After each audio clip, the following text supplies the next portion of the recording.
Good afternoon, everybody.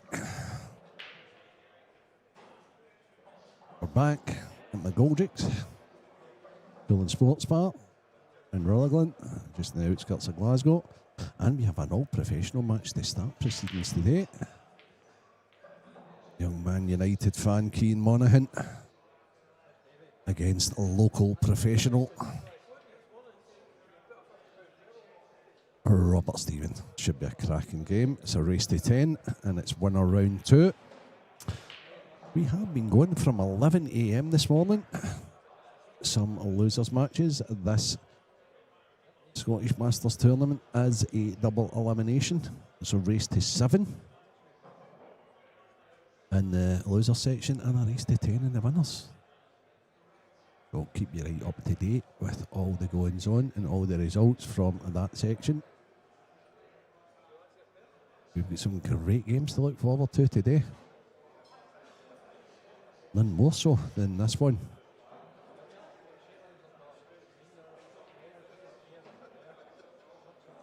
Probably on paper, Robert's slight favourite, but I have been ever so impressed with everything I've seen about young Keane. I remember doing a game of his, I think it was down in Coventry. He was playing Scott Gillespie, and that was a really close match.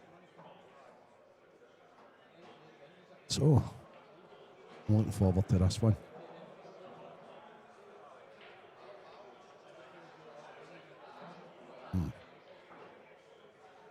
A little mistake right away from Robert. And a half chance for Keane. They're not easy, but the game is so attacking now. I'm sure he'll be going for them. Right, okay, so there's steamer. Craig Anderson has informed me, and that's a clever little shot from the young man.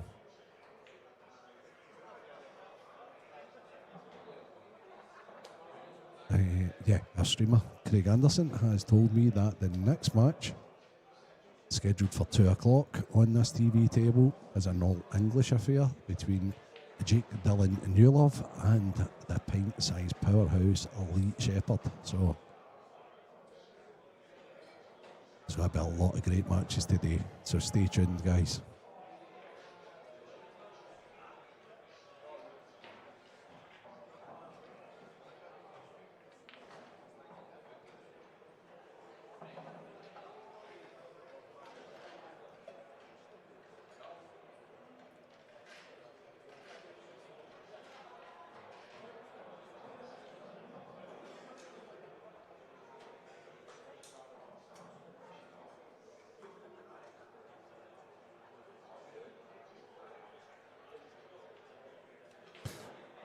So Keane's only slight issue is the red he's overlooking at the moment, to be honest. I think he's looking to see if it goes long.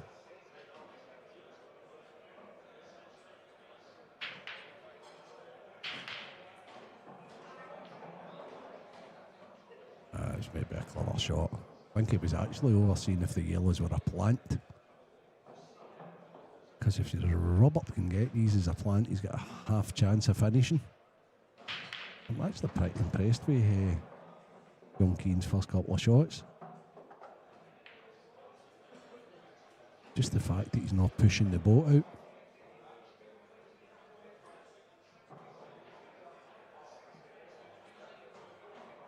Quite a mature head on his young shoulders.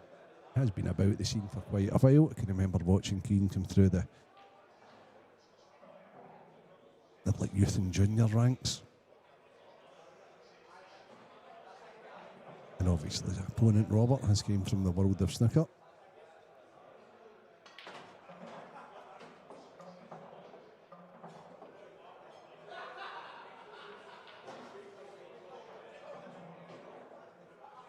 So this first frame has developed into a slight tactical affair.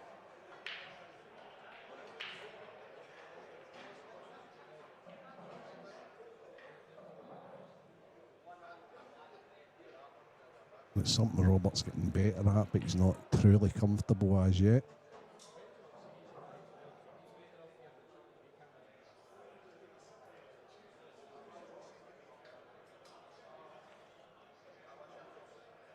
As you've probably just seen with that shot. Gets out his comfort zone a little.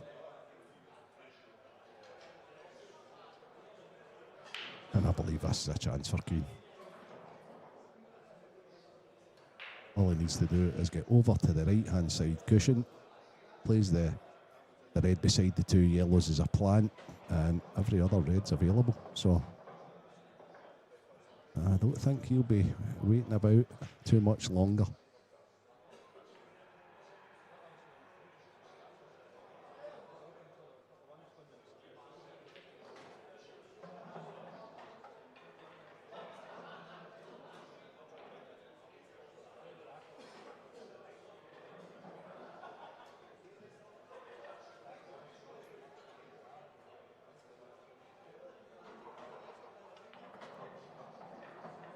Just taking his time on this one.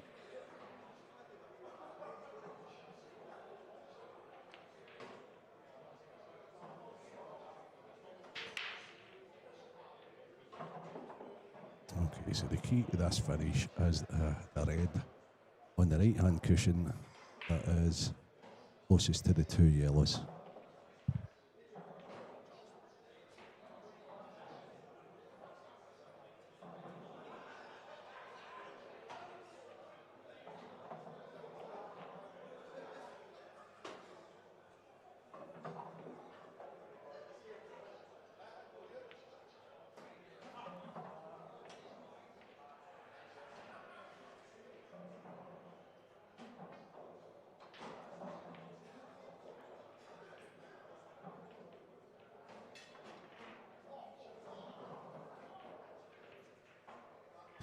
Tasty ties now.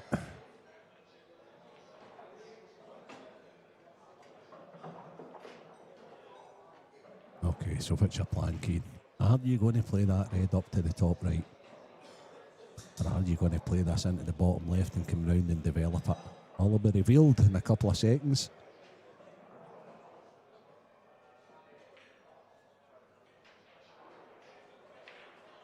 Or is he going to pot this and screw up into it?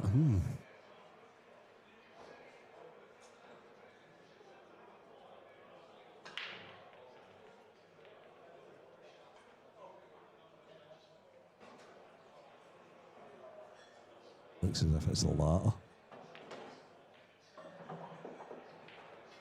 Okay. Okay, so what that tells me is Keane is playing the last red down the cush from over on the right side, and that's going to be his connect to the 8 ball. That's fine. Actually plays this now touch a right hand side. Maybe wanting to hit top cushion, even side cushion. So he's got to play this low with a touch of right hand side. When it hits the top rail, it's going to start careering towards the right. Yeah, loading it up. That's very good. Yeah, there he goes, hit the second cushion. That's very, very, very nice. And now all he has to do is make this pot, bring the fight forward an inch. And this would be a lovely little finish to settle himself down. Yeah, very nice indeed. Good finish, Keane.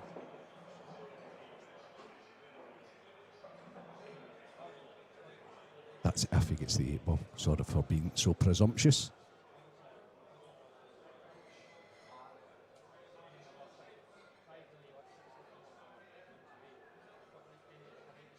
Yeah, he played that first frame very well. Very well indeed.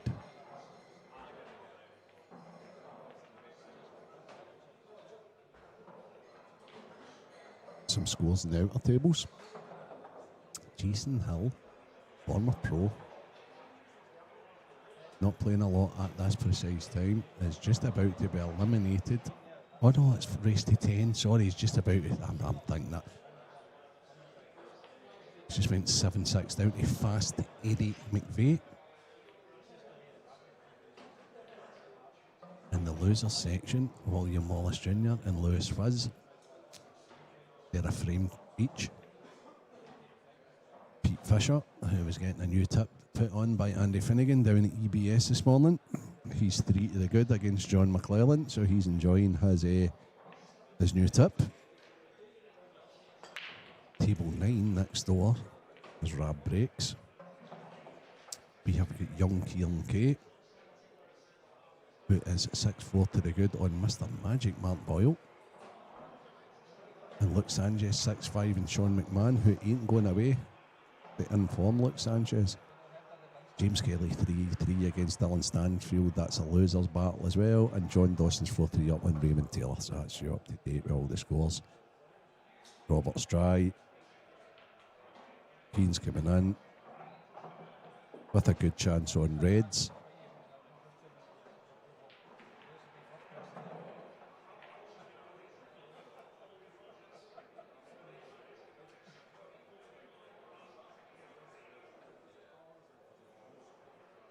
After he's finishing the first frame, I can't see too many difficulties for Keane here. He just minds his work. Probably go downstairs first, I would expect.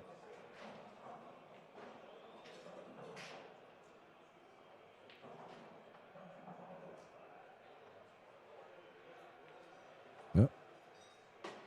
Yeah, that's pretty good. So if you can get on the one along the rail here, that's a big bonus. He's perfect on it. No, I'm saying he's perfect on it. He's a little bit straight on it.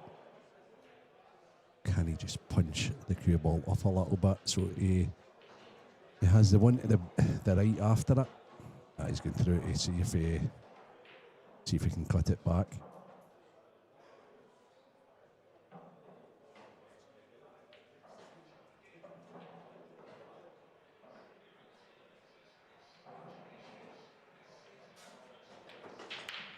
He's tried to punch out, he's not got out very. Graham, how you doing, my friend? Good afternoon to you. You're first on today, so extended wishes from all of us here at McGoldricks.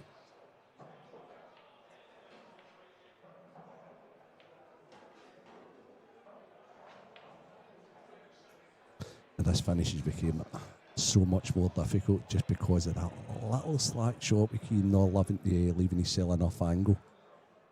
Now he's lost control of the cue ball a little here. What's imperative, however, is that he makes the pot.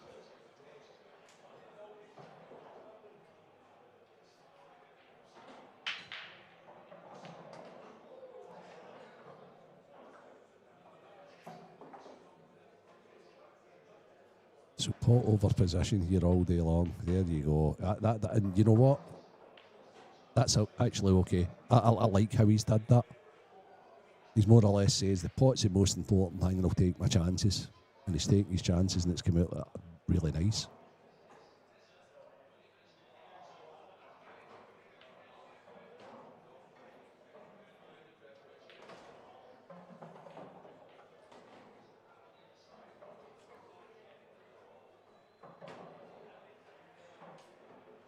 That's actually nice. 8 balls available into both bottom pockets. So this is just basically a little stunny screw shot out, and he'll be playing the 8 ball probably into the bottom left.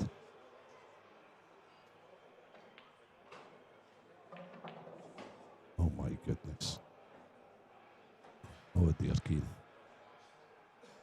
So why I say stunny screw shot is because it certainly wasn't a screw straight back shot, or else he was going to snicker himself.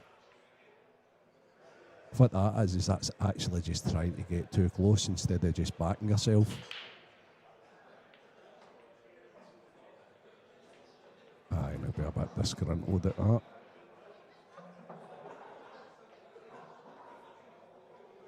Can he get it with a swerve? He's jacking up.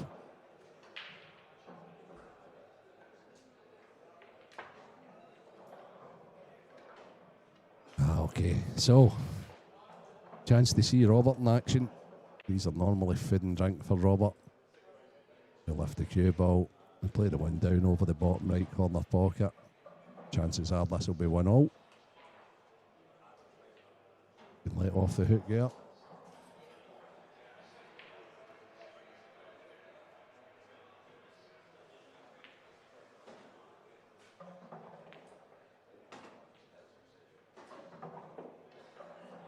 Anybody that's watching on table 9 as well.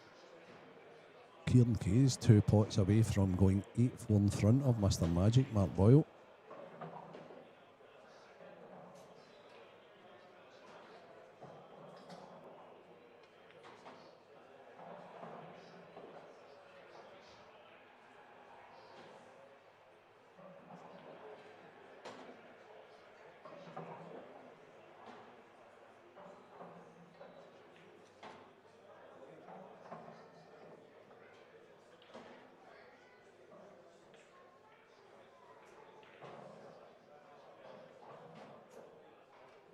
In fact, that's now Kieran extended his lead to 8-4.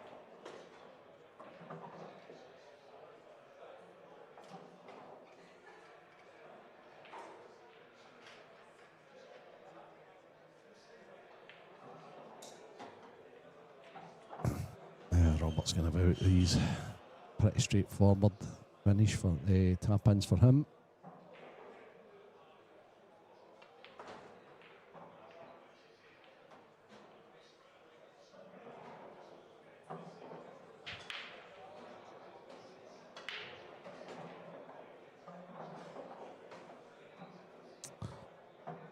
So Rob, this 8 ball away from levelling up. Another brilliant losers match. Preston McKinnus against Anthony Monaghan. It's 3-2 to the young Scot at the moment.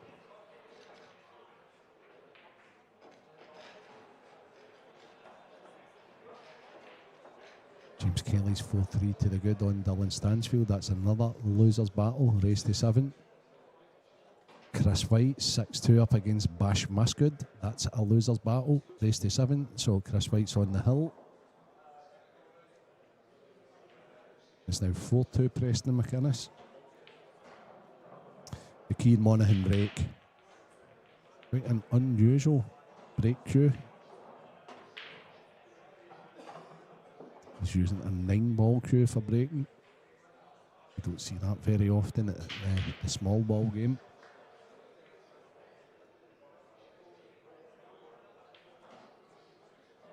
And he was dry and he has went an off.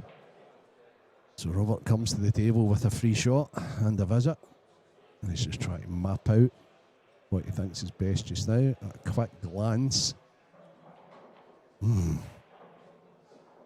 wee bit of work to be done on both sets. I like both. As Rob spotted. Seems to be moving this red.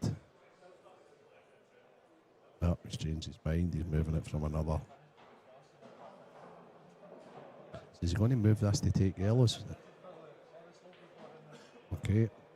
Can only imagine with that shot he's moved that to take yellows. So how is he going to deal with the yellow that's closest to the right middle? Is he actually going to plant it just now? Yeah, that's the plan.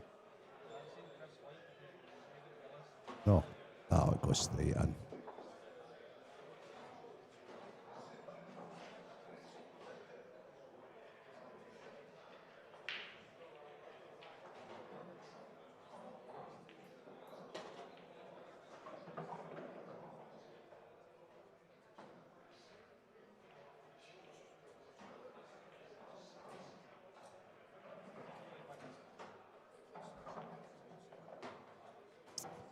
Okay, so I could only imagine he's now going upstairs.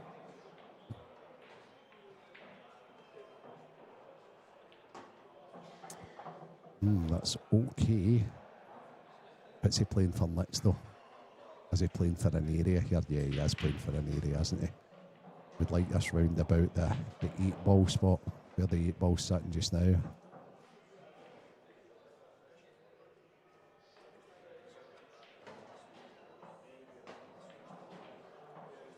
Okay, now he's got a positional shot to play. Whether it's from this one to the last yellow or whether it's from the last yellow to the 8-ball. He's got to actually play the one he's closest to and then just swing around off 2 and leave the longer 8-ball. Maybe 3.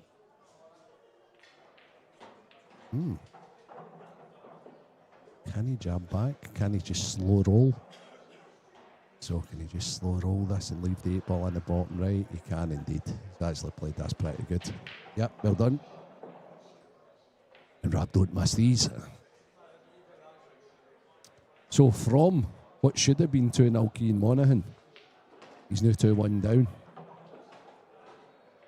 And sometimes the pool gods can come and haunt you. He's missed a great chance to go 2-0 up. He then gets straight and off. Now it's 2-1 Rab. It's Rab's break. And Keane will be kicking himself.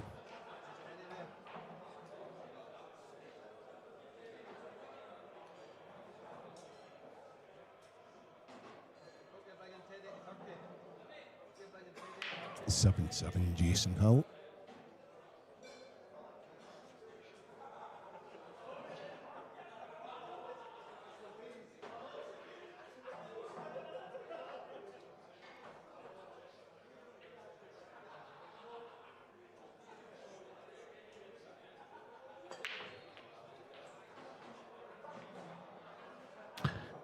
Stephen side break.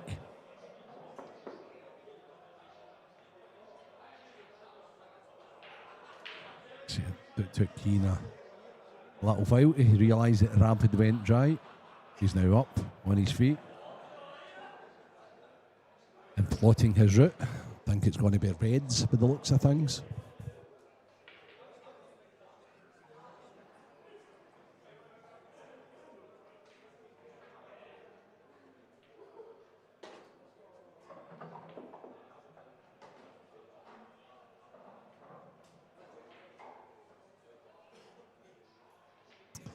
So is he going to play a little safety here, or has he actually got a pot? He seems to be taking this into the right middle. Yep. Right middle again, float upstairs. This is the shot. He gets this shot right, he should be out of there.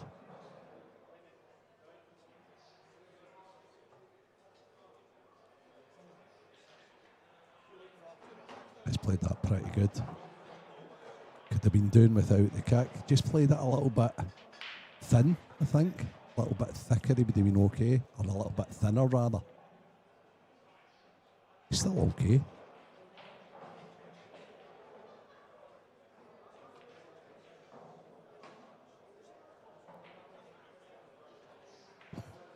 But don't think he's in a position to be able to take both Reds one after another here.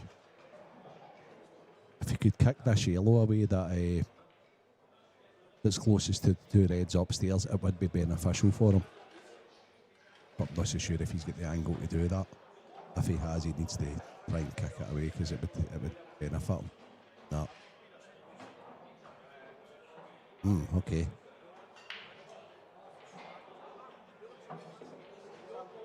Now, is he on the one at the top right? If he is on the one at the top right, can he get the cue ball to come down the right hand side of the table as we look? If not, he's going to have to play both into the bottom left. He's going to have to leave himself a tough little positional shot from the last red that he needs to swing around, and all those yellows are going to get in his road. Ian Kay's on the hill against Mark Boyle in 9-4. That's a hell of a performance for young Keir. Jason Hill's now been 8-7 up on fast Eddie McVeigh.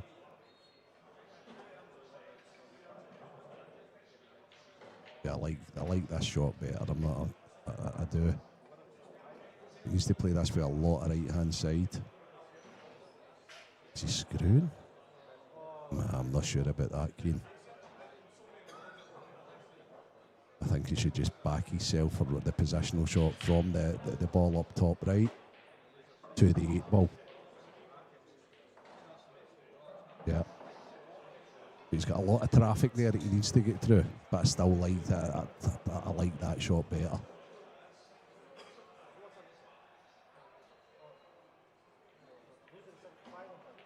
Okay, so one good positional shot from young Keane.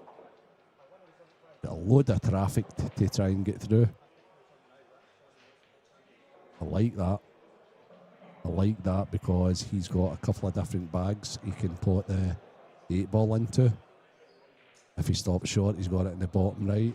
If he goes a little bit heavier, he's got it into the right middle.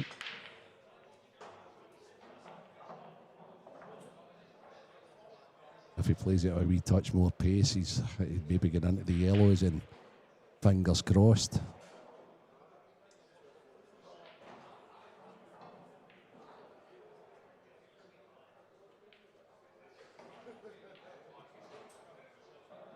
Looks a bit low on that. Take his time on it. He knows this is a big point in the match.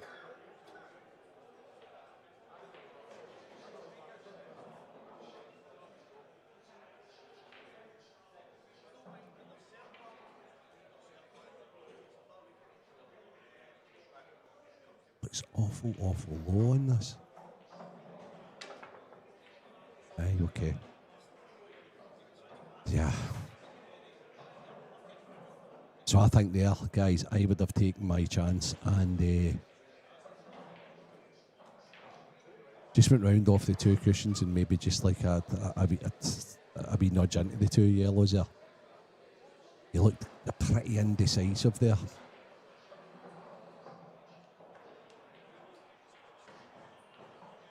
And as I said, he looked very wide and very low, as if he was trying to get a maximum amount of extra spin on it. And sometimes, as all you guys know, if you go too wide of the ball, you miss cue.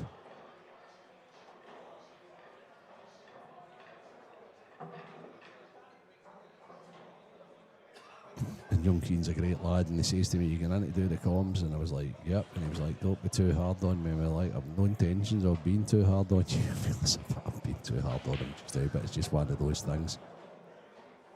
A little error, the one to go to an up can catapult into then an off, and then into another unforced error. And when you've got fellow professionals and guys as good as Rob coming in, they're just going to absolutely bury you for your errors.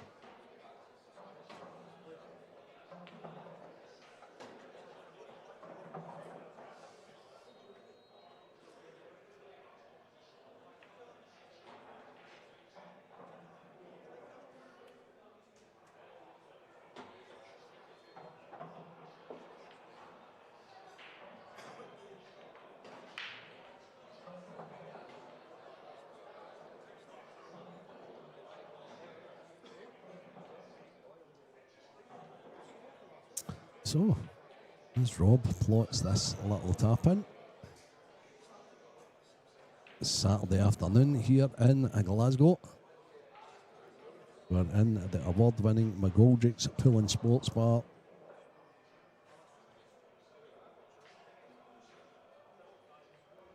Great having an event here in bonnie Scotland. Steve and Paul do so well with everything IPA-wise. A big shout out to our sponsors, Supreme Pool, providing the best playing facilities for over 40 years. You have the Strachan 861 cloth, which is now basically the norm. Big shout out to our friends in Belgium from Armagh for providing such good Pro Cup balls. To our friends at 8-Ball Direct. And On Board Sportswear. And let's not forget ADR 147.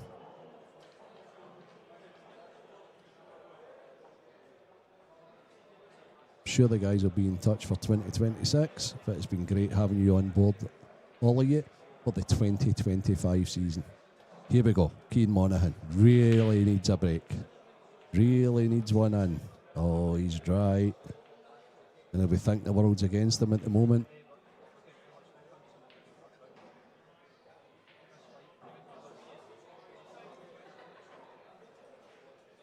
Rob's got a chance on both. Has he got a starter on Reds? I'm not so sure. Definitely got a starter on yellows. I'd say they're slightly more difficult. He's down on a red instantly. He's playing the plant, is he? Is he playing this long? Oh, he's actually played well, a little bit touch aside, he's perfect. Sure now Rob will eliminate both Reds downstairs.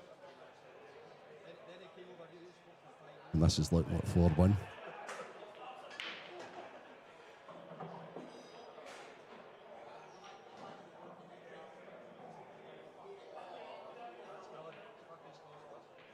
Harley Jason Hill, he's now 9-7 to the good against fast Eddie McVeigh. John McMahon 7-6 on the in-form throw. Luke Sanchez, one of the top players from Wales. So local boy Sean McMahon is holding his own and very close to victory in that match.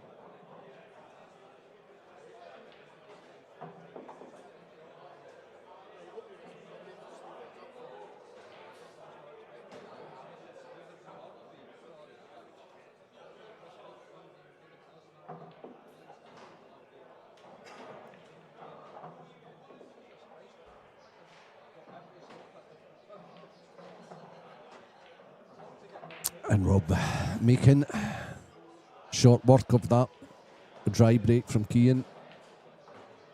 Yeah.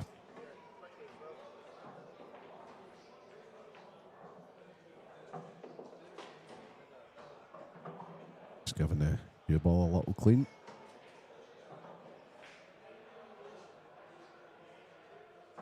One Robert Stephen, and he's breaking.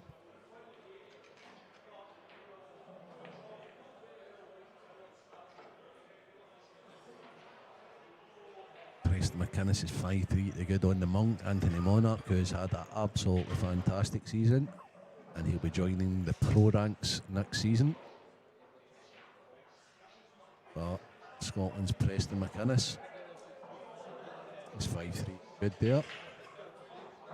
Local John Dawson is 6-3 to the good on Raymond Taylor.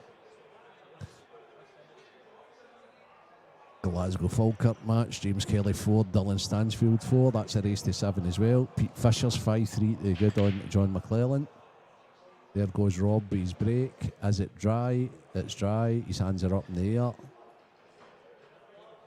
Now, what have you got, Keane? He's ain't as straightforward.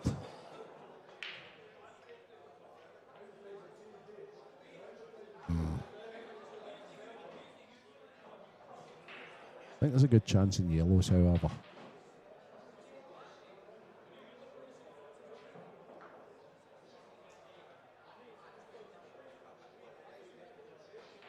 Aye, there's a pretty good chance on yellows.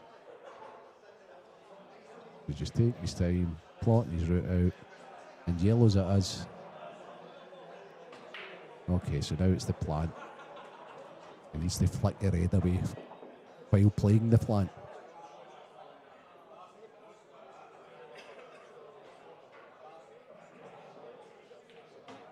Yeah, just like that. Good shot.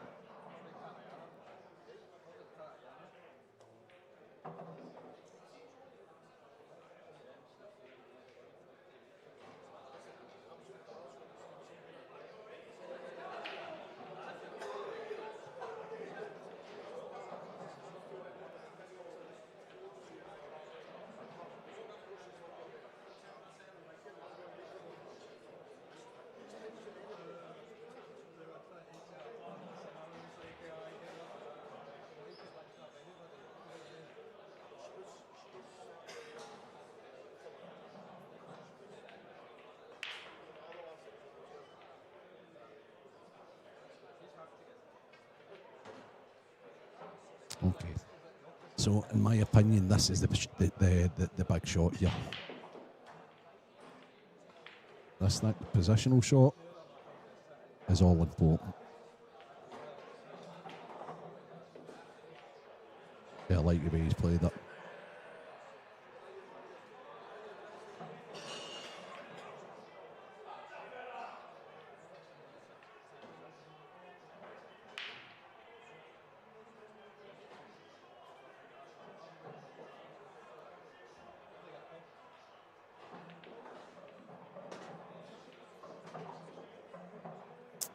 Okay, so be honest, he could have probably been doing by coming through another 2 or 3 inches there. So that when he was playing the one into the top left, that he had angle on the one at the bottom right, so he could stun across for the 8 ball into the right middle. I'm not so sure he's got that luxury now. So it's just little things like that that Keane just needs a wee bit more attention to detail in. And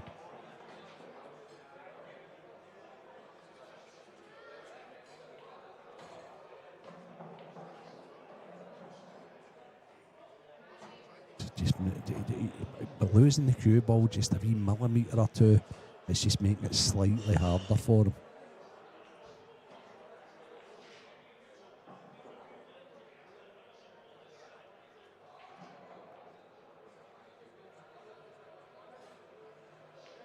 So he's come forward. Now, has he got enough angle to stun across the face? If not, can he top forward?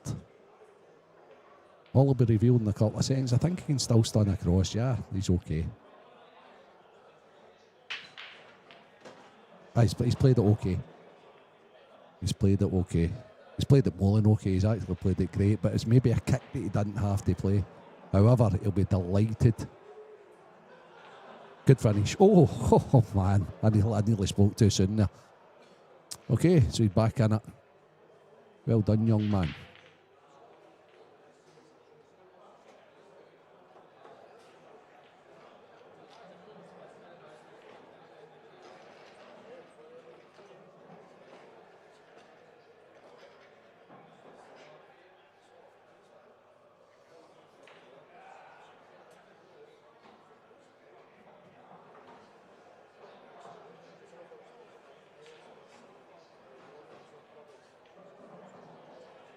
So nothing's really changed scores-wise, apart from, I must say that. Well, I think young Kieran Kay, he's still at the table against Mark Boyle. He had a glorious chance actually to eliminate Mark Boyle there. He's now got another great chance. Maybe he's feeling it a little bit. Trying to get over the line against a legend.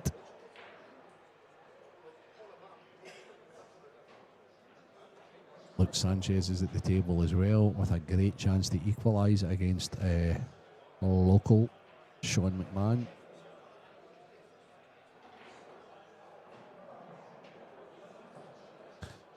Keane's had that other unbelievable break without, I mean, look at all those, how all those balls are so close to pockets.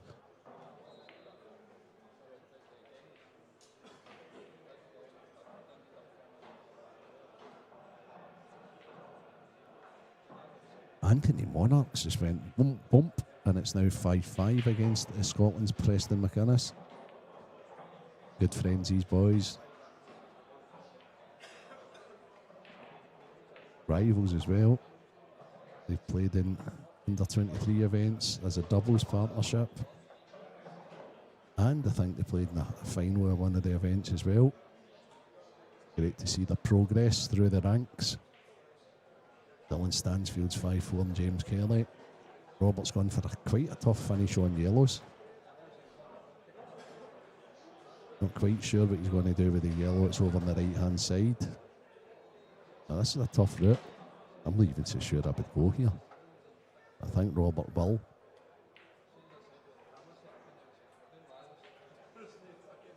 Graham, he has 5-4 down to Dylan Stansfield. That's a race to 7. Okay, so Robert's tried to kick that out. It looks okay. It looks as if he's on the double.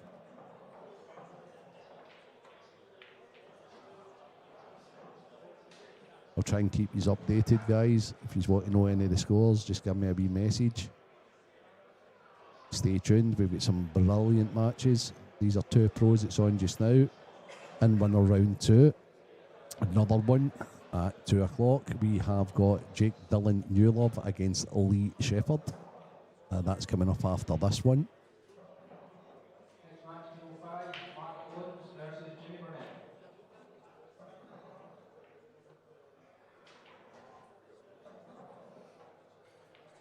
So Robert can't quite be on the double at the moment. this is one tough out.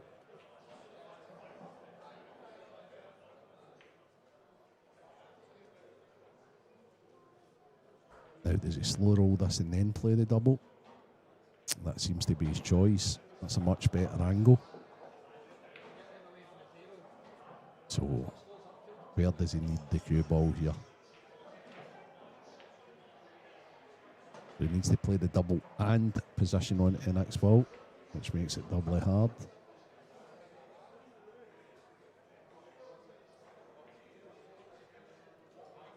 Has it slid away? No, it's in. It's in. I think he's on both yellows.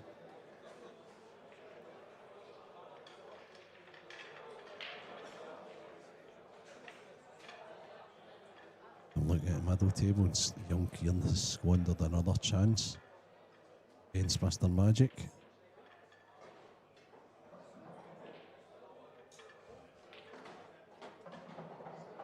What a shot. What a shot. Now, is Robert going to screw off the cushion and back down? Is this 8-ball available into where he's looking just now? Yeah. That tells me it's exactly what he's going to play. And this 8-ball's gone into the bottom left bag.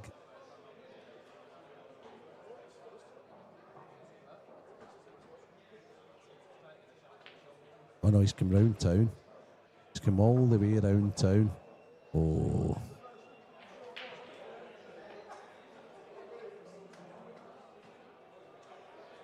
I might be required for this one, boys.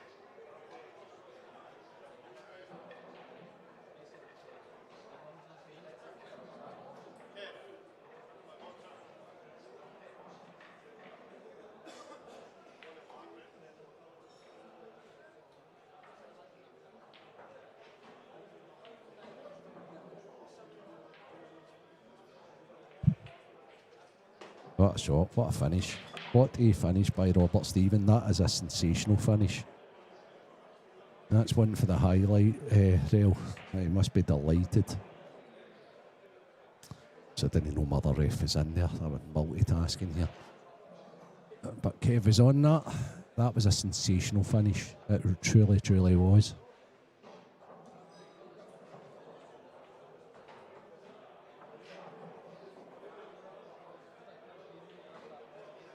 That's one of those ones that you know you've got to get them because the Reds were sitting so good. You need to commit to it. But, oh, that was such a low percentage finish that a couple of great shots. Just a fantastic finish.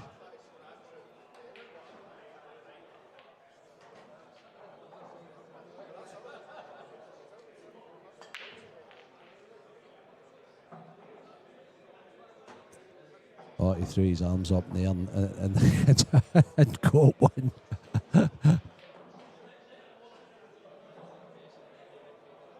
John McMahon 8, Luke Sanchez 6. Preston McKinnus 6, Anthony Monarch 5. Jason Hill on the hill 9. Fast Eddie McVeigh on the hill 9. Last frame decider. William Wallace Jr. 1, Lewis Wiz, who played Dunster on stream yesterday, 5.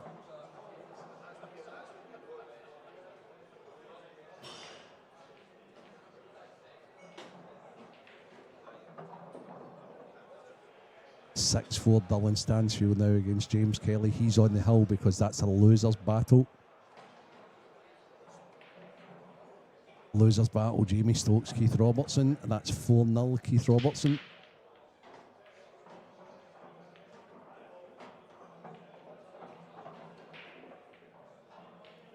Mark Boyle pegs another frame back against young Kieran. It's now 9-6.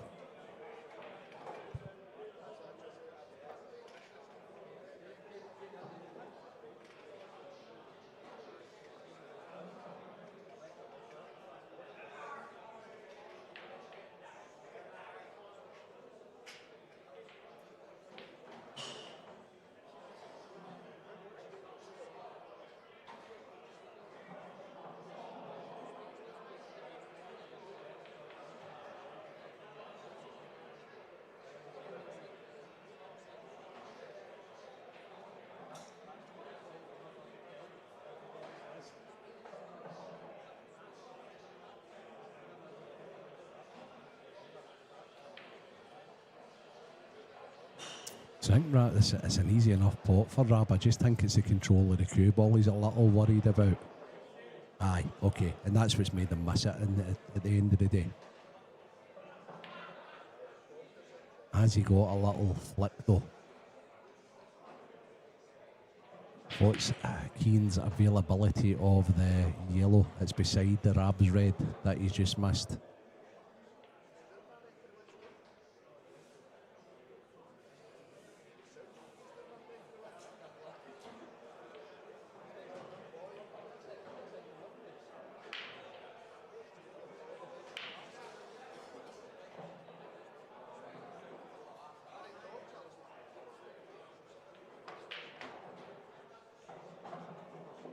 Okay, so he's okay. I think he's playing yellow off Kush off yellow here.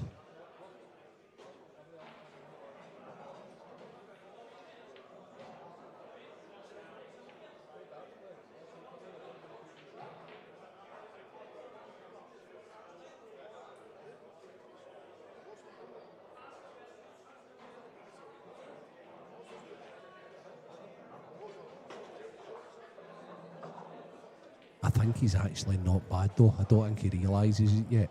But is he on the one up to the top red straight that he can screw right back and further develop this yellow that he tried to develop there? Has he seen it yet? He's seen it now. He's seen it now.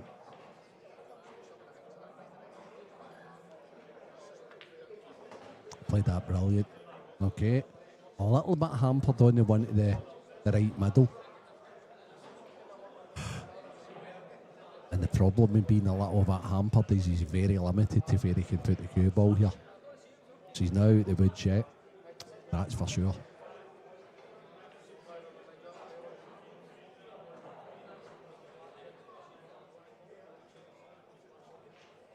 Okay. And now he needs to pot this in at the bottom left, maybe go 2 cushions and leave the yellow closest to the blue spot. Top left after that. Big visit to the table, that's for John Keane. Yeah, he's played that good.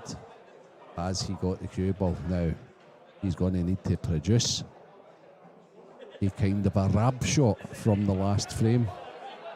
Don't know if he can go forward and nestle into the 8 ball here. That's quite risky. Or what's even harder is actually screwing or stunning round 1, 2, 3 cushions because he's got traffic all over the place.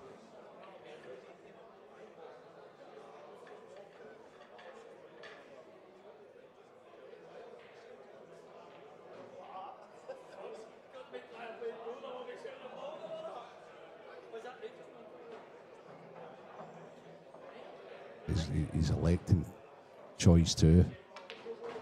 Oh my God, he's actually... If he's not on that, that is sick.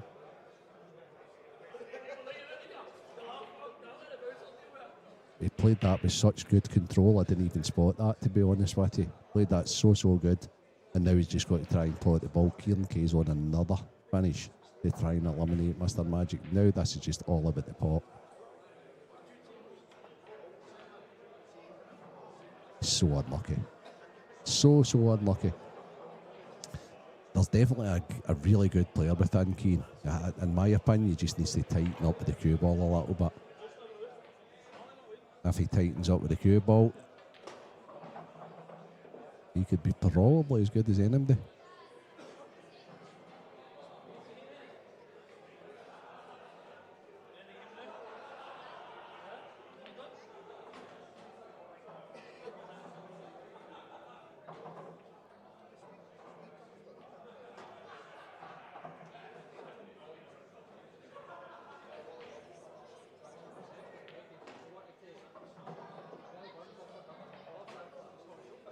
So Kieran Kay has a black that is very close hanging over the pocket, and he has the last red.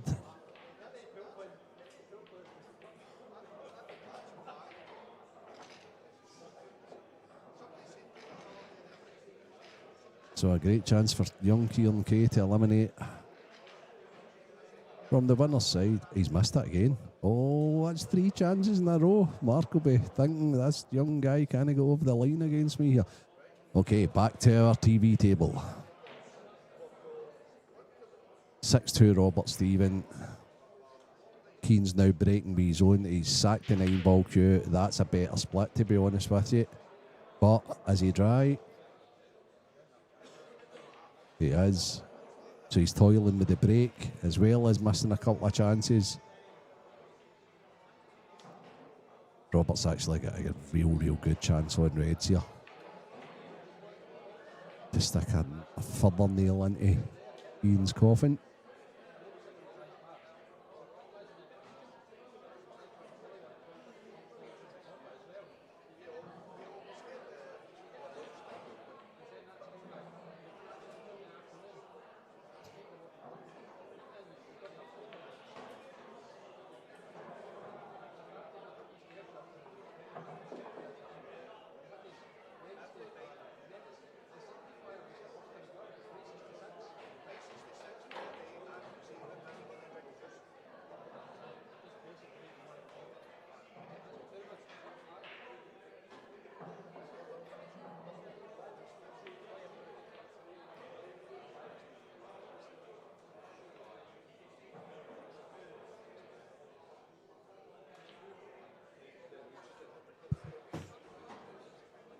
So, just catching up with somebody there, and Rab Stevens potting balls again, although he'll not be happy with that one. However, the way he's playing now, I wouldn't be surprised if he just dug the plant in. That's what he's overlooking at just now. Preston McKinnus and Anthony Monarch are tied at 6. They're hill. That's a great shot with Rab. If you're going to play a plant, that's how you play a plant. Sean McMahon's 8-7 on Luke Sanchez. Kieran Kate is finding it hard to get over the line against Mr. Magic Mark Boyle. It's all happening here in McGoldricks. Feeling sports bar. Rab Stevens potting balls off the lampshades. Young Keane is struggling a little bit with his break. Keith Robertson's just went 6-0 in front of Jamie Stokes. He's on the hill on the loser's side.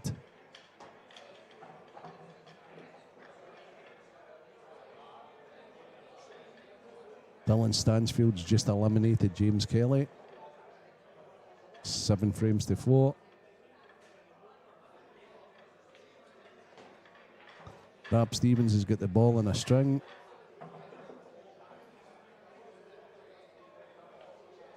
He's 2 pots away from going 7-2 in front. Very good.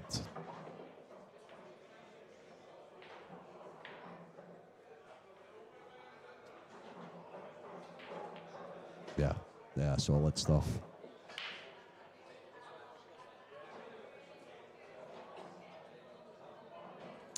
Liam Dunster has just started world at number 1. Has raced to 10 with Dave Markey. The ever improving Dave Markey. Like a fine wine, he has got better with age. But he's up against the man.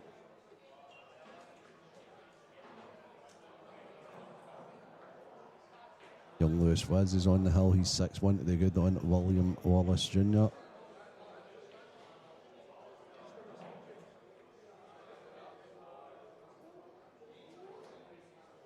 Loads of great matches to look forward to. I'm going to do a rundown of the winners round. Gav Robinson, Johnny McDermott, Mark McAllister Jr., Ross Fernie, Corey Reese against Dawood Kadir, Gibbsy, Scott Gillespie against Dave Adenal, Christian Phillips, Joe Egger, Big Stevie Ainsworth against Mark Farnsworth, 10-9 victor over Louis McCool late last night. Jack Park's reward for winning his match is a tie against Hall of Famer Gareth Hibbett. Jake Dillon, you love and Lee Shepard. Stay tuned for that one, guys. That should be a cracker. Jason Hill has now got after winning his Titanic Hill match. No pun intended. has set up a clash with Marshy, Craig Marsh.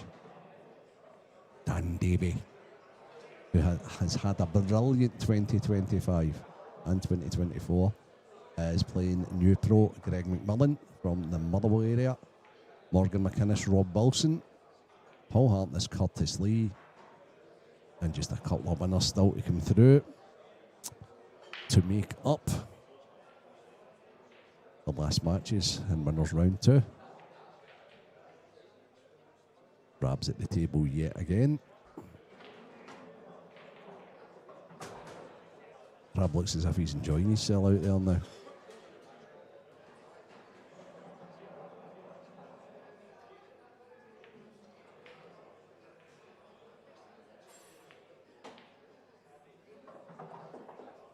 Has he made that? He'll not enjoy that though. He'll just put a wee bit of the commentator's curse on Rab. Sure he'll still get out, but maybe a little disappointed not getting back for the yellow to the left middle there. Unless he played for this one, I might be doing him a disservice.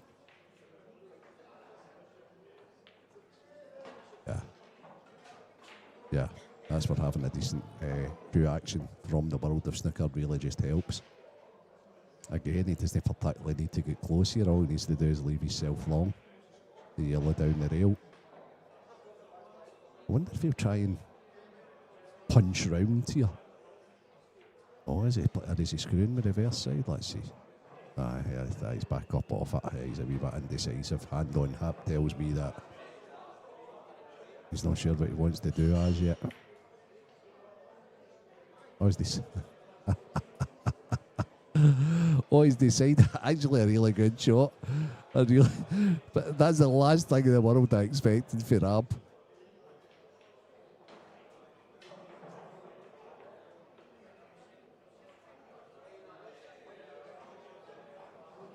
That's probably why it was the last thing in the world I expected for Rab. That's sensational.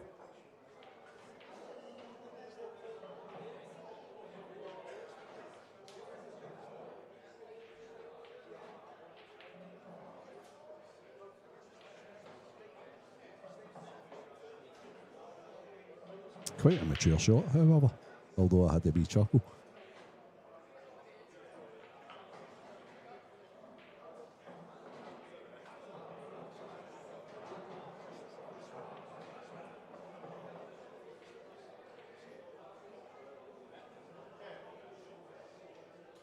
So John Dawson and Raymond Taylor are still at it in table 3. It's 6-5 Dawson. That's a race to 7.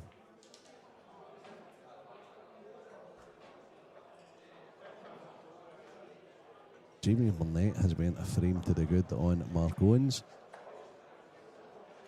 Our referee, Kevin Chalmers, has checked to see if it's a total snooker, which it certainly looks like from this angle. I think he's agreed it is. So Rab's going to come over and try and play one of the yellows off the side cushion. Contact makes him favourite. I'm not so sure at that pace that if it was a total snooker. Now, what's Keane got in locker?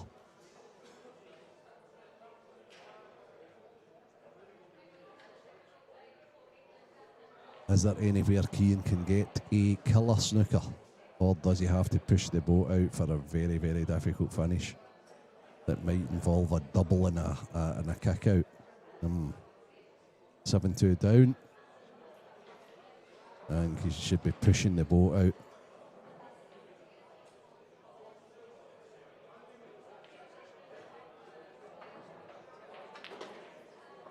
I'm not so sure about that, Keane.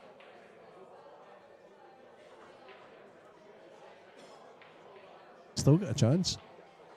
Can he double this ball?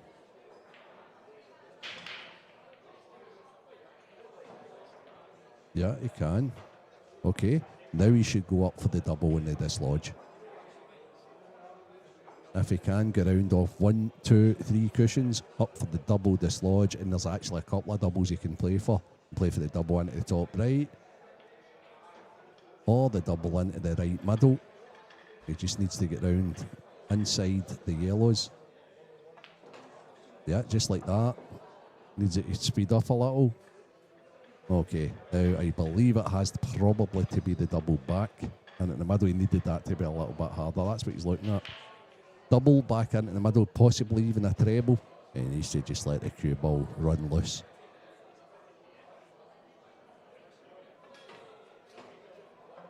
Brilliant, brilliant, brilliant bit of improvisation. So I'd like him to get these now.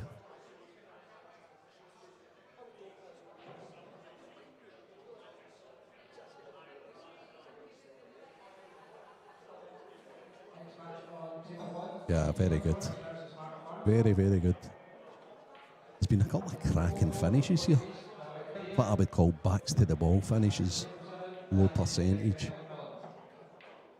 Rapid one earlier, and Keane has just replied with one here if he makes this 8-ball into the right middle.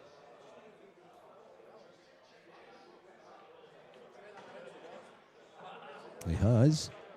Luke Sanchez has went 8-8 with Sean McMahon, and he's at the table with a chance of going 9-8 in front.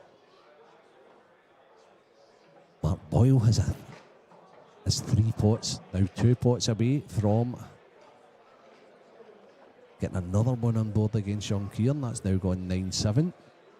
Dunster's opened his account against Davy Market, 1-0 Liam Dunster. And it's still John Dawson 6, Raymond Taylor 5. That must be a fudge fest over on table 3.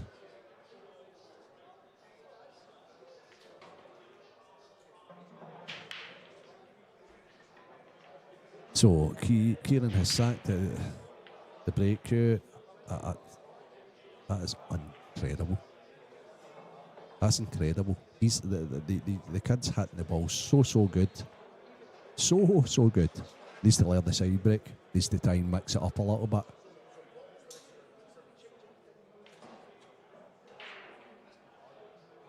The break's major. It really, really is.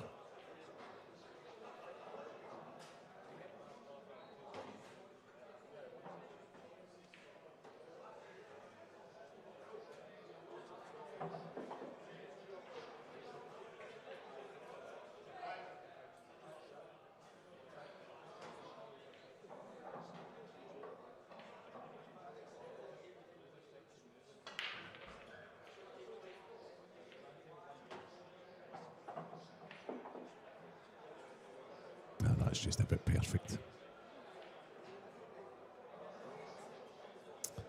Rab just droops this in, and he's got a fine angle on the one up the top left to just come down for the 2 balls down to the bottom left. Yeah, that's plumb.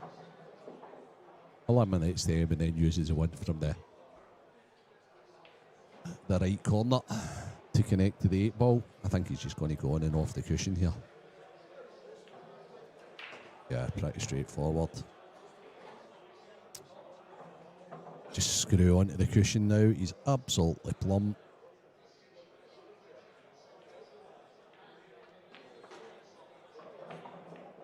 Yeah.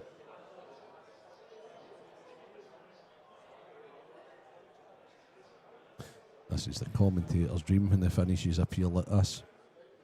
Very hard to get wrong. I'll try my best, but is he going to just screw back out? Indeed he is. 8-3 Robert Stephen.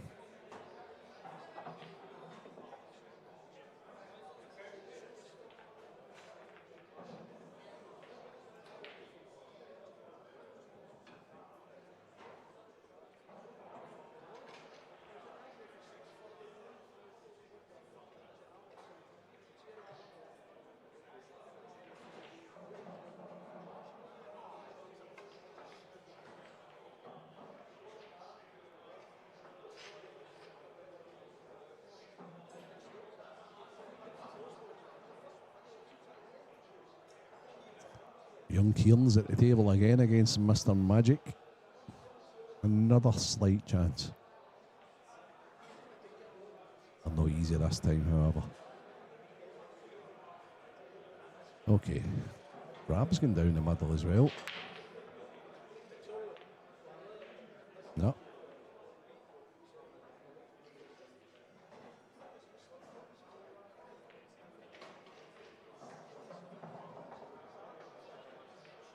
Good chance in reds for Keane.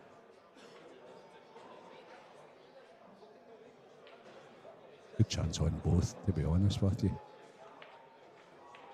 Yeah.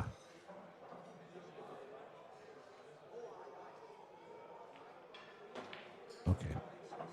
What I didn't like about that, I think it's okay, what I didn't like about that first one though is the fact that he was, not careering, I think I'm doing him an injustice here.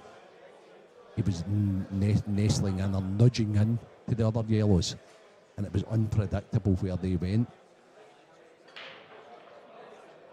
I think he's just about okay though, because the two it's together, one goes into the bottom left, it then opens it up for the one next to it into the left middle. Okay, so this is his positional shot here. Could actually be doing with potting this and coming right back into the red if he's got that angle. Yeah, just like that. Excellent shot. Excellent shot.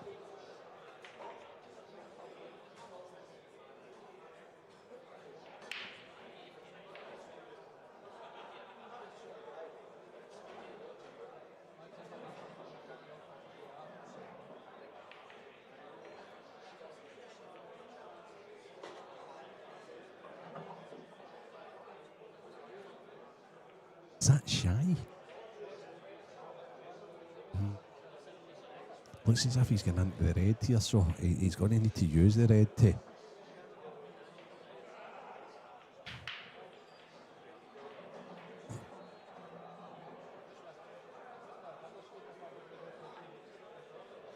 He's played it well. He's played it well. And now he needs to punch the red away.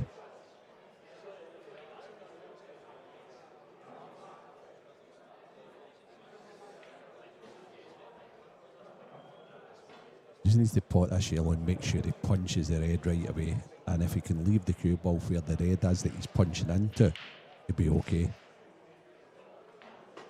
Oh, he's did it even better than that. He's actually used the red and screwed off it. What a cracking shot, son. I manipulated that cue ball brilliantly now.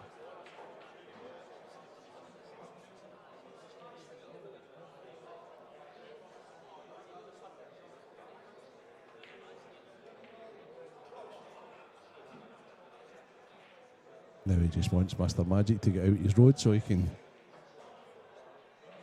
stick these two remaining balls into the right middle.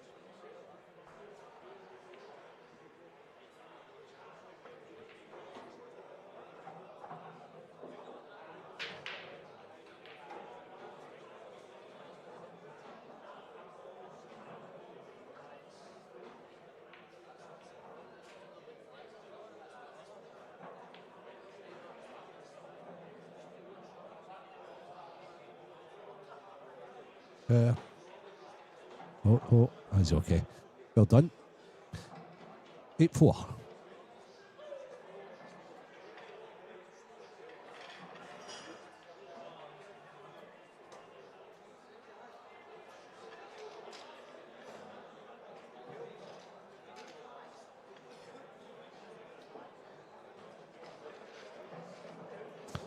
Reese has just went on against Davy Kadir, our local player, oodles of ability.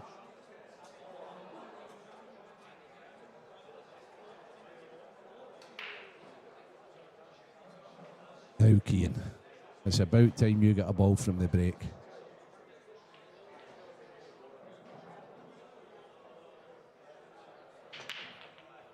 What a crunch again. That's incredible. That's just totally incredible. You've got to feel for the young man. But also, if I was to give him a little advice, needs to change where he's putting the cue ball. Hit a little higher, hit a little lower, whatever it takes. Because if it ain't working, and you're hitting it in the same place all the time, it's not going to miraculously change.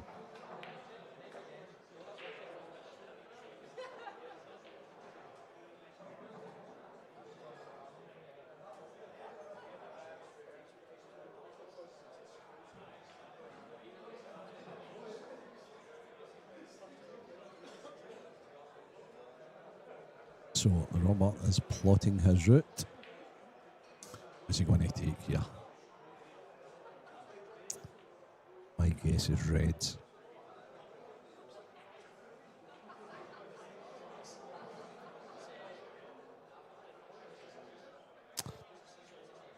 Maybe pretty straightforward as long as he gets close to the one up to the top left bag, so he can like just pull that back 3-4 inches for the red into the opposite right.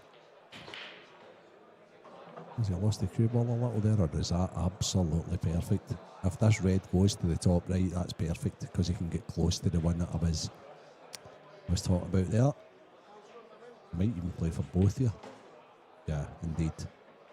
So he's actually so good on both, it's just his choice.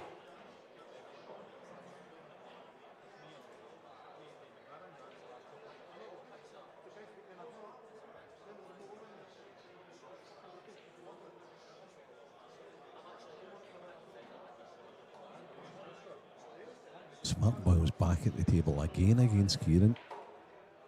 Kieran's got 4 yellows left, so he's obviously had a go and missed again.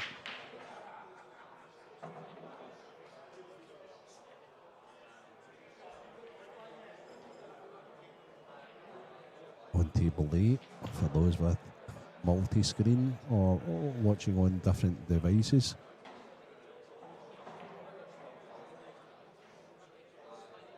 Luke Sanchez has just missed a double also. Who won the Preston McKinnus Anthony Monarch match? I know that went to Hull, but I was if anybody can tell me. Rabs lost the cue ball a little there. A little unforced error. That's so unlike him. But that's what happens if you go kicking into balls. Sometimes you can play them a little thick or a little thin. Now he needs to improvise with some sort of a shot.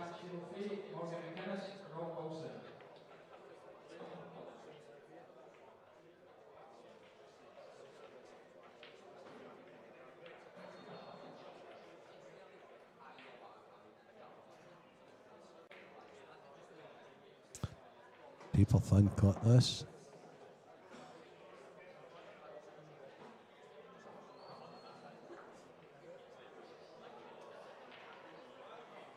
If he elects it, he's not really got much else, has he?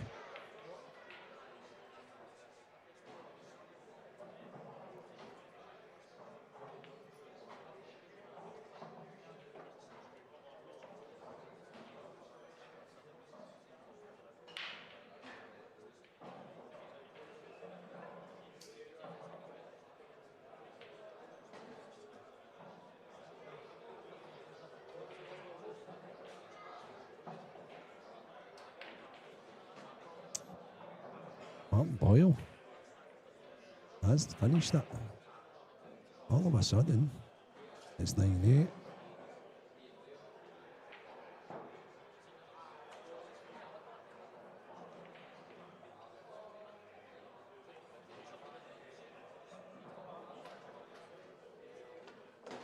Yeah, straight and off.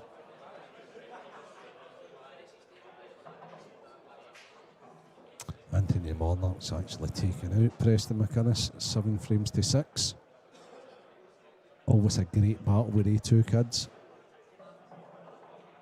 2 young men actually, anything but kids. 2 young men now making their way in the pool scene. Okay, so unforced error for Robert.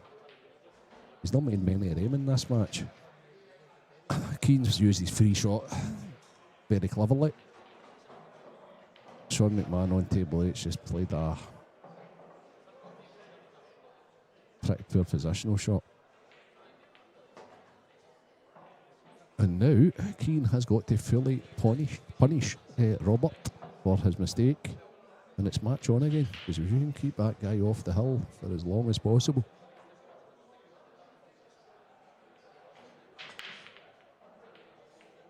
It's only going to be beneficial for Keane.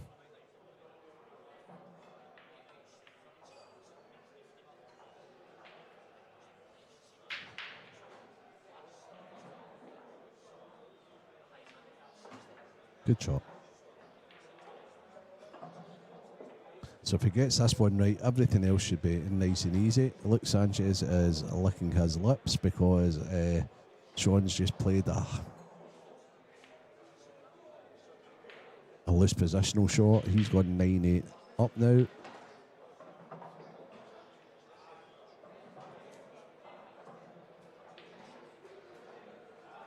Kieran Kay is 9-8 up Mark Boyle. Mark Boyle's at the table.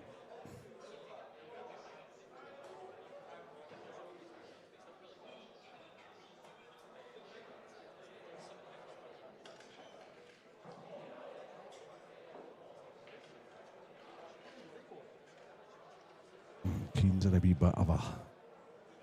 I like this one still. Maybe come back in at the red. That's fine, actually. That's fine. He's just going to play the one upstairs last now.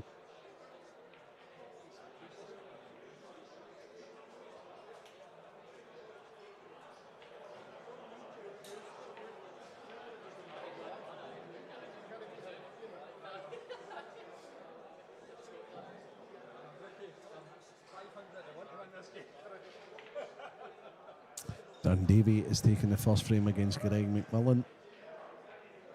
Dunster is now 3-0 up against Davy Markey. Mark Farnsworth, after a 10-9 win against Louis McCool last night, 2 to the good on Stevie Ainsworth.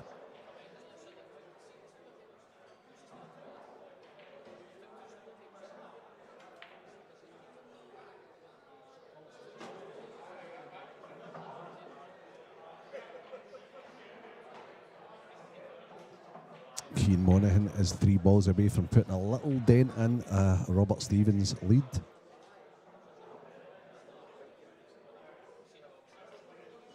He's played that well. Played it. Just a little bit too heavy. Can he top forward?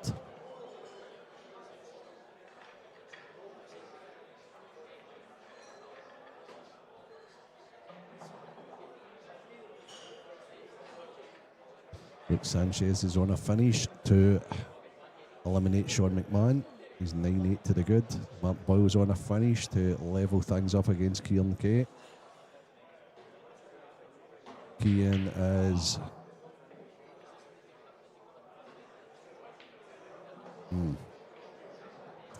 decided to take the pot into the middle. Lost control of the cue ball a little bit.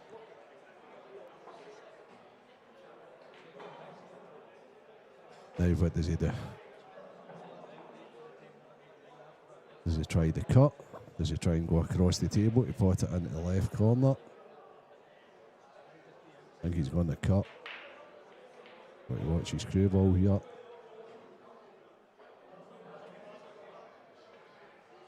He's nailed it. Where's his fight? Brilliant. Apologises. But deep down he'll be absolutely delighted. Robert gone for a little comfort break.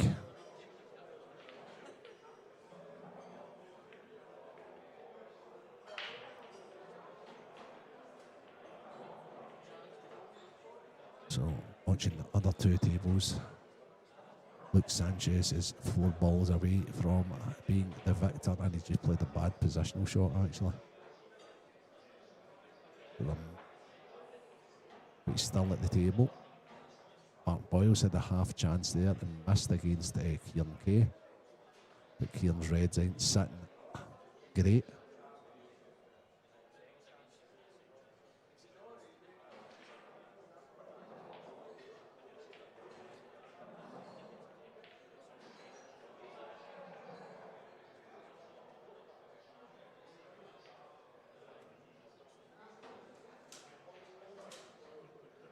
I'm not sure that Luke Sanchez is on his last yellow.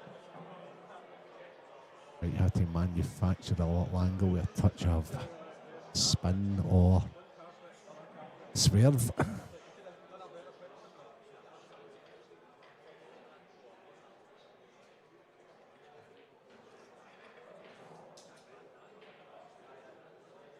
Craig Marsh has just destroyed Jason Hill, 10-2.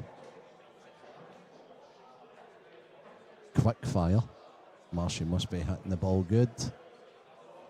He pretty much always is.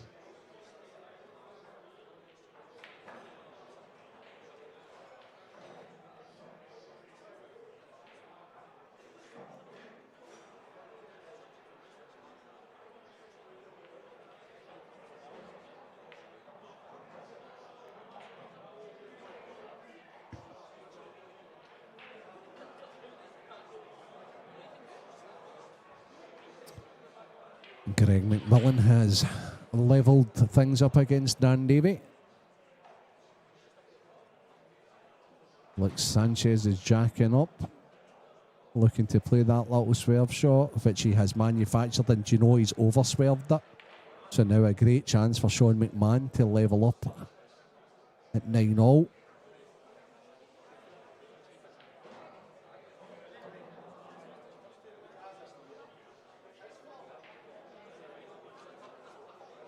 Dunster flies into a 4-0 lead against Davy Markey. That's ominous.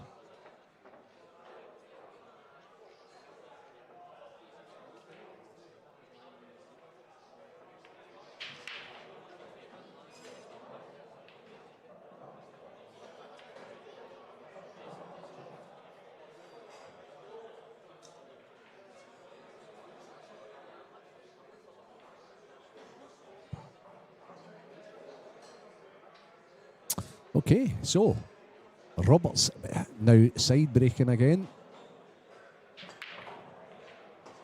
Take note, young Keane. Take a big note.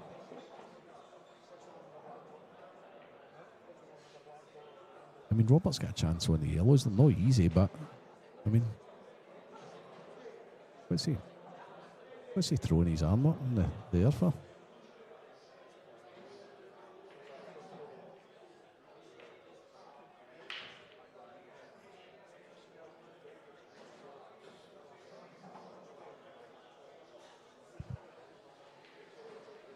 Yeah, so if Rob just puts the yellow in at the top left, he's got a great chance. Robert must be practicing with big check, you know. There we go. What's not to like about these yellows?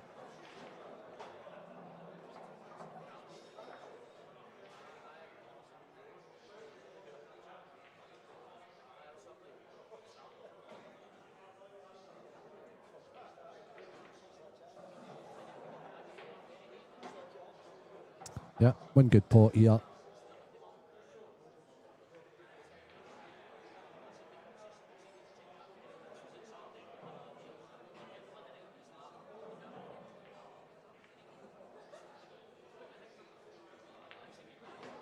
There he goes.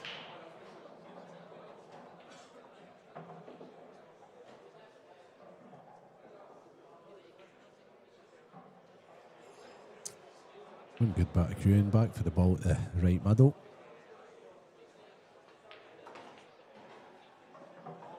Just a little bit shy. Just a little bit tentative. But he can still nip this in, I think. Yeah, indeed.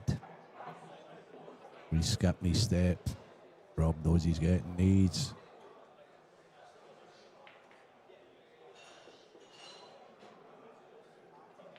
There he goes. That's 8-ball to get on the hill. Cracking break with Robert. Don't know what all the moaning was about. There he goes. 9-5.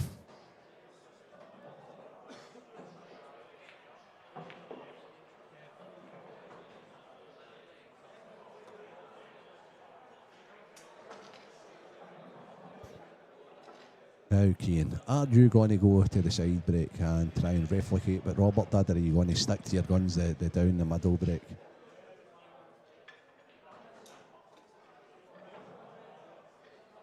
Matt Boyle seems to be playing some sort of a massé. Chance for Kieran Kay. Another chance for Kieran Kay. No, he's sticking me down the middle, Keane. Is he eventually going to get one?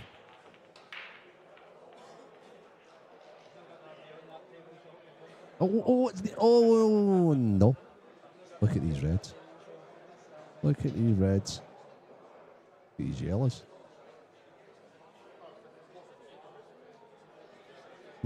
Second thoughts, maybe yellows. He knocks in the long one into the bottom right.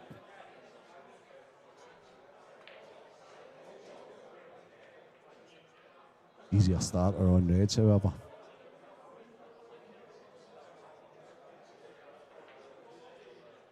This is over, guys. This is over. Although that's a little shy, I'd suggest. However, Rob can put this into the bottom left. That way he's still got control of the cue ball.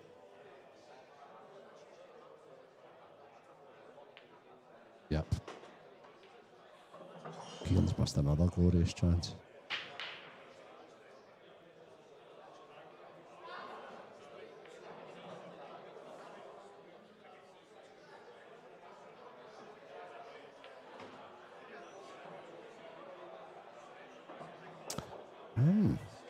So I think he's overhit that slightly, Robert, because the one he's closest to, I think he would have liked to have been on a nice shot to that into the bottom right.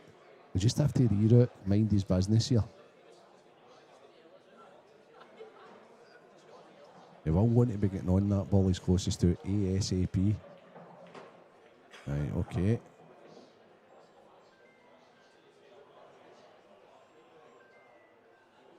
Okay, so does he screw back and use the cushion here and then? No. Oh, okay, now I see his route. It's actually fine. That goes to the middle. It goes to the middle. Can't believe I've not spotted that. Perfect. Good performance. Young Kean will be going to break school.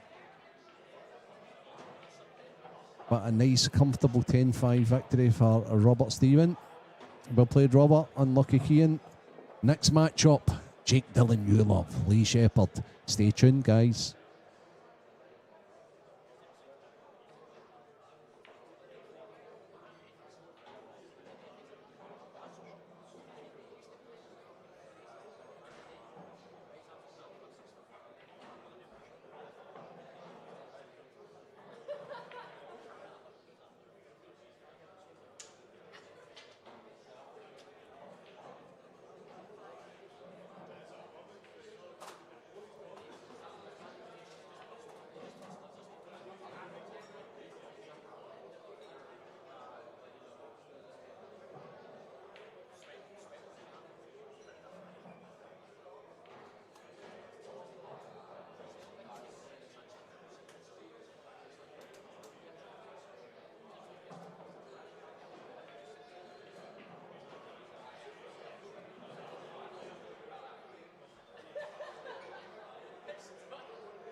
Ladies and gentlemen,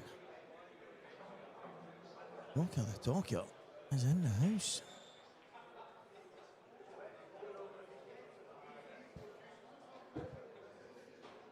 Jake Danylov, Lee Shepard. What a match this is going to be.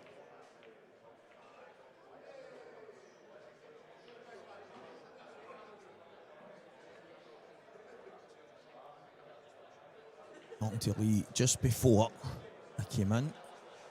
He's feeling good about his game right now. He obviously had a wee chat last night into the bargain, and he had a wee bit of form, some good form.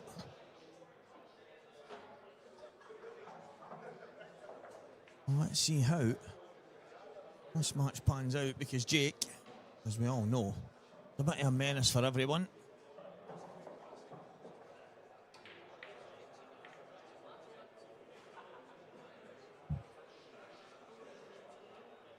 So how is everyone doing? How many have we got? I can't even see. The way Craig's got it set up in here, I used to be able to see the wee kind of replay type thing, and we could also have a look at the numbers and everything else.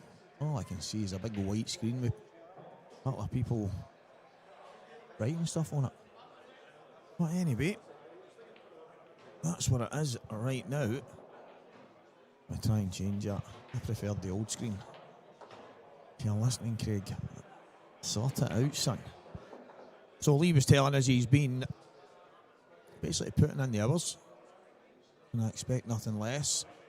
And in practice, he hadn't missed many balls at all. He's been breaking and dishing and basically taking out clearances for fun, but that is exactly what he's going to have to do here. You're going to beat Jake, who has been in the winner's circle this year. He's obviously been at the tail end of a lot of tournaments. He's travelled up and down to Scotland quite a lot.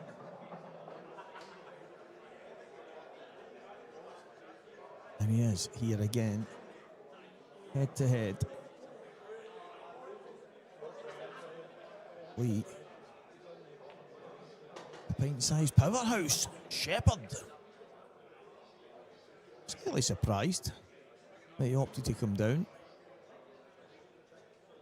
I mean, if I'm thinking to myself, last two balls, he'd be quite happy to just kind of stun this up the table.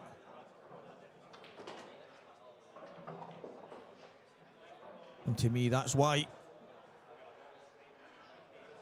I think leaving those two to last down here would have been ideal. I understand why he's came down. He's wanting to go and kind of mind his work a wee bit, head back upstairs. That's where the 8 ball is, but it has ended up posing a few issues.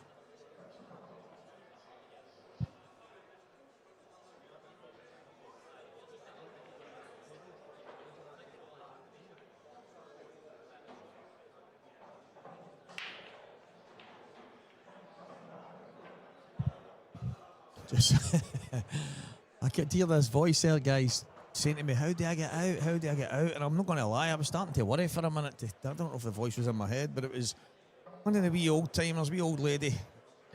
Obviously, I'm having a wee bite to eat, and she couldn't get out. She didn't know to press the exit button and then walk out the door. So, yeah, poor lady thought she was kidnapped there. Okay, slight mistake. Don't think he's left anything clean. The yellow closest to the left middle. Jake could kind of drill that into the bottom corner.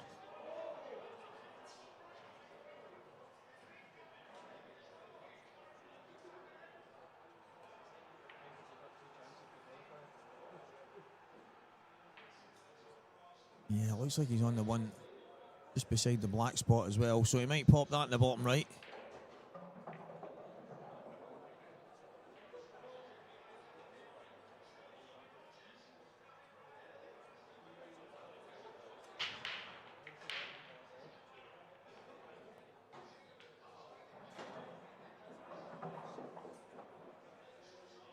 Yeah, he's giving himself a great chance here.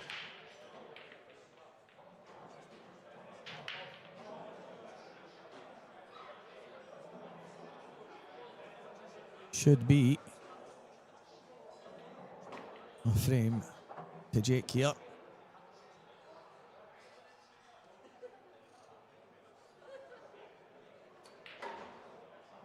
Not really seeing where it can go wrong. Pop the yellow to the top right.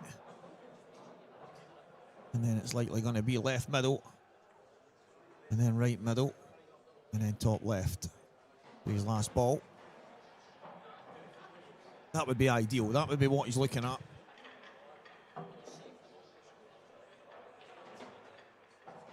Yeah, that's just about perfect.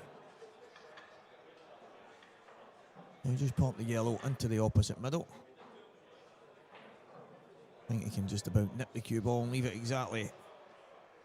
Oh, he might. Is he changing his mind here? Pretty surprised at this, I must admit. I know he can just pop it out and take the yellow to the middle and then... Yeah, it's became awkward. So will he take the yellow in the bottom now? Maybe just screw it back? Didn't like that. I don't know why he didn't just pop the yellow to the right-hand middle and then it's just yellow to the top left and then black to the opposite middle pocket. Really surprising.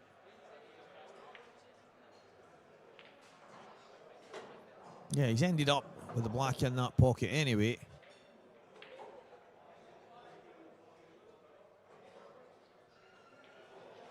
Yeah, 1-0 Jake Danylov. I'd love to know why he decided to change his mind on that, but he got there in the end. Frame number 2, Lee Shepard to break.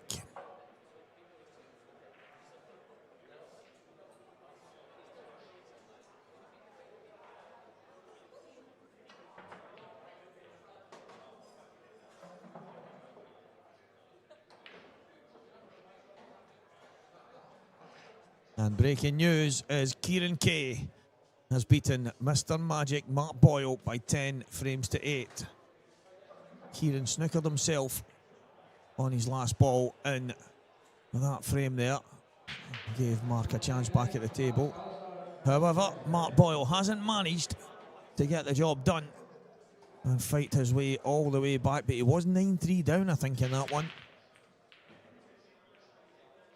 Oh, very well done, young Kieran Kay. And another one of the local boys, Sean McMahon. He's going head to head with one of the top Welsh players on the circuit right now. And it's the main man, Luke Sanchez.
Yeah, well.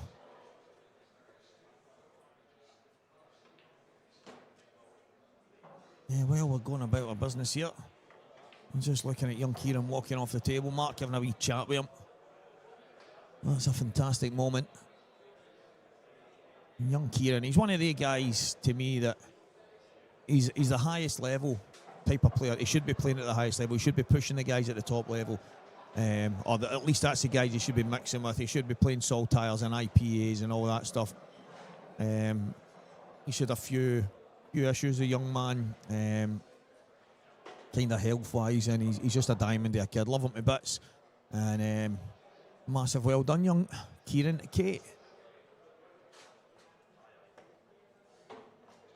And Sean McMahon, as I mentioned, who was on the other stream table.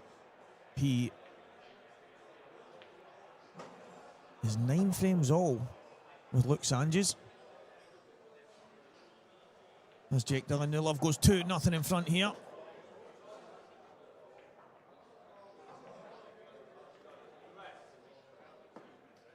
Stephen Ainsworth 1, Mark Farnsworth.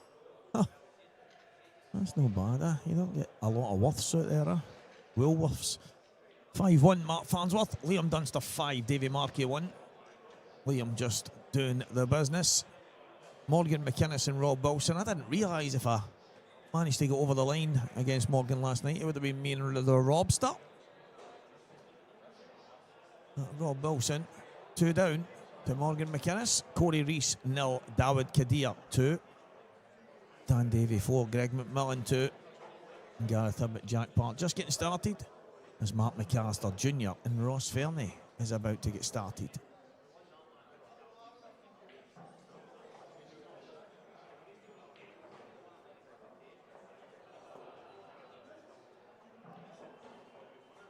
Well, Jake Danylov to break off. He's not put his score up. It is 2-0.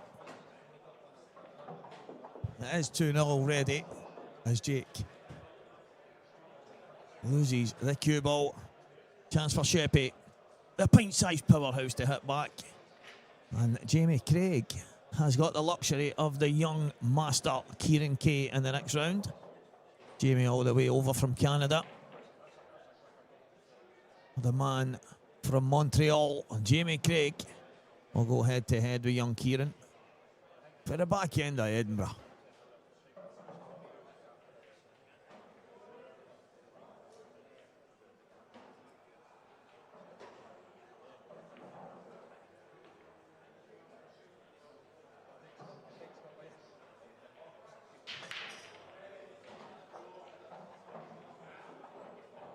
That'll do. That'll do.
Mark Boyle and young Stephen Allison will do a little bit of tangoing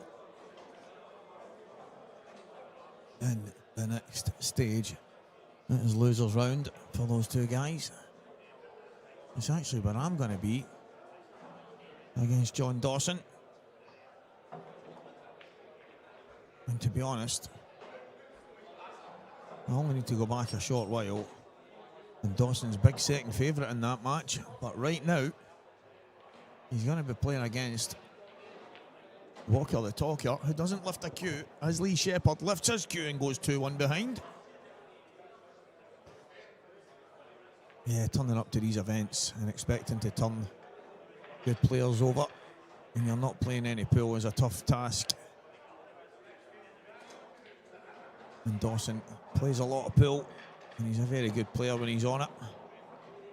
And that's who I walk into in a wee bit, so that should be a no bad wee game. This match right here. Two giants, if you ask me. Two of the guys that, when you look at the very, very top, and I think it was Lee that was in last night, and we spoke about the guys that's at the very top. No matter what discipline you play, there's obviously certain guys that are just that wee bit above. Especially here at the IPA with Gareth Hibbett, Mark Farnsworth, Mark Boyle, Liam Dunster.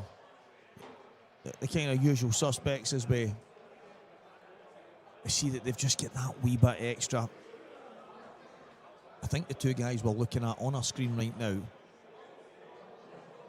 Jake and Lee, they're in that bracket. Lee actually, he said it last night, he's in that bracket just below. I'm not a million miles behind.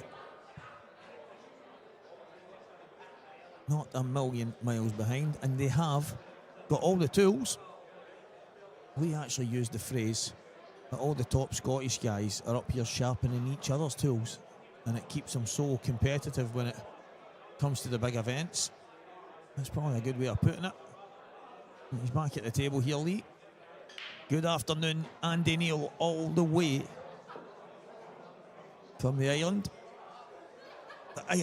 of the man. Hope you're keeping well, my friend. Fantastic help to us at the IPA when we're over.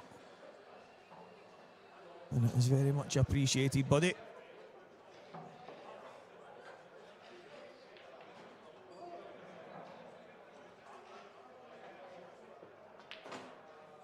Oh, he's just missed it there, but I think he might be fortunate here. He's going to want to play this quite delicate. Pop it into the middle. Has he got a natural? That's the question.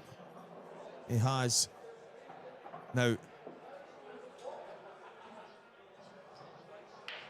I like the fact that he played it nice and soft, but I think I'd have been playing a bit more central on the white so that I'm going towards the yellow, like full in the face. But obviously Lee's thinking if he slides off it, just pops it out.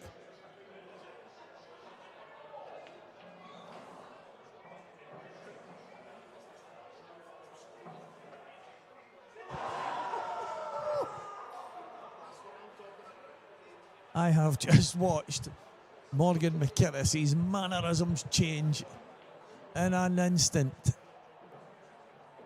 as Aston Villa score a late goal against his beloved Arsenal. Wowzers. Yeah, he took the nip earlier. Took the nip with Paddy earlier because Paddy was talking about Arsenal losing a goal. Probably not a good idea. But it was funny. I did enjoy it. I did enjoy a little bit afters.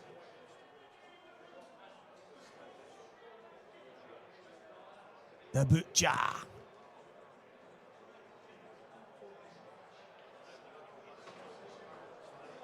Lee's a little bit unlucky there. If that ball comes out, he's probably 2 frames all here.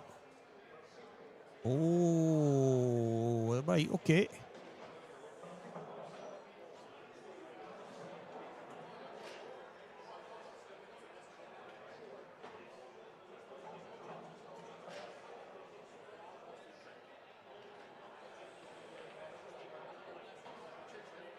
Good shot. Very good shot.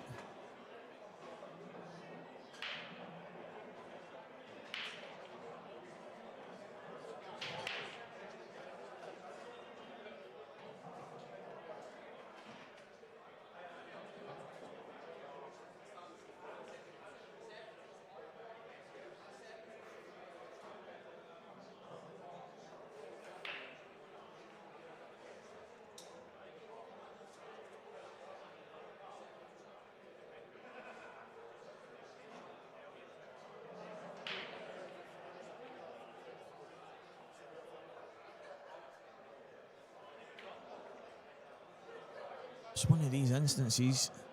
I don't know who's watching. I don't know how many. As I say, the screen is very different. No, I've not got a clue what's going on apart from a couple of people that were on the chat a while ago and Andy Neil. But this is one of the moments for me where you say just a hit. Just a hit.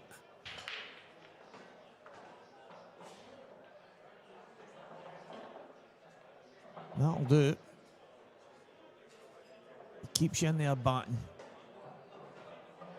Sometimes all you can do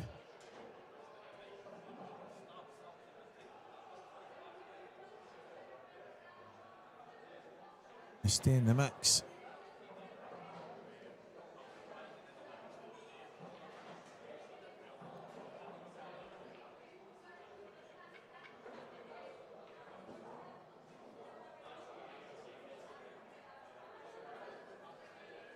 He's back up there again, but to me it's pretty straightforward. You're going bottom cushion because you've got a chance of hitting both of them. It's such a big target. You should never be missing it on the right-hand side.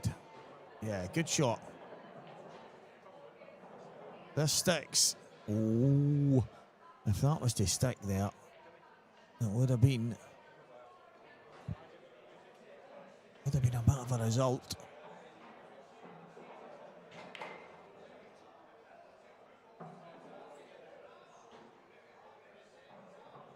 So Andy, I hope you're going to be tuning into your local, I mean, I don't want to say local superstar, but you know the guy I'm talking about. It's Davy.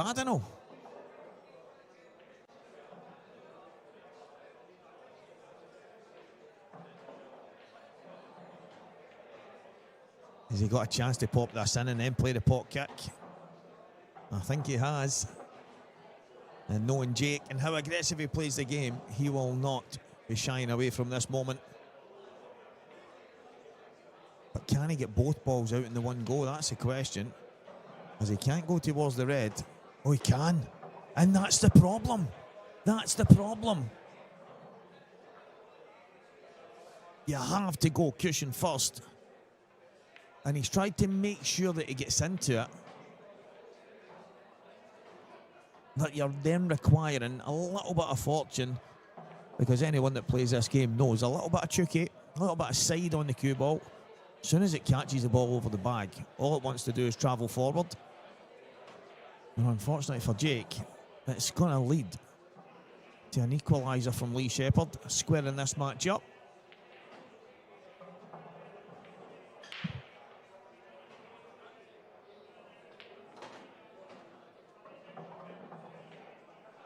And Spartacus McAllister has squared it up against Ross Fernie. One frame all. Gav Robinson, Johnny McDermott just underway as well. Some unbelievably mouth-watering ties, guys, eh? Jake Danylov, Lee Shepard here, Mark McAllister Jr., Ross Fernie, Johnny McDermott, Gav Robinson, Mark Boyle, Stephen Allison, Gaz Hibbett, Jackie Park, Jackster, Dan Davy and Greg, the G-Reg, McMullen, Corey Reese and Dawood Kadia, Rob Wilson, Morgan McKinnus, Flicks McKinnus. Apparently there's a nickname for him called Flicks McKinnus. Gets every wee flick under the sun. That came for Lewis McCool. I think they practice together.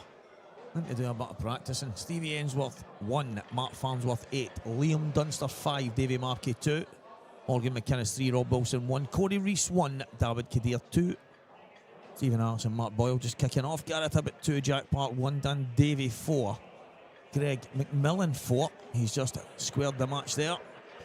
Gav and Johnny are on the first frame as we speak. Mark McAllister, Ross Fernie 1-1, and the match on your screen. The Butcher and the pint-sized powerhouse.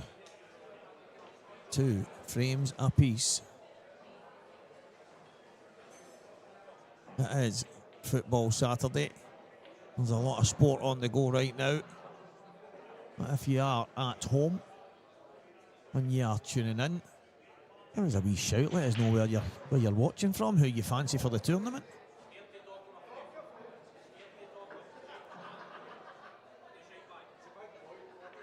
Scott Gillespie, Dave Adenau, Andy Neil. That's going to be some match.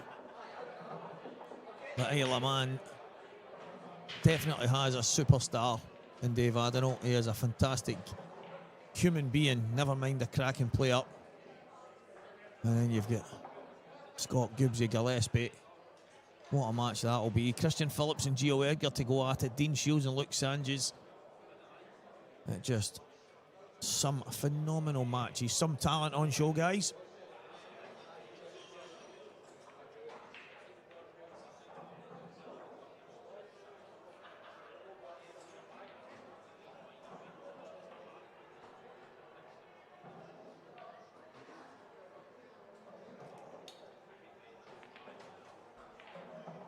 Okay, yeah, he's put his hand up there because there was no way. that Jake played that shot. He was trying to drop the pot in, get himself on the yellow balls. But it's ended up with Lee in a little bit of trouble. Yeah. You see his reaction. He can't really do anything here, to be honest. So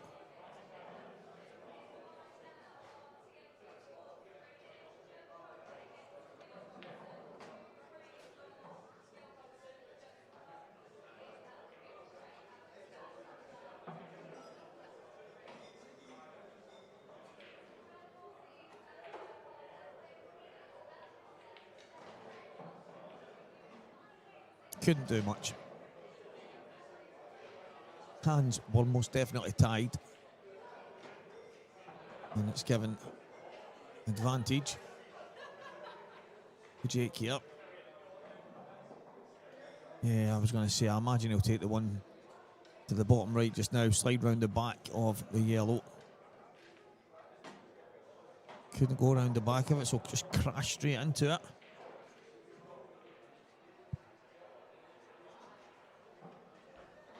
Just totally fair enough. If that's what the angle provides you.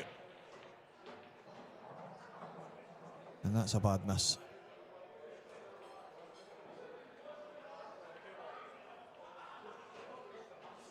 Yeah, that's a bad miss.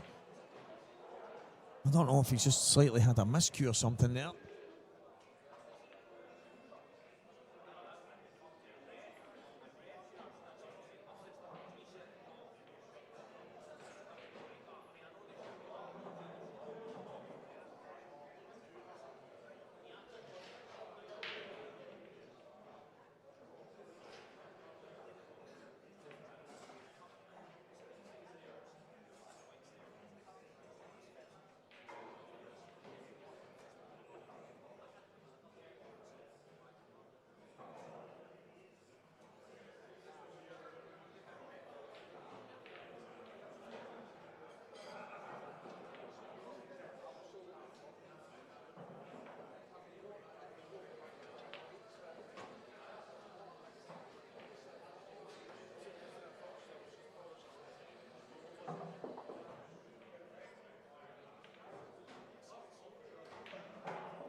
So I was thinking in the beginning, if he can get right behind us, can he just about drop it in?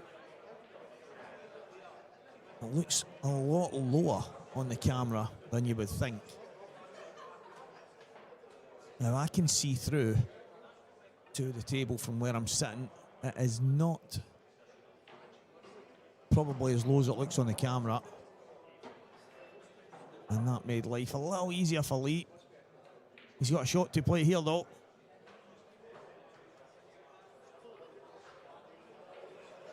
Done up one cushion just before the middle pocket, absolutely spot on. He just needs to drop this in. A little bit of control on the side on the cue ball and straight on the black. A little bit of a looped finger from Lee there as he pops the black in. 3 frames to 2. Lee Shepard. Jake Danylov. I don't know if that was a little miscue he had or if he just made a mess of it. He was playing loads of run inside, trying to pop it in, and then I think he was trying to play in such a way where he was going to be on the one that was on the bottom left cushion. At least I think. However, it didn't go to plan. Lee got back in. And I have to say, guys, he took a cracking finish.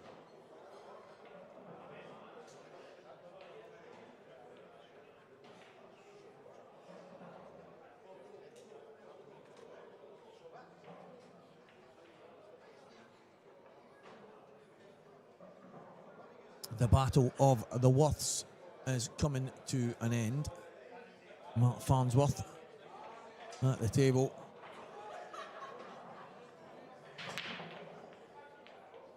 And he's got a couple of yellows to drop in, and that will end the match with Stevie Ainsworth. That will be 10 frames to 1 to Big Ray.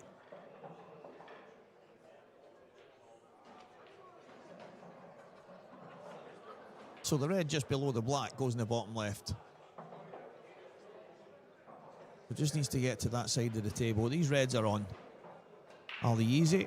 No, definitely not. But pop the one in the top. Get yourself over to the left-hand side roughly. You'll either have a shot on a red, the one that's kind of in between the three. Play that to the bottom right. And then he's going to have the one to the right middle, the one to the top. Yeah, they're all there. He just has to map this out. Get the pattern in his head. Get it sorted. Anywhere there would be bang on. Gives him an option. Gives him a chance to maybe land on the three of them. Doesn't go far enough. He's still got a shot. Goes too far. He's still got a shot. Didn't want to go as wide as that, but that is totally fine. And it's actually made things a little bit easier if you ask me.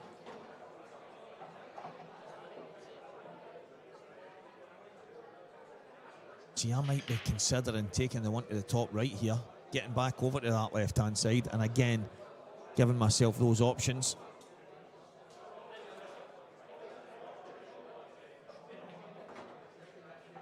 Even better.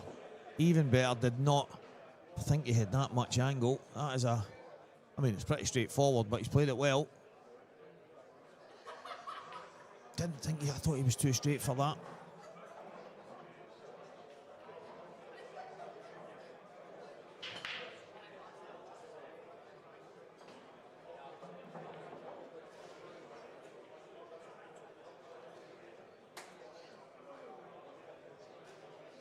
Yeah, he's going to have to pop this in the bottom. Screw back off the cushion, get himself back out towards the middle. Is that past the yellow? Must fly past. Must fly past, and he's going to have to leave the cue ball roughly where the red is. Just a little jab to the side. Right, okay. He's not liking it because he's landed in the one spot. If he comes a bit further, he can go two cushions and take the 8-ball to the bottom right. If he's a little bit further to the left, he can just stun down the table. So he might run on and off and come back down the same line here.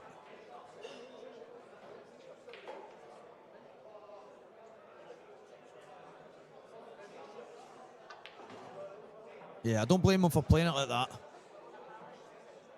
Just come back down the same line.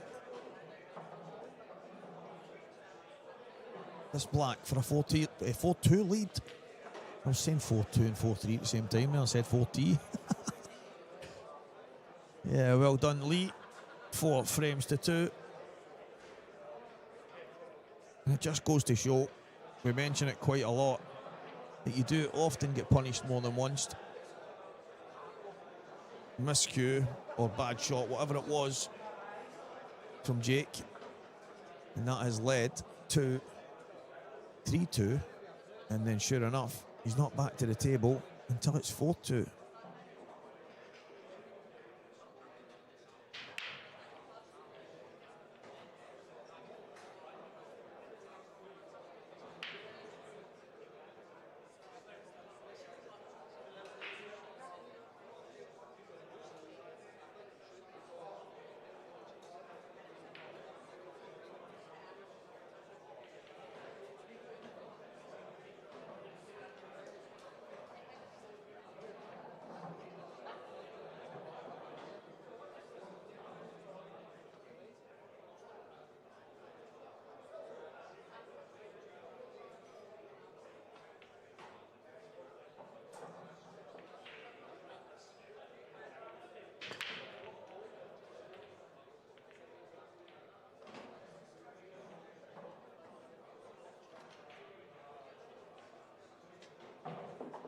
Good chance here.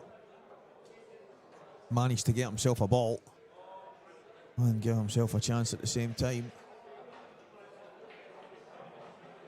The yellow.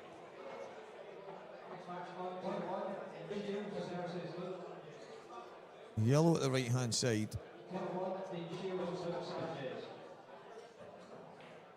That's the problem if he wants to go yellows. So you might see Jake go reds here. Straightforward plant at the top. The red in the middle of the table will go to the bottom right once that area is cleared. And Jake, if he pops this in, could clear this bottom end, or at least that one. I think that's what he will do, so I think he'll pop this in the bottom right. Screw up the table.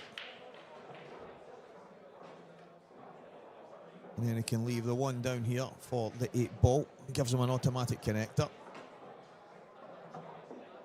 Well, that's fine. It's not as high as he would have liked.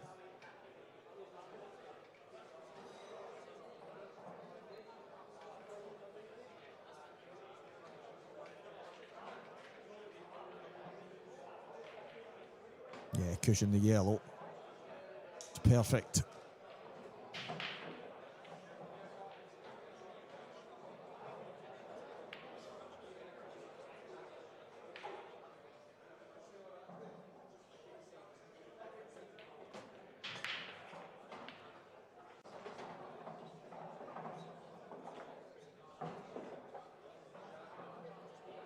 Now, I like taking the one to the bottom right now because is he going to get as good on it again?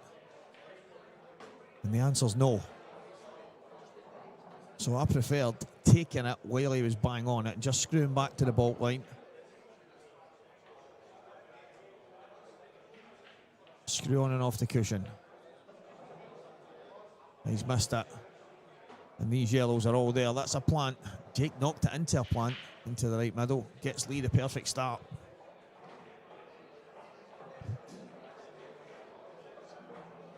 So a guy I've played a lot with over the years, one of my best mates in the world of pool, Christopher Slack, the Tish, the Scottish Slack.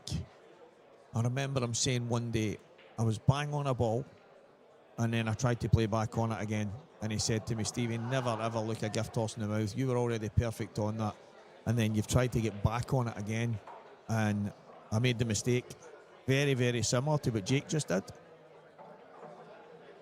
And it seems to always come back to bite you.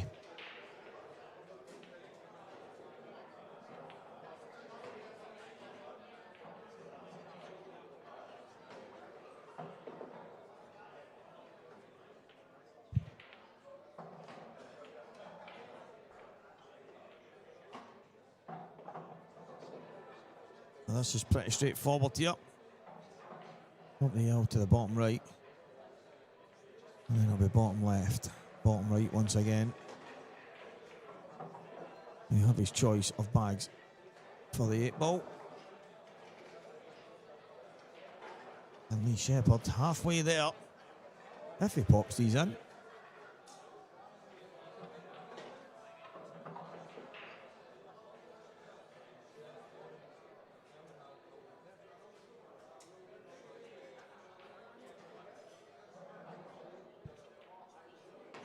Yeah, nice stuff.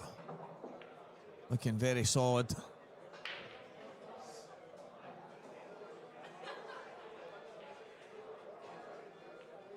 (5-2) Lee Shepard.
some of the scores as I see them. Dean Shields, Luke Sanchez, it's 1-0 to Luke.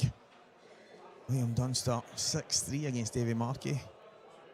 It's been quite 7-3. Liam Dunster's got another one. Morgan McKinnus 5. Rob Wilson 2. Cody Reese 2. David Kadir 4. What a player David is, guys. If you don't know him, he really is a top player. Really could have done a lot of damage in the game had he took it serious. But you only really get him in the Scottish events. But he is such a good player, such a talent. Stephen Allison, Mark Boyle, and this race to 7. And it's 3 frames apiece. I can see through the screens from where I am that Mark's put young Stephen in a bit of a snooker.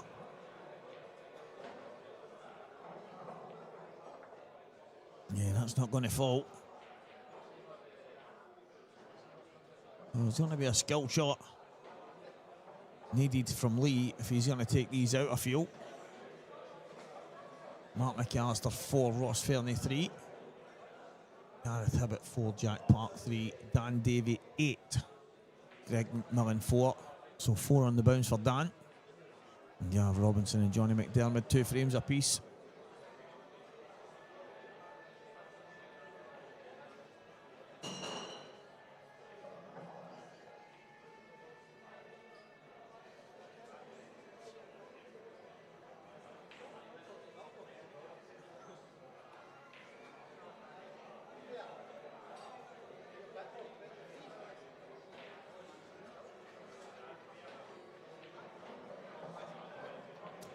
Gav Robinson's just played a cracking shot to get himself on a black against Johnny, so it could be 3 frames to 2 if Gav takes that one.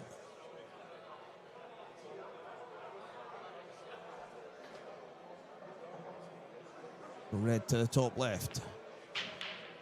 Misses it by a long way.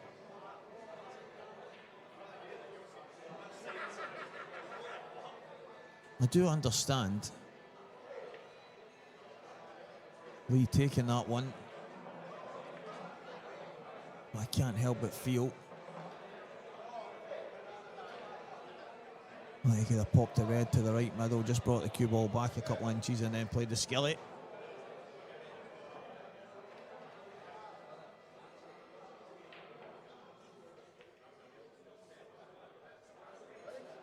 This is a foul. It is 2 shots, 1 free shot, 1 visit.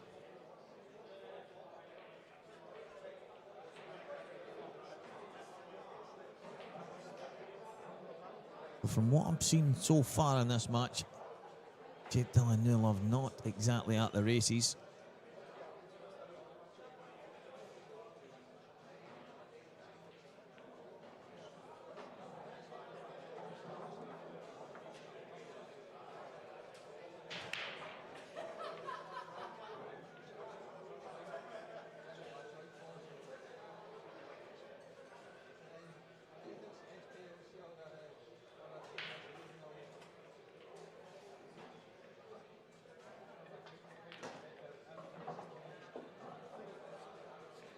That's turned out okay. It was a bit awkward, the fact that the 2 yellows were there. There's never a guarantee that you're going to get everything out in one go. But Lee's kind of managed it. With the red that the cue ball is more or less stuck to, does only go in the bottom right. He'll have to work his way back down for it. He'd love to drop on it perfectly last. Just a little stun past the black. Even a little stop ball. And that's what he's looking at there. He's looking at the angle of where he wants to be when that time comes.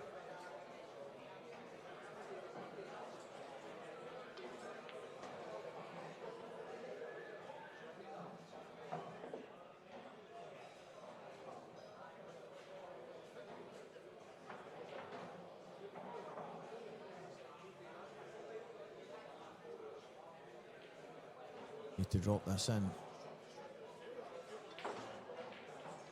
Yeah, he had to power it. Didn't think he had to play it like that.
Looking to go safe.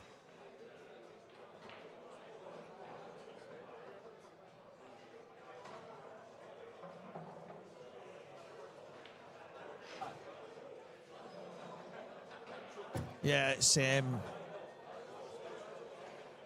slightly awkward here. He's left him the red to the top right, which was, I think it was always going to be the case. He couldn't hide everything. So you want to try and hide the easy stuff. That's the stuff closest to the right middle. Or easier, should I say.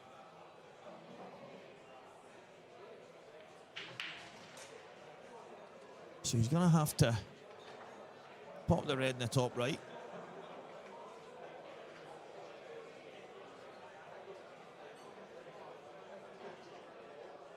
Big shot, gets this, probably wins a frame. Don't mind it. Don't mind it. But how has it opened things up? Well, not in a good way for Lee. It's now given a chance that Jake didn't really have when the balls were sitting the way they were previous to that shot.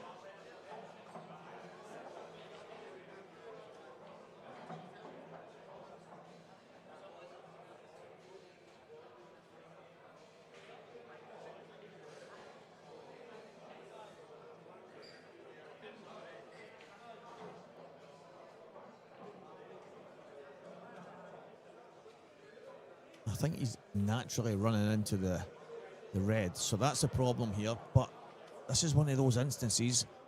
Sometimes all you can, oh, he's digging in. So sometimes all you can do is pot the ball. So he's trying to avoid the red and screw off the kind of two cushions.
So Lee not able to kind of capitalise there. And this has been such a strange frame. Kind of back and forth between both guys. Neither able to get a chance worth taking.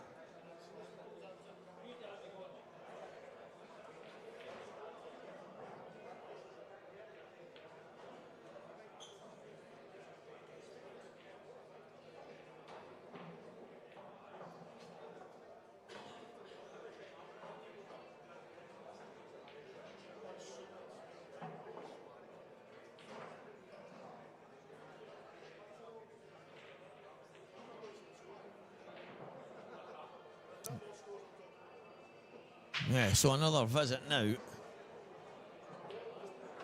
for Jake. He's having a peek to see if that might just about drift past.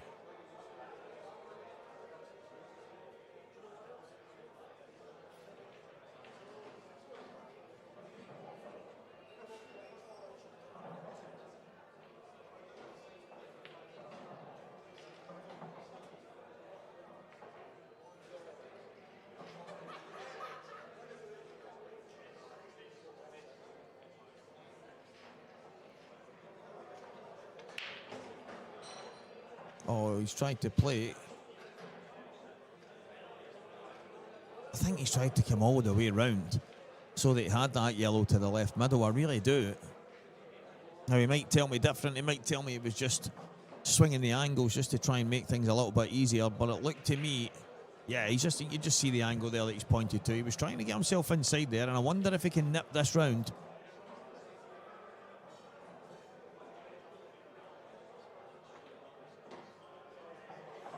Brilliant.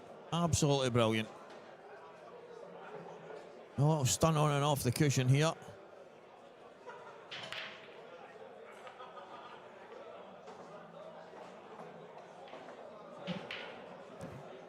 Just below the red. You won't even mind if you just flick the red. Even better if you don't.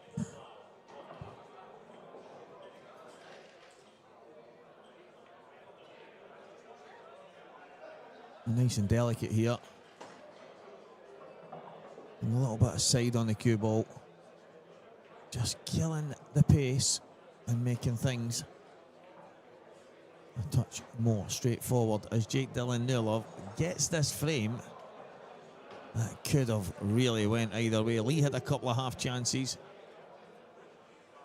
Jake the same. Both of them had their moments in making errors, and it's led to the frame going the way of Jake. 6 frames to 4.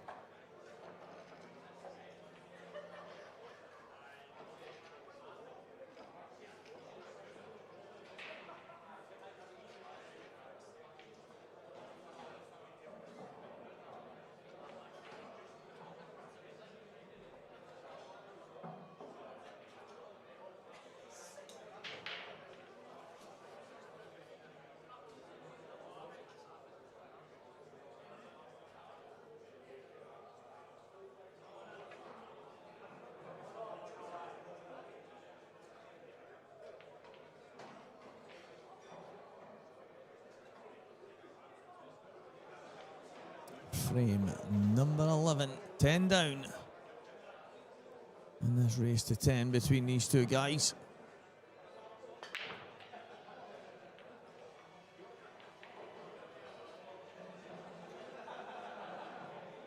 Yeah, nothing doing.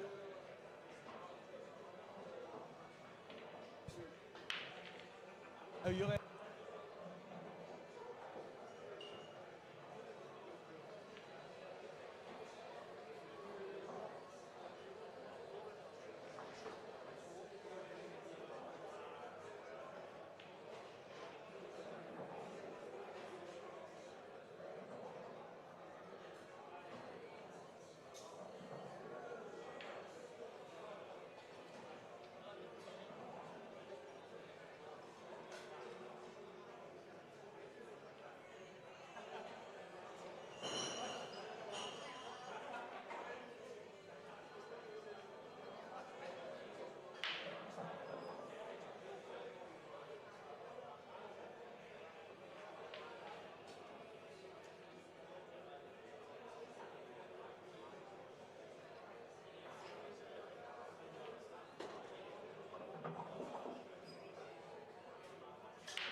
The ever popular commentary box. And the full quota turning up there. I think Renzi Jr. got his jacket brought in by his father. And some of Jake Danylov. His team of backers coming in there. Just saying, how do you do to the talker?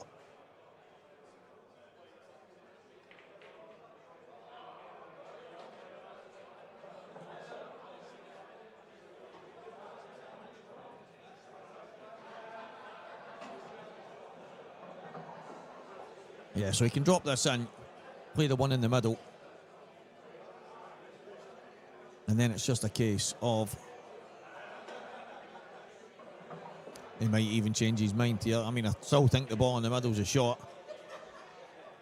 Yeah, that's why he's having a look now, because he can kind of go either way. And I don't blame him. As I say, he can go either way now. Just bump it in, back out. Simple stuff. Another frame on the board, Lee Shepard. 7 frames to 4.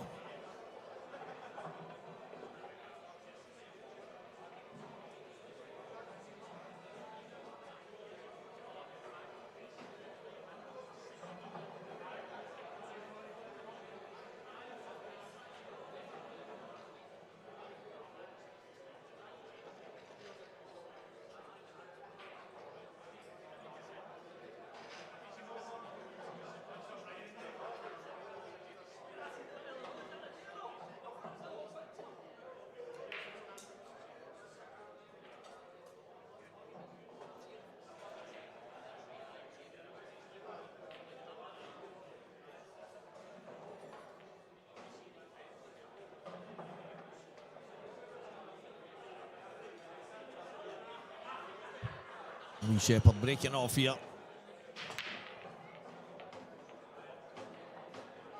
Lost the cue ball. Not a bad smash. He was telling me that he's been breaking pretty well.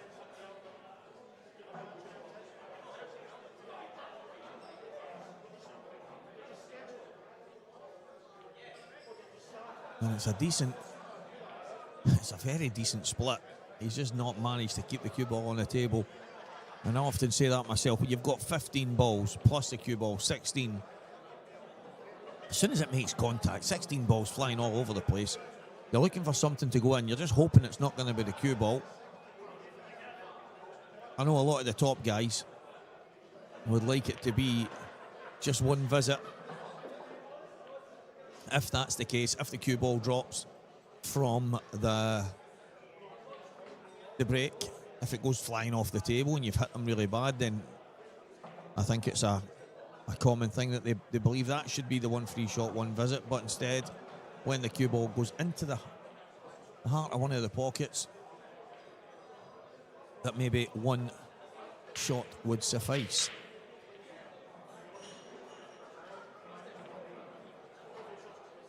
Oh, wiped its feet.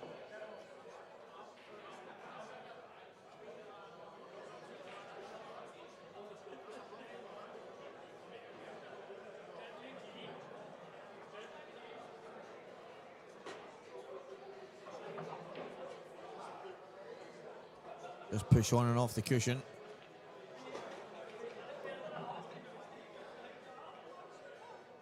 It's just a little drop and a drop. And 7 frames to 5, just like that.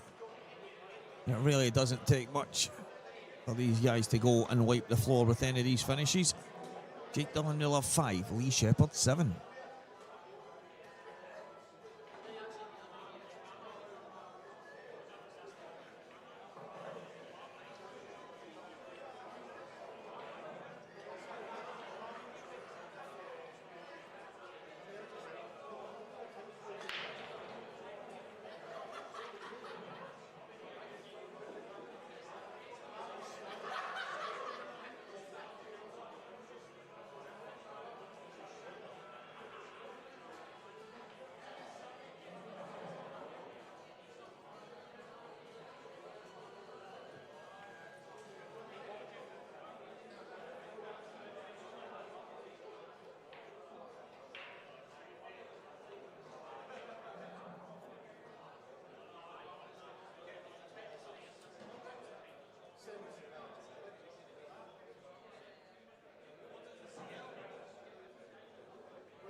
So while the guys are having a little bit of a comfort break, or they were, I was going to rhyme off the scores, and I'll still do that as Jake sets up to break.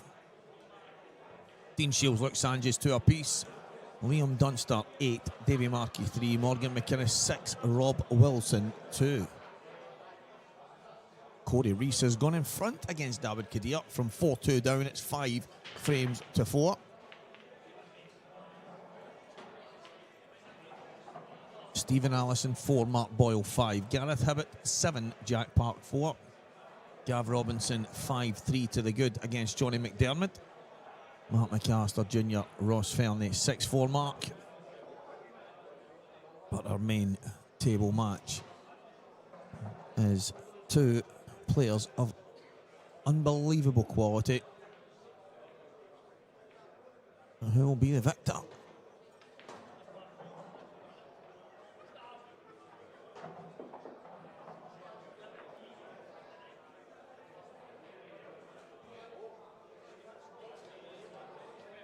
Race to 10. These long races, they kind of favour the top boys, of course they do, and so they should. If you want to get there, you're going to have to go and chase these guys down. You're going to have to beat them in the long races. That's what it's all about.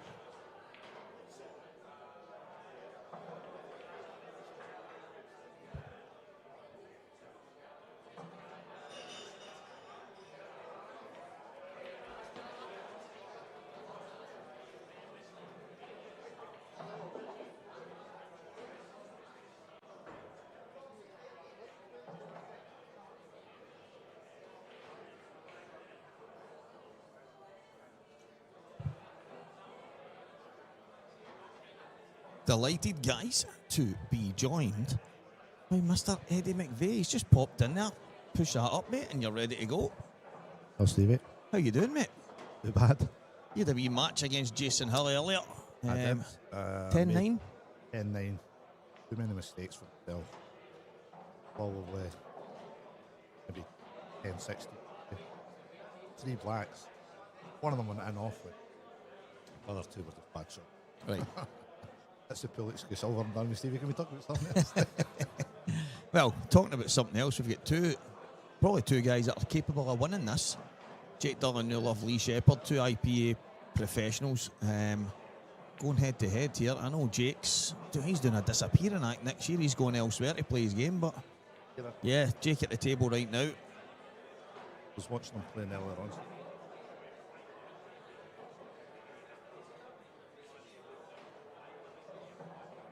I wonder if he can get through the gap.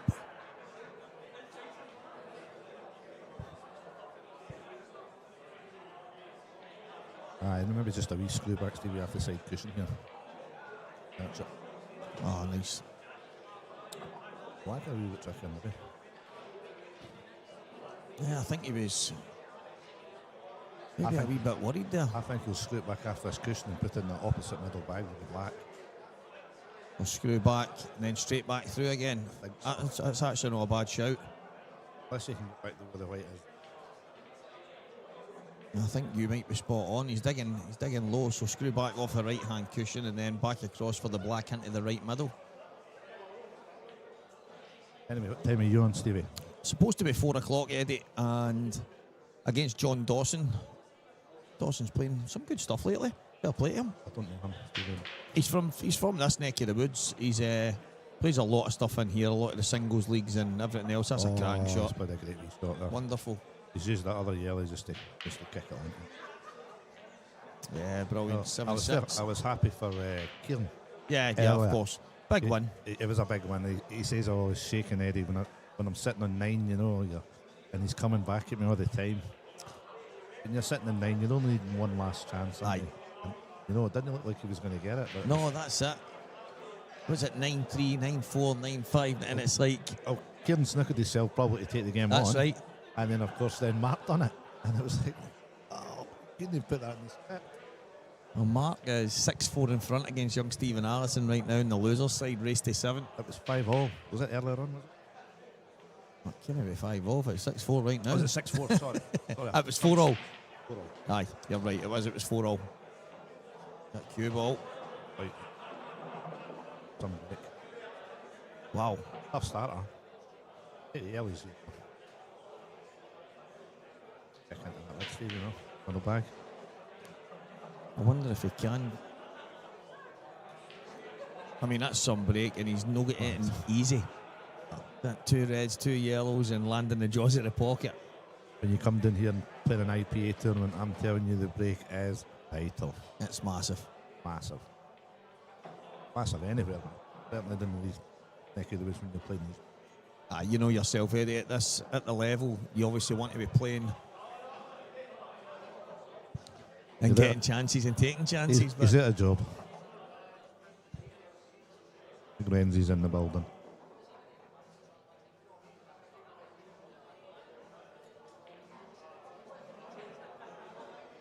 I'm thinking he's going to cut this into the middle.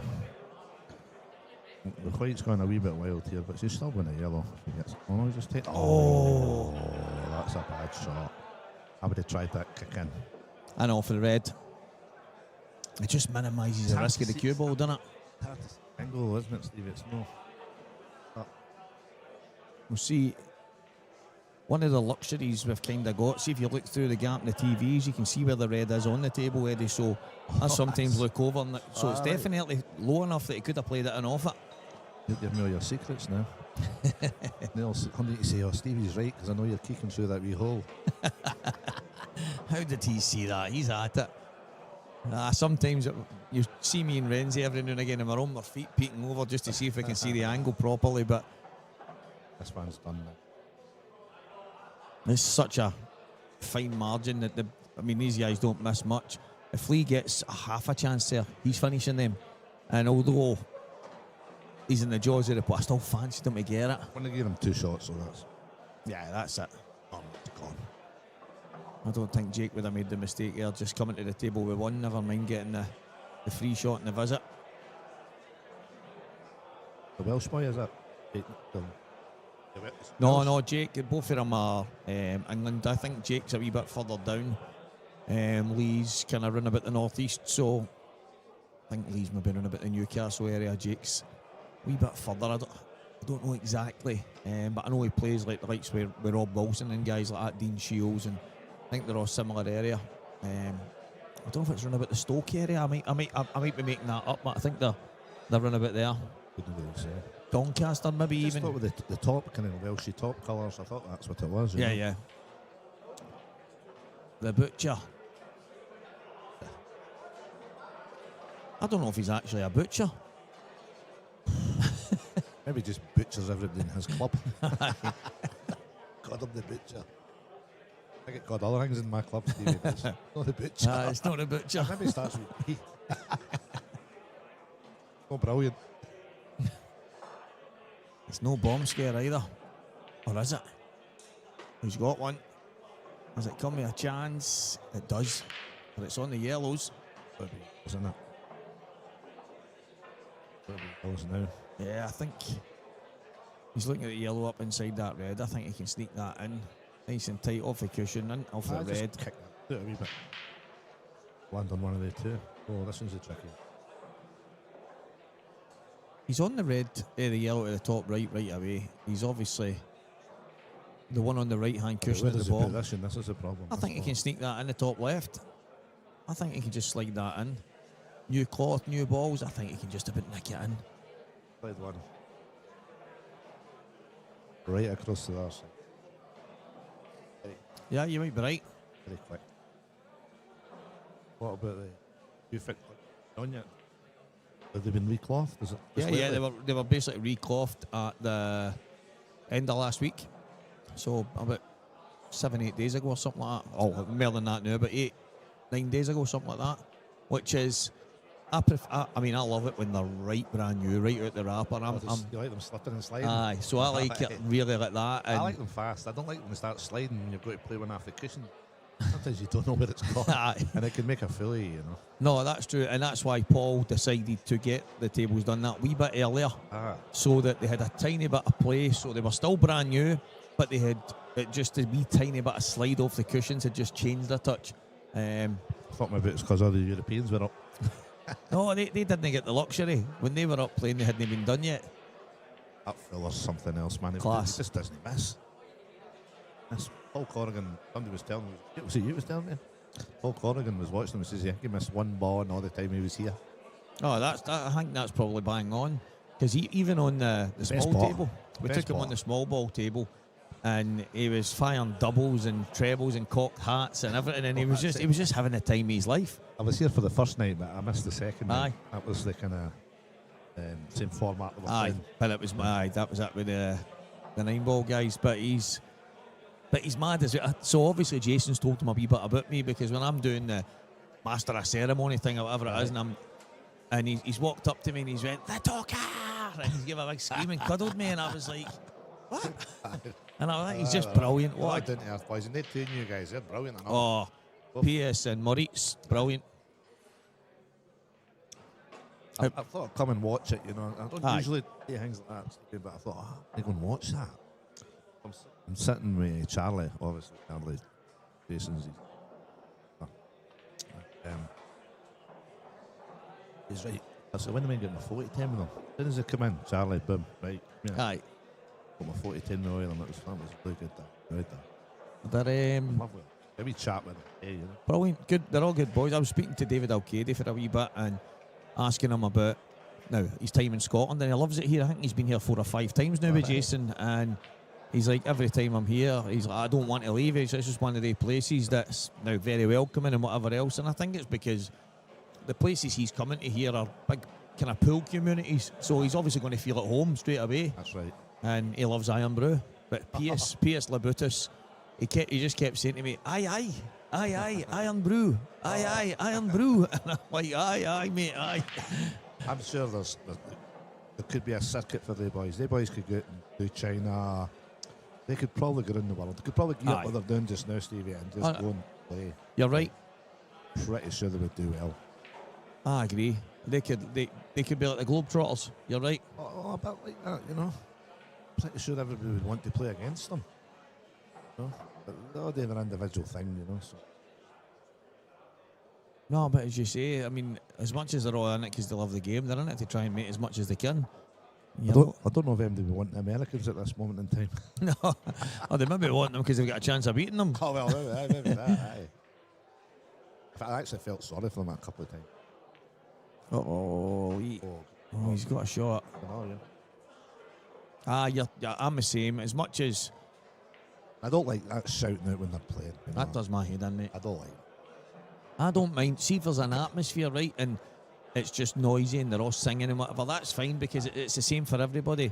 But it's that screaming and that daft noise, and that's just no right. In the backswing, it's all quiet and all of a sudden there's a big shot. fantastic Lee Shepard. And I tell you what, the last couple of frames, wee things have kind of went against him, and then he's just put it. That's a worldie. What a finish. Well, he go 8-7 in front now. Don't know who's to break, but What a finish. Lee to break, I think. Aye, I'm not a fan. I'm not a fan of that screaming and stuff. As I say, it's all right. Like, creating atmosphere. There's a difference between a good atmosphere than all that. That's just nonsense. It's bad. It's not even nice to hear it, you know. No, true. I come from a snooker background, obviously, and that is, got to give the guy the time on the table. You can't go that shouting. No, I know. Right. But seemingly, when you're over in America, it's 10 times worse. So, obviously, I've watched it obviously through the years, and I've watched them home and away, and I see what I see on the TV and what I hear on the TV. I would say there's not a whole lot of difference, but I would be lying if I thought the Americans were worse than some of the stuff I've heard.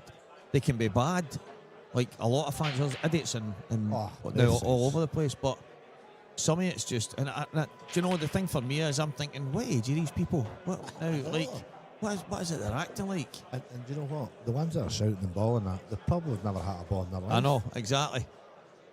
And he's landed in the jaws of that pocket again. I think he's got a Reese shot here. It's a tough shot. That right up the top rail just to knock it in. Plant to the top right. And another plant to the top left, offset. I think so. I wonder if he can run into it right now. Oh, maybe. Yellow. Oh, he's doing it. Oh, he's gone for it. Oh, There what you a go. shot's finished now. Brilliant. Tapping the leg from Jake Danylov. That is fantastic. That was a great shot. It could have come out wrong there, but it was absolutely bang on. Brilliant. Just a case of keeping the head. That's it, innit? Exactly. The head now. They're all there for the team. I just noticed a bit of breaking news. I don't know if anybody's interested, but Max Verstappen is on pole in Abu Dhabi.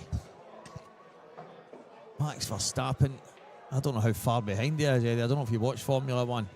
I only really watch it if there's a race that means something. I don't really watch it, to be honest. Sometimes if I see the highlights are coming on, there's nothing else on. Aye. Lee's landed in between everything here. Just kind of check this in. Aye, loads and loads of check side. That'll do. Lovely wee touches these guys have. Oof.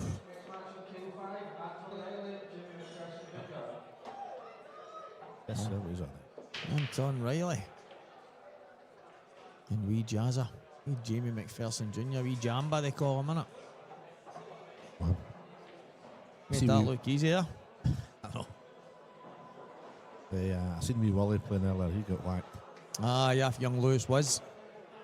Young Lewis is a good player, cracking young kid. Ended up him and his dad sat, had a wee chat with him, and he was playing Liam Dunster last night. Me and Renzi commentated on it. All right. That's right. Aye, How did it go on? Liam kind of Dunstered him. Don't get me wrong, Lewis got off to a good start, reverse dish, breaking dish, and then he sat in his seat for the next 4 or 5 frames, and all he did was really break Eddie. But it was, he actually had there's a lot of learning moments in it, because obviously once the pressure's on and Liam's got a head of steam, you've then got to react in a certain way. I like no miss. Yeah, exactly. And he made some mistakes. He went the wrong way on a few shots, and obviously a few finishes. But I spoke to him about it. And I said, look, when you go back and watch it, I think you'll realise straight away, and you'll think you'll go, oh, what was I thinking there? I says, but that's a great thing, because you've now got teachable moments based on the fact that you were on that main table against Liam, whereas on the outer tables you can come away and maybe think you've not done much wrong. That's correct. So you've got the benefit of basically the guy that coached Liam for the best part of a decade, and myself, who's obviously played at a good enough level to know the game inside out, and so he was buzzing with that, and obviously looking for. But he's obviously went and beat young William Wallace, who's had some fantastic results lately. Has. What's the name of the club? What's the club that he plays at again? Who? Beat him. Oh, Lewis. I'm not really sure.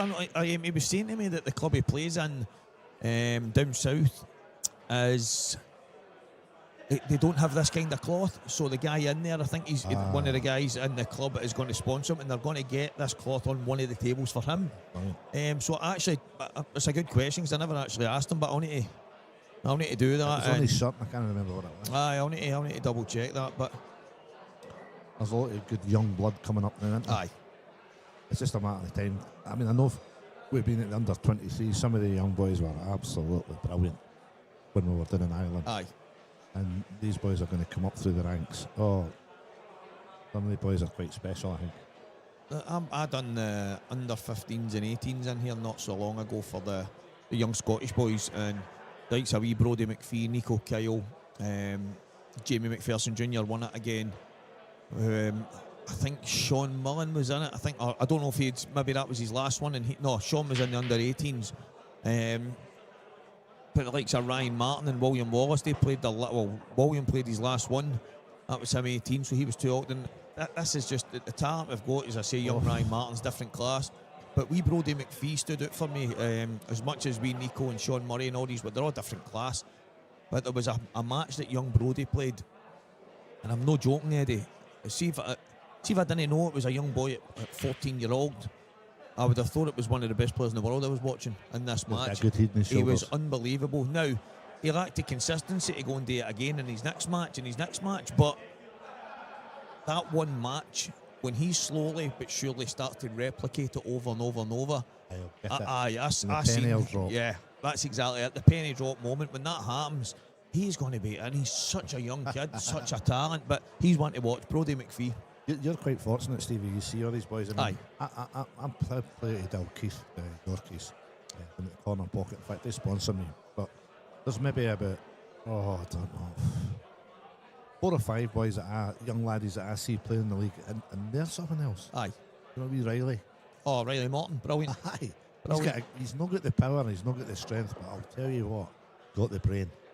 And I think once he gets the power behind him, gets a wee bit of beef on him, he'll take a bit of beating that young laddie. Aye, Riley's class as well. He's another one. As I say, there was so many. There's loads of them, aye. But When I was you're in, fortunate, Stevie, because you get to see them all the no, time. that's true. I can't say, he's good. The only time I really get to see them if I go and watch them in Ireland, kind of like when I'm away, when the manager I'm watching. You're going to an international event, and that's when you're getting to see them with your own eyes.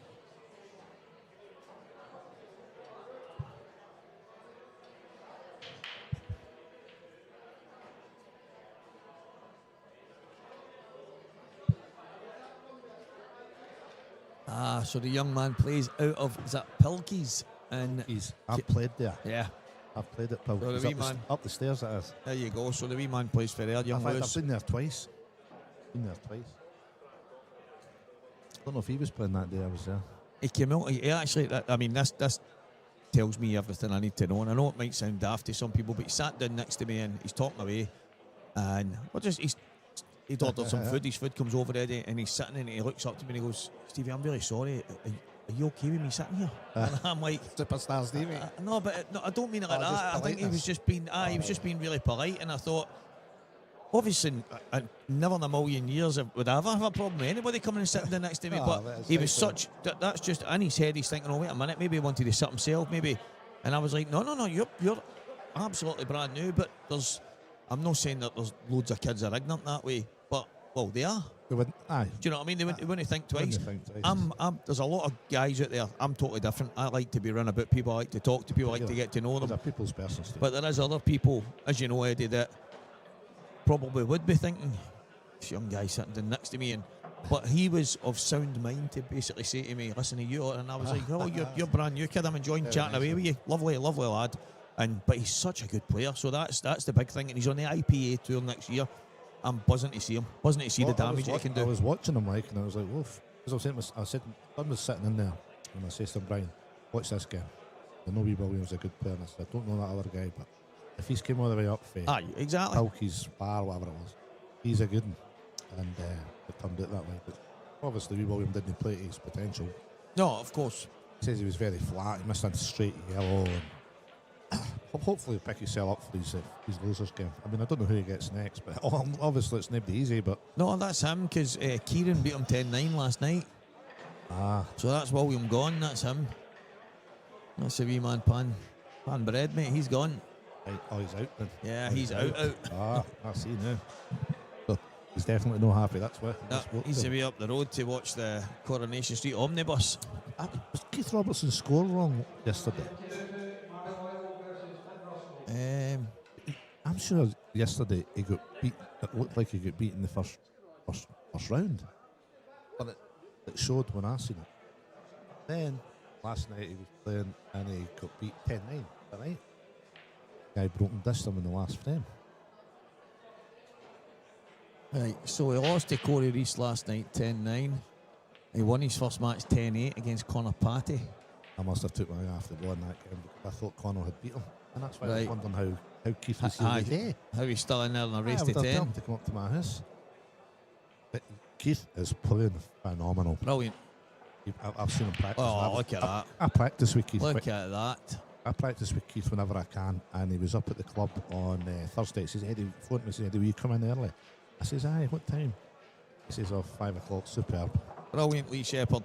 Their last 3 finishes, Eddie, were unbelievable. Top class. Unbelievable. Top class. But the thing, definitely deserved to win that. Stuns it to me how easy he made them look. You actually mentioned a wee minute ago, it's the touch they've got. Different class. We tend to kind of, sometimes we, well, me personally, sometimes we kind of hammer them round a wee bit. So they're just nice and easy cueing, slow right down. Aye, you're probably right. With Lee, I mean, me and Lee are good mates, so and we got on like a house on fire. We have for a long time. I love watching him play. I love the way he plays the game. Really aggressive, likes to go for finishes, take the finishes. And he done it in style there, because he could have been forgave Eddie for falling away when he tossed a couple there. Aye. But he just, he just switched back in. and away he went. Brilliant. You say the last three Absolutely frames were brilliant. world class. So guys, next up is Gio Edgar, Christian Phillips, and yous are getting a wee bit of a star duo. Getting a change. Well, cut of numpties, Alan we're the- Reynolds and Robert Stephen. I'm getting thrown out. Eddie's getting tossed out with a talker. So we'll let the two nutcases in. Guys, Gio Edgar, Christian Phillips, stay tuned. If you can stomach these two, stay tuned. I was going to leave you my Twix, but I'm not now.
Okay, so fantastic performance from Lee Shepard, the pint-sized powerhouse, in our last match. And it's a pleasure to welcome in, beside me, a guy I commentated on a little bit earlier, Robert Stephen. Rob, how you doing, mate? Very well, thanks, mate. Good to be in here, and this should be a good match. Two attacking players. Yeah, and I think both be pretty comprehensive victories in the first round. Both good players. Christian's goes under the radar a little bit at times, but he has the respect of all the top Welsh players, and that's because he is, I would say he's the steadiest of the Welsh players, as in the way he plays the game. He's not as super aggressive as Marshy and Ben and all the rest of them, but he's won a fair few tournaments down in Wales, so he must be The standard in Wales is unreal, obviously, as we know. So to win any tournament down there, never mind multiple, you need to be very, very good.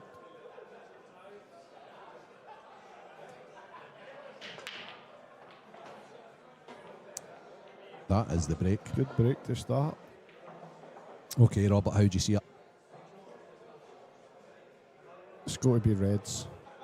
one in the middle, one up the cushion, and then it's pretty much roll-ins after that. Straightforward. Yeah. Just that one red up the cushion, but you don't even need to do it with the white because you've got the one over the right middle.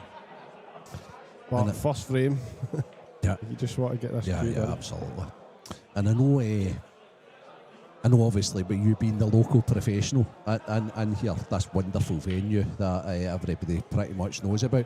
But I'm watching a result there on table 6. Young Jack Park, who has just came for the snooker and he's trying to ply his trade a little and learn the game of pool. He's pushing Gareth Hibbert all the way. 8-7 Gareth Hibbert. It was. I'm sure it was 8-4 down. He's won the last 3. Early doors, Gareth had broken dished 4 of his breaks, I'm sure it was, but it dried up a wee bit the last couple. But Jack is a very, very capable player, and the thing I love about Jack is he wants to learn so much. He'll put the time in, he'll practice with guys that are better just to pick up that wealth of experience. And when you've got that kind of mindset to learn and the dedication, then very much so. You will do better. Especially if you're getting rattled from the better player. It's not easy because it's easy to go on the table for a couple of hours yourself and you lose to nobody. Definitely. I've had a few practice sessions with him and he's probably never played as well against me as he wants to, and he actually beats himself up and he apologises for not giving me a good enough game and stuff like that. I'm like, look, don't worry about it. It's good practice, good experience, just learn for it and put it right when you go ahead, and he's definitely doing that. Good win there, son. That was a pint-sized powerhouse just sticking his cue in the commentary booth. So, the ball you would have taken probably first. Christian is leaving till last. I think he left his cell just bridging over the yellow slightly, but he needs to trust himself with a longer 8-ball here, Robert. He really should have took it earlier. But aye, good shot. Fancy him for this. That shows an air of confidence. First frame. It's not easy though, is it? It is not. Just composing himself, taking a wee drink. You know what it's like, you just want to get off to a good start. Absolutely. If he cues this in well, he'll be feeling brilliant. Aye, but if he misses it, he'll be feeling... it's the exact opposite effect. I'm like the same as you, I fancy him to get it. Never in doubt. Aye, never in doubt. He absolutely slammed it in as well. A real air of confidence. So another game that's in the 16th frame as well, a race to 10. Mark McAllister Jr. 8, Ross Fairney 7. There's not been many snookers in that match either. Do you know, I was looking at the betting that Jason Hill had posted earlier, and I actually couldn't believe Mark was such a big price. Was he a big price? He priced it up, Ross 1-5 on, and Mark 11-4. Now, Mark is a top quality player. Absolutely. I couldn't actually believe the price up with that match. He's a great value. So Gio seems to be going down the middle as well. This is very interesting. He's one of the best side breakers there is. Definitely. I don't know how his match went last night when he played, so maybe it wasn't working for him and he's just thought change it up for the start today. Well, I guarantee you'll be side breaking next round. 100%. I like that about yourself earlier. You were chopping and changing. Do you know? And your young opponent wasn't. That's what I was going to say there. Keane had 8 out of 8 dry breaks, and he never went to the side ball at all. And I actually spoke to him after the match, and I said that to him. And he said to me, he went, Robert, he said, I couldn't even tell you how to side break. He said, I've never ever done it. He says, it's not something I've practiced with. He said, if I tried it, I'd probably send the white off the table. So I think you should start trying it. 100%. And I did say so in commentary. I was like, if Keane doesn't side break here, I'd be amazed. But obviously that's the reason why now. But if he listens back to it, you need to find 2 kind of breaks, don't you, Robert? And I was always just very stubborn and stick to my cut break even when it wasn't working. But I've practiced my front ball break. It's so beneficial to have a backup if it's not working. But I've noticed quite a lot of dry breaks on the tables Yeah. this weekend. Which you wouldn't expect with the tables just being recovered No, and no. playing so open and so nice. I know, it's very strange.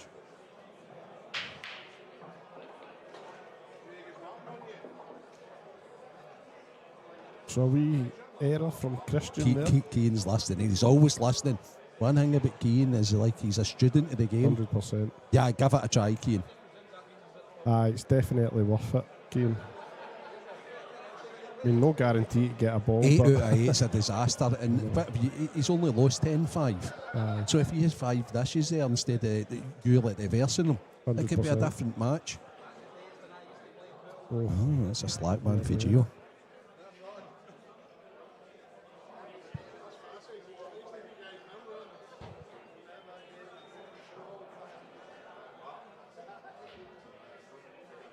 Morgan McKinnus on the hill. He's doing a job on Rob Wilson. 9-3 to the good. fancied that to be a close game, actually. Yeah. Rob's been playing well. It's had a good season, Robert, to be honest. He He won has. an event, didn't he? And Aye. takes a bit of doing, winning a pro event.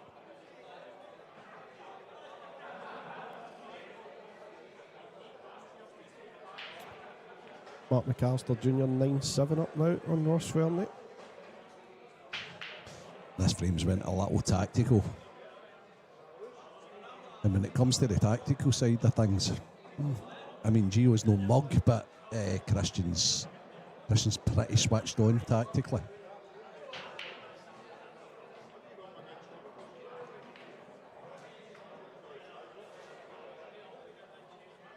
See, early doors, especially if you've not had a hit for a few hours before a match, you don't actually mind a wee tactical frame. Well, maybe it's just me, but just to get your hand on the table, a few shots, just settle in. You played a shot earlier. You could have knocked me down with a feather in here, right? You had 3 balls left. And I'm saying, right, I think Robert's just going to take his medicine, leave it long. No, I actually think he's going to try and screw round a power stun round off 2, and then you rolled it over the bag. Oh, honestly, I was like, that's the one thing I didn't expect you to do. But that just shows you you're learning a wee Aye, bit as well, definitely. when to slow down.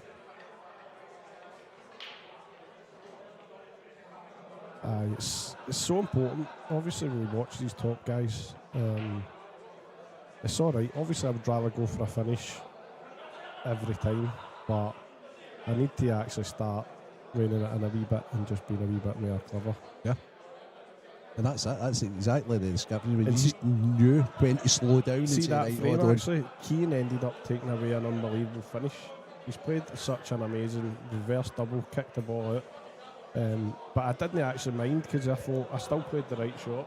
Well, he actually owed you one because it was a finish that you'd taken away a few frames previous, which I was like rather excited about. Aye, definitely.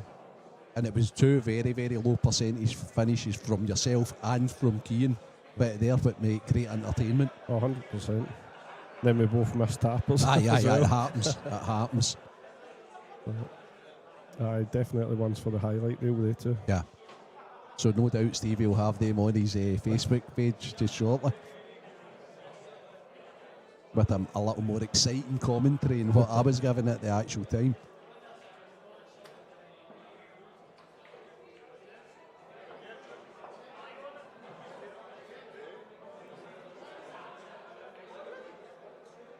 Do you think Gio could come back in behind this yellow Yeah. and take it up off the red in the top corner bag? Or do you think he'll just... I think it contain 1-0 down. I think it 1-0 up, he would have taken it right away. Just don't think he would. The right shot's the right shot at the end of the day.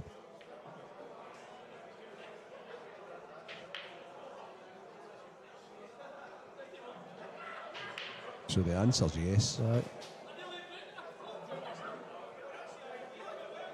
He's came a smidgen too far. You would like to be straight, just to Yeah. run straight through. Because the biggest problem here is not the actual shot, it's the cue ball after the shot.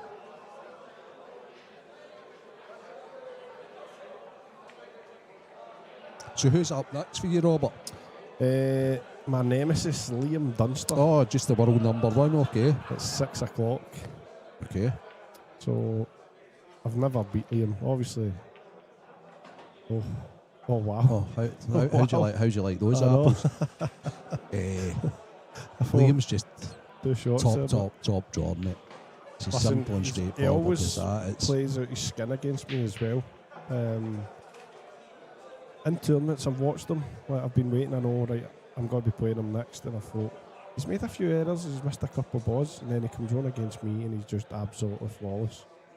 And the last time I played him was the IPA in the Normandy, and he's beat me 8-6, and I've actually played unbelievable like pool. I've missed one ball in the whole match, had 5 dishes, and I've literally made one mistake and been beat 8-6, and I've come off and I'm like, I can't actually play any better than that. But he was just absolutely flawless. I think he missed 2 balls against Jake Danylov in the final of the Open at the same event. And Jake didn't miss, I don't think, a single pot the full match, and only run out a 7-6 winner. So that incredible stats, that, isn't it? You really do need to play flawless pool.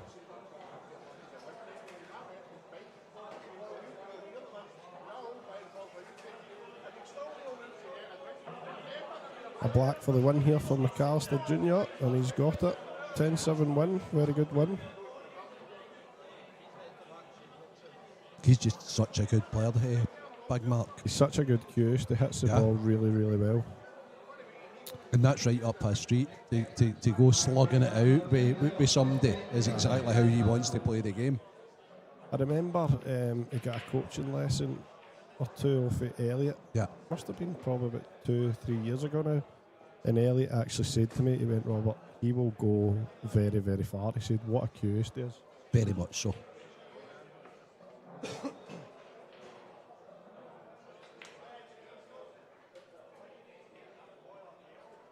I managed him for the under-23s team and things like that, Robert, the under-23 Scotland team. And he's a phenomenal team player. It was just then putting that into practice as an individual, because I just felt as if there was a wee doubt of self-belief there. But if he believes in himself a wee bit more, he could go to the very top.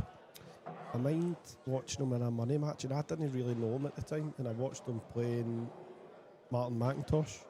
I'm sure it was in Irvine 8 Ball, and I'm sure he was ahead of Martin, but he ended up losing the match. And I thought, I was surprised at it. Obviously Martin's a good player, but I thought Mark would have beat him. But since then, he's actually just came on so Kicked much. on, He's improved massively. And again, he's put the time in. So Gio's took full advantage of a little fluke there. Christian will be sick. I know, you think you're getting back to the table. 2 shots and that yellow flies in the middle.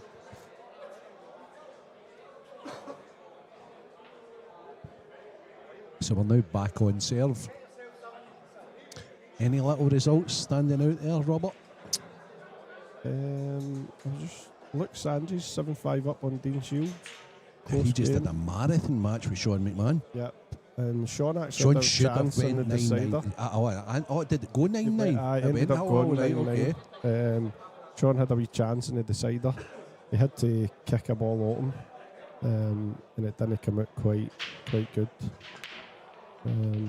But Luke will be glad to get over the line there. But it's a great break for Christian. Yellow's favourable here, Robert. Definitely.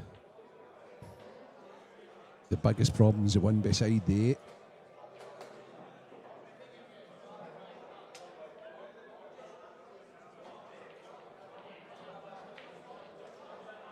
See, just now, I would probably try and jack up a wee bit, pot that yellow and try and just dislodge the 8 away from that. Okay. I don't see any harm with that. Also, though, he could take the one into the bottom right and go into it. Definitely. But I like yours better because then he's got the best friend to fall back on. Yep. You want to call it that, the one over the right. You want to keep that there as a backup plan. That's playing your shot.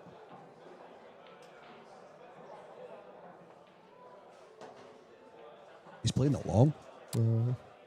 That's even better, isn't Well, it? he might actually just play up in the gap between red and black, put it into the left bottom corner. That's true. Either or though. He's played it in a way where he's got the choice of two. So it's whether you back yourself for this pot, or it's whether you back yourself to be really Dunster-esque with the cue ball and put it exactly where you want. He's going for option 2.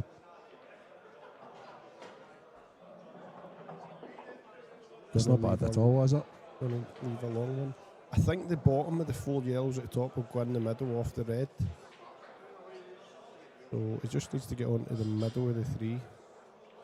It's going to have to leave it at distance, however, Yeah. which he's done. Also, has he a big middle, left middle, because of where the red's situated? If required.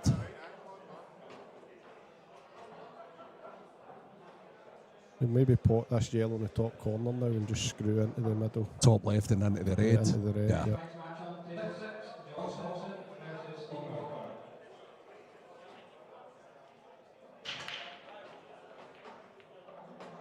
And that's even better, to be honest.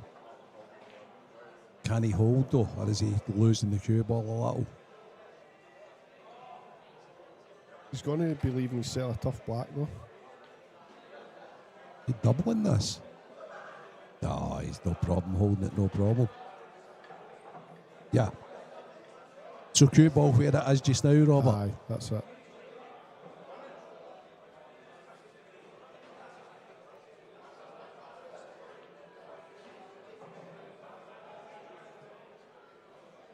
It's a talker just in for his weapon. And he nearly decapitated my fellow commentator Robert there, trying to get his cue out.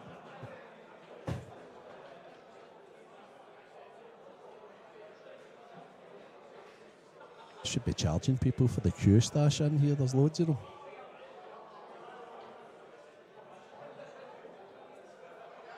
Young Kieran Kay off to a flyer after beating Mark Boyle. He's 3-0 up on Jamie Craig. I had a wee chat with Kieran there because he was 9-4 up against Mark and he was queuing everything with conviction and lovely. And then there was 2 shots he missed on his last ball to win the match, and instead of queuing them, he just tried to hang them pretty much over the bag. I watched it, I watched it, and you're like saying, "Oh son, come on, come on." So I'd spoke to him about it there, and he went, "Robert, I've never actually been in a situation like against a top player like that where I've been so far up." He said, and my whole mindset changed to, right, just try no lose this now. Such a nice kid, isn't he? He's amazing. Yeah. Rather than just go confident and try and just go the way I'd always been playing throughout the match.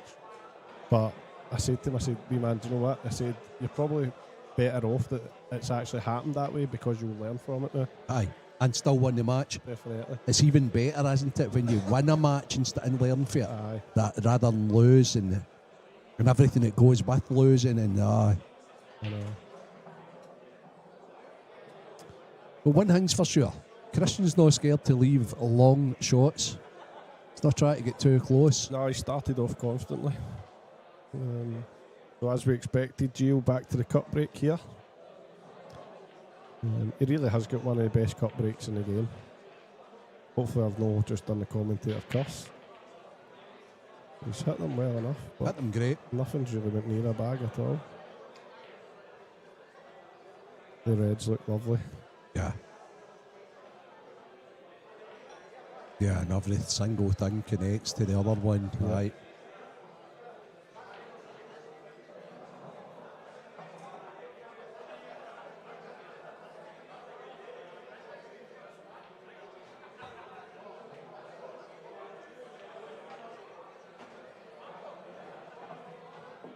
That's why I really like the tournaments where it's a race to 10, because you can afford 2 or 3 dry breaks and you've still got a chance to be in the match. Very difficult when you... I would love to see a proper... It would maybe have to be a week long, Robert, right, for some of the games. Proper like races to 21 or something like that. You know, in a couple of different sessions. You play 10 frames, you go away, you get a break, you come back, you play another 10 frames or what have you. To me, that's like a proper tournament. Definitely. I know they try. Like Maybe that. even winner breaks. I don't know. It's something totally different. I know that the $2.5 a man tournament, I think they do races to 18, but I think it's just too crammed with the Friday, Saturday, Sunday. I think the last one finished at 2, 3 in the morning, and you're expecting guys to play like races to 18, 3 of them in the one day and stuff like that. But aye, a longer race tournament would be outstanding. Especially with the better players, with all you guys, with all the professionals, it would just be awesome. And do it maybe, I don't know. There's a couple of things. We've discussed it. Stevie always did. Me and Stevie sat in here and we discussed loads of things like that. It's like maybe a special prize for the person that has the most breaks and runs. Yep. So like you could, if you're at the table and you're breaking and you're running, or what, you know, it could be like bang, 8, 9, 10 in a row. Aye, I mean. Could you imagine being on the receiving end of that, however? But it's, well, when it's a long race, you can equally do that to somebody else. Keep them their seat. Have they ever done a winner breaks tournament in 8-ball? I don't think I've. Not that I can recall, and I've been involved in the game for a long time.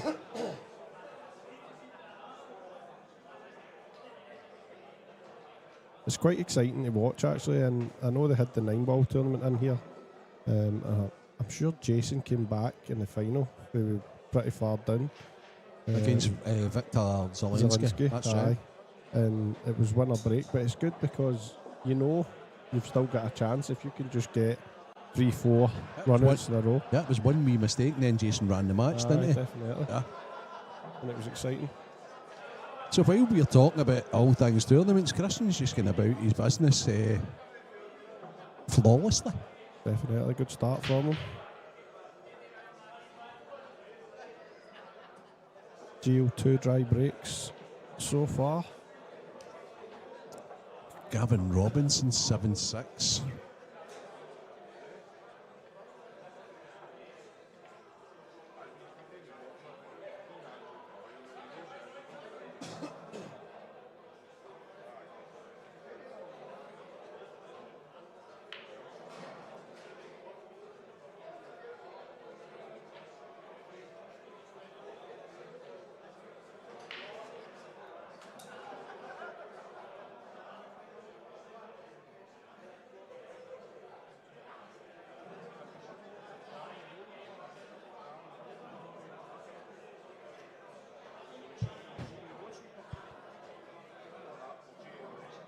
Young Jamie McPherson Jr., our youngest competitor this weekend. 14-year-old, I believe Jamie is. Yeah, under 15 Scottish champion. Yep. 2 years in a row, Robert. 2 each. Not a bad feat for a 14-year-old. It was actually 4 each at one point with Jake Danylov earlier. But he's competed well this weekend. Christian will be kicking himself there straight and off with that break. Good chance for Gio will be delighted, won't he? Yep.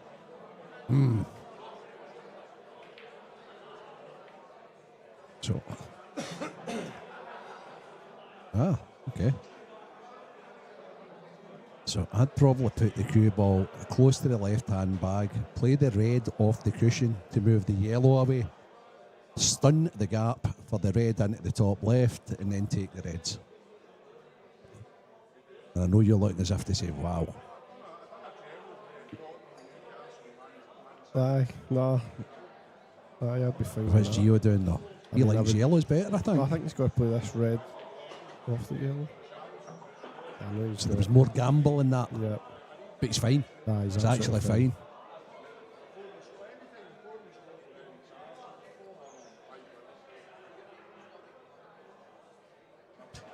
It's fascinating doing this and actually watching all the different players. I think like Liam, for example, he'd have freaked out there if that ball was moving. They didn't know exactly if it was on or where it was going. So I think he'd been much more likely to play it my way, that he knew exactly the shot he was on next. Whereas Gio's was more a slight gamble. It's funny you say that because I was practicing with Big Davy Markey this week, and we actually had a discussion how I was saying how my outlook towards finishes and pattern play after having a couple of sessions with yourself is just totally different.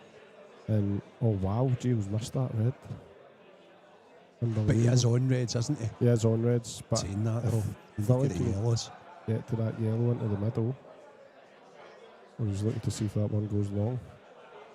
But and I was saying to Davy how I used to just not even think twice. I would just kick balls, crash into things and stuff like that. And We had a good obviously- laugh at that, didn't we? definitely. Yeah. And it's about actually look at the finishes and think, right, how simple can I make this with foot crashing into stuff and just back yourself to pop And more balls? precision. 100%. Yeah. And if you're going to model your game, you're going to pick Liam because he just goes about the finishes absolutely spot on. Mark Farnsworth's another one. See, Aye, anytime very I much play so. Mark, his part and play is unreal. I sit in my chair and I think, right, I'd probably go this way, that, and he'll just play one or two wee clever shots. And I'm like, I wouldn't have even thought of that, but it's actually so simple and He so was really clever. under pressure against Lewis last night. But see, because he selected all the finishes in the right order, Yeah. even though he was under pressure, he made it as easy as Easy. possible for himself. So there was a lot to be said for that.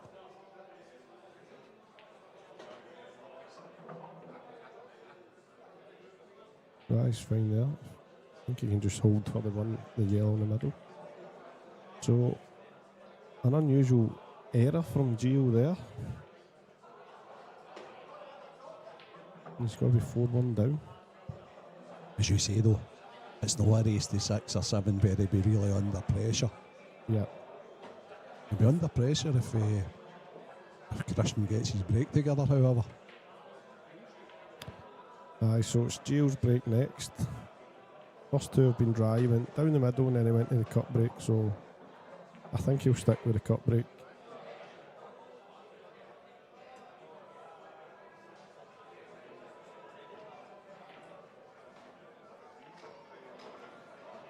Look, Sanji's 8-6 up on Dean Shield. And Gavin Robinson pegged back to 7-7 with Johnny McDermott. He's another guy that's had a good season, Luke Sanchez. He works Aye. very hard at the game here, Robert. I've Aye, noticed he's- at the tours and all that, he's always doing practice and he's always doing it 8 o'clock in the morning. And Yeah. He's a good all-round player, look. yeah, He's got a bit of everything. He can go for the finishes, he can play the tactical side of frames. He's very, very hard to beat. wow. Gio's toiling with the break. Unlike him. Right, 3 dry in a row.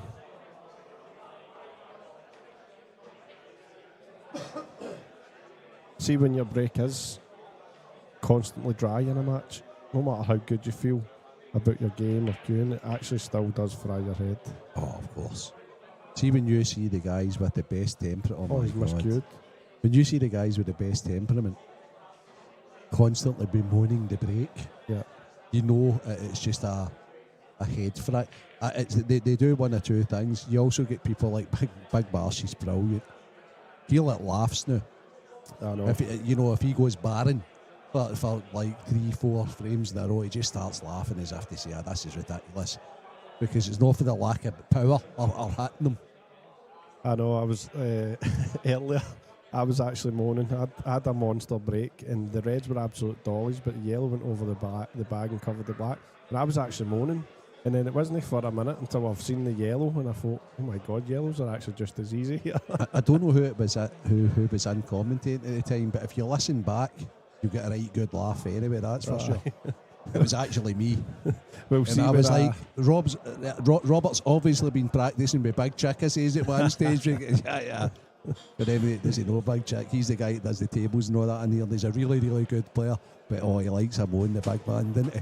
Well, it was funny because I went to put my break cue back and Gibbsy was sitting and I said under my breath, well, I thought it was under my breath, and I went, F's sake, the reds are absolute dollies as well, right? And then when I finished the yellows, Gibbsy went, aye, well done, you really dug them out. Gibbsy's quite good, didn't he? He really dug them out, aye.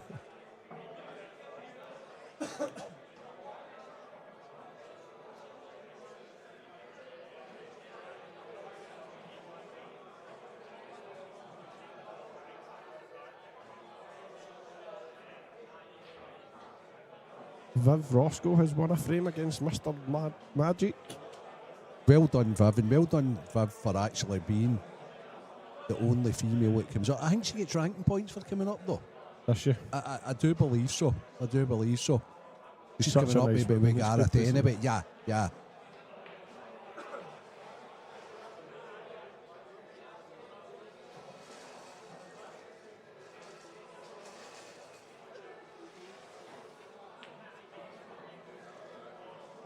Gio's not got going yet. Wonder if Gio's tools down for Christmas already. I wouldn't imagine so. I wouldn't have imagined so either, but I know.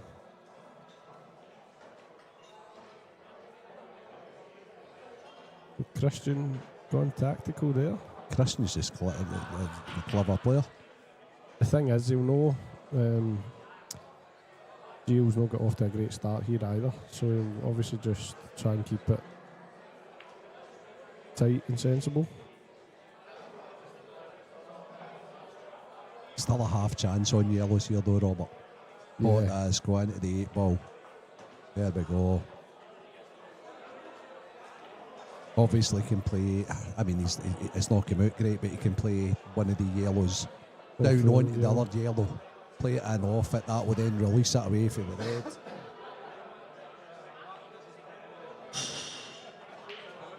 I think he actually might be forced to play it just now, but he's bridging over the red, which isn't ideal. Aye, and it's where the cue ball's gone because it's heading pretty close to that right middle bag.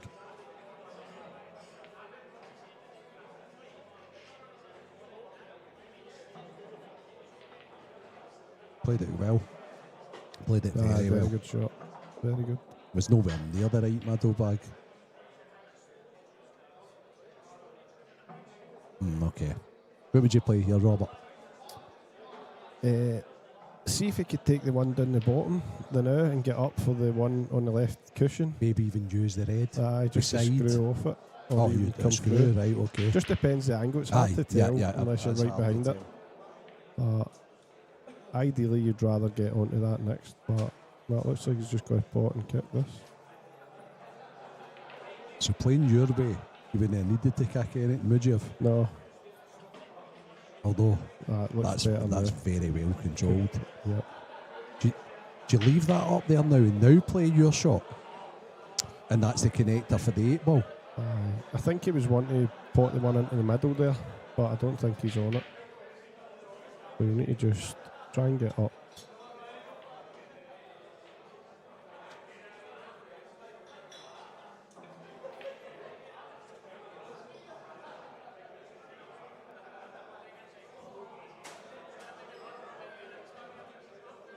So he is screwing this in, isn't he? Even That's if a big frame. That is. Especially for confidence-wise with Gio, who just wants to get settled in the match and feel a wee bit better about things just now.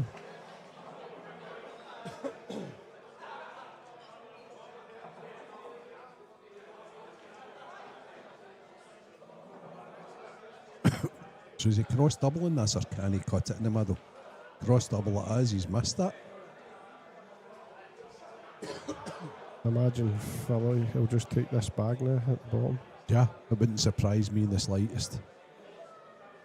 As long as he doesn't leave a cross double on the yellow.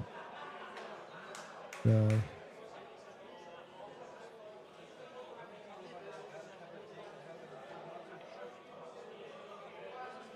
Just got to watch where his screw ball's going here. That's fine. He's played it very clever.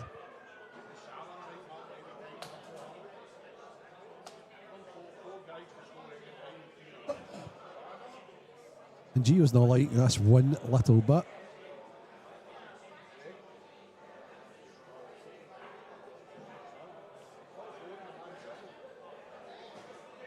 Mark Boyle 6-1. Luke Sanchez is now on the hill, 9-6 against Dean Shields. Scott Gillespie's 2 to the good against Dave Adenaught. Young Kieran Kay 5-1 up Jamie Craig. Fast Eddie McVeigh, who was in doing a bit of commentary with Stevie there. That would have been entertaining. He's 2-0 down. He was played just a bit as good a shot as he could probably play. This is a little footery See shot, with Robert. I think he can get to the one on the right hand side of the table. I think he'll just play that. I don't think he'll be going for the. Who would you do on reds here? do? I think it's the most important thing here. Just don't give Gio a chance to. Yeah. So if I could, I would pot the one on the right hand side. Yep. And then I'd make sure that I covered the 8 ball. Aye, definitely. You know, with the red up there. Realistically, at this level, Philly should never ever lose this frame now. No. With this position. Okay. So I see it all. Oh. I mean, Gio can cut that yellow in. Yeah, see what he's looking at? I'm very surprised at Philly there. I thought he would have potted that and made sure he got the more important thing, which was covering the 8 ball. I mean, this is really, really difficult, but Gio's probably got a chance of screwing round. Or even covering the black bag. Yep, I take that.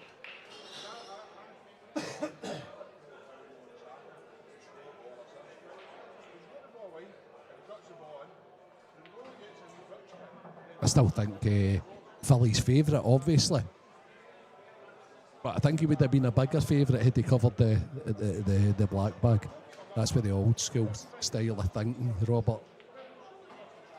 Aye, to be honest, I didn't think of that until you mentioned it, but it makes full sense. It's just that it's the most important ball on the table. So if you can get a bit of cover on it, it really, really helps. I think Gio's looking at playing this yellow fin and trying to take that back.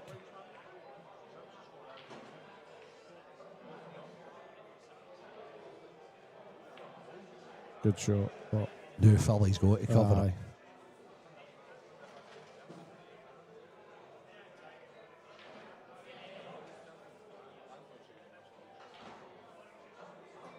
Well, he doesn't have to. He can actually. He could actually bump his bad ball out here. Because straight into the yellow. Just to get it out. In saying that, he could then leave Gio to try and get in control of the left hand side. I'd cover the black bag. Yeah.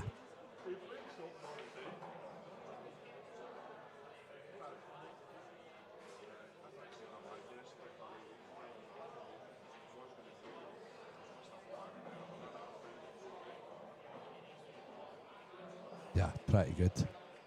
Because I don't think it's accessible at all, that yellow up there now.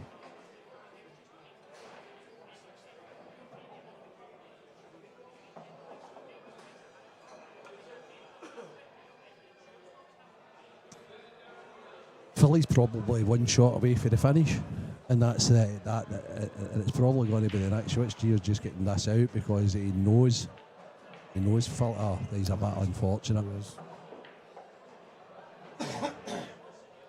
So Philly here, does he just put Gio's yellow, or does he go game? That's an interesting one. It really truly is, because probably the right shot is to pot the yellow, touch the red next to it. Yeah. Then with his free shot the next time, if there is a free shot the next time, develop the 8 ball and then finish it. But equally, he could just pot this, pot the red into the 8 ball. It's hard to knock it back in this situation, Robert. It really, really is. I was just checking if there was a gap into that yellow there. I think he'll pot Gio's yellow here. Oh, that is almost guaranteed. It's just whether he stays or goes thereafter. If he waits that extra shot, or just goes for the jugular right away. He's waiting the extra shot with the looks of things. Well, maybe not. I think he'll just pot this in the middle now and then pick the 8 ball out. Off the red.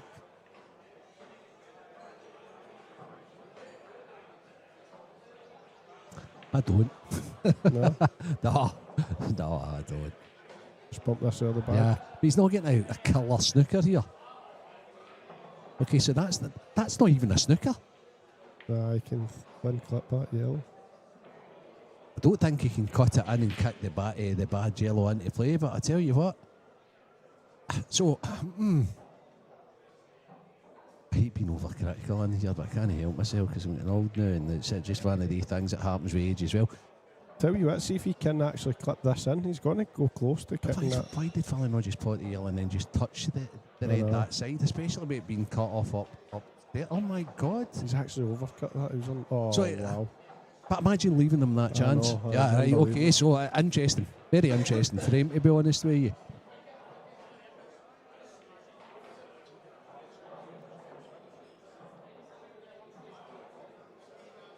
And deep down, Folly will know I should never have left him that opportunity in a million years.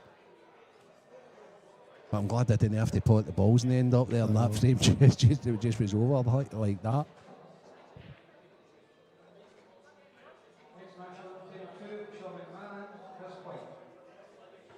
So, have you got the bug back again, Robert, then?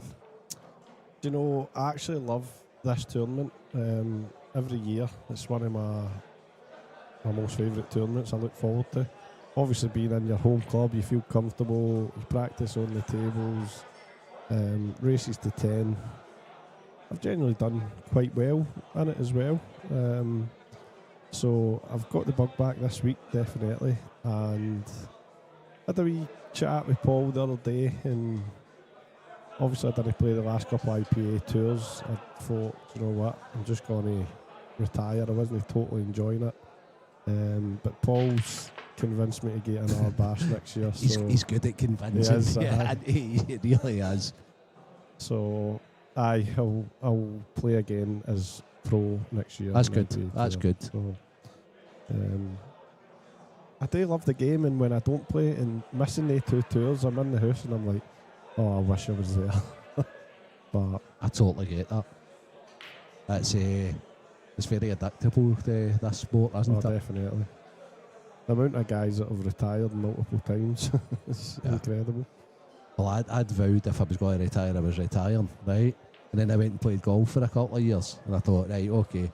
And then it was like reffing, commentating, coaching, blah, blah, blah. Just kind of get away from the game. And now it's like 7 days a week again.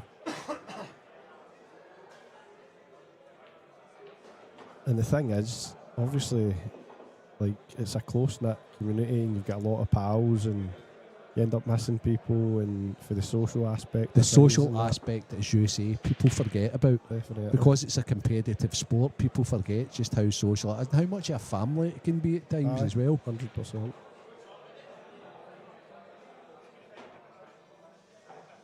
Okay, so I think the importance of this finish, or this visit at the table from young Gio, can't be overestimated.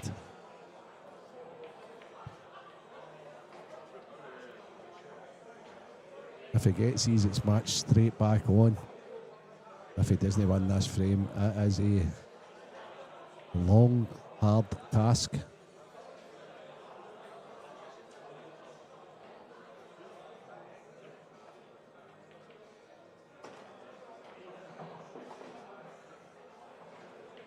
Well, it'll be Gio's break next as well, and he's had 3 tries so far, so he's due a good one.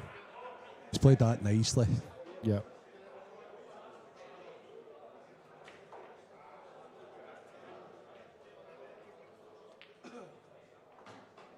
You know what it's like, in these races you can, well, he's 5-1 up, but you never actually feel, right, this is done here.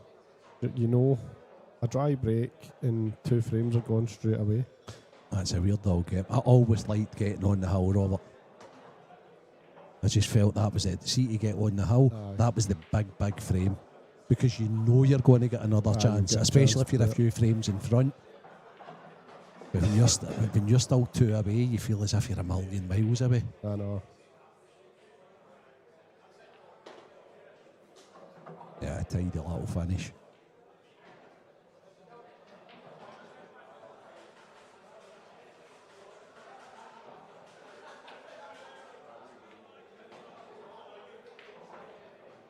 Scott Gillespie off to a flyer against Dave Adenau. Dave Adenau has been playing well this weekend. He has. Yeah, good finish. Now, as you said, this bit of break all of a sudden becomes enormous. Gio will just be begging to get a ball off this and just have a chance to get right back into the match.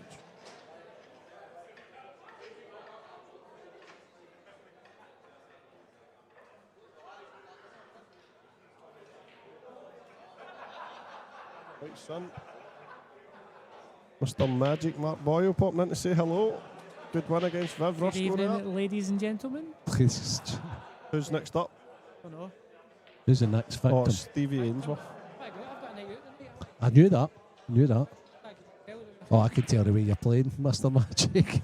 Where are you going? Hold on to pat the mic down in case there's people listen.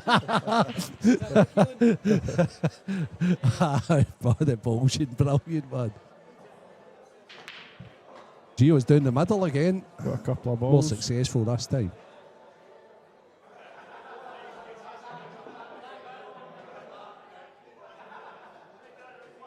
Mark's going to be here at midnight. Mark Boyle, the Mr. Magic's going to be here at midnight. I was actually talking to Steve Ainsworth. He'd just get beat 10-1 off of Farnsworth. Where is he? Is he And, early? I said to him, who have you got on the loser's side? He went, oh, hold on to a check. And he looked and he went, oh, great, Mark Boyle. Says he's coming back at 10.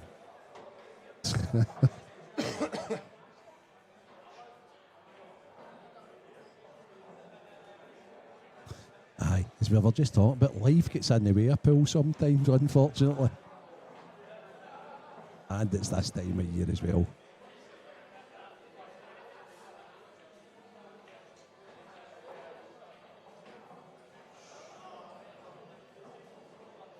Is Liam gone the night out with you? No, when there's a pool tournament to Vanders there.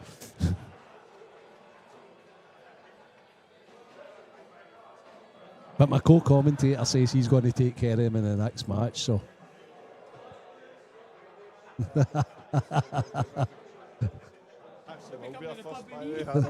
Where's the night out? I'll get you at 7.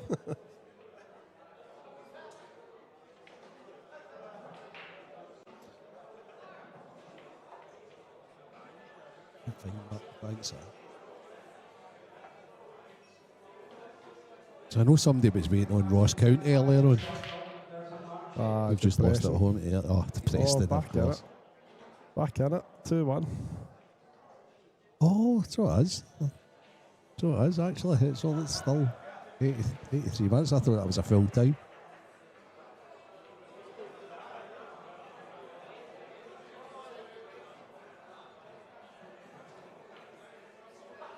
So while we're having a chat with Mr. Magic, Gio looks as if he's trying his hardest to make this difficult. Surprised they didn't play that softer. They 2 yellows don't look like a plant either. I think he'll just try and get the snooker. See, it's weird because you're saying softer. I think it should have been harder. Oh, really? Forget where the other yellow's gone, but just make sure you're long well enough over. for yeah. You might have to. This is. Oh, it must be a plant, surely. Oh, it was. You know, that's actually not too bad. But that was like a disgusted plant there, wasn't it? A bit frustrated. Really frustrated. Because I still felt as if maybe upstairs he could have slid off that and in behind the other yellow, knowing that was a plant down there anyway. And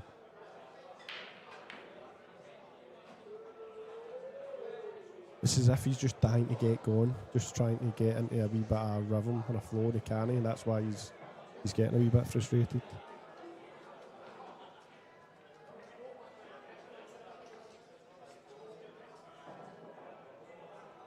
So this is exactly where I think he needs to slow down, Robert. He needs to be sensible in that. Yeah, I like that. Just play this. Then get in behind the other yellow. Yeah. Even though he's frustrated, it was still the right shot. Definitely. So he attempted the right shot. So it was the right shot ultimately. but he should have attempted that shot prior when he was closer to it. Aye.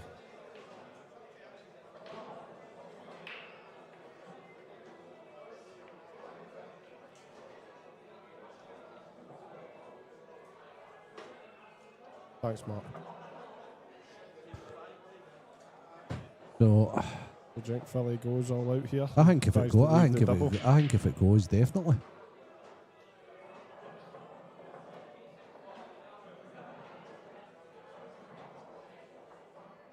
Because he's so tight to the cushion. I don't understand what he attempted the last shot, Robert.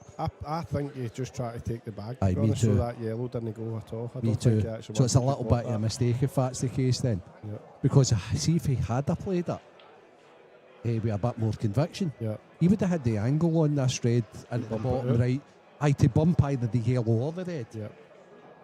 I think he's just tried to take the bag at Yeah. the last shot there.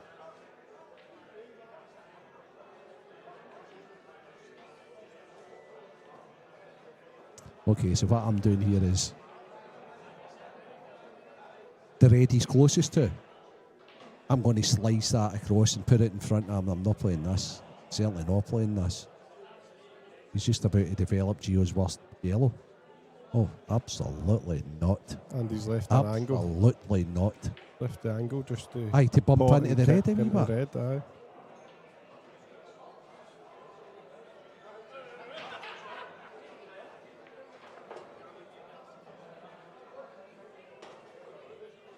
Perfect.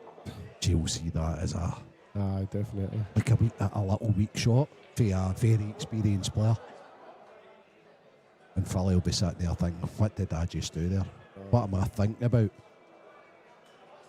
That was kind of nothing shot he played.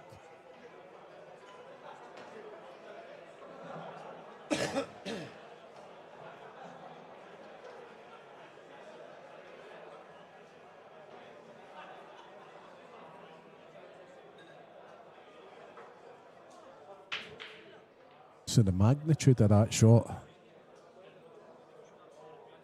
it could be match changing. We'll soon know. Left himself Couple a of bit balls for straight now, here. yeah.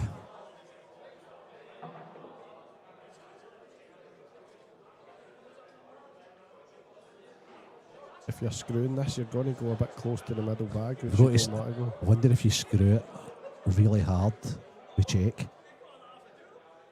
Aye. He's looking at leaving the double. Oh dear. So let that reverse? No, Nah. surely not. I don't know. I mean, he is really good at doubles, Gio. Oh yeah. So you must be poker straight. Aye, definitely. I'd rather even take. See where the cue ball is. You just back yourself for it. Aye, he's played it well. He's manufactured a little angle. Big shot in the match, this. Aye, but, because the red's getting in his road a little bit. But he normally plays these and screws them in. Oh, and he's gone high. Maybe that's because of the hampered Yeah. queuing. Aye, no Good issues shot. at all. Really No good issues shot. at all. Game on.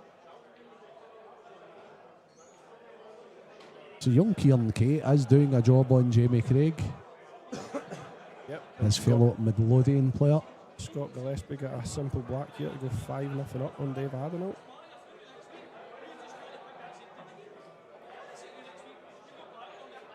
Match is starting right, left and centre. Oh, our man going under the radar, Stevie the Talker Walker. He's 3 to the good on John Dawson. Paul Harkness versus Curtis Lee just starting. It's hard when Stevie's playing and you're his co-commentator, Robert, because you know if he wins you're doing more of a shift. But I do wish him well, and I annoys him up about that all the time. That was a marathon 15th frame with Gavin Robinson and It Ronnie was really, McDermott. really fudgy. Both of them were in control of different bags. Johnny ended up playing a shot, missed a pot and kicked Gav's red in to game 2 shots. So, but it was a marathon frame. So that's a scrappy break a scrappy dry break from Christian. Having had a dry break, the one good thing is for the balls to go scrappy. Definitely. But as Gio in the ascendancy now, it's just won back-to-back frames. It looks like he's gone aggressive here.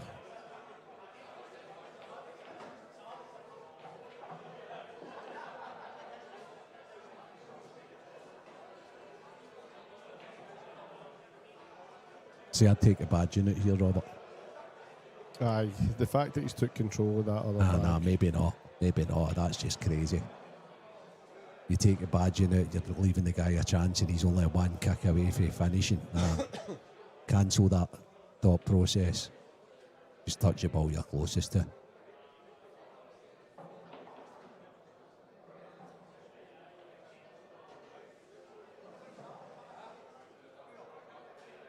Plenty of pool in this frame yet. Yeah. Yeah. Although, has he left the double across? Aye, I think Philly will play that and just take the bag. Yeah, but he could also play it positive, Robert.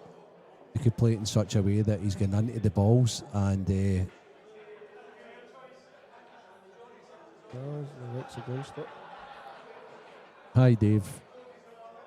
Tell your mum I was asking for it. That's Big Dave, Snooker Dave. You must know Alright, Snooker Dave. Yeah.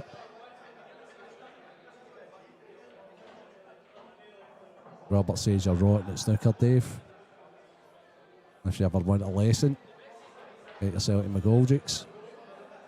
The snooker bags are too tight in here, Dave. We'll go down to the EBS shop down the stair. I can pot a few on that table.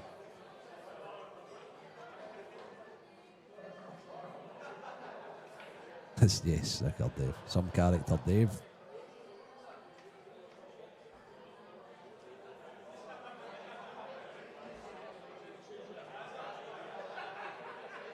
Okay.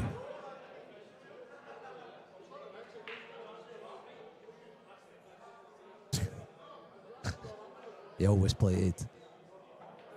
Dave's obviously got a hearing impairments, so it has way out of everything, as with saying, I didn't hear that one. Aye, well done, Dave. You're funny. Hey, anyway.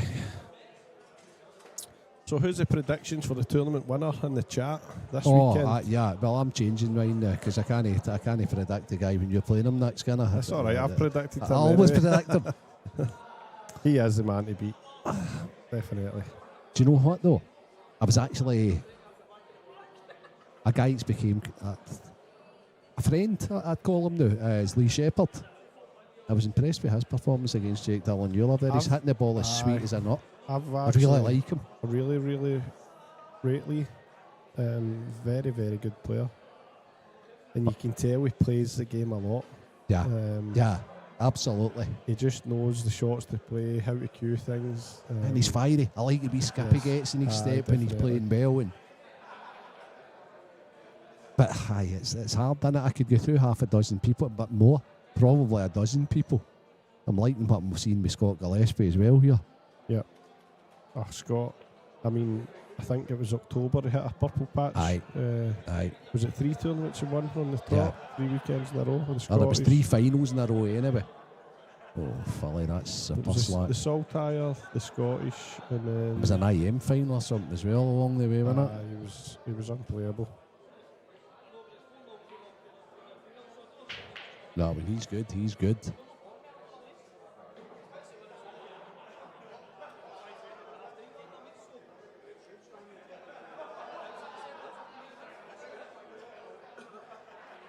The Gio's got himself into a favourable position. It's whether he can now get the timing right to turn it round and win the frame.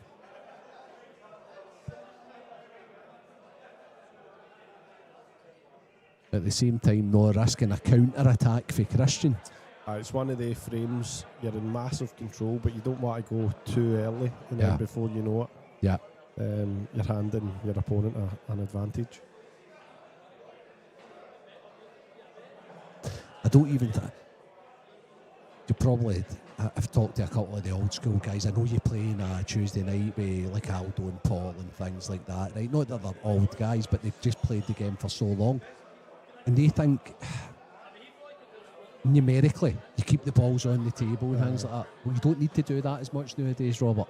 No. So I don't like the 2 balls that Gio has upstairs just now. I don't think they're serving them any good whatsoever. So I'd be trying to rid myself of at least the one that's next to the yellow up there. Because it is a wee And bit then awkward. playing a positive. But I like the shot he played there. So in my opinion, Gio's only 1 shot away from winning this frame Aye, now. definitely. Now that he's opened that up.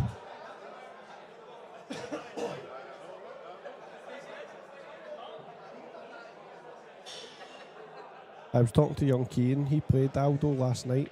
And I said to Keane, I said, Aldo used to be a really top player. I said, a teammate of mine, he just doesn't play as much anymore. But Keane said, he went, Robert, he said, see, in the first couple of frames, he said, I could tell straight away, this guy really knows how to play. He says, I'm going to need to be properly switched on here. Absolutely. Other players recognise that right away. Aye. Aldo knows the game.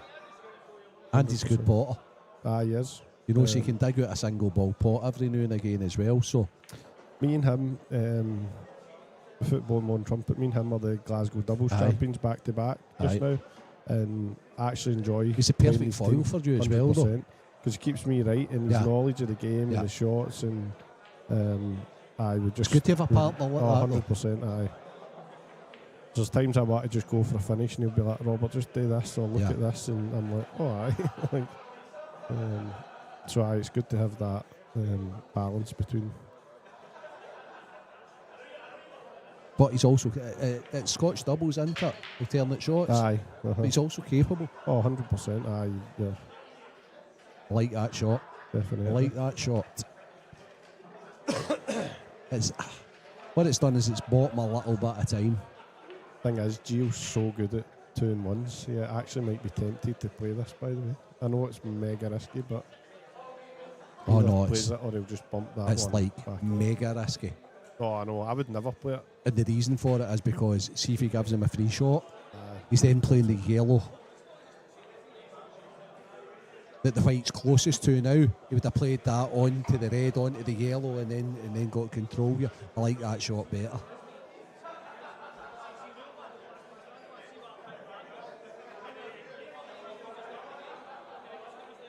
That was the only thing I thought that, and Christian's obviously played that too hard. Aye, it was the right shot, but he's just, I think he's trying to kill the red inside cushion.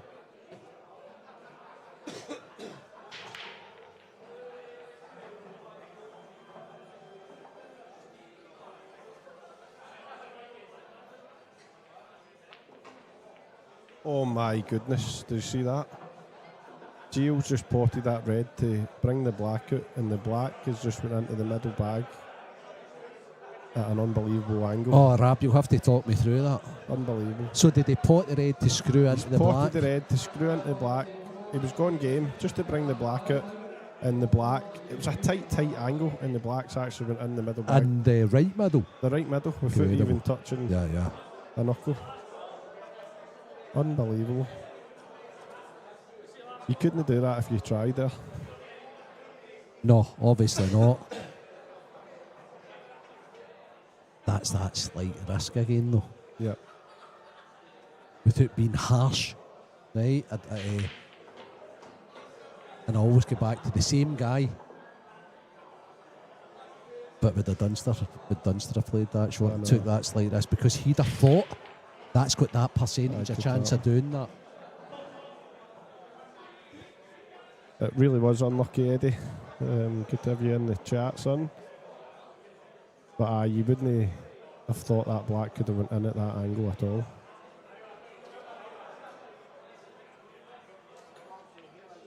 A nice break there for Gio. It was one of the anger breaks, and it just came out. Absolutely perfect.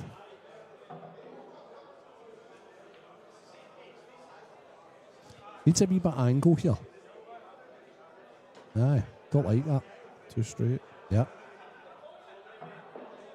Because I thought he should have done there as went bottom left, then bottom right, bottom left, and 8 ball, but he's seen it another way. I don't mind his way, to be honest, because it should be means he fine. can, yeah, it means he can widen out off the last one. I'm wrong yet again. That's perfect. Absolutely perfect. Would you come inside or outside of the last yellow, Rab? I would go above the middle red. Okay. Yeah. Just Bigger window. Aye, just back yourself for the pot. I know it's slightly a harder pot, but in this situation, don't try and get too clever. If you, oh well, he's went against me. He's played it absolutely perfect. But there was the slight risk. I know. Personally, I would have went above that red just to take the in off at the equation. Aye, nice finish. I'd be delighted to respond after that last frame straight away. Yeah. As you say, the anger break, the anger finish. The I'm not messing about The anymore best break finish, of the yeah. match as well.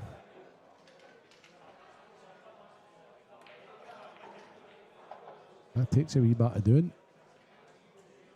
Dave Adderall has got a frame on board. Good one, Keith. Kieran Kay's come in the commentary booth after a nice win. I believe you're the first man through to the last 16, Kieran. Oh, Kieran's in the last 16. Well done, son. Well done, son. Great, I'm on a percentage of that, I think.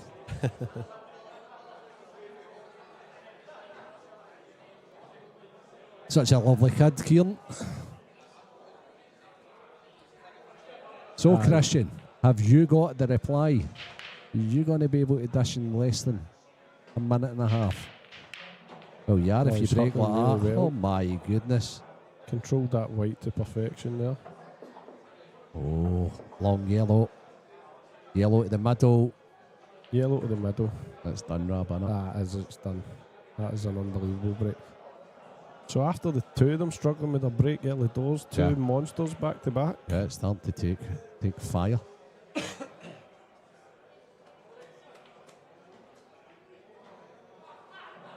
Now, if the one closest to the blue spot was available here, I would take that after this. Oh, No, I wouldn't. Spotted that a bit thinner than Yeah. he would have liked there. Okay, so this is the only positional shot I feel as if he needs to play in the whole frame. And that's why he's taking his time on it, obviously. Yeah.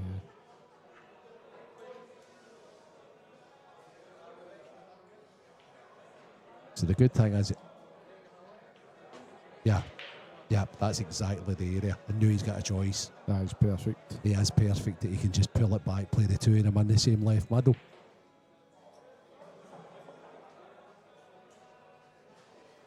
Is he going to nick into it? Looks like he's running through. Don't like that. Oh, I'm very, very surprised don't at like that, it. by the way. I don't even think the spot's there. So, see there? This is where I wish we had the technology to retrace. I would have possibly still taken the one in at the bottom left if it was available. Then went top left, bottom. Christian, that's slack. You could give Christian that finish 100 times again and he would never do that shot. It's like almost it's became too easy that it doesn't matter where the yellow is Chapman 2 goes. Where it really mattered.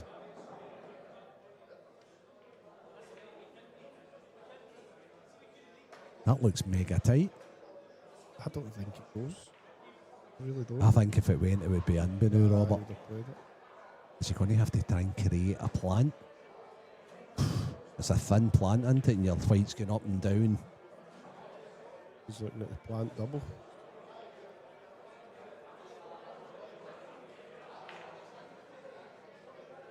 He's looking at the plant double. Hey, I've not been watching the snooker at all, mate, to be honest with you. Far too busy pool-wise. You even be thinking about snooker just now, so sorry.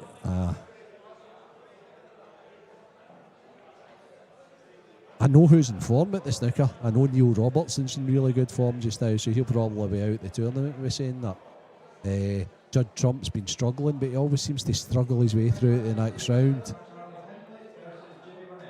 And I think Sean Murphy beat John Higgins, but apart from that, he has played the plant double and he's... okay. That shot choice, that previous shot, just wow. And the thing is, I think young Gio is clever enough to torture him in this situation and just bounce this on and just off and proves in behind it. Good Indeed, shot. indeed.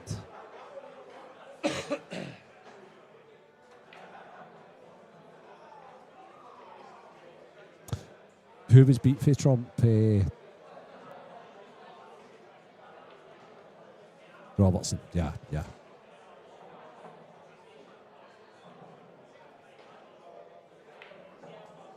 So is that Trump in the final, I take it? Yeah. Struggling his way through. He's a very good player, isn't he? He's class.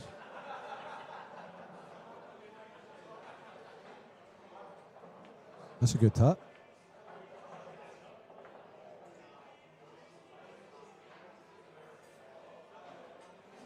I think G will go game here. Me too.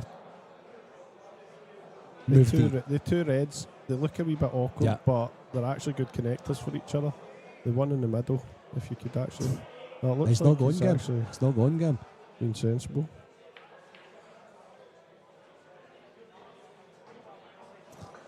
Alright, Stevie, the Cliff Durban has got a chance, no chance.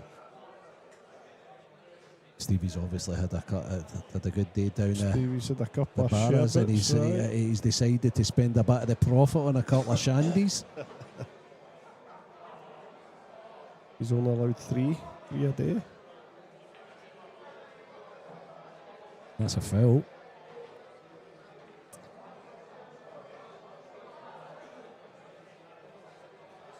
So definitely go game here. Oh, Bump this one out the yeah. middle. Top right, and that's you. Should be 6-5. Can't help but think that Gio's been let off the hook a little bit. Philly will be kicking himself big time.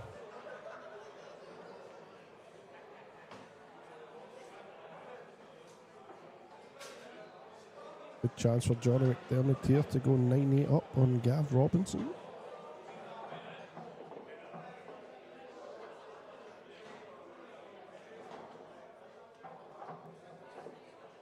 He's a fierce competitor, young Johnny, isn't he, Robert? He really is. Very, very solid player.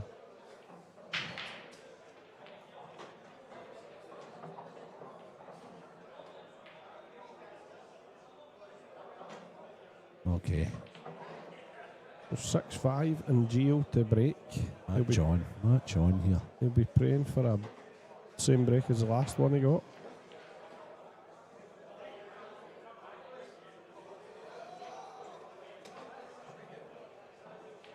So there's not a lot to keep you updated with just now, guys. Paul Hartness is 2-1 down against Curtis Lee. Sean McMahon against Chris White. That's a race to 7. That's 1-all. Fast Eddie McVeigh is 4-3 to the good against Dominic O'Donnell. Aldo McLeod, who we were just discussing, your doubles partners, Robert, is a frame up on Socko, Stephen McCush. I beat Socko 10-7 last night, but he actually played really He well. was in front because we He were was- commenting that he was when we were 7-4 in up. here, yeah.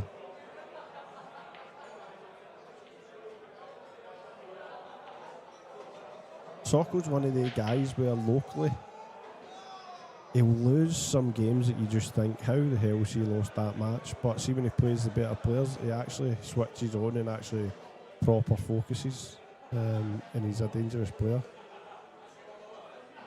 Aye, because he has got ability. Of that, there's no doubt. Aye, definitely.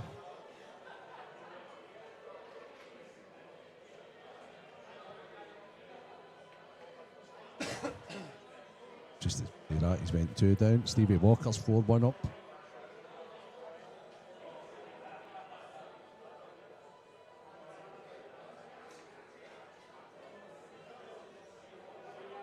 Aye, Stevie Windy's. I watched it. Sean had a wee chance in the decider. He had to play a kick shot and just didn't come out nice. But aye, Sanji's a quality player, and Aye, he's very much just so. went and beat Dean Shields after that. So it just shows you how good a player Luke is. That's a big visit to the table for Christian Phillips. That's a good shot. I like that shot a lot.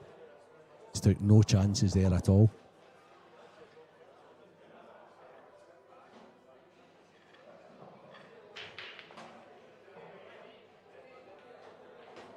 I also like that. That's plum.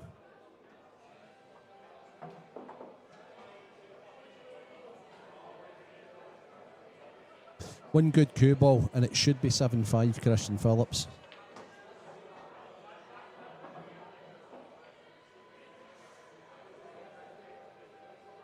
One bad cue ball, and it could be frame on again.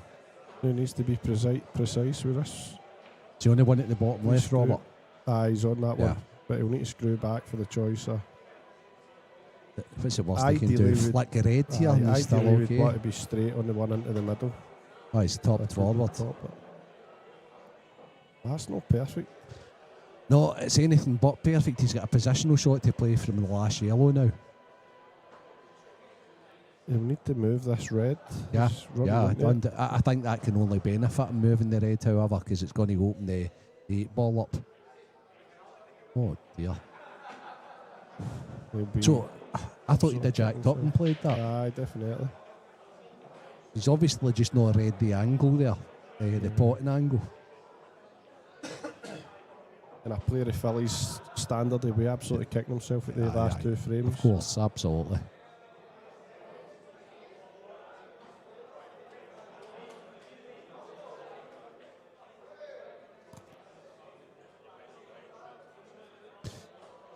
I think what Philly did there, everybody that's ever played this game's did though.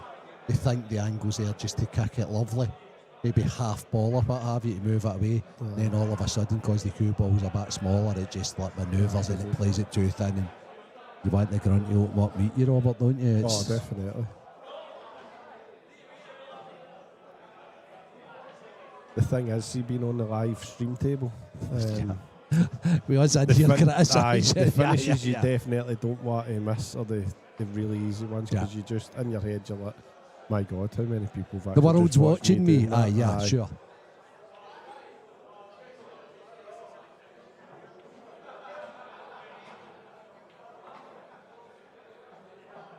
I mean, I thought I played not too bad earlier, and I came off, and the first thing on my phone, one of my mates had said, we'll just ignore that shot. You went straight in off the corner bag with the fin cut.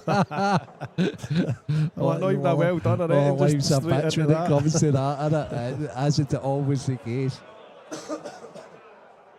It is the same like doing reffing and what have you. 4 weekends in a row, right? I did there, and it was like, aye, what were you thinking about in that very last? You know, and it's like, oh, keys a break, guys.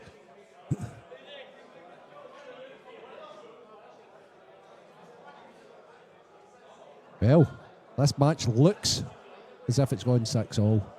It'll be a race to 4.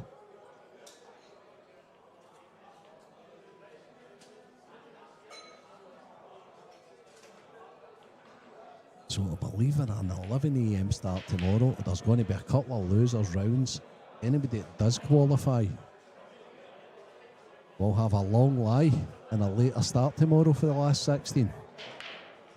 Aye, because I know I'm in the winners qualification, which it's good to get to that stage because you've got 2 chances. So will to this get be into the your last si- game of the night Yeah, regardless? so Yeah. if I lose, I'm back on at 12:30 tomorrow Okay. in the losers qualification. And if you match. win? And if I win, I think it's 2 o'clock Aye, okay. Okay. in the last 16. So it's good. But see, if you get beat early doors, first round, you need to come through. But It's is a it toil, 4 or isn't it? 5 rounds Yeah, in the yeah, it's a losers thing? toil.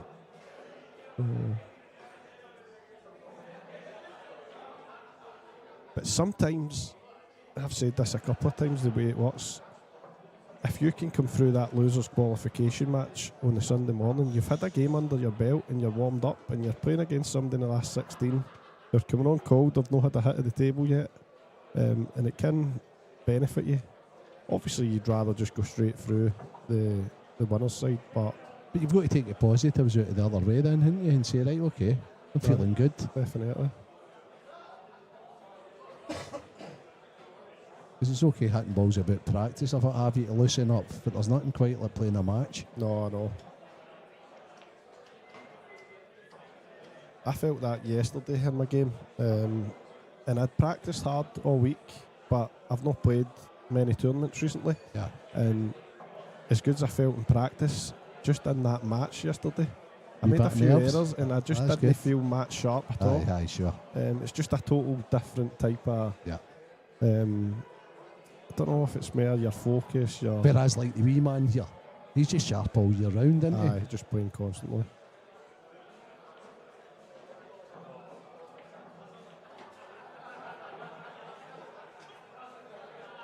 Good shot. So we'll be delighted to get back to 6-6 here, Gio. Aye, absolutely. That's good. Quite easily. But 8-4 Philly after 12. Based on the last two frames, obviously, like Gio had that bit of a misfortune when he potted the 8 out of turn. Yep. But Philly will be kicking himself. They want to get a wee breaking dish here just to settle back in to the match.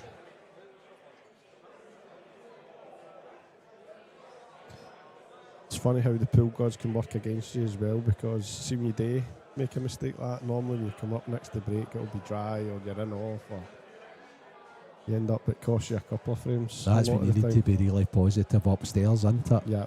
You know, definitely. and pretty much demand that you breaking dish here. I know.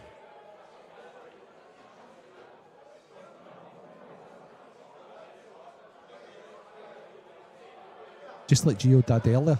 The anger break, as you said. That's a great break. Has he got one? Oh my goodness, he has. Is it last the red. minute? Oh, Oh, it's just oh, right. look at those yellows. Look at those reds. See, the thing is, see if he could actually get to the red next to the yellow and play the free ball plant straight away. Yep. Yellows are tapping, but I If thought, not even a 4-ball plant, Robert, yellow onto red onto yellow. Not as easy, however. no. He's having a good look to see if he can get it. One thing's for sure. I'm taking yellows. I think I've got a couple of ways to develop the bad one over there. The two on the right hand side, if the one furthest left actually goes, you could just pot that and kick your bad yellow out. Or the one to the left middle. Yeah. Or possibly even the one at the top left, depending on angle. Okay, so he's not got the angle on the one at the top left. However, he can actually stun or screw the gap here, and then leave himself a nice kick from the one to the left middle. Aye, and he's seen it because he's down on it instantly. Oh, wow. Really? That's So I think my frames in a biggest row. surprise there with Philly is he's not got either proper. He's not got I know. either right. I know. He's missed the pot and he's not put the cue ball where he wanted.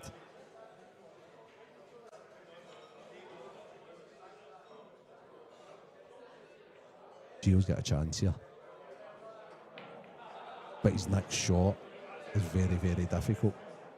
I think he needs to pop the one in the middle, play the combo to the And kick left. the red.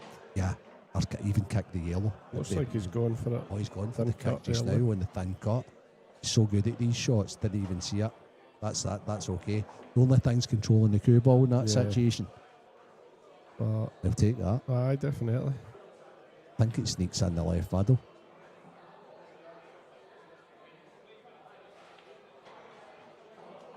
Aye, Philly will be kicking himself though. That's 3 good chances in the trot, and he's full to capitalise. Gav Robinson's levelled up against Johnny McDermott. That's Hill, guys. Anybody that's watching on, and he's at the table. I hasten to add with Aye, should finish these. Should be a done. brilliant opportunity. Won a Hill match against Jamie Burnett last night as well. Yeah. I know he's not been playing a lot. Stevie was talking about him earlier. He's not been having a great time of things just now. So, all the IPA family, I wish you well. And it's great seeing you here, Gav. He's a good guy, Gav.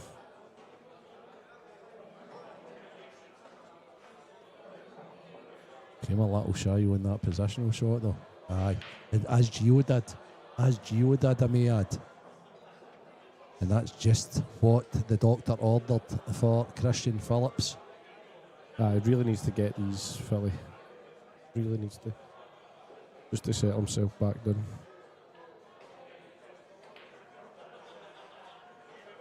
Yeah, I think he's purposely taking a little more time here, Robert, because he'll know that better than anybody else. Yep.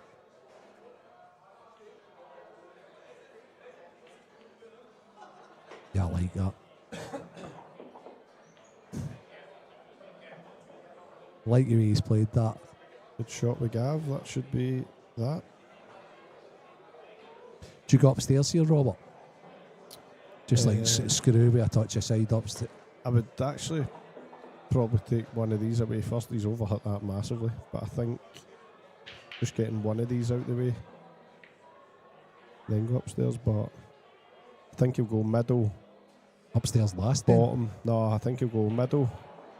One of the bottom ones upstairs, back down. No, he's leaving these two to last. Okay. You need to be precise here with your angle.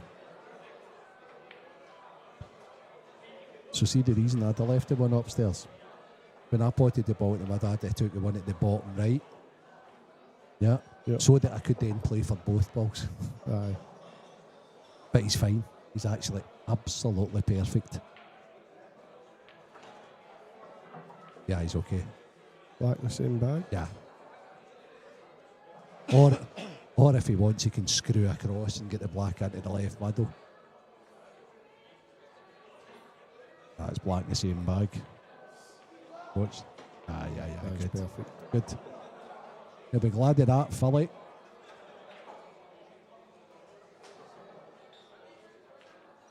Yeah, interesting match. So Gav Robinson's just defeated Johnny McDermott. Aye, good one that for Gav. 10 frames to 9. He's the Hill King at the moment.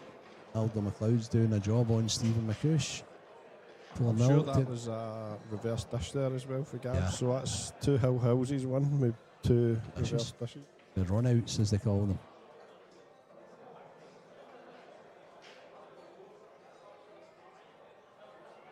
So Gio sticking to the Gio's front down the ball. middle again. Oh, and he's fired one in the middle. It's a good break. I like chances on both. However, his easiest starter's Reds.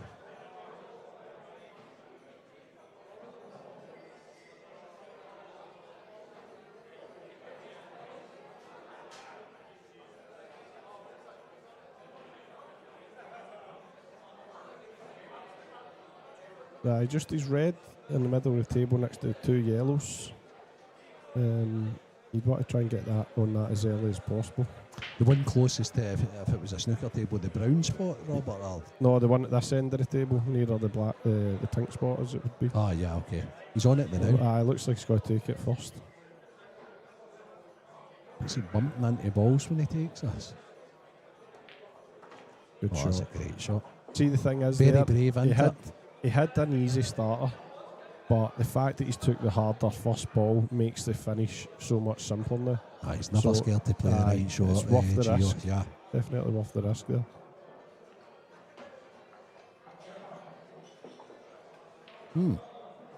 How do you play a next shot? You I bump? think you'll just bump into the yellow Yeah. softly and then leave the one to the middle. Yeah. Um, So he's got a big target. As long as he doesn't miss them all together. aye. So he can bump red or yellow here, can't he? Yeah. Yeah. Perfect. That's pretty good. Cracking match. It's had a bit of everything. Bit of It's tactical just play, a bit of missing.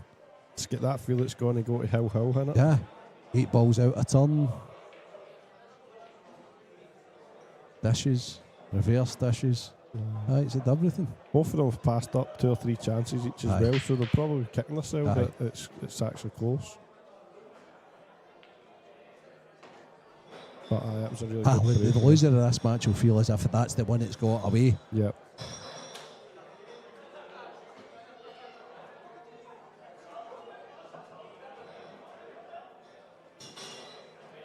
Just in amongst the balls though, Gio just looks that wee bit more likely, doesn't he? Yeah. His weight's just a wee bit more. Yeah, I know that it goes for anything, No. but ultimately a first to 3 here, it could be about the breaks.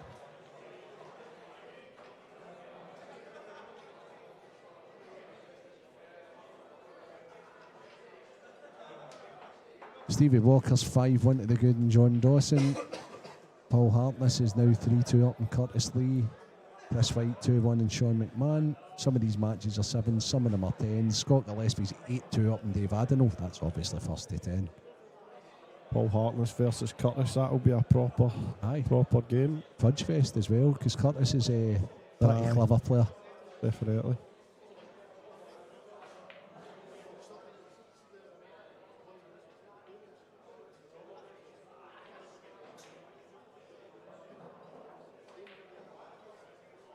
Charlie Hindley against Jamie Burnett. I didn't know Charlie before this weekend, but I seen some of his game yesterday. I'm sure it was Johnny that beat him 10-8, but he took away some lovely finishes. I've been pretty impressed with the kid. He played well. Right, big break for Philly. Oh, and he's that's a smashed monster. it. That is a monster break. Where's his cue ball? He has a red to the right centre. Reds are a little bit more favourable. It's all about the red and yellow. It's upstairs together. Yep. Don't know if that red passes the yellow. That's the key. But he hit them really well. Also, I'm not so sure he's got control for the first red. What's he on after this, Robert, if he does take him one to the right middle, which is the easy opener? I think he'll just flick the black and then maybe need to play the plant. I don't know if he can come down far enough to take the red next to the yellow into the left bottom. Look, the path of his cue ball looks as if he's definitely going into the 8 ball, doesn't it?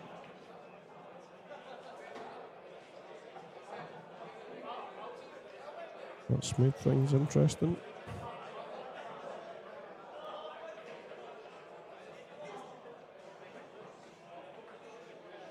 Remember what I was saying to you earlier on about having to keep all the balls on the table anymore? Yeah. So this is one of these situations that pot this badging because you couldn't get better on it and then make your decision downstairs. Yeah. I mean, it's really no easy to go game here. No. Double dislodge. Pot this, go down to the bottom cushion. Play a double into the left middle. Oh, he needs the breaks. Okay. Right, now he's faced with a tricky situation. He So really see wanted to be on the bottom cushion there. Aye, or see if he goes a roll further, Rab.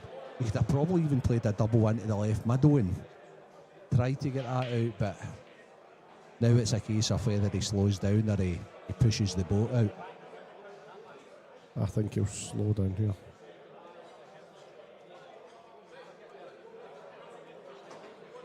Oh, he's went for it. He's played a good shot, a little too hard. And now he needs to fully commit to this. Oh. Really Now, here, see if you can pot the red and just flick the left-hand side of the black. he needs to fully commit to this pot. There's as much chance of the 8 ball going here as there is him getting on the red and making the 8 ball available. He's not committed to it. But I knew the 8 ball was going close. Aye. But it wasn't going close enough because so see if he would have hit that hard, I think he might have miscued. If he'd have hit that harder, he'd have been on that red, and I think the black would have been on and off the cushion and up a little bit. And he squeezed this in, surely. Oh, he can, you know. Oh, he was so close to making that and end up. The decision time for Gio. Where does he get his free shot? Where does he get his killer snooker, do you mean? Yeah. Yeah. Probably for me, you drag the life out of this with left hand side and get the colour snooker up to top left. Aye. I just think it's the only problem's maybe losing the cue ball and then not, but it's yeah.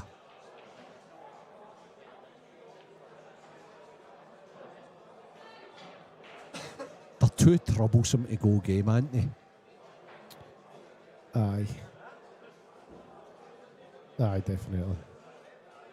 I think, And see the fact. I mean, I'm not great at skill shots. Gio's really good at them, but the fact that the 8 ball's so close to the red, he's not even taking a pot on, so he must like his cue ball here. I must think there's no a gap here then.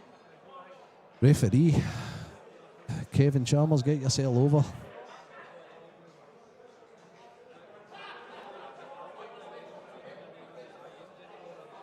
That looks as if there's a gap there, doesn't it, Robert? Very tight. Very, very tight. Ah, it's mega tight.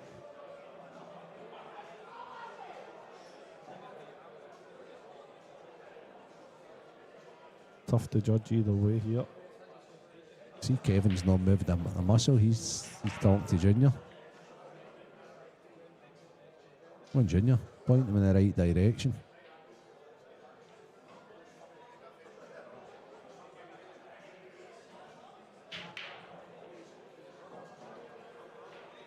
Obviously, there's no gap. There's no way Gio would have played that with a gap.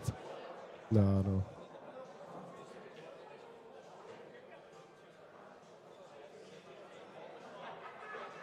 It's no easy. This definitely not.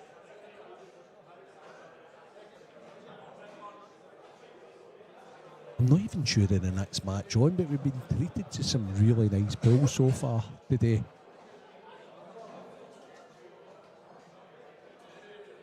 And when's your next match scheduled for, Robert? 6 o'clock. 6 Liam. o'clock. I'll just bring the draw up right now.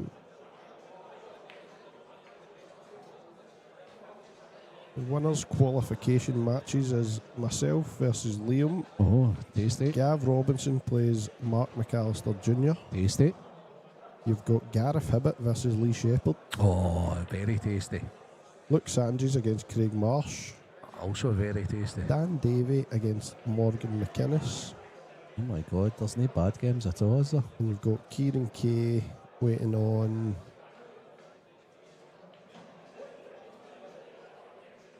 the winner of Paul Hartman. Absolutely tremendous. Wow. Twice across, check side. Wow. Tremendous. That is one for the highlight reel there. Only if he makes the 8. Yep. What a shot that was. Tremendous shot. I think it goes to the left middle. It does.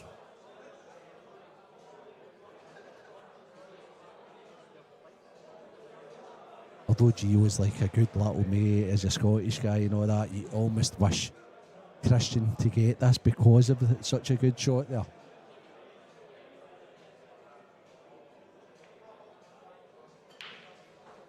He's overcut it. Oh, Christian. All that good work, mate. It was some shot as well.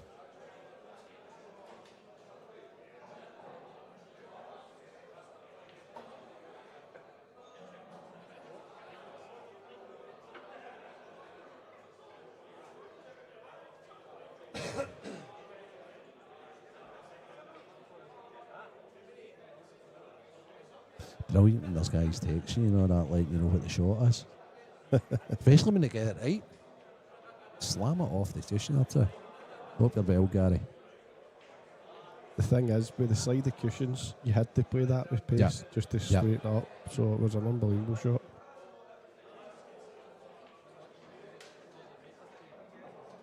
Look at Alder McLeod. 6-0. He's rolling back the years.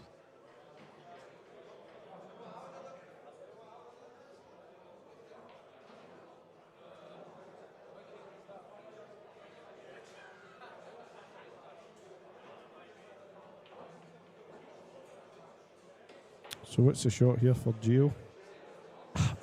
So for me, if he's going for the finish, which I feel as if he needs to, I'd be putting the one in the bottom left, because then you're opening the bag up for obviously the one that's close to the left middle. I feel as if you'll go for it, Robert. Sometimes playing a snooker here, you're tempting fate. Yep. Can he pot this and actually come up and Dislodge move the that? one over the I think middle? that's what he's looking at. No, Nah, okay. I just didn't. No, what he's did is he's just guaranteed when he's playing this pot Yep. that he's getting the cue ball upstairs. So that's fair enough. If he came a little bit further to the left-hand side, he could have potted this and dislodged it. But I'm not sure he'll be risking that. Pretty good shot. I think he's on the reverse double now. No, I think he would. No, just back I himself. think I think he'll back himself to play it last. Although he is on the reverse double now, so this is where he's got to back himself into. He's got to play top left, right, middle, top right, top left, and then just play the one down the rail last, and it's an auto connect for the 8 ball. Yep. I think anyway. It is an auto connect for the 8, so all he needs is a shot at it. I think he might leave the reverse double next. Nah, he's just going to back himself down the cushion.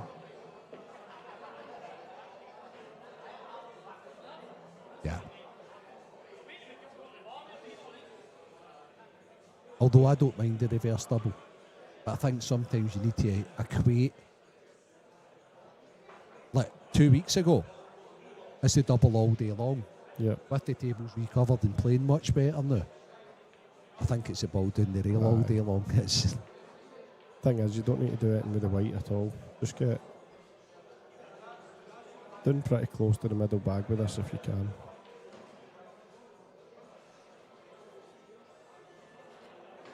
yeah, it's a good shot. Wee tricky one. I would have liked to have been a wee bit further down. Just checked it in.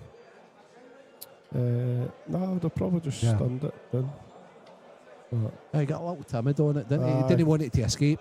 I take it he would rather be longer than straighter Yep. than to have a cut on it. I skewed it well. Very well. Ooh. Aye, that's confidence. That's a sharp player. Gio's popping his nose in front at the right time. I think this is the first time he's been in front of. in the 8-7 match. Gio Egger. And he's breaking.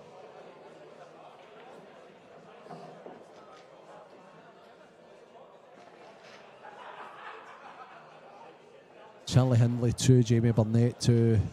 Steady Eddie McVeigh is on the hill against Dominic O'Donnell 6-5. Talking about on the hill, Aldo McLeod. In fact, Aldo McLeod, just as we speak, has eliminated Stephen McCush 7-0. Blair Dunn and Martin Shades. A bit of a generation gap in that match. 3-1 Blair Dunn at the moment, so the younger man 3-1 up. Scott Gillespie and Dave Adenau seem to be involved in a fudge fest of a 11th frame. 8-2 Scott Gillespie as we speak. As the 9th frame is in the Stephen Walker John Dawson game. It's 5-3 Stevie Walker. And Paul Hartness 3, Curtis Lee 3. Well, Gio got a ball there, but it's not the most inviting table.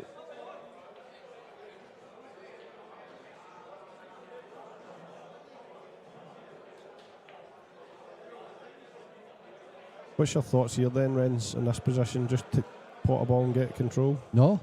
No? I don't. Well, I'll only pot a ball if I can get control. So the situation is here, what's his pot? Looks like he's going for a The plant on the Reds. He's gone game then. He's not playing that pot and gone control. He sees a finish here. Pot and kick this one out. That's the way. Do you come into it off the bottom cushion, or do you go direct into the black? 1,000% off the bottom Bottom cushion, cushion. Robert. The reason for that is the white can't do anything but go up table then. Yep. Whereas if you go into it, the white can stick downstairs. Guaranteed now. Gio will play straight into you. However, I'd probably get rid of not that ball. I'd probably get rid of the one that's over the right corner, because that's in the road of. The other one can Yeah. pot. Yeah.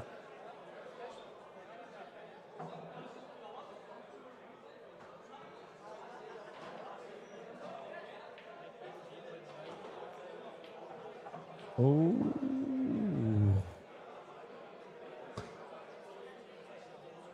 Now let's see if that ball he's closest to goes up past that ball that I would have got It rid of. doesn't look like it. Okay. Looks very, very tight. And obviously the red next to So the maybe 8 ball. Gio will watch us back and for the first time ever in his life say, you know what, you were right about that then.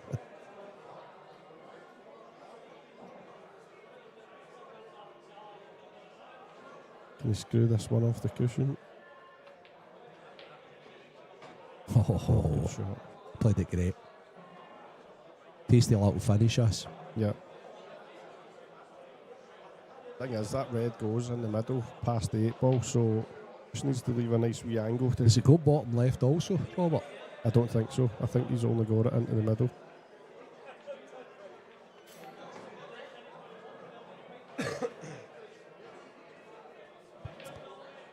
It goes to the left middle, are you suggesting? The right middle. The right middle, okay. Just that one bag. So does he need to get this to bite off one or two cushions here? Is he going to play the big window on the left-hand side? I think he's going to Yeah. screw off the left side cushion and Yeah. try and find the middle of the bottom cushion. Quite a narrow little gap though, isn't it? That is, aye.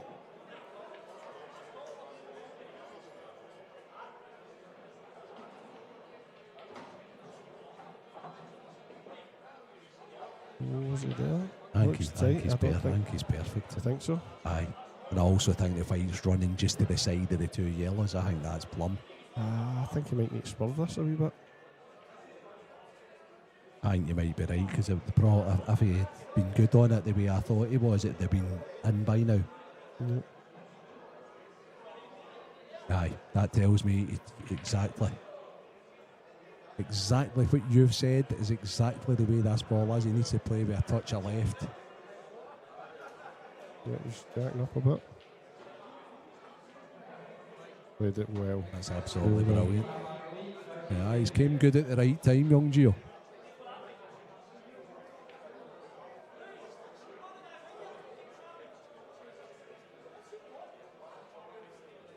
Good Yeah, finish. Good finish. Yep. Now, does the pressure change all of a sudden?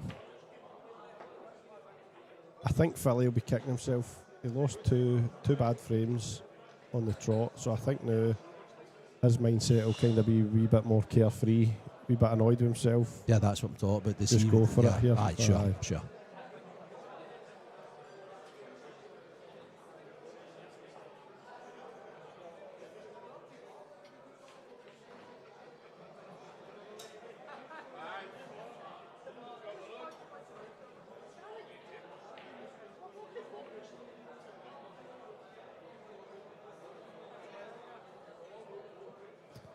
So Philly to stay in the match. There's breaking. His break's been good.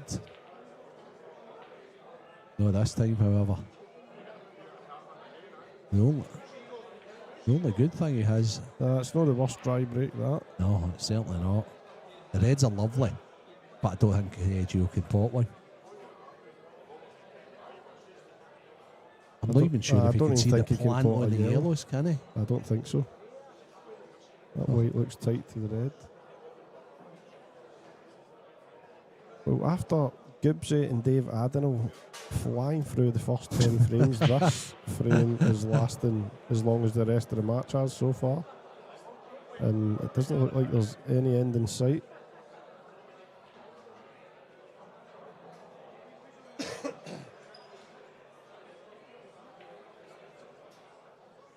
Oh, I think there is end in sight though. I think we're now. 2 I and think, 1 but crash. yeah, but I think both are threatening. Yep. But Dave's yellow downstairs, for anybody watching that game, is not serving him any good whatsoever. But he also knows Gibbsy's setting up to play the pot and dislodge the reds up. That's why he's getting in tight in there. That's a good shot. Yep. So Gio going to play a containing shot here. Try and get the white back to where it is. It's such a tough shot, but I know. think he's forced to play it. I don't think he's got anything else.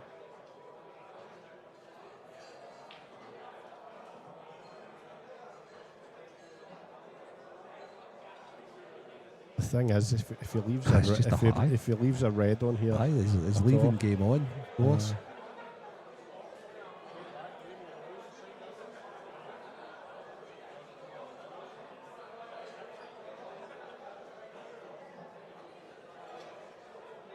That's a good shot. That is a good shot. So you either force Philly into going yellows, which I don't think he will.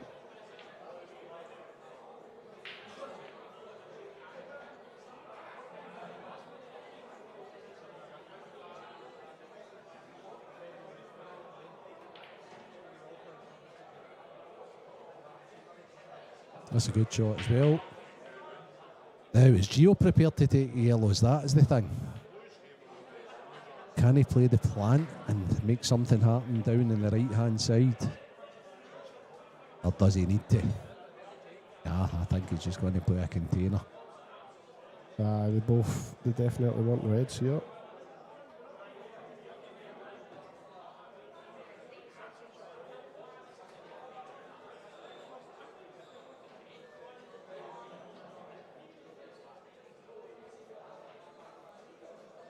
You don't see this very often, Robert. What do you want?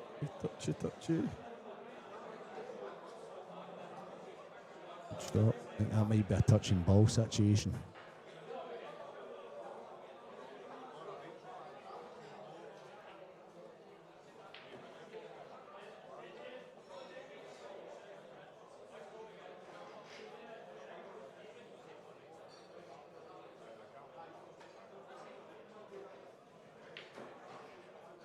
Oh.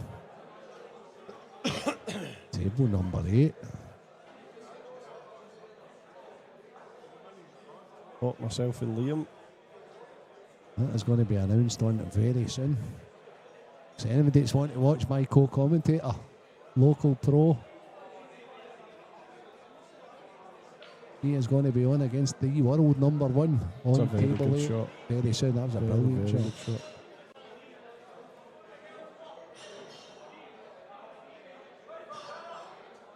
This is a fine bout of safety. Nobody want to give the other a chance on the reds. Yeah. That could be the winner though. That could be the killer snooker. It's killer safety. It's not a snooker. Obviously it's an open table. No. Yeah. They can get the one down the bottom right. I don't know, friends. Push first. No, in fact, he's acknowledging a good shot, so I'm wrong again.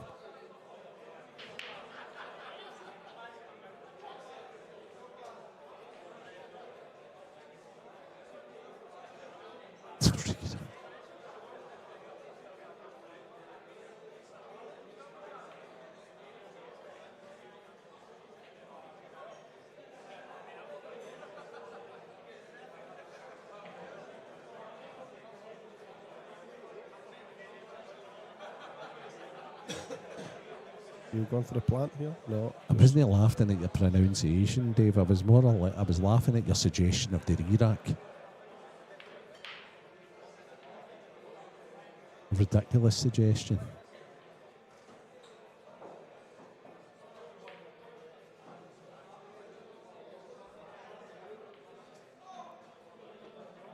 You can't beat a good bout of safety, especially when it's as critical as this frame is. Obviously in snooker, the referee can give each player like a certain number of shots each before calling a re-rack. Has that ever happened in pool? Loads of times. Has it?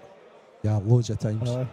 So what you do if the frame's not progressing at all, especially with the see like the soft breaking and things like that. Especially now that I don't play the game and I don't soft break anymore, what have you, I've got more a tendency to go up and say, so it could be safety, nobody's come out into a colour set, and I'll go up and say, right, you've got 3 shots each if I don't think the game's developed. But in turn then leads to somebody at least getting on a colour set. Yeah. So no, it happens a lot, Robert. I wasn't sure exactly. I've never seen it happening. No, in you pool, give them a certain amount of shots. I think it's 3 shots each you give them, and if you don't think the game's been developed after those, Yeah. you just re-rack it. And depending on the different rule sets, it'll be the different re-rack. Not like SPA, it's 9-ball re-rack, 9 so ball.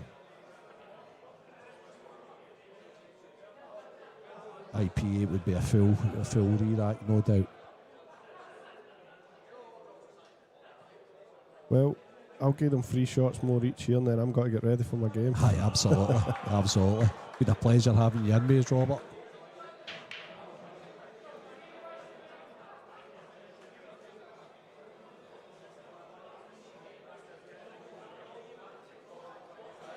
Now, do you think the red onto the black onto the red's a plant into the right middle? Or do you think I don't the think red's so, because I squeezing don't away? think Philly would have left that No, there. absolutely not. Absolutely not. Aye. So Gio's just going to weld into this yellow.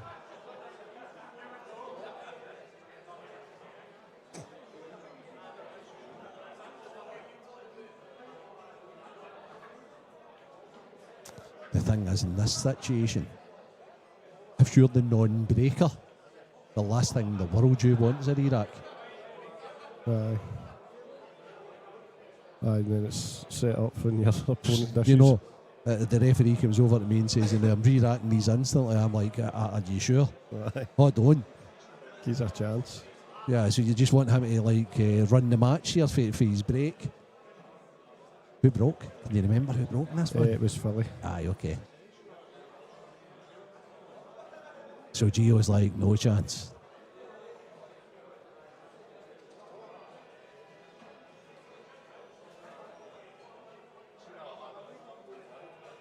Philly looking as if this is a possible plant here. Can you see enough of the red?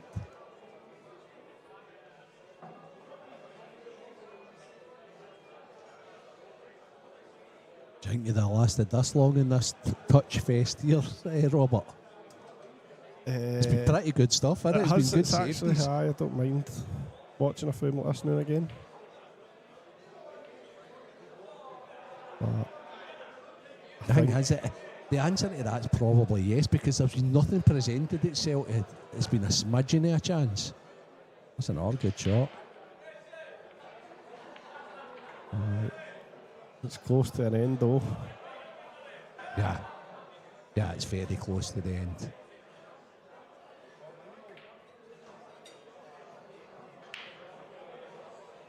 Right, Renz, I'm going to leave you at that. Okay. I'll get sorted for Thanks my so game, much, mate. and all the very Appreciate it. best, Cheers, Robert. pal. Play well. So that's Robert away to prepare. He's going to be going on and playing the world number 1 Liam Dunster. So we have Glasgow's number 1 against the world number 1 going on to table 8.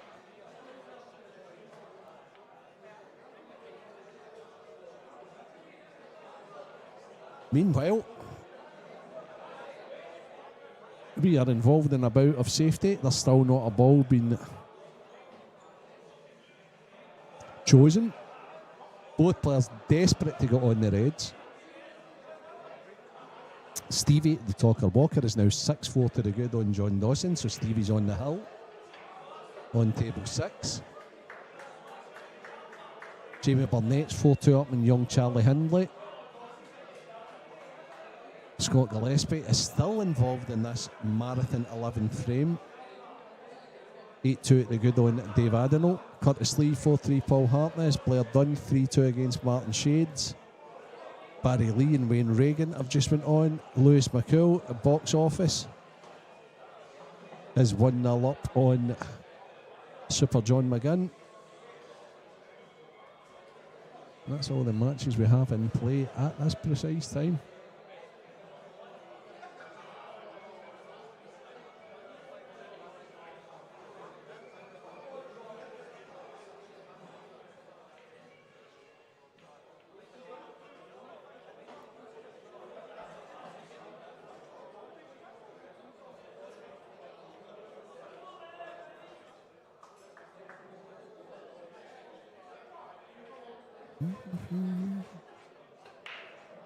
Okay, so Christian's putting fight upstairs this time.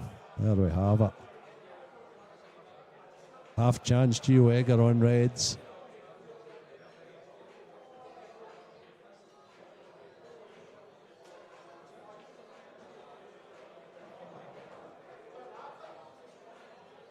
It's anything but straightforward.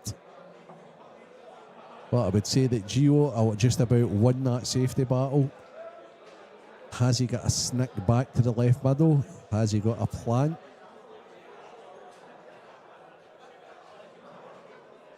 I wouldn't imagine he played the red onto the yellow after boxing so cleverly to try and get on the reds in the first place.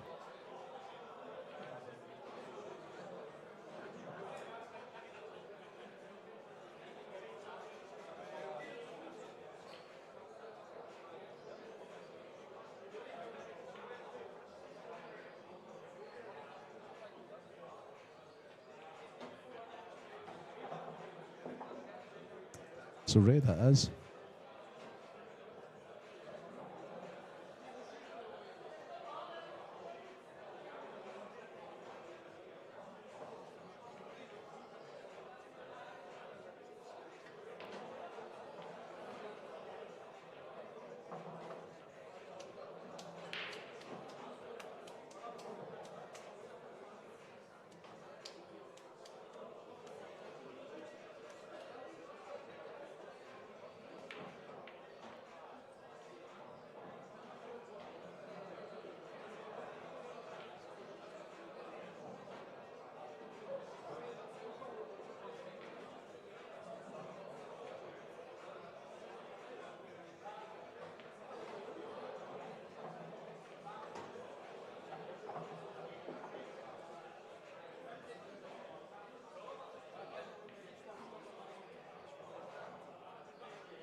Qualification match will on table 8, Glasgow versus Robert Stevens.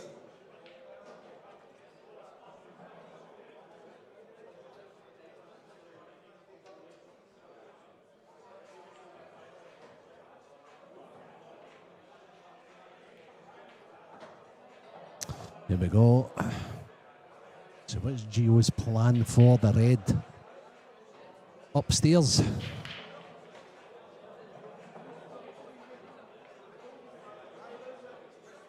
Is it double?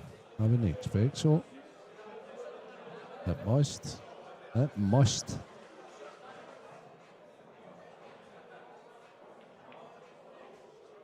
Yeah. Yeah, it was a little tight. Now, Christian. Can you pop the yellow in the middle, play the yellow to the bottom right, develop the yellow over there, and take these out and take us into an 18th frame?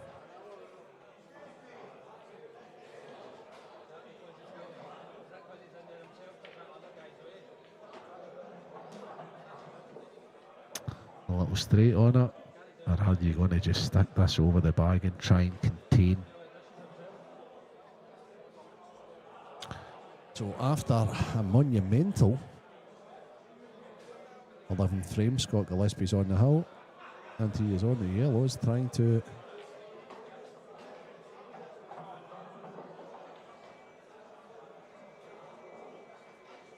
I've seen quite a few, boys.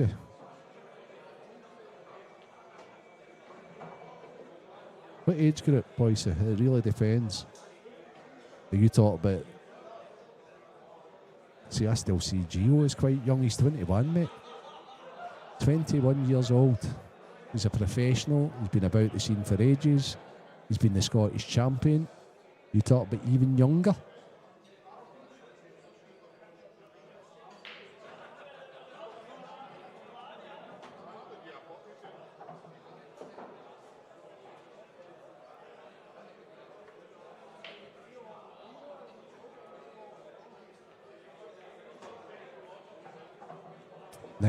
Nice little finish here by Philly.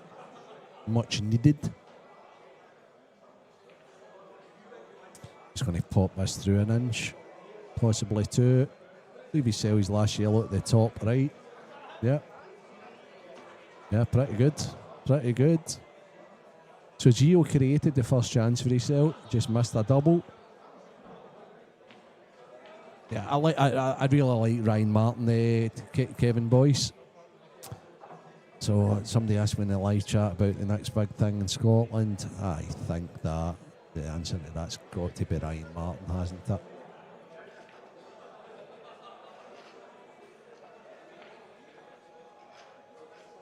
Just like his demeanour, like his game, like the people he's learning from, the clever Fleming brothers. Good pool scene up in Dundee. Lots of young guys have come through there. Brian, Scott Coventry, Dino, many more. Jimmy Pollock's up there helping the young lads as well. Ryan Fleming, Mark Fleming, Big Vince. Young Ryan Tenbrook, Josh Brannan, they come through the system as well. It's just it's a conveyor belt up there. What a break. What a break for Gio Egger. This could be over very soon, guys. Sure Gio will be. He's got one bad red, and I think that bad red's available into the bottom left corner. He might even consider a plan to open here, to be honest, yellow onto the red. I would doubt it, but he can.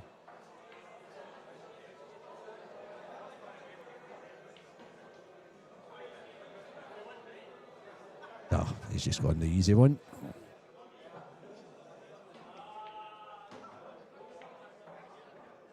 Okay, so the only little mini problem I can see is the red is closest to the blue spot if it were a snooker table.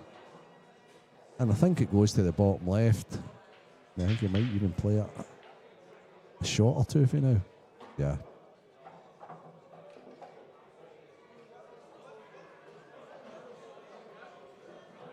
So he's got options here.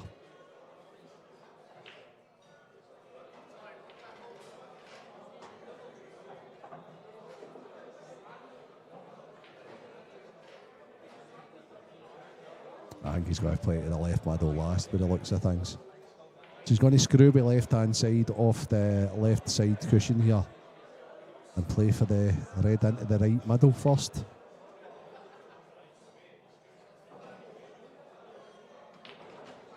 Is that heavy? Delicious. Delicious. That stopped. Lovely for him. And now he's just going to pinch it back an inch.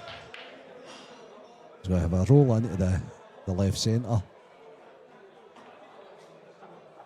Going to push through into the yellow. I suspect. Or he might even stun the gap. Stun the gap it is. Good performance, Gio Egger. Just a couple of frames get away for Christian. Always hard to beat.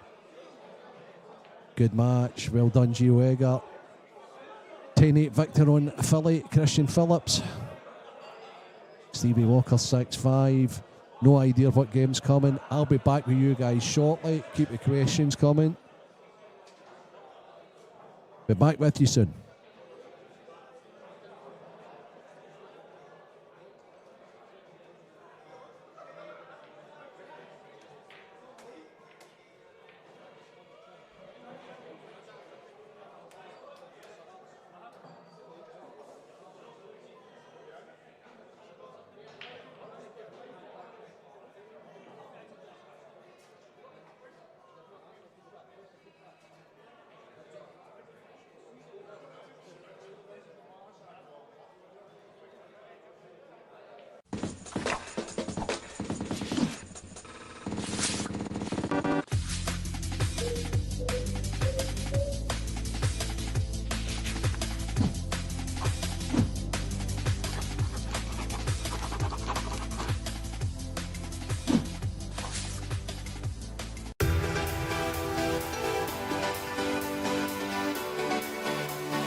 match on table 9, Gavin Robinson versus Mark McAllister.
McGoldricks versus Keith Robertson.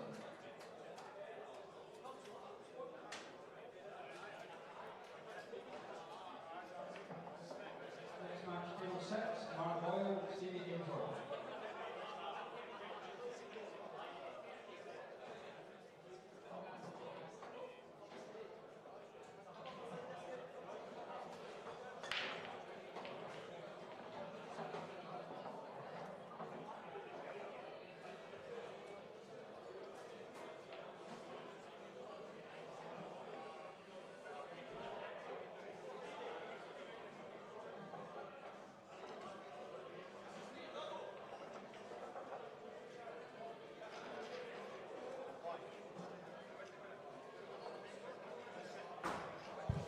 Okay, so welcome back.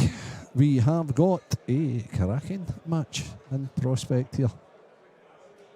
Gives Gillespie, who has just eliminated, that's your trophy, who has just eliminated Davy against a young Corey Reese, highly ranked professional Welsh player. Always a good battle with these two. So Gibbsy has won the leg. Has elected to break, obviously. And he's been breaking this way for pretty much all his career.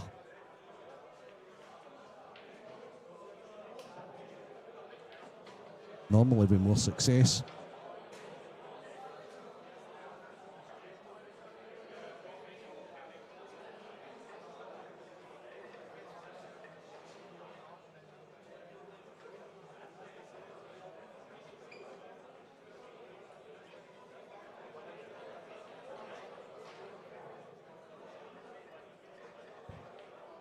This is the first we've seen Corey on the stream this weekend.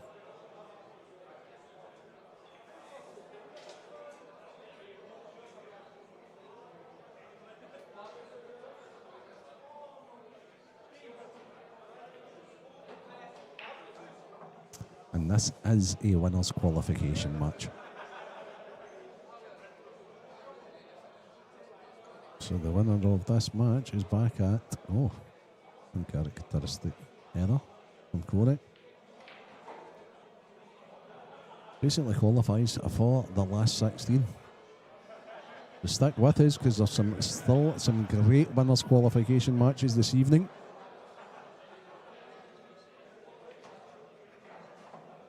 Gio Egan, Mark Farnsworth, Gareth Hibbertley, Shepard, the all-Welsh battle of Luke Sanchez and Craig Marsh.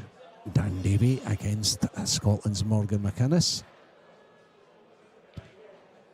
And the first game in progress at the moment. Liam Dunster's 3-0 to the good on Local Pro Robert Stephen.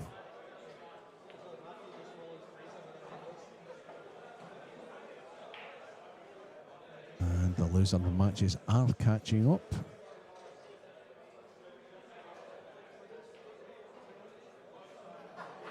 And I'll try and keep you updated with as much as possible.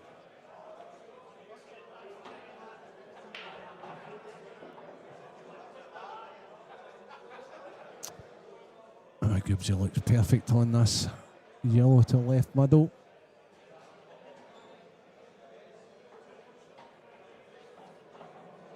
To play a little cannon into the reds to disturb the yellow closest to left top.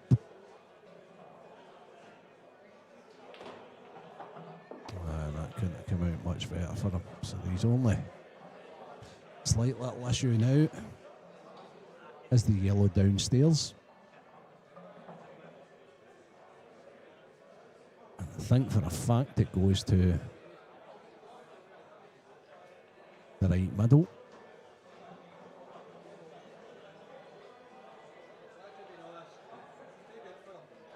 You just need to leave yourself some sort of an angle to get down there.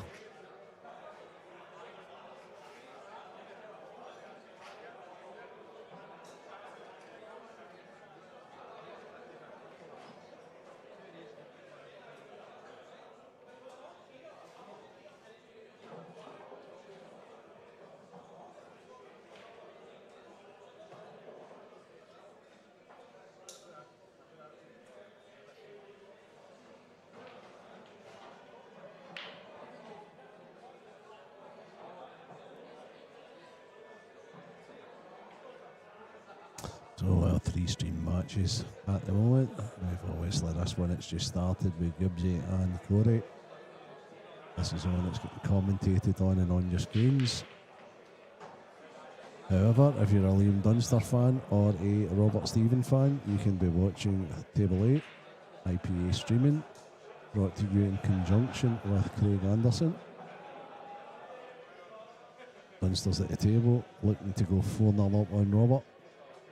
And just started in the middle table, table 9. We have a guy in a scintillating form, Mark McAllister Jr. against Hill veteran Gav Robinson, who's just won a couple of Hill deciders.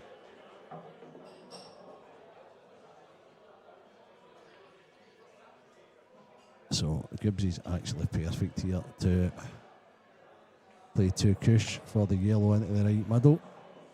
I'm not sure if he would want to pop both of these yellows at the same time, however. Wants to leave this maybe hanging over the bag as a bit of backup. Yeah, very sensible. But the only problem with that is he's now not came far enough. And now that ball upstairs could be a possible hindrance for him.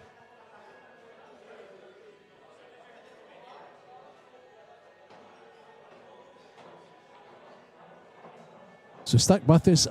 There is still some fascinating action here at McGoldricks. Sports Bar, award-winning venue in Scotland.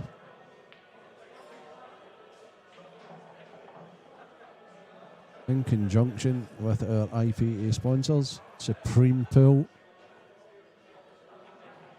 Strachan, 681 861.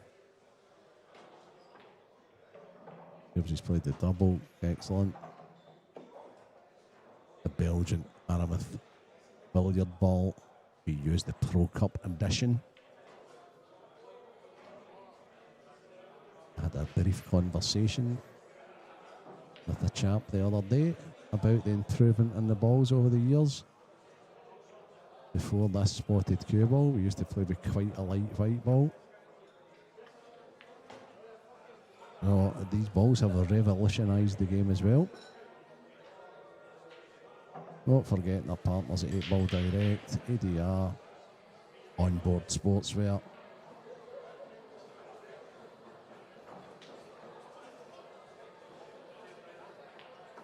Yeah, that's a typical Gibbsy finish. Just a great shot maker.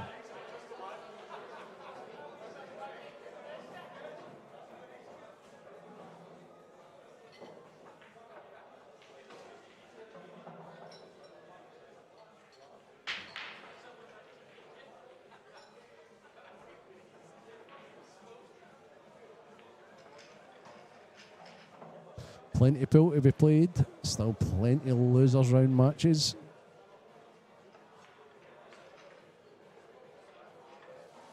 Two more rounds of the losers matches this evening. Winners qualification matches.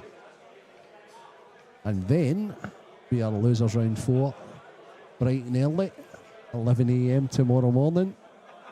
That's followed by the losers qualification, races to 7. And then that takes us to 2 o'clock for the last 16. And that's all going to be races to 10, played through to we get a victor tomorrow evening.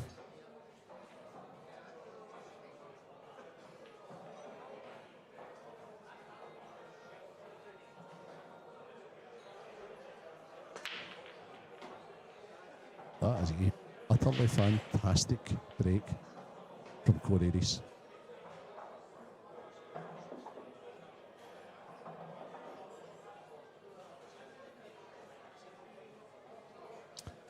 Corey likes the Reds.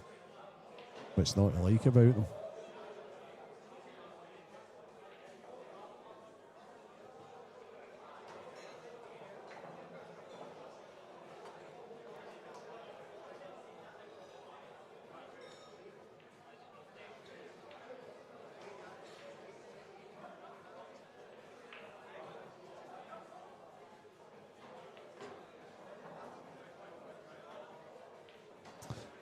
Cody's a little shy there. I could come downstairs.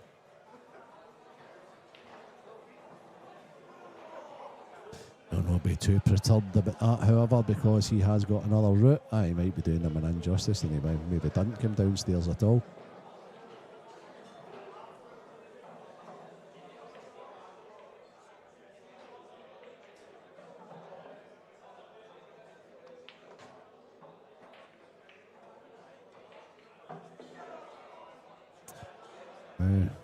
I've been doing me getting over a little bit more. Okay. So I think he's good shape. Stick this in the left. Pull back to where he looked there, Corey. Play the next straight into the left centre. He's still okay. Yeah. Corey's a dream to commentate on because with his pre-shot routine, he shows you exactly where he wants the cue ball to be.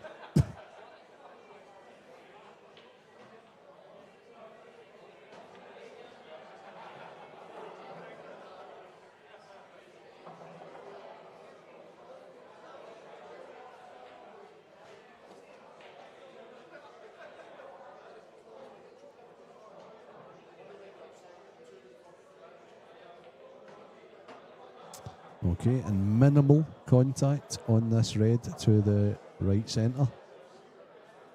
And it should make him drop in to where he's point just now.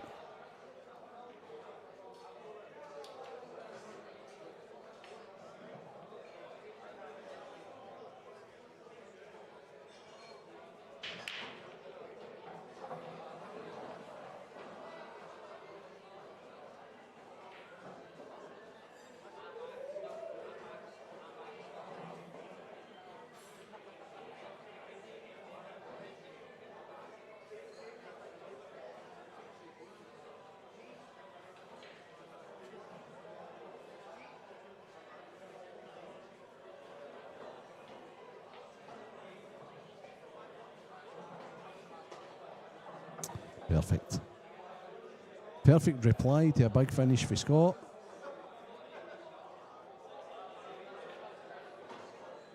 One frame all.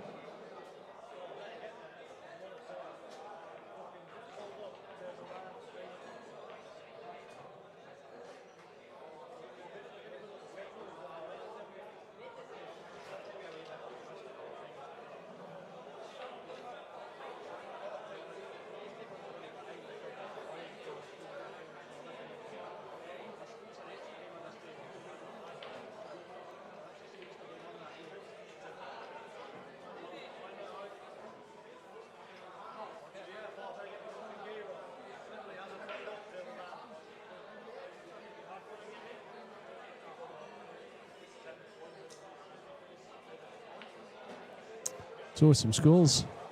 Curtis Lee 7-6 up on Paul Hartness. We knew that was going to be a torrid affair. Sean McMahon's 5-4 and Chris White. That is losers qualification, however. That's a race to 7. Barry Lee is 4-3 on Wayne Regan. That's losers qualification. Andrew Betts, our media man, is a frame to the good on Keith Robertson. Dunster 4-0 up on Rob Stephen. Gizmo, Chris Martin is a frame to the good on Pete Fisher. He was down in the EBS store getting a new tip fitted this morning. Mark Boyle, Steve Ainsworth just about to kick off. That, believe it or not, is a losers match. Martin shades a shade, using all his experience. He's on the hill. He is 6-3 to the good against young Blair Dunn. And that is a race to 7, which it has to be if Martin's on the hill, obviously. And Mark McAllister Jr. in the winners qualification match against Gav Robinson is 2 to the good. Looking around table A, and Robert Stephen has a chance of getting on board a much needed frame on board against Liam Dunster.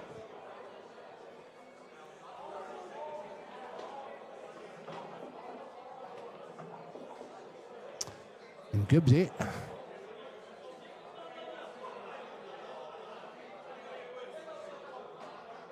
is again making quite short work of these reds.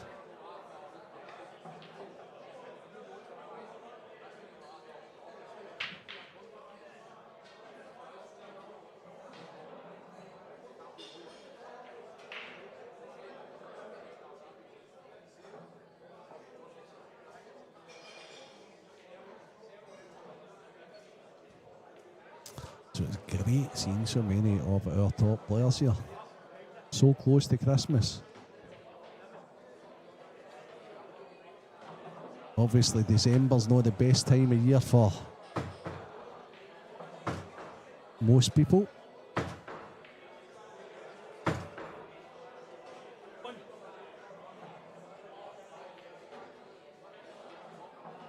But as I say, making short work of this. Rob Stevens is now the 8 ball away from getting back into the match against Liam Dunster.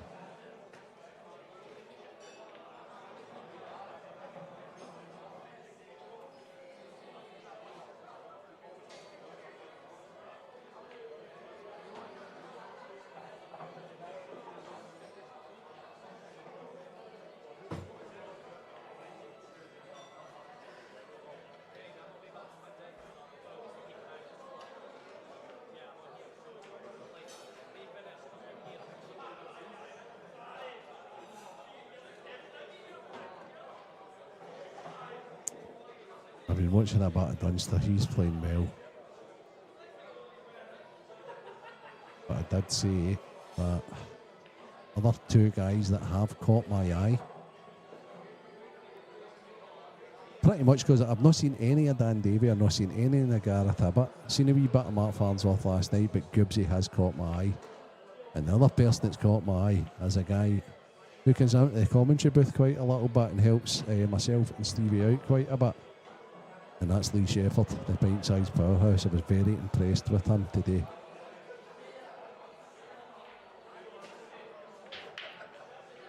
So lots of good matches. 3 breaks, 3 finishes here. Can Corey keep it going?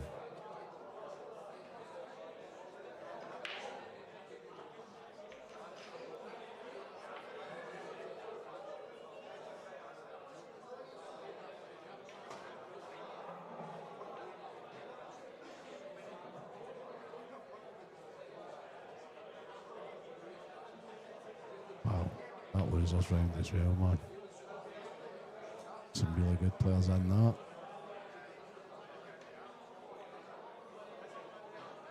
So still lots of pool here this evening.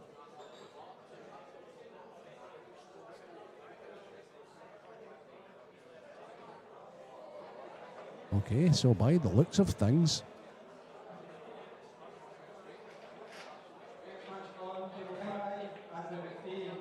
it looks as if the next match we're getting served up with after this one will be the winners' qualification match between Dan and Davy, Double D, and Double M, Morgan McKinnus. And just stick the headphones on, get yourself prepared. Welcome back. Our very own talker, Stevie Walker. How you doing, Steve? No great. Deary me. No, mate, it's just We've had this convo, haven't we? Right, and it's etiquette. Etiquette bugs my brain, mate. I've missed a couple of chances, but it's just certain things, wee daft things, mate, that full etiquette. yeah. So listen, I think when you're in a competition, and I don't play a lot these days, but I still want to win. And when I'm playing against somebody who I consider, obviously we're no best of mates, but we're mates. And when you're saying, listen, what you're doing's a foul, but he goes and does it again. Say, I've already told you that's a foul. Aye, as if you're going to take it. So then does it again. So I shouts Kev over. And on this occasion he does it. And the ball's, he's setting them up wrong. And just basically no caring. Ah, okay. And I'm saying to him, you're fouling. I'm trying to tell you before you're doing it. You've done it 3 times now. But I've been doing it all game. I says, that's the whole point what was he here. Doing? Was it yellow at the front? Aye, but there was obviously a couple of wee kind of nuances to what he was doing, and I'm saying, you're no... I'm trying to just say to you, I don't want to be petty. But then he goes, smashes the balls open, there's 4 balls out of the bag, and there's a big audience. And he's like, so you're going to take it? I mean, obviously I'm not going to take it. I says, but I've told you about 10 times. Just keep it simple.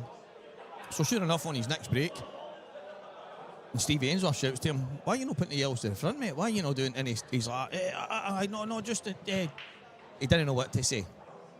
Didn't matter anyway, right? That's not even...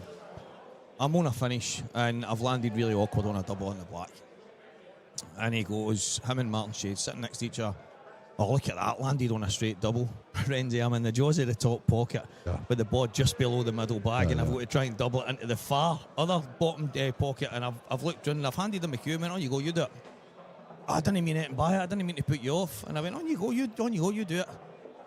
Then at the end, we're 6 each, and he breaks dry. Yellows are roll-ins, reds are in. They're not a nightmare, but they're awkward. There's wee gaps to play into. I suspect that's the issue with not being like a tour, if you know what I mean, in the World Championships and it. Aye. That's the slight grey area about having things in clubs, because you're going to attract that style. No, of player. that's it, exactly. And then it's that's odds law. That'll be that then. And I looked round and I'm thinking, should I just shake his on? Yeah. A few of the guys that were there said, Stevie, I'd have shook his hand there. But I've went for it. As I say, I didn't have a yellow. Yellows are... it's one of them, you're just begging for one.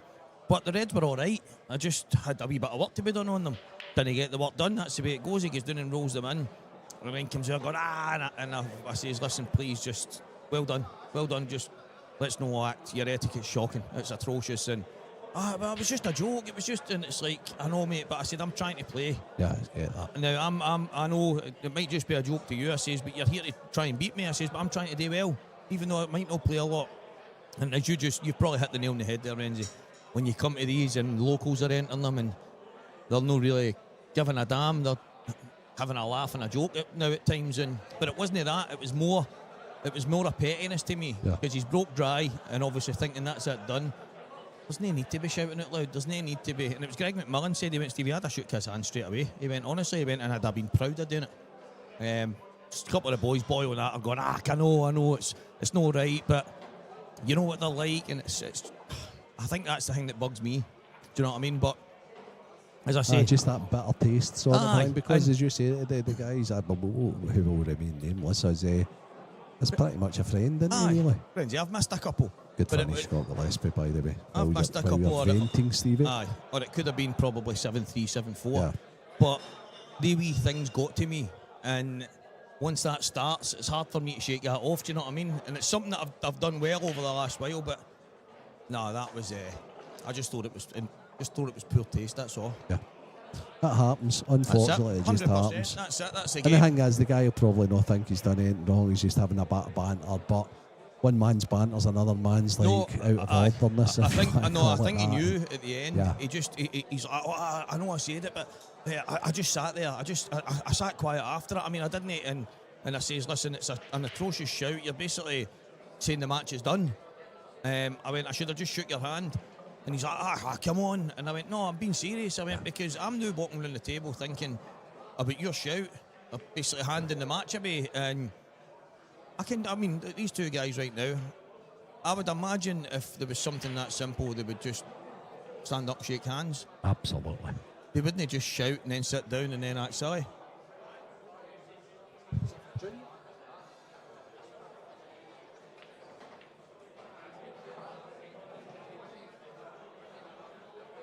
Aye, it's just, as I say, looking at these two guys, obviously two model pros, have been there, done it a very long, much long so. time. And Yeah. as much as I've spoke to And Gibbsy. on the TV Aye. tables. You know, it's... Well, I've spoke to Gibbsy. There's been times where he has. There was one match, me and you were doing it, and it was him and Mark Fleming, and he was gonna basically drag the balls and give him the frame, and he stopped. You could see he was urgent, and when he came in for the interview after winning I think it was an IM, Yeah. and I says to him after it, and he went, Stevie, I was, he says, and I don't know what came over me, and I went, I knew you thought about just grabbing the balls, because Mark went down and missed. He missed a dolly yellow along the top. I've seen Gibbsy do that, and I've actually been on the beneficial side of Gibbsy doing that a few times when playing him.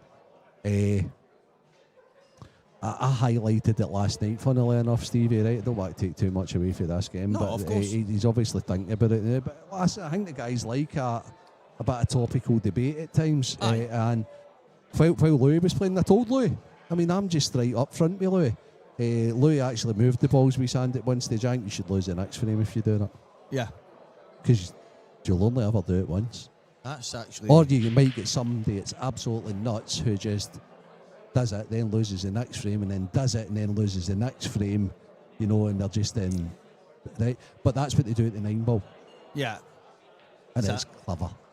Because it then saves people from saying, no, because then they're going to lose the next frame thereafter. And I think it's a thing that the IPA should seriously look at. I quite like that. I mean, It's very professional, isn't it? Aye, that's the thing. Obviously, I've not see if for talking sake of my match there, if he stands up, scatters the balls, and shakes my hand, fair enough. That doesn't bother me. Yeah. On you go.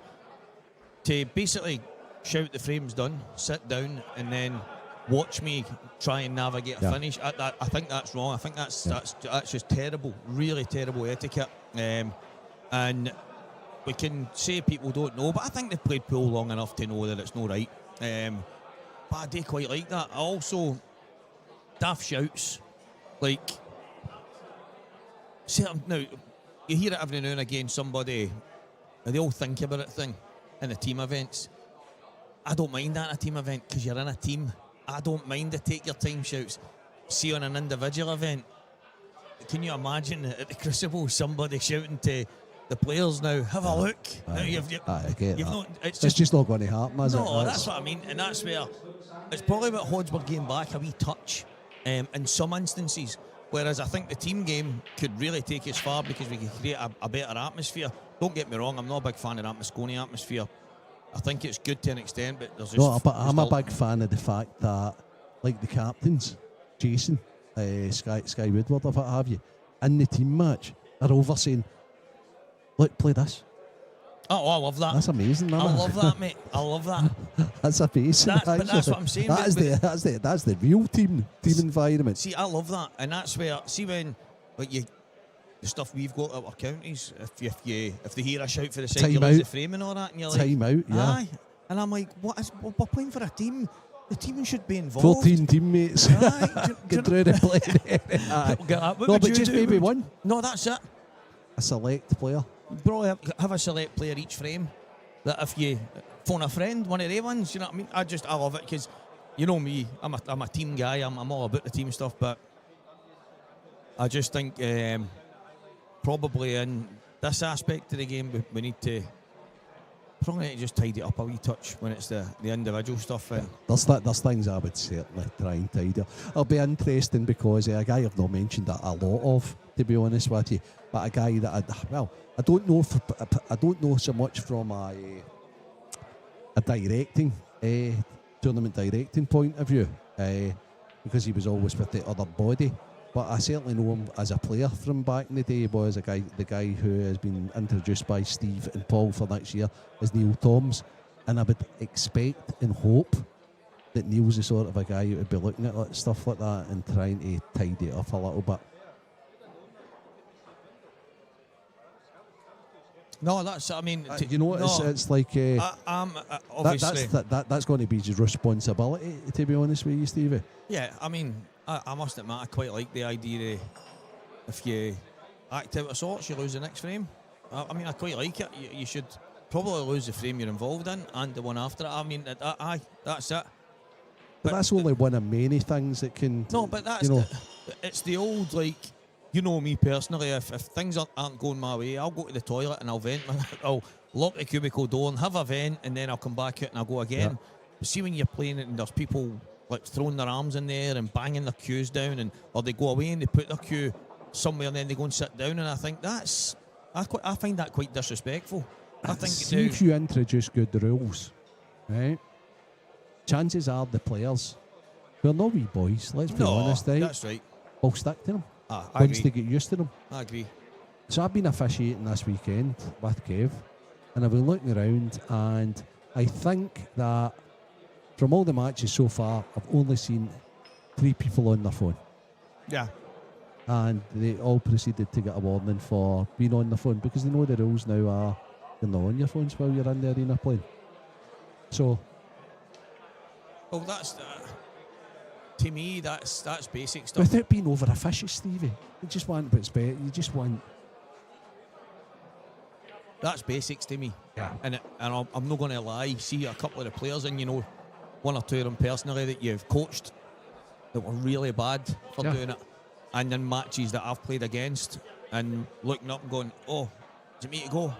What am I on?" Things like that, and I'm thinking to myself, that's so disrespectful. And when people think that when you're playing, you can't see what they're doing. That peripheral vision, you can see everything. You can see absolutely everything. I just think we need to tighten up on it. Yeah, just that's it. I think it's some of the basics. It's not like we need to go and become kind of crazy about it and everything be so hard lined. It's not like that. It's just wee basics to me. And I mean, listen, like I just said there, I had a couple of chances to win the match well before those moments. But those moments happened at a point that kind of played on the fact that I've ended up going on to miss, because I'm really annoyed at what's happened, and it's played a part. Gibbsy's playing brilliant, Stevie. He has. I've called him. He might actually be. I've got a habit of having my player of the year if you want. Okay. I had a strong end to the year, hasn't he? Well, I had Davy and Gio more or less over the previous 2 years. Gio was my player of 2024. Aye. Dan was probably more 2023, heading into 2024. Brilliant. Gibbsy's in the mix for 2025 for me. Okay. He might actually be my player of 2025. So that was a big frame, because Corey had the first chance here and kind of blew it. I think that's why he's away for a comfort break. I also feel his return to blackball has been a huge difference. Yeah. Whether he would like to wrap it up like that or not, obviously he went through a lot in his life with his dad, and me and him we've had really good chats about it and stuff like that. And if he comes in and has a chat with me in here, he would say, well, you know, Stevie, we've spoke about it, and I knew obviously what he was going through and everything that came with it. And then it became he didn't want to play because his dad wasn't there to go and speak to him about it. But then it became, well, now he's playing for him, and his dad would be obviously absolutely gutted if he threw the towel in. But all of a sudden he's turned it into a positive, and the tournament wins. But not just that, just the way he's played the game for me. He just looks like Gibbsy again. A plus is plus. All right, and let's not forget about this, okay? It's a winter time, so you can't golf as much. Can't golf. So you should bet Gibbsy to win the pool tournaments in the winter, because he loves golf so much that he's He's a wee bit out of sorts in the summer months with pool tournaments. He doesn't practice as much. I mean, there's not a lot of rough casting going on in the winter Aye, either, yeah, so yeah, he's got all nothing, that, yeah. nothing else but play pool. No, he's been, I think, over probably the last 6-7 months. Even, I mean, he won the world doubles, so he started the year fantastic. We won a world title with Mark McAllister, and he had a couple of good runs and some kind of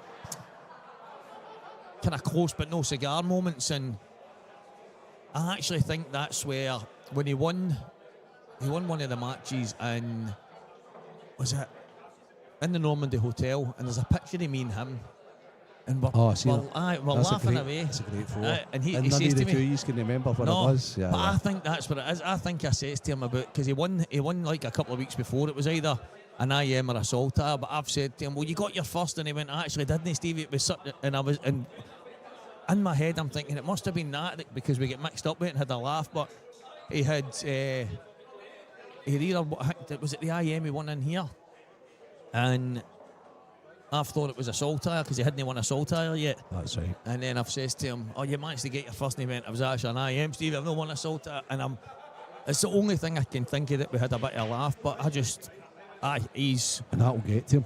Oh, definitely. He's up there for me this year. Dunster's, I mean, Always there. he's Just just there always every there. year, isn't he? It's probably... It's no fair to just go, right, player of the year Dunster, player of the year Dunster. Aye. But... I can remember a manager of the year after a guy had won. I think it was like a double treble. It got handed to somebody else because it was just a little bit boring. Aye. It's just insanity, isn't it? I think it was a first division manager. Was it Jack Ross?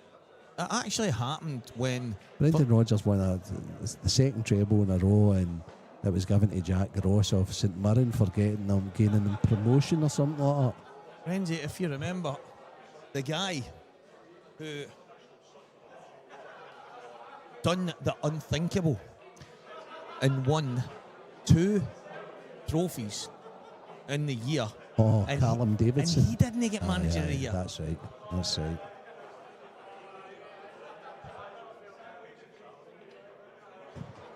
Aye, he didn't. I remember going, now what else can he can't win the league.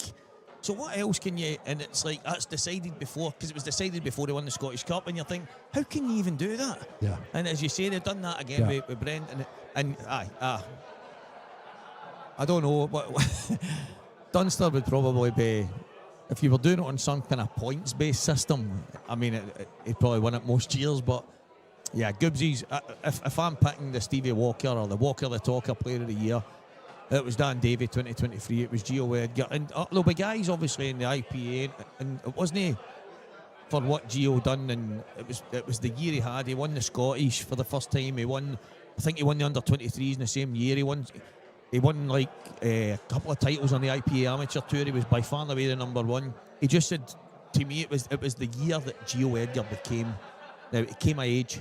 So it's funnily enough, we were conversing about that earlier. Somebody had asked, Kevin Boyce had asked a question, who's the best young player about just now? Who do you think's the next one to break through? I was like, well, are you counting Gio? He's 20, man. Frightening, isn't it? That's frightening. He's 20, man. Actually, I think it was at the start of this year. We were in, might have even been Coventry, and I've said to Gio, so what is that, you, Gio? When are you 19? And he went, what are you talking about? He went, I went, well, you're 18 right now. And he went, Stevie, I'm no 18, mate. He's like, he was either like nearly 21 or he had just turned 21, and I'm like, what? I went, it's been about forever, and he's, but to me, he was still young Gio. Yeah. Yeah, still young Gio. That's it, but it just shows you Renzi, how quick the years are going by. I mean, Corey Reese, I remember Corey, he was either 13 or 14, and he was in the Wales men's B, or the B1s, B2s, whatever it was, down in Bridlington. And I remember, obviously, me, the team that I was playing in, and thinking, oh, this young kid, that's no bad going. And A year later, he was in the men's, do you know what I mean? 15. Unbelievable, mate. It was unbelievable. Rob Stevens got back in that game against Dunster, but he just can't. He was 4-0 down, snoo 6-3. He'd take that, just pinch a frame every now and again. Liam is He's Robert's kryptonite. Oh, but Robert was great in the commentary booth in the last match, and he was telling us that I felt as if almost Liam was listening. The way this match started.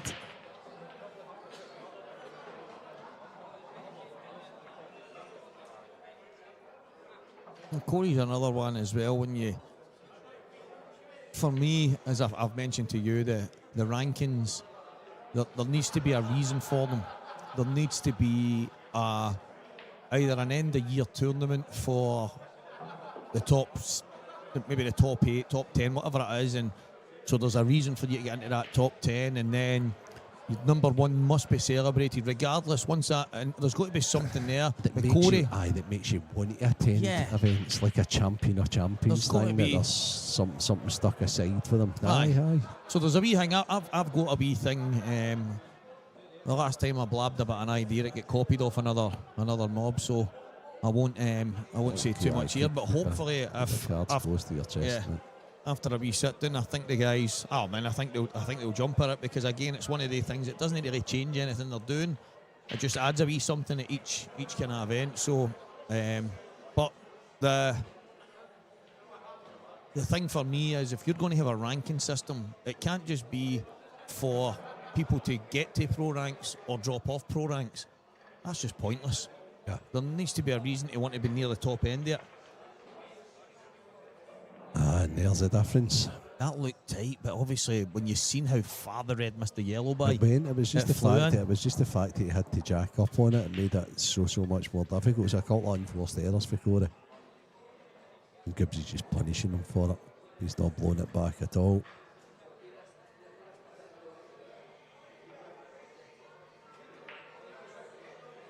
And do you know what we're playing down to tonight? Yeah. Yeah, we're playing down to losers round 4. Losers round 4 tomorrow morning, 11 a.m. But we still have quite a few losers Yeah, round so you've got 2 and 3 games, I think. You've got losers round 4, and then you've got losers qualification. But tonight,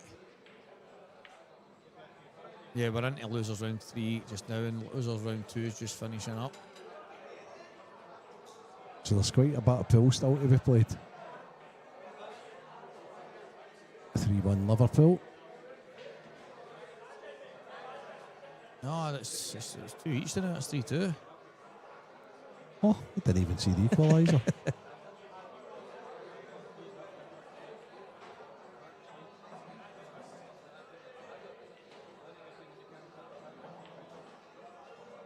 No, the players that are playing their winners qualification right now, that's them till tomorrow. The next guys are waiting to go on: Gio, Mark Farnsworth, Gareth Hibbert, Lee Shepard, Dan Davy, Morgan McKinnus, and obviously Kieran Kay against whoever that's going to be. Liam One of Dunster them. could be our first player into the last 16. Curtis Lee and Paul Hartness. They've still got a few frames to go. Young Kieran Kay is awaiting the winner of that. 8-7 Curtis Lee as we speak. And he's at the table.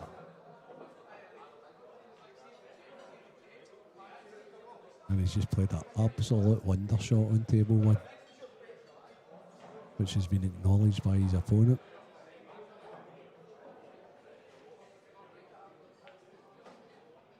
Oh, Gav's went an off. Mark McAllister's hitting the ball wonderful. He is.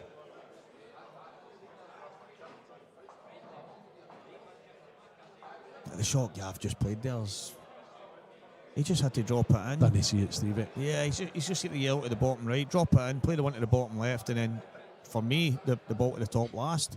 Now, he might have been going to play top, then bottom, and then middle, fair enough, but I mean, I just think it mapped itself out quite simple, and he's went straight into the middle bag.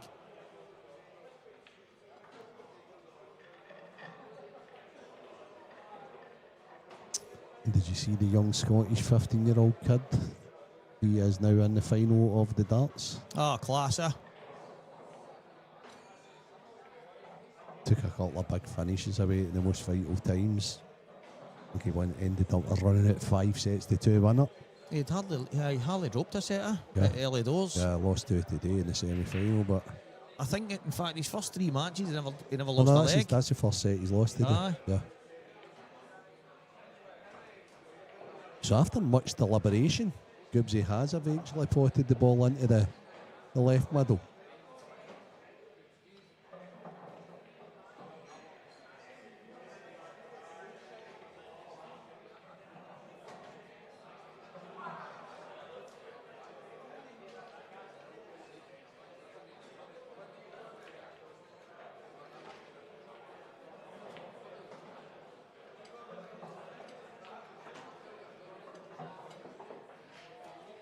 That's pretty clinical. Yeah, that's really controlled. Absolutely perfect. Just a slight. Gibbsy's another one. I actually think he's getting better the more mature he gets.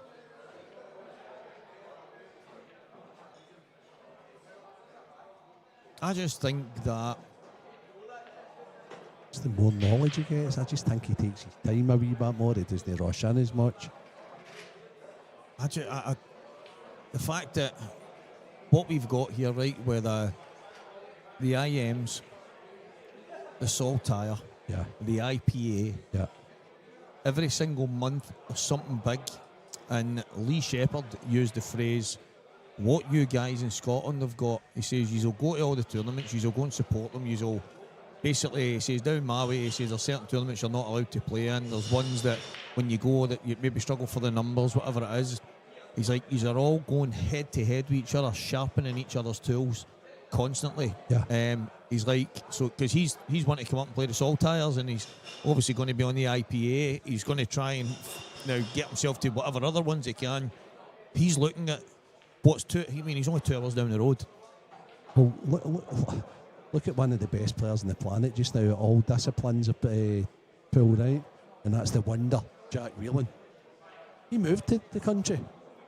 Yeah. Because of the competitiveness. Loved it. That's right. I'm not even sure. He might have won one IM. But he absolutely loved it. And he was like, he says, for the last 64 of these events, it's just name after name after name. He says, you don't get that down, Marby. You're lucky to get a comp, and then you've got to travel 3 hours for that. And That's yeah, so these boys these boys know their stuff. That's why you still get guys coming from Coventry of all places, like Big John McAllister, up for it, because he just loves the competitiveness of the tournaments. And that's it. Well, obviously, Jake Dillon-Newlov's another one. He's doing what he's going to do because that's what his backers want him to do, but he's still going to come up and play Saltires. He's still going to play anything that's going up here that he's allowed to play in. To me, it's a kind of no-brainer. If you're willing to go and put the hard yards and the time and the effort to go and travel, I says to Lee myself, listen, if I'm in your shoes, I'm doing it every day because you're only a couple of hours. I said, if I'm going to go to a tournament in Dundee, I'm doing more or less the same travelling as you. Absolutely. 2 hours and 20 minutes for him to get to. I said, oh, no, I'm an hour and a half, but the same idea. It's not a million miles away, time-wise. And he's like, Steve, I never actually thought it. He went, but he said, I'm definitely doing the Saltires next year. It's just the expense of the overnight stay and all that sort of thing. But he's used to that being a throw, isn't he? So No, that's it. But the way I would be looking at it is, for Lee, I know it's not exactly what he's going to be wanting, but for me, I'd be saying, right, worst case, let's break even. aye, for sure. And then everything else for there is a good weekend's work, because his aim's to sharpen those tools to get to the very top of the IPA. It's also it's a non-seeded draw, the Saltires, so sometimes you get a really, really bad draw. You could have this guy for that guy. Yeah. Mark Boyle for Dunster, or Mark Boyle for the loser of Dunster or Gillespie.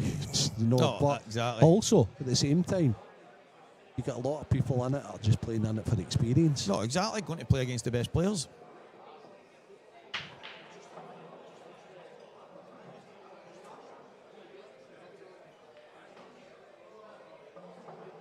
But it's a good addition to the Saltire for next year. Okay, so what's Corey's plan for the badging? Has he got an angle here that he can run right through and develop it? He's looking at that one there. Do you know? Can he just jab the... Right, he's going to put this in the top and then play the one. I was thinking jab the yellow to the right middle, bring the cue ball back, and then play to the left middle It and doesn't kick look as into if it. he's got lovely angle. He might be forced into playing the one into the top left here. And See, I would have been playing right middle and then left middle, kicking into it, and I'd have still had the yellow here, and obviously moving that out. But before he'd made his decision, there's no guarantee. See, that the reason I would have played the other one, and I would say this to him, is because there's more chance of the yellow coming out. This way it could still stick. the yellow goes, Stevie. It's the red he wants to move. The yellow goes. Yeah, the yellow goes to the top right. If the red's moved out the road. Yeah, that's... So if you pick that red up as next to it, the yellow goes. So he wants to hit the red. I know it's tough, right? But he already knows that. Yeah, no, it's fair enough. This was a problem. It's always going to stick. I didn't like his choice of shot. No. I'm the same as you, No. right? And for that reason. Now, for 2 seconds there, that yellow went. No, I know. And then the red had double kissed the cue ball and it got in its road again. Well, that was my worry there. For him to get that, I'm thinking he's going to have to play basically the two of them at the same time, simultaneous. One goes up, one. Has he landed on it? I think straight he's that he can- absolutely bang on here. Aye. If you'll be shaking his head down there, think, nah, you know, okay, so and so. Oh. And do you know what, Renzi? If he looks at that back, he'll be gutted because he's played it into the high side of the bottom pocket. If he plays it to the low side, You never want to leave the kick to last, No. right? However, what he could have done is he could have rolled the one into the bottom right there, left And- it a much better angle for the one into the left centre, and then went into split it. But then he's got to fall on it, and then he's got to get from that to the 8 also. But he's in a world of hurt now, especially chasing it 5-1 down. I mean, he's going to need to jack up and play the pot kick for there. I've seen him play a few of these in the past. He's He's not the worst at the old jack up shot. he's quite accused.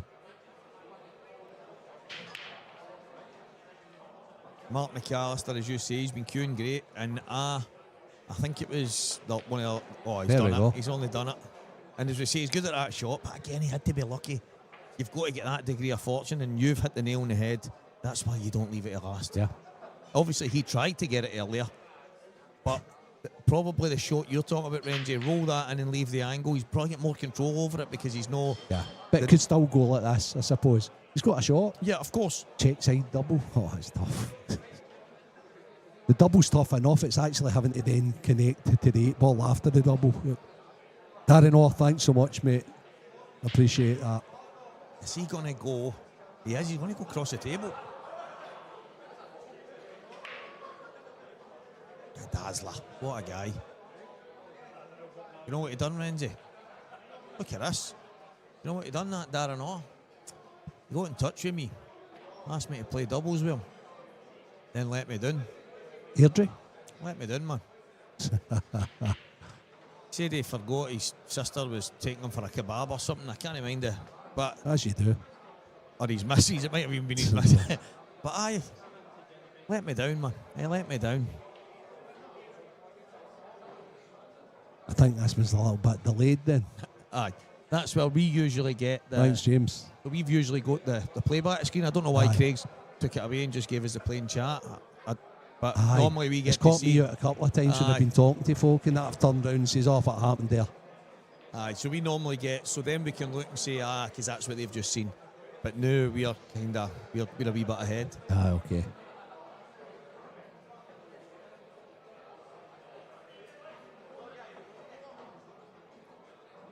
I mean, Scott here, you can keep it simple and play a basic snooker, but if he pots the yellow, he's got a shot in the black. So Scott's biggest problem here is the basic snooker comes from the red that's closest to the 8 ball, and he doesn't want to open that up.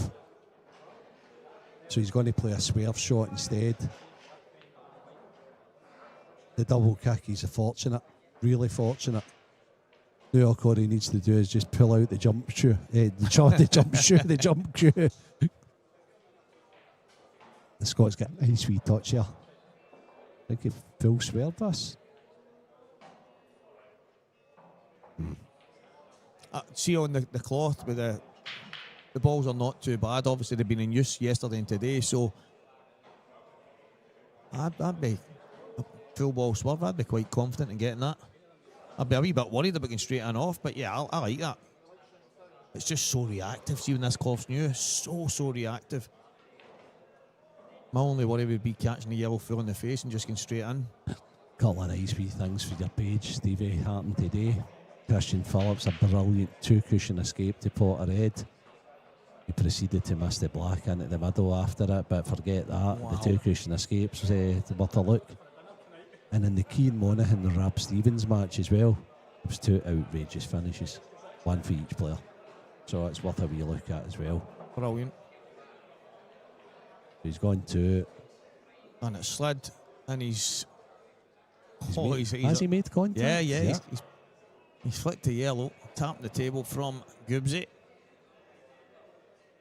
Yeah, it was always going to slide high off a second cushion, and he's played it so low because of that.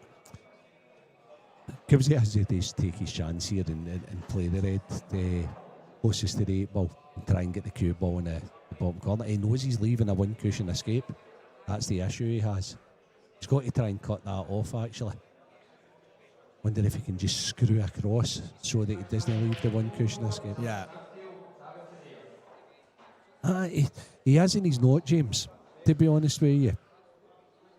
Corey's just a 1-cushion escape away from winning this frame. So, although he looks in total control, when that ball's hanging over the bag, these guys are more than capable of making the shot out the snooker. This isn't like your run-of-the-mill league game, with all respect. This is a high-level professional pool. Yeah, things have changed on one of our outer stream tables. Robert Stephen, 6-5 down to Liam Dunster. He was further behind. Liam has just made a big mistake. It could be 6-all in that one. We'll keep you posted. Okay, so here we go, James. Corey now does have a 1-cushion probably escape. Needs to load it up the right-hand side, however. But if he were to pot this yellow over the bag, he's going to have a shot at the 8. Yeah, I think I'm just swerving straight up the table on a straight line, loads of, and in it comes.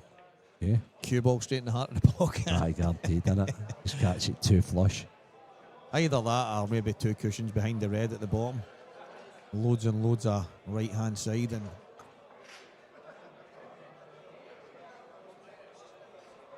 what is he? This can't. Do you know what I was going to say? I wonder if there's a tiny wee edge. This is a shot. This is what I would be playing. He's lining this up the way like jump shots when now he's going to play a massy round. He's too heavy. You need to allow that to grip.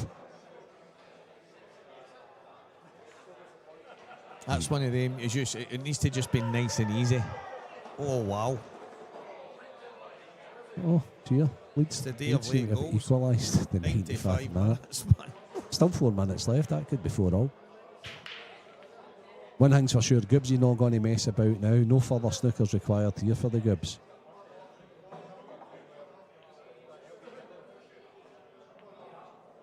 Develop, and now we'll be going for it. 1000% guaranteed to going for it.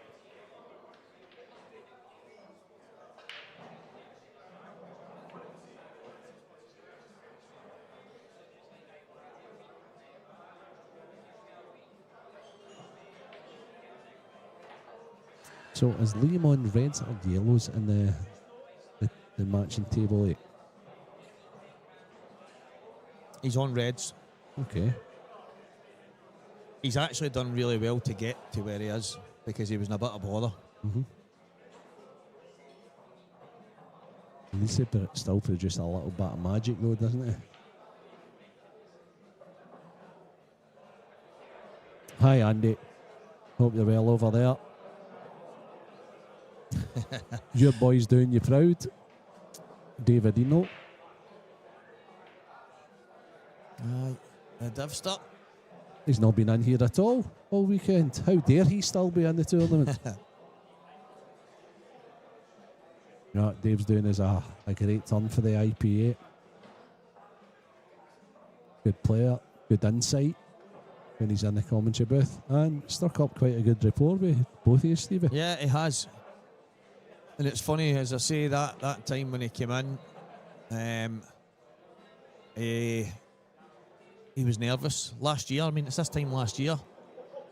And he sat down the semi-final and he says to me, listen, I've did this before and I'm not going to lie to you, I didn't really enjoy it. I've got a wee bit of anxiety when it comes to this, the talking and stuff like that. And I says, listen, you don't need to worry about talking, I'll just talk away. And if you feel the need to step in at any time or something that stands out to you, I said, I'll try and even lead you into something and we'll see where it goes.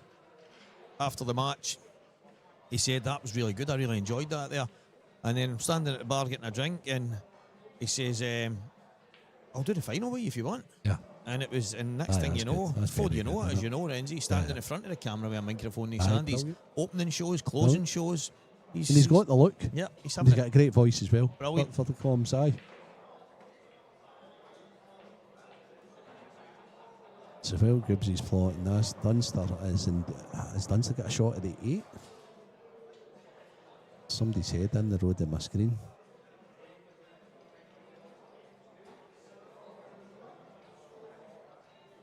Table to your left, Stevie. That was the problem. Yeah. Because we knew he had to get round onto the red to the middle, and he's obviously canning the yellow. He's not made it up and down. Wow. All I can say is, wow. I have never known Gibbsy to play an extra snooker, ever, because he knows he tempts fate in this situation. Everybody plays the percentages differently. Yeah, but he's not even played the snooker. I mean, he's played safe. Yeah, but that, okay, so the attempted snooker.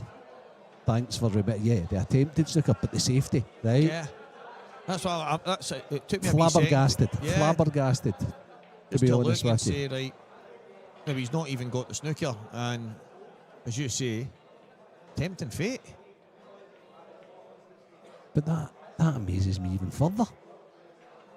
That's one of the moments I remember. Big Chick McKaig, he muttered when I was going to play a shot one time when he went, "Can he hit this hard enough?" And that reminds me of one of the moments. Because I believe in that moment I can only win the frame by getting something. Yeah. So I'm going to need to let my arm go at it and hope it hits something, goes in off something and just kills something, whatever it is. And Gibbsy's got a full ball snooker as long as he avoids the red that he's Q's closest to just now. So he needs to slip past this. If he slips past it, he's in perfect shape. it looks like he's Possibly going to play the one that his Q was closest to. Yeah, but he's risking an off, isn't he? He's risking that. Surely he's got to Not play if he the one. plays it thick, but Yeah, true. I think he's, to me, I like your shot, playing the one closest to the bottom right. Or is he looking at the one down the cushion? He's indecisive here, Renzi. yeah, he's indecisive for exactly the reason that he doesn't want to not go for it again. But it just goes to show this is that competitive instincts that he's got. 5-1 up does not matter. He's playing like this is 5 each. He's playing this as like it's 9 each. Aye. Do you know what I mean? It's like pint of blood stuff here. Very much so. Roberts in control against Liam, but he's played a pretty basic snooker there. Yeah, to me that was one of the ones where Liam could just get the snooker. Yeah, Liam could snooker him back here. Yep. Right, so he is playing the ball on the cush, so he's going to be looking to get thin off that. Through the gap between the black and the red. Yeah. Got to watch it, doesn't it? Oh He's played my it before. word. See, I think that's okay. Amazing Gibbsy. That's what I thought he would have played the last time when he was better on it. He came down and looked at this bottom corner to see what, if he doesn't get it, that's what he's leaving Corey, and he was happy with that. And now he's out, isn't he? He's got to develop into the ball that's closest to the left. Oh wow. He's okay, still going to pot into the bottom right. Sometimes frames just like get away from you. You think you're going into a ball and you don't. And it's funny because obviously from here, the angle I'm seeing, he can't play the shot. He's going to go and play there, running into it. I thought he had to stun into it, and it's turned out that way. But sometimes we can seem we can look a wee bit stupid because we call something and then all of a sudden they play it because we don't get that. Well, no, he played that. Okay. Yeah, but that's what I mean. Yeah. I did not, but I didn't think he could cannon I always thought running it and he was going to go cushion and hit the outside one, which would have left the one on the left-hand side. However, he's now not taking any risk. He's actually played a positional shot. Okay, I like that. Yeah. I like that. He's done well, hasn't he? He's just playing good pool. Now Dunster's hit it. Robert's playing another snooker. An attempted snooker. I wouldn't. What are you doing, Robert? You've got to play the pot in the middle and get a much better snooker. Anybody multi-screening? 9-0. Curtis Lee, Paul Hartness. That was always going to be a thriller. And it's Paul breaking in the decider. He's broke off the side cushion and straight into the heart of the bottom pocket. I think he'll take that though, because that is a mess, the table that he's left. Not a single ball past the middle. Not once, and he hammered them. So does he have the choice of racking the balls again because of the 3-point rule? Well, he should have, even though the cue balls went in the bag. I don't think he knows, and He doesn't. he's certainly not going to be.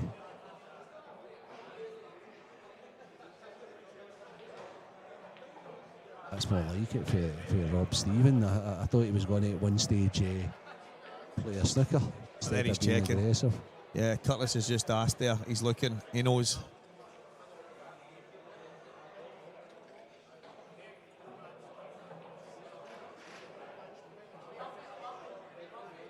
Do you know, Stevie? Yeah, it's a full break.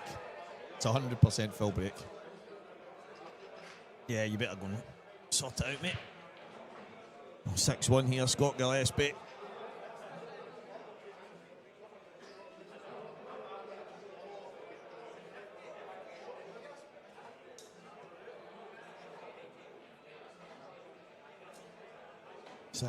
Scott absolutely flying.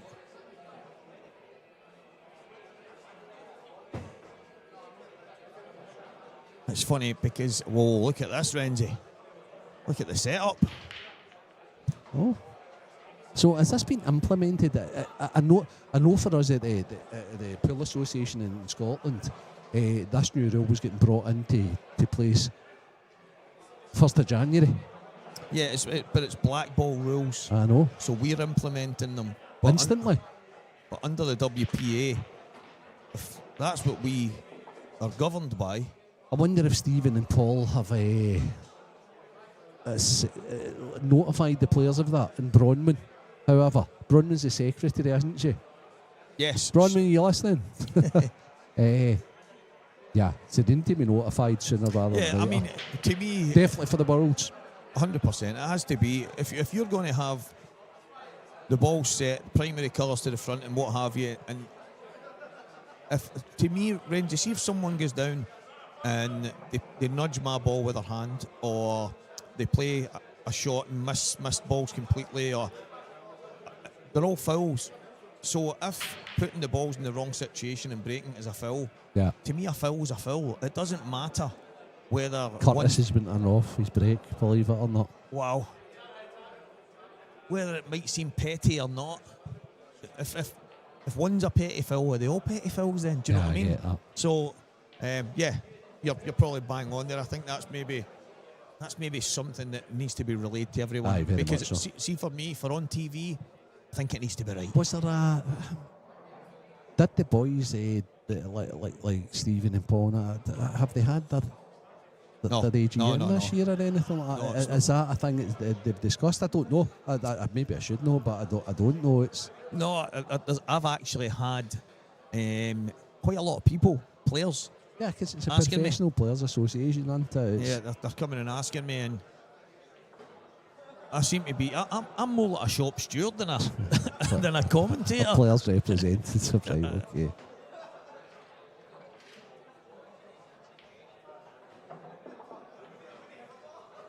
What's Corey thinking? Corey's a little out of sorts. He's had a few chances. It's just got a little bit more difficult for him. Gillespie's been ruthless. I say that Mark was playing, as I say, it was a couple of weeks ago, or maybe even a month or so ago at the last event, and I must have been commentating on one of his matches. And he said, by the way, I got a couple of messages saying that I remind some commentator says that I remind them of Corey and Marshy. Okay. And I said, Mark, that was me. And he went, cheers, mate. He's like, I know we're all big boys, but and I went, that's not what I meant. Yeah. I said, the way you've been queuing lately, it's got that smoothness to it. Oh, I thought you were going to say like the most horrendous crew actions in the world. No, and it wasn't even Corey, it was Ben and Marshy. Aye, okay. That smoothness that they've Aye, got to okay. it. And I says, you're reminding me of them lately. It's as if, I'm not saying he's changed something, maybe he's just added something. And to be fair, he's done a few things with Elliot as well, but he's just seeming to be getting through the ball so much better. And I said, no, it's more the way you're queuing. And he went, well done, you got yourself out of jail there. But Thanks, Bronman. And I don't know what Merry Christmas is in Welsh, Bronman, but I will give you it in Scottish. Merry Christmas. yeah, When Merry it comes- Christmas. If I hear anybody say Happy Holidays, me and them are going to be having a roll about. Oh, there's no Americanisms. That was last week. No, but they've started to try and do it here. And see people that put an X in front of it. No, be me. Do not even consider messing with the Lord's name at the festive season. Robert Stevens, 6-all, Renzi. He's digging in. Aye, he is digging in. Can he decryptonise against Liam Dunster? I don't even think he'd turn up for the knockouts tomorrow if he was to manage. I think he'd be that excited he'd go on a like, maniac karaoke bender this evening. I tell you what, he's been struggling for confidence. He's stepped away, because of that reason. He felt, me and him had a good chat about it. He actually phoned me, and me and him became really close. And it kind of came to me how close, Renzi, when he phoned me and he says, I wanted to tell you first, mate. And he's probably already told Paul, but maybe meaning it, he says, I'm finished. Aye. And I went, what? He says, I know, mate. He says, we've had some amazing times together, we've travelled together, we've practiced together. He says, but I'm just done with it. And so we had a wee back and forth, and but I knew He just loves it though. Yeah. He loves the social aspect. That's it. I was talking to him earlier about it, Stevie. that's it. And he knew he would miss it. But I honestly believe these are the games. To me, Liam doesn't need to beat Robert. Liam could go and win this after getting beat off of Robert. Robert dropped him into the loser's side and working his way through. It's not the same as going and getting by the likes of Dunster in the races to 10. Okay. No. I believe if Robert was to go by Dunster here, win the match, even if it was a 10-9 scrap, he'll probably believe he could win it. And that's where he's been missing that. Aye, sure. I get that. Now, I see that Christian Phillips has just beat Andy McPhee 7-2 in losers round 3. Well played, Christian, because he had his chances against Gio. Yeah. Andrew Bronwyn.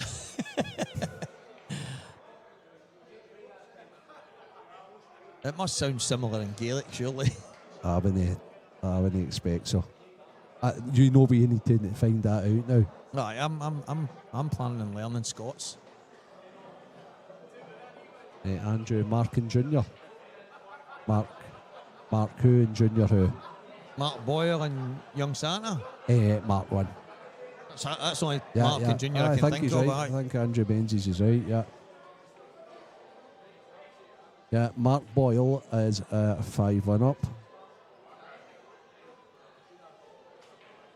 Yeah, young Kieran Kay with a massive win against Mark Boyle earlier. Yeah, for sure. He's managed to get him 10 frames to 8. Young Kieran snookered himself on a finish to win 10-8. Then Mark comes to the table and snookered himself to get to 9-all, and young Kieran eventually got over the line.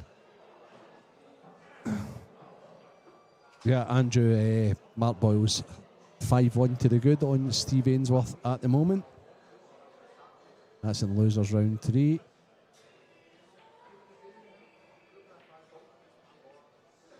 And if he wins it, that'll be him on at 11 a.m. tomorrow.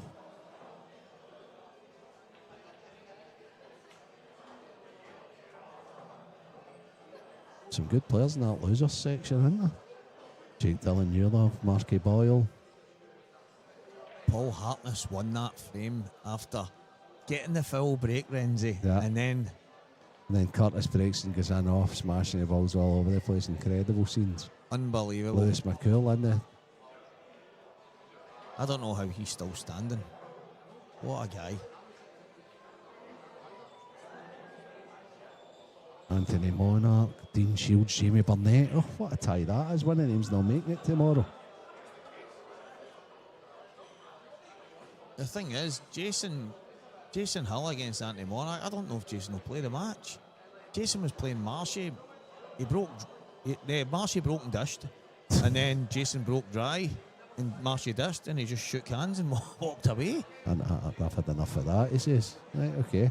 Party over.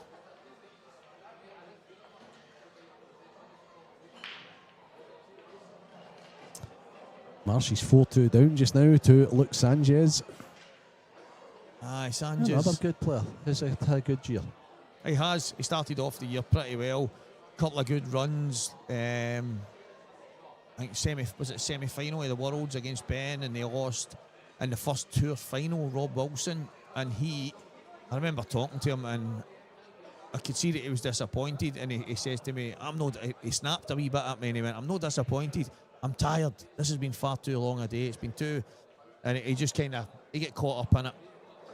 As anybody, he's obviously wanting to go and win, and he's got that mentality. But he's another one that's been a great addition. Do you know, he said, when I interviewed him, Renzi, before his semi-final at the Worlds, we sat and I had a wee interview with all the players, and I said to him, "Look, how does it feel, obviously, being back here?" And he said, "You know what, Steve? When I walked through the door, the first thing I seen was Braun. I looked to my left and seen Braun sitting there. I looked at the tables and there was certain faces on them." Yeah. And he said, inside of me, I said, "I'm home." Aye, I get that. That's nice, isn't it? Yeah, and it's That's it's nice. on the interview. Yeah. Absolutely brilliant. And you can see that he feels back at home. He's a nice lad, Brilliant. to be honest. But Absolutely brilliant. I love how hard he tries. He reminds me of I don't know why, because it doesn't physically look right, but it reminds me of Gerwin Price a wee bit. Maybe it's just because they're both Welsh and they both try like anything, and he gives it something, didn't he? Remember he was doing the Vermoose thing, and getting a laugh about that at the World Championship. Vamos! Yeah. He's a good lad. 7-6 Dunster. Robert at the table, ball in hand. I don't think so. Is it Rob at the table? Well, he's standing at the table and he's got the ball in I his can't hand. see his head. Yeah, it is. It is Robert, isn't it? No chance of going 7-7. Gibbsy's been doing some fudging today, let me tell you. I think he had an hour-long frame with Dave Adeno at one stage. He was only 8-2 up at the time. The thing is, Renzi, this is a frame where Corey's popped the ball and he's knocked the ball to the side, and it was dead, and then the balls at the top right-hand corner were kind of dead. Did he play that? None too convincing, did he? So it was always one of these frames where it was probably going to end up dragging out, but Yeah. I'm quite chuffed Gav Robinson came this weekend. As I spoke to you yesterday about. And I did mention it to Rob Stephen earlier on as well, and as he won a Hill decider, that'll have done him the world of good, mate. Yeah. The world of good. And just getting round about the family, if you want to call it that, the IPA family, would have done him the world of good too. I spoke He's to an him. integral part, isn't he? Massive. He's a real character. Massive character, and as I say, I've walked past him late last night, and he shouted on me, "Walker, Walker," and I'm like, what? And he shouted me on, and he's going, "Do you know that that we were talking about earlier?" And I was like, "Yeah," and he's went, "What causes it?" And I'm like, "Oh, we're going down. Is that where we're going?" And I'm like, "I don't know, Gav." And he's got a big kind of smile on his face because he's realised that somebody else knows what he's talking about. Somebody else has had those somebody moments. else does they know Yeah, what they're talking about? One of the two. No, that's that's it. But I think the fact that I understood, and because he's obviously he got a wee bit of bad press, if you want to call it that. People kind of throwing their nose out of joint. That's just if you're not feeling it, you're not feeling it. Also, who's he trying to kidnap? But I can honestly say that what he was going through, I don't care who you are on God's green earth, you are not. No chance. Never mind play a game of pool. Sometimes you can't even stand on your 2 feet. You don't. I can't even explain it. And I don't want to. But Gav, he deserves all the credit in the world for a few weeks later knowing that what people have been saying, knowing the kind of noise that was made around it, and knowing what he was going through to show up this weekend and just try and play some pool, try and put it to the back of his mind, which I can tell you is no easy. Yeah, I'm very proud of him, and I'm obviously, You should be more proud of him because he's just made it 7-6 against the informed Mark McAllister Jr. Rob Stevens just got a really nice touch against Liam Dunster as well. That could be going 7-7 if Robert holds himself together. Gillespie's fudging like anything, so we're not missing anything on this table. But Corey is now one shot away for the finish, so he'll do well to prevent Corey from finishing here. Rab has rammed that red into the middle bag. Great shot. Because he could have just came across and took the red long, but he's decided he wants to get inside it, which is brilliant. Yeah, perfect. It's gone 7-7. Liam Dunster, Rob Stephen. Gav Robinson, Mark McAllister, they're in table 9, so that all the featured tables are going close, as you would expect with all these IPA pros. Apart from the game we're watching, however, Corey is sitting in a great position here. He's on reds. Rob Stevens 7, Liam Dunster 7. Pete Fisher 5-5 with Gizmo, Chris Martin. Mark Boyle's 5-1 up on Stevie Ainsworth. I spoke about Gizmo obviously winning the club championship in Paisley in pockets the other day, and it's done him the world of good. I mean, I would not have they too close most of the days of the week, because to me Pete Fisher's professional level. Very much so. He's just different class of guy. He brings a lot to the table, and again he's another guy that's been a wee bit up and down with different things, but he's another big character, Renzi. Can't have enough good characters. You just cannot have enough of them. It's what makes us. You talk about the social side of it. How boring would it be if we were all, no disrespect to the arguably one of the greatest that's ever lifted a Q, Stephen Hendry, who just. No, everybody, there's got to be total different characters. There's got to be that different that blend, styles and different characters. Yeah, that blends what makes this family function. Out order. And they're kind of self-police themselves a lot of ways as well. That's the good thing about. I had a feeling Scott was going to play that. Oh my God, look at that. Has he now got an angle to pop this into the left middle and play the combo? He has. As soon as Corey left that there, I thought this has got a chance of playing ball off ball, and then it's just your Donald Duck where the balls land. And they've landed pretty favourably. He's got a wee slice there, that.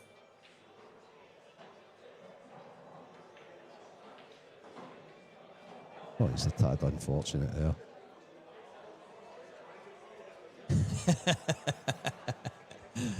The Dazzler. Did you make an excuse, Dazzler? Had you heard about him as a doubles partner? Mate, he let me down on the day. Oh, that's shocking, Daz. Shocking, Daz. And do you know what? I'm honest. Me and him would have been big faves. 1 to 5. Easy money. And do you know what? I never obviously showed up because I'm still convinced I actually think he went with somebody else. I think he ditched it. I think he ditched the talker. Who does he? Mate, I think a few of them out there going, I can't believe you're playing with that Glasgow character. You know what it's like. Gives you still got a chance here. Right middle, top left, right middle, down. Play the double right now. Oh, he's playing the double instantly. I thought he'd have left it till last. Aye. Aye, he is leaving it till last. Okay. So he drags this in. And then he'll have a ball into the right middle and he can play a kick out or play for the double.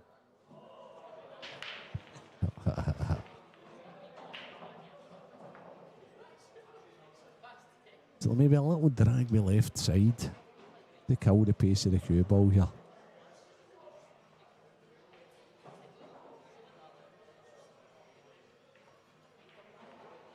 Yep. So,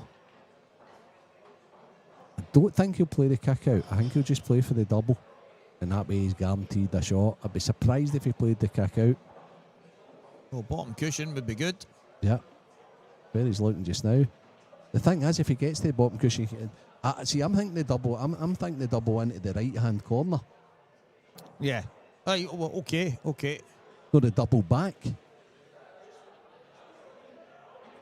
Obviously, to me, I'm looking at thinking the middle's bigger, but It looks as if he's trying to get into it here, though. No, he has. He's always set out to play that into the middle, Stevie, hasn't he? I just thought doubling it the other way, his cue ball was getting out better. I think his cue ball's a little bit trapped here. However, I'd fancy Gibbsy for any 8 ball if he's got a shot at it. And I mean any 8 ball. Yeah. He might change his mind here, Renzi, because I think he wanted to be a touch lower. He might cross double this back. But if he does, his cue ball's going perilously close to the... He is. Look. He is, right. He's got to watch the red upstairs here. Oh, he has. Big knuckle. Right, okay. So... That was, as you say, he didn't really have any control over the cue ball that way. If he's a wee bit wider, he can maybe cushion the red, but that way he can afford to miss this on the thick side, but certainly not on the thin side. What bag you think? And top right? Top right, definitely. He's a snooker player, isn't he? Nope. Aye, that's it. So he missed it on the thin side. So unlike him. That's one of them, even the very best, when you think about it, he's just making sure that he doesn't just forget the reds, and then you overcook it. I didn't think he played it Gibbsy like. No. He was up off it quite quick, wasn't he? Timid on it. Yeah.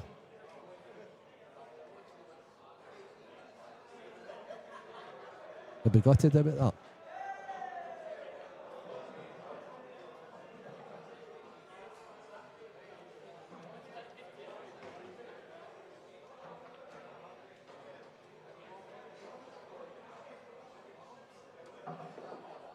A wee bit.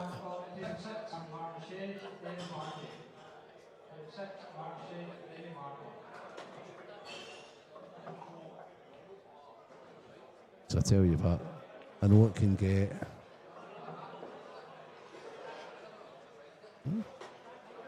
a little understudy as back me up. Thanks, Morgan. Questionable pace. Yeah.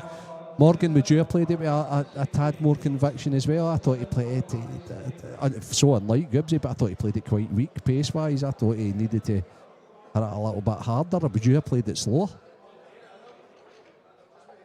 He took a wee bit. I just think he played it. It wasn't.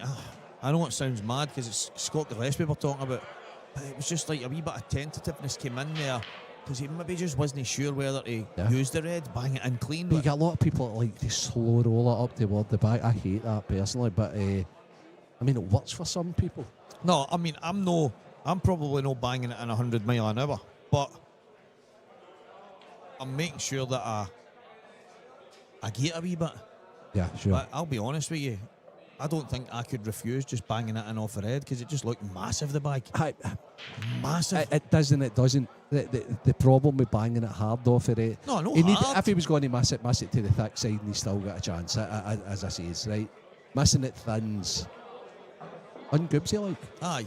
I just think anywhere 3/4 ball, 3/4, half, quarter, and I think you get it every time. Okay, right, okay. Right, so we've got a wee difference in opinion that Morgan would have slow rolled it. Oh well, I wouldn't have slow rolled it, but I would have just given it a wee jab, a nice wee jab, but I'd have floated it in off the head. Right, okay. But I wouldn't have banged it. Yeah. But I wouldn't have slow rolled it either, because to be honest, when the tables are brand new and now the cloth and stuff, I'm always worried about the tiniest wee move here or there. So especially if you're playing it an offer ball. But I love the different opinions. I like a bit of feedback for the top players like Morgan as well. But to me, Scott Gillespie takes the pocket off the corner of the table. Yeah. That's the way he plays it. Yeah. He didn't play it like Scott. No.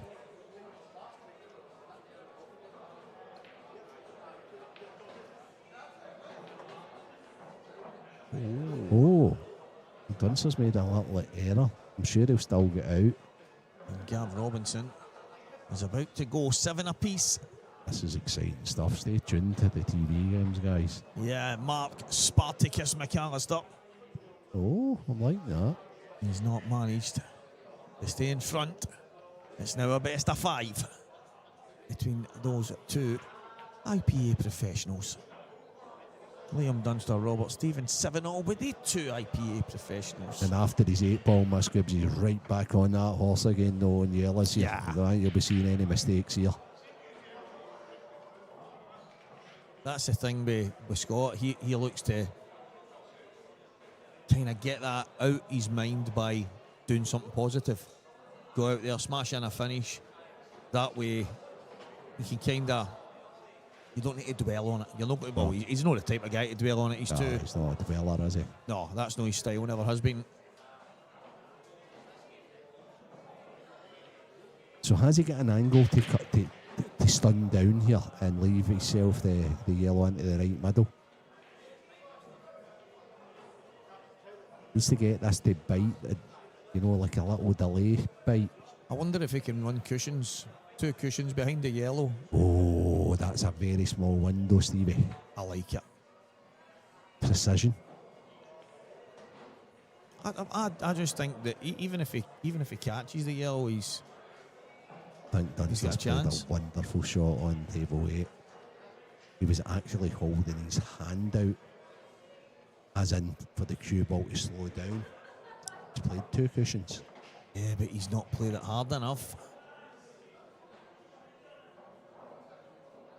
See, I'm thinking if it goes round 2, and even if he just flicks it, Renzi, on the way past, he's going to have that into the middle for the red. And that's what he's saying. He knows himself. He's just played it too soft. So he's got a contingency. I don't know if he knows he's got a contingency plan, but he can play this into the top left, then play the yellow off the red. Yeah. And he can hold the fight, so he needs to get straight on this now.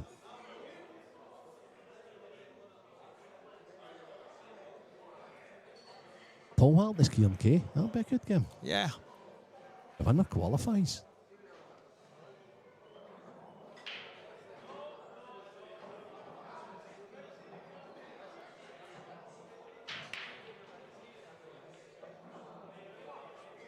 Dunster seems to be taking forever on this shot. Yeah, I mean, Is Mark McAllister on his road?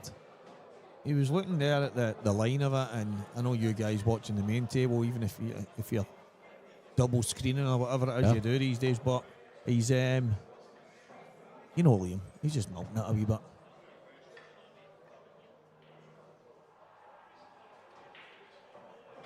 Indeed he has. Liam's got a long straight 8. I think it might even go to the right middle. However, what's Gibbsy doing? Okay, another way for Gibbsy to go. Mark McAllister's just had a bad miss on the other TV table as well. Right, okay, so Gibbsy seems to be stunning this round, the angles. Oft. Tough 8. Aye, Oh. pretty tough. I mean, some shot if it goes. Is that back-to-back frames with Gibbsy? Slight error, he'll be disgusted at that. And this is just what Corey's wanting. Yeah, he won't be pleased. He won't be pleased about that.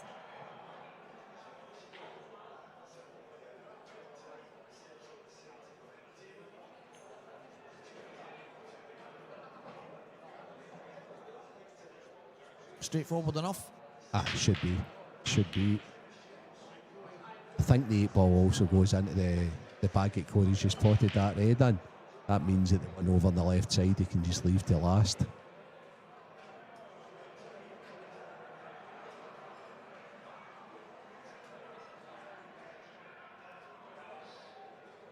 However, he needs to tidy up his work down here first, I think. Draw back here. Just re-pull back. Oh, he's taking that out. Very clever. Yeah, why not? Yeah, I like that. It's one of the gift toss in the mouth moments. Yeah, for sure. He wanted to do it while he could. He's obviously got a shot to play now to get on the red at the bottom, but anywhere where he is right now would do the job, so... I just wonder if he changes his pattern now and goes left, middle, top right, bottom right, top right again. Yeah, because, as you say, he can drift up right now. But can he get high side? High enough that he's then... top cushion. That's perfect. Yeah. So, and he said there, if he goes too far, he's got the red to the middle. So he's got to play this off 2 cushions, Stevie. And he's got to play for the one down next to the 8 ball here, I would suspect. I think it makes sense because, as you say, And if he gets off the cushion, he's got a nice angle. He can play with a little low side on it. And then can back up past the 8 ball. I think that's it, because the 8 goes, well, it goes in every single bag on the table, so. So that's what he's pointing to just now. Really one cushion, the 2 cushions plumb. 2, He's plumb. and that'll do just about nicely. And the 8 ball's available to both bottom corners. So realistically, it's just about giving yourself a shot in the top red. He'd even take where the cue ball is just now.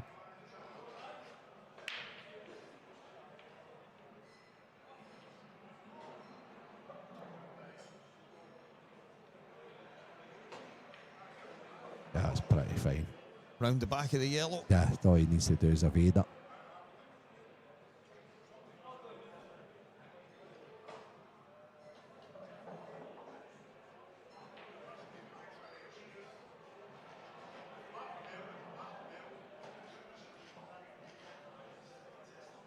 The Dunster looks at the table again to try and get on the hill against Robert.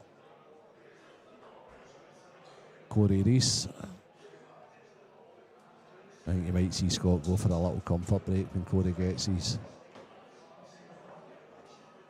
Nice. Very, very nice. Corey Reese.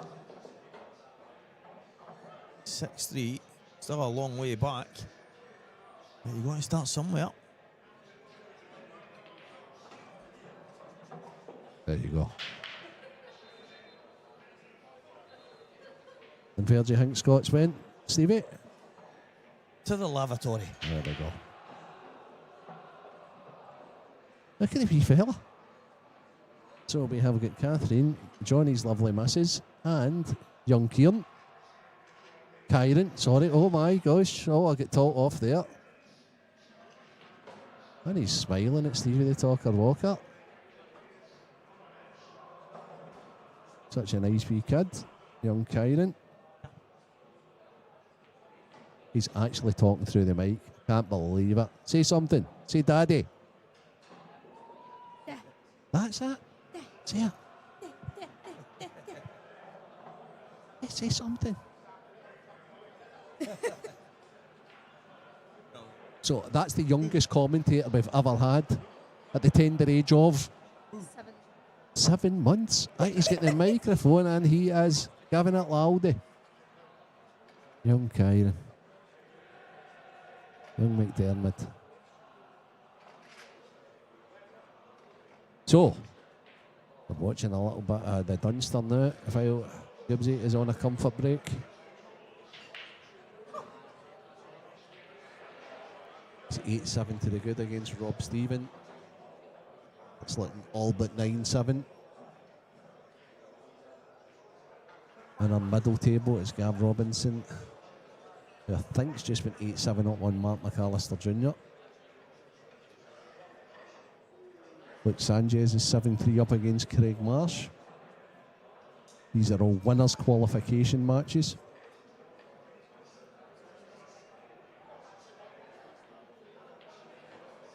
Losers matches. A race to 7. Is Dave Adenau 5, John Dawson 2, Dylan Stansfield 4, David Quadir 0. Johnny McDermott, the parent of the young fella that we just had in there, that his dad is 2-0 up on Sean McMahon. Corey Reese breaking, he's back in this match. Couple of unforced errors with Scott. I'm sure he's went in, had a word with himself. Phil.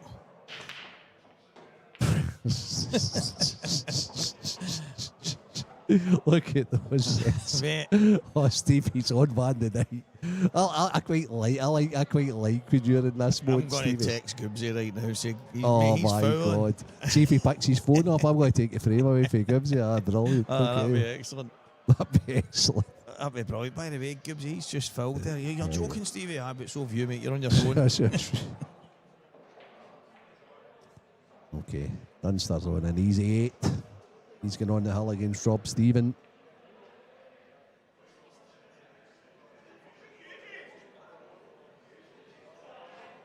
Corey's decided on yellows. Yeah, I thought he might. You know what? Scott will be kicking himself because Corey's such a good player. I'm surprised they never tried to get on. See the one, it might have just been a wee bit too thin, so fair enough, but I thought the one just the high side of the red on the left hand side, it looks like it passes to the top right. I might be wrong, obviously it goes in the left middle anyway. He's obviously ran a tiny wee bit too far, but I mean, these are straightforward as you're going to get for somebody of Corey's calibre, so I still expect him to get them. Yeah, me too. I think he's just making sure and taking his time, Stevie.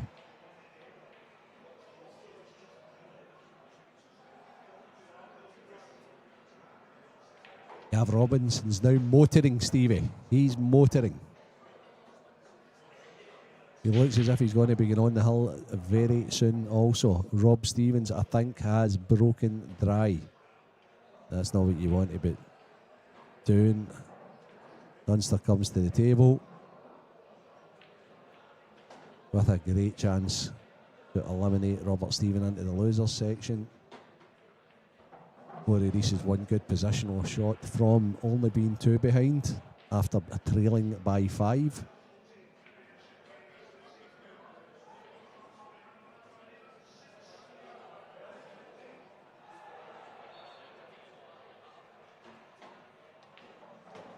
That's pretty good.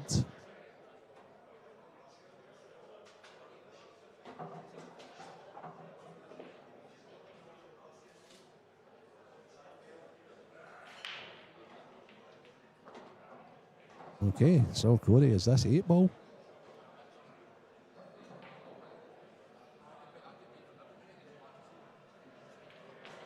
Six-4. Unbelievable, Renzi. What a turnaround. That's a big turnaround. And it's a big turnaround due to Scott's making. Now, this break for Scott is massive.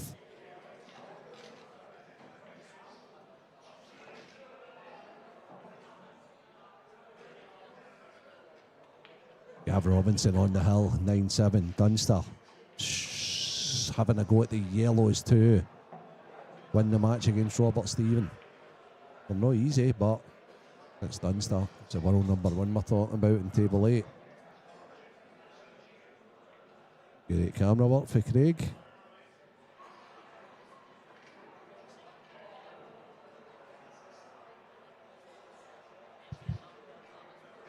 We're back with the Scott Gillespie break. He's set the balls up the right way.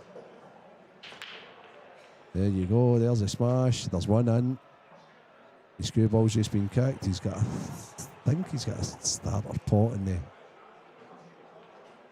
He's definitely got a starter pot in a long red, but I mean, it's not ideal. Has he got the yellow to the left middle?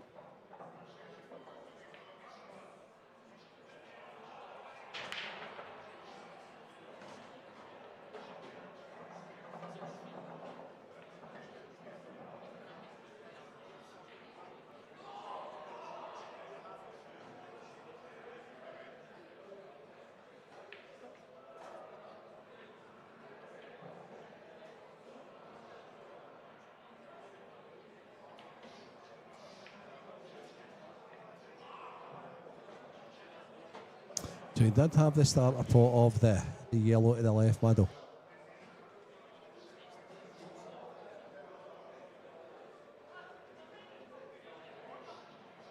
I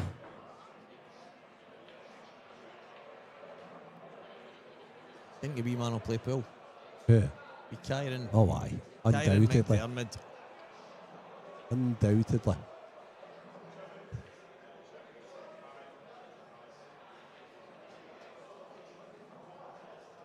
I don't know if the wee man's granddad's watching.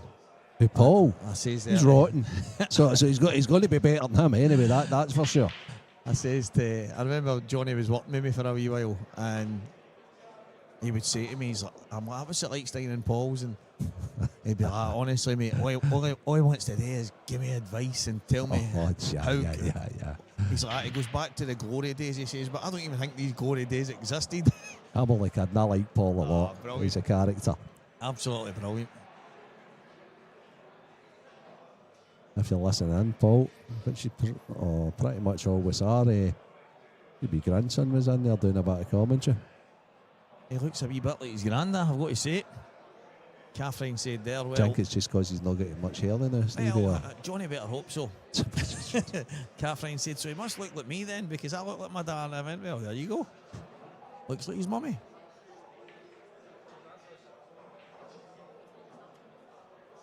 I mean, that's a wee bit of a dynasty, isn't it? Yeah. Paul's obviously deeply involved in the game, has been for a number of years, and now Johnny getting well established in that family as well. It's a professional, great player. That's what I mean. It's so the wee man won't be short of poor advice. Plus, both of them, well, 99.9% of their friends are all mad pool heads. Aye. It's a strong area at the moment. Are the 15s and the 11s champions? Yeah. By hook or by crook. Aye, that's it. Exactly. Sometimes Just a strong area. When the best team pulls out the event, it becomes a bomb scare and anybody can win it, and then a coin toss with the rest. Big Rab and Martin are pretty good with them. Definitely. We've got them all motivated. See, when I see guys like one frame pool range, isn't it? And these guys are going to fight see for them. guys like Robert Richardson. I've known the guy for 30 odd years, right? And Bert McAdam, and they give it some when they're winning frames, and I'm thinking to myself, aye, love wee Bert. Yeah, that's big John McFarlane, total gentleman, but they're really like loving their team pool just now.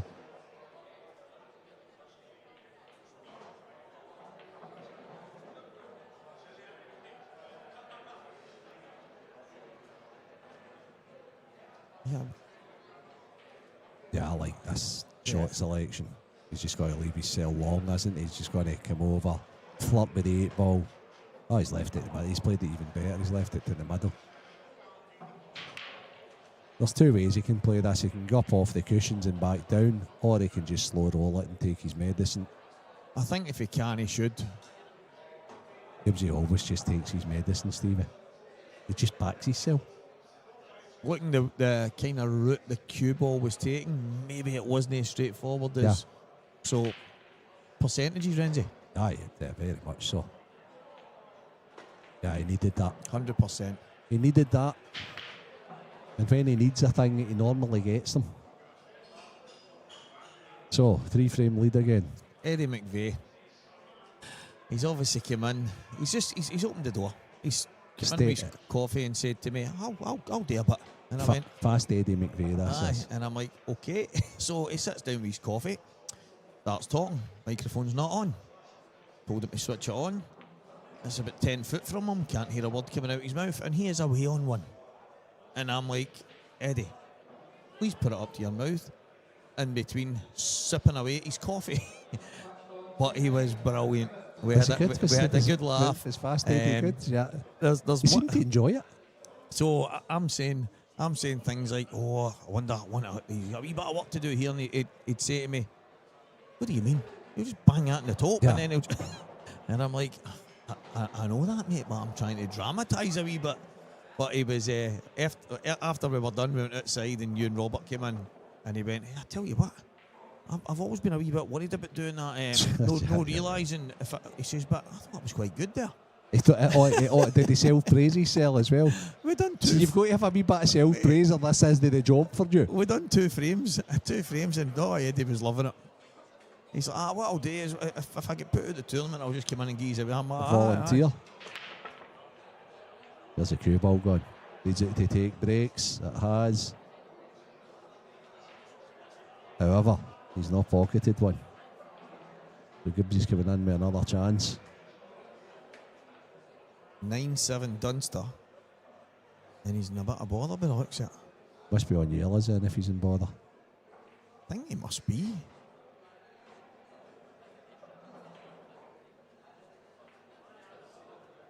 Oh, well done, Gav Robinson. Cracking win because Mark McAllister's playing great.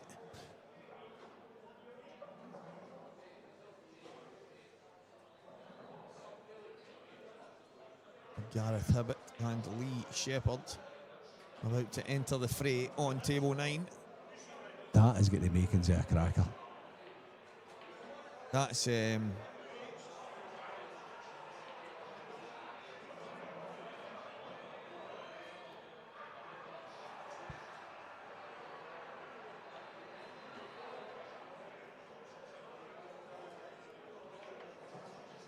that's box office. That's one hell of a match. That isn't half. It isn't half. Stephen Appleton, hope you're well, my friend.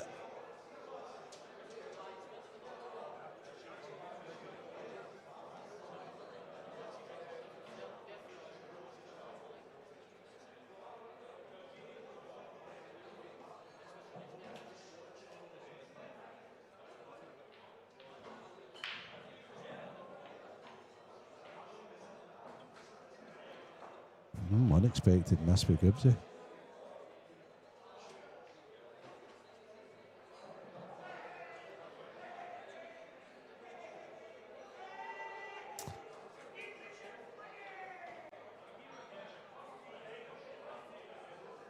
It's a real chance here for Corey.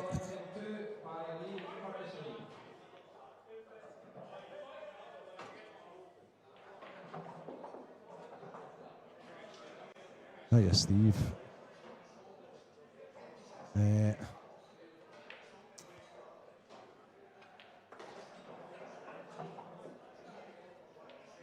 It's hard to see past Dunster, even though he's locked in battle with Robert Stephen just now. Gibbsy's playing well, Gareth Hibbett, I don't know. I just always tip Dunster because I just think he's the best. It's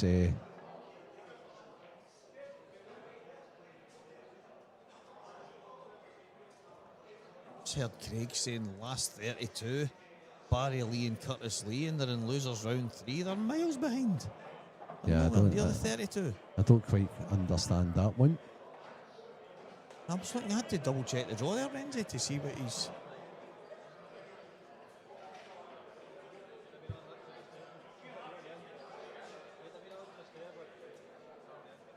So Gibbsy, maybe fatigue kicking in a little bit because he's just been on a match, straight back on this, couple of unforced errors.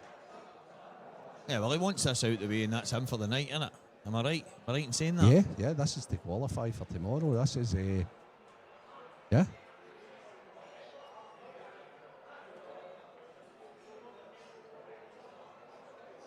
Yeah, and Gav Robinson is safely through. And so is Luke Sanchez, a 10-3 victor on Craig Marsh. That is a hell of a result. So guys, your Welsh compatriots are doing well.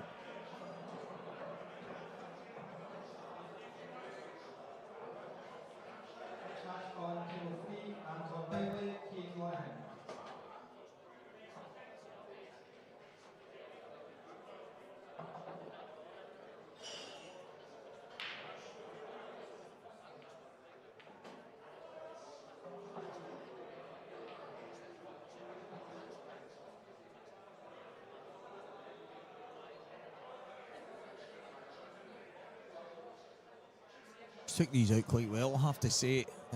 He's just a top player. Yeah, it's the straightforward like stuff. Basic patterns, he's Corey's like spot on it. Yeah, he really is. He's got much more than that. He's a great shot maker and all that into the bargain, but he does the basics brilliantly.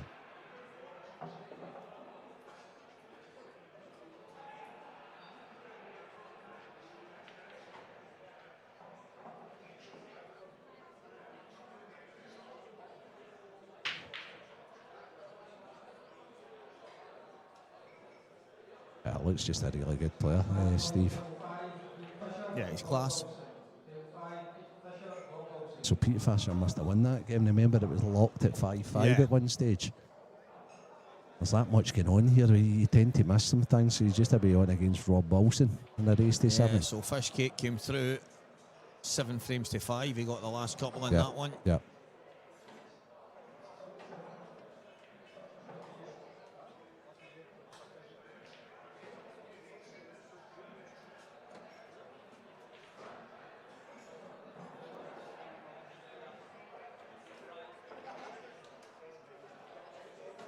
So, straightforward finish from Corey Reese. But the thing for me that stands out, guys, everybody watching at home, they're straightforward sitting here. Nobody misses sitting here, but these guys make them look a lot easier than they are. Positionally perfect, Renzi. He took them. I mean, I don't expect any less from Corey. Vincent's got a shot at the black. I don't know what Robert's done here. Wow. Vincent's through. Robert must have blew that back to him, I can only imagine.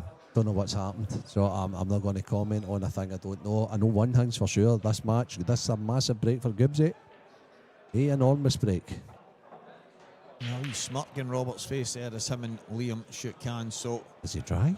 A mistake from the Bobster and a dry break from the Gibbs. Wow. Chance. Wow. For Corey Reese to really rein Scott Gillespie in here, get within one. And are we looking at the makings of a match turned on its head? I think Scott, was he 5-1? Was it 5-1? Something like that. He was a good value for his lead. But it was just A2 frames, Renzi, and all of a sudden, momentum. I was actually speaking about this last night. People don't think it matters. They think it's just a frame of pool. Momentum is massive in this game. Oh, very much so. Very much so.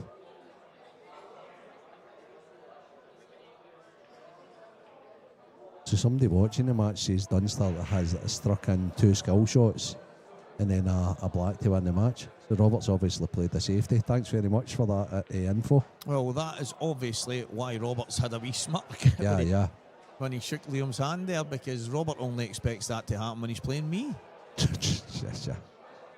You had Liam in training? A wee while ago. Wasn't that long ago, and he was at the table. It was at Counties.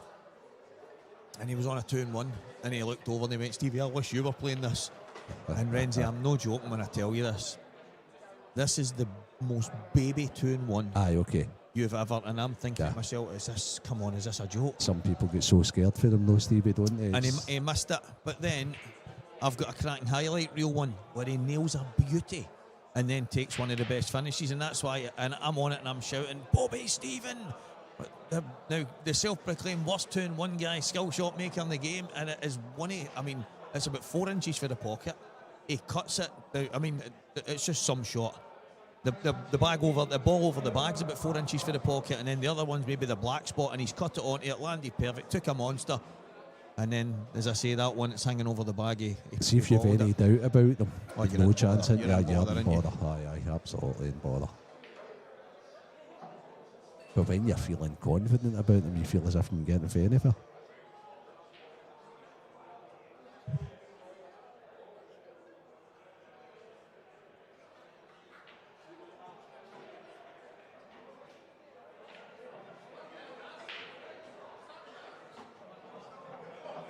What a chance. Aye, Corey's got a wee skip in his step again. That at 6-1 down, because I believe that was the score.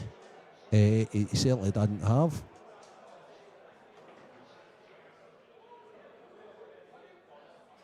Dylan Stanfield 4-1 up on David Kadir. Dylan playing some decent stuff here and there. And David is a bit of a scalp for anybody these days. That's a brilliant shot young Corey's just played. It surely is. Is there a...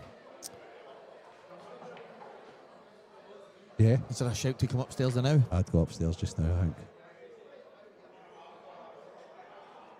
And saying that, going upstairs can go wrong. So see if it was to go wrong and you were short-sided positionally, you'd still have a shot at the 8 ball. So that's how probably centre, and then up for that last's probably the right way. See, I'm looking at it and thinking, if I pop the red into the middle and then the red to the top right, even if I cushion... He's went the right way here, Stevie. Because he's definitely got a shot at the 8 ball here. He's wanting to be high side. But he's not going to... Really risky. But he won't take that risk. That's what I'm saying. So he's just going to screw off the yellow then? He could screw off it, but he could also, depending on his angle, he could top through off it and play off 2 cushions. He's going to have a shot at the 8 ball. He's played it the right way.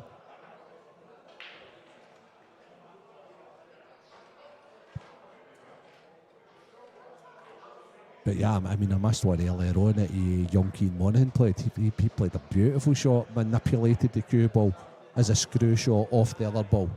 And that is pretty much what Corey can do here. But he's got a bag of riches here, as long as he doesn't go too far. As long as he doesn't try and get too close.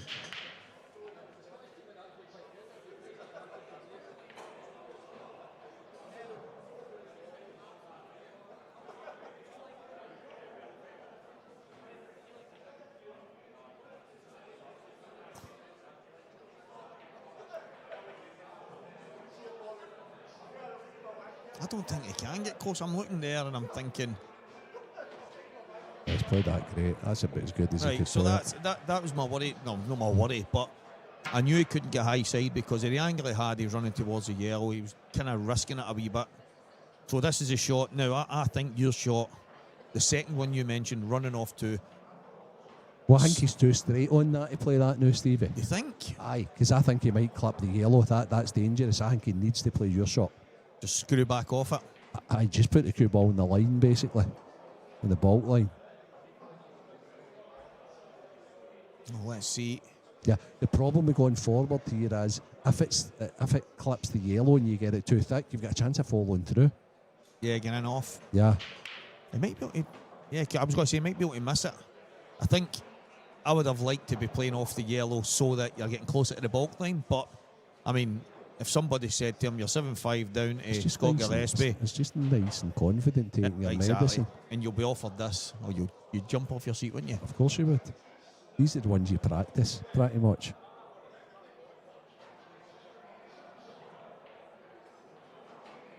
You need to pot a lot of these to win a tournament. Oh, 100%.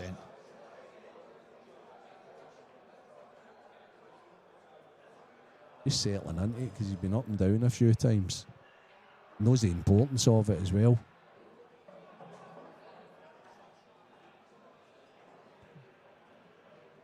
Something he doesn't like. It's maybe his hand just getting the cueing right.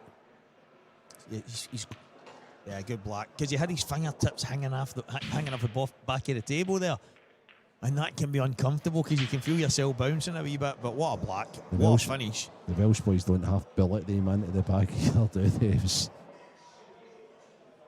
7-6. 7-6. Interesting stuff.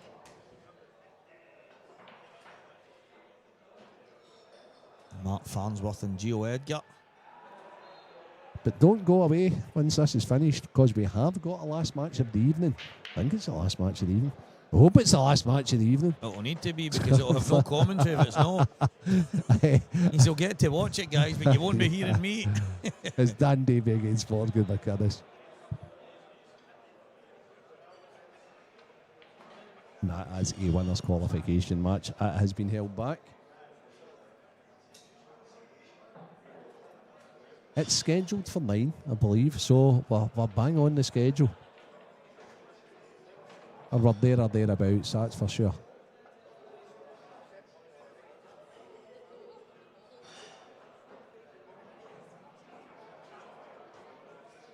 I don't think we're bang on. That match was scheduled for 7.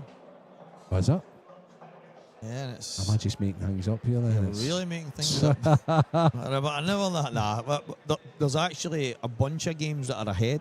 Actually better. But there's also a certain side of the draw that's slightly behind. So I don't know if he's maybe kind of squiggled things about a wee bit, just kind of going with the flow, which is totally fine if it gets us to the same point at the same time. Fair enough. Monstrous break. That's yellow. Monstrous break. Yeah, That there's yellow. one bad yellow, Stevie. The thing is, Renzi, reds would have been the balls, but the yellow came over to the top right there and covered the red up the cushion. Yeah. I think he'll still go reds. Yeah, me too.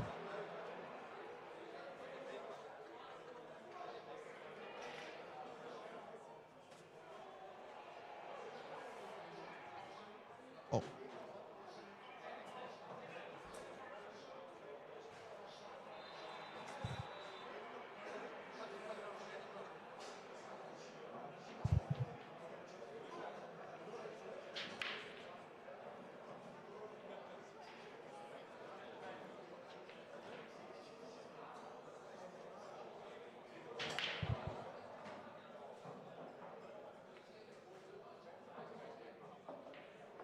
deliberating. just- Deliberating a wee bit. And do you know what? You can't He always blame him. does.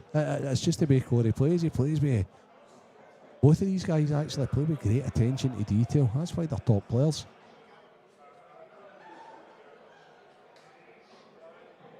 I mean, I think he can play red, cushion, yellow, and pot it right, but it's one of the ones you maybe get it 2 out of 10. So I know he won't play that. He'll try and manoeuvre it, get it. That's what he's looking at, top cushion, and kick into it. But see, if he was right behind it and nothing else on, I think he gets it. Yeah, sure. But the fact that he's got all the reds there, you're always going to try and make sure you get it better.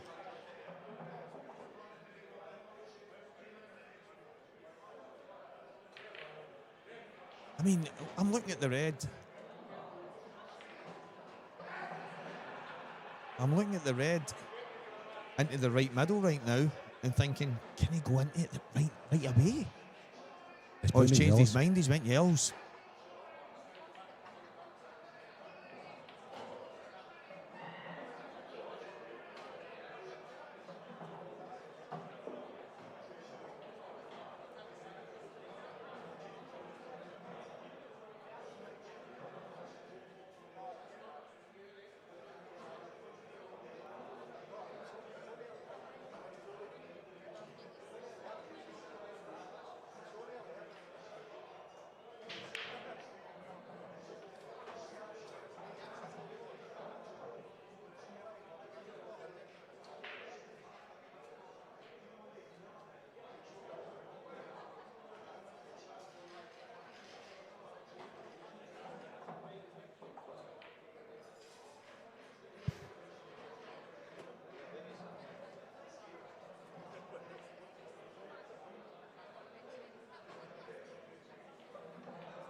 Oh, is he going for this right away? I think so. He's playing it with a little spin. Ah, that's very good. Oh, that'll do lovely. All of a sudden, That's very, very good, actually. Corey Reese struck a wee bit of form. Now, does he take the one to the bottom? He has to. He has to clear the pathway.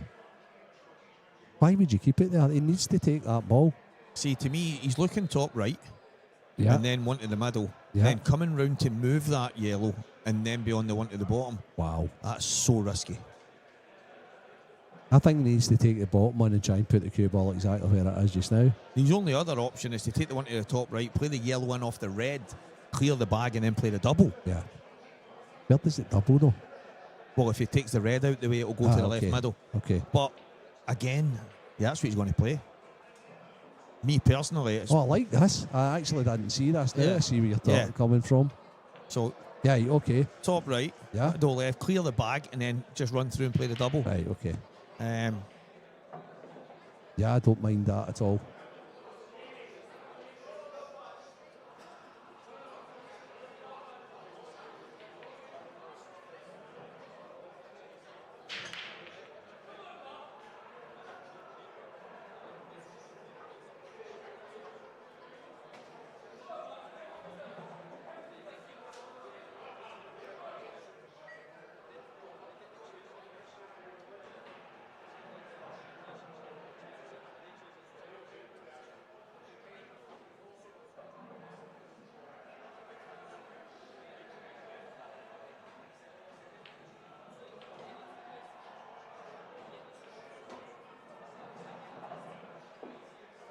Ah, so there's the problem with it though, So, Stephen. so he's ended up going what I said first. Aye. Pop it in and try and move it.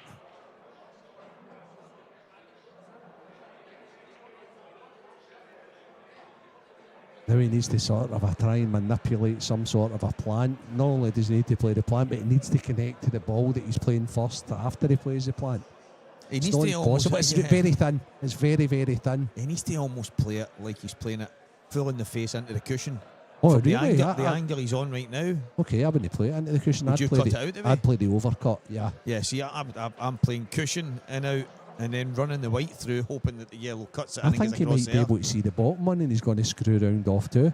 Here we go. I mean, right, here we go. The cue ball's going to be travelling. He's not. Is he hard enough? Is he hard enough? He's not. He's got a double. He's got a cut or a double. The double gets in perfect position though.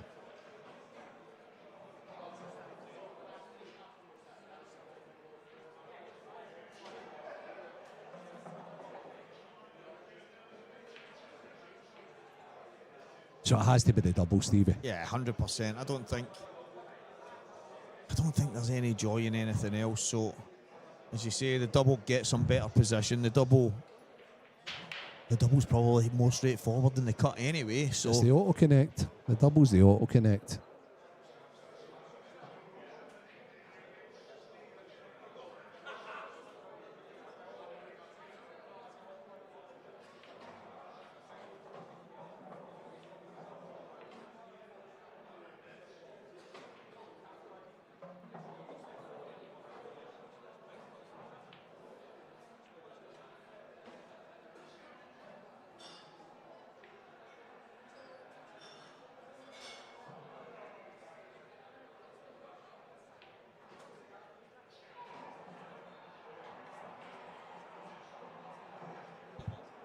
Here he goes. Oh, he's missed it by a considerable bit. Gibbsy will be relieved. Couldn't get out his seat quick enough. No safety, see that?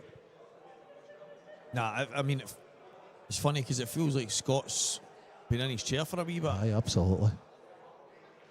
Could be stale. So back to the table he comes.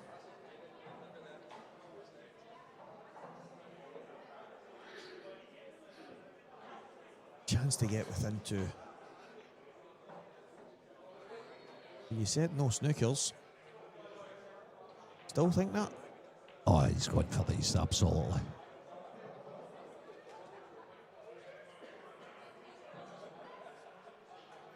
I think he needs to, Renzi, because that sitting in your seat doesn't do you any good. No. You want to get on there, you want to go and pop balls, you want to take a finish and basically stop the rot by being aggressive, by being positive. Funnily enough, though, he's came a little bit straight on this, but he's still okay.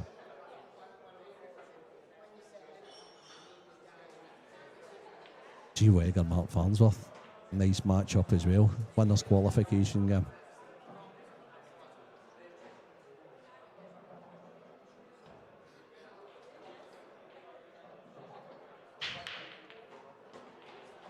Yeah, I thought Scott might do that. The hope was that he would maybe get it full in the face. But he's caught it kind of half ball. He just hates the fact that he's... it's harder now than it should have been, but he's still loving the fact that Corey's missed his last yellow and he's at the table. Definitely. And I'm sure he'll punish him to the full for it. I think he needs to take us into the middle, Stevie. Yeah, I mean... I don't like that. I think it's the one to the opposite middle. He's taking it long. Yeah, I think he has to. Missed that. I think he's played a great snooker. I'll get it road, Gibbs, so we can see. He shook his head. Oh, he's got the snooker, but he's disgusted. He's disgusted at missing. Oh, it's fell in. Yeah, that gets replaced. That's over 5 seconds. Without a shadow of a doubt. Oh. That sat there for a while, didn't it? I might be wrong, you know. His opponent seems fine with it, Yeah, Corey, I mean- so maybe Corey was counting pink elephants there. Or I'm thinking that the conversation ended up with Scott saying that's terrible, that should never have went in, blah, blah. But it did seem long. because Scott shook his head for a little bit. Yeah. That'll be an interesting one. There, one for your page as well. But as long as both players are comfortable with it, Stevie, that's the main thing. I looked through to see, well, Kev is through there, but he's too busy with junior friends.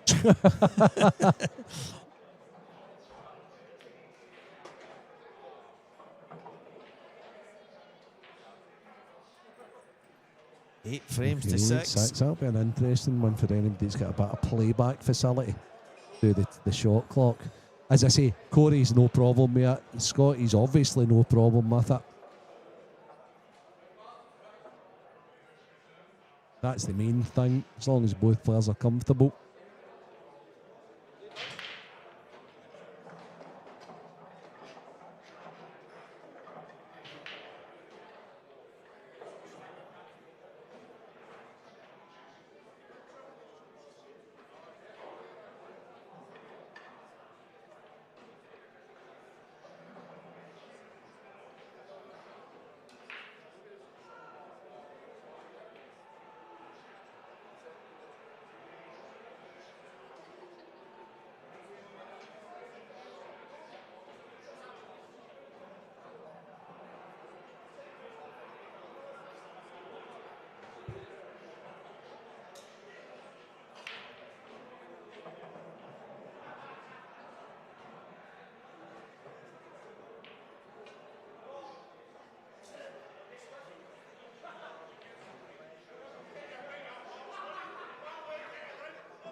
So, here we go. Gibbsy 8-6. Monster break. White a little fortunate. Oh, that yellow dropping in top left is just absolutely fantastic for him. All of a sudden, an opportunity to get on the hill when for the last probably 20 minutes, half an hour, Yeah. it was looking like all was kind of flipping in its Yeah. head, but all of a sudden, And this is to qualify, so Gibbsy will come back a better player tomorrow. More alert player, fitter player. after this match, we have Dan Davy and Morgan McKinnus for you guys live on our screens. So another 2 cracking players will go head to head. Double D and double M. Yeah. England, Scotland.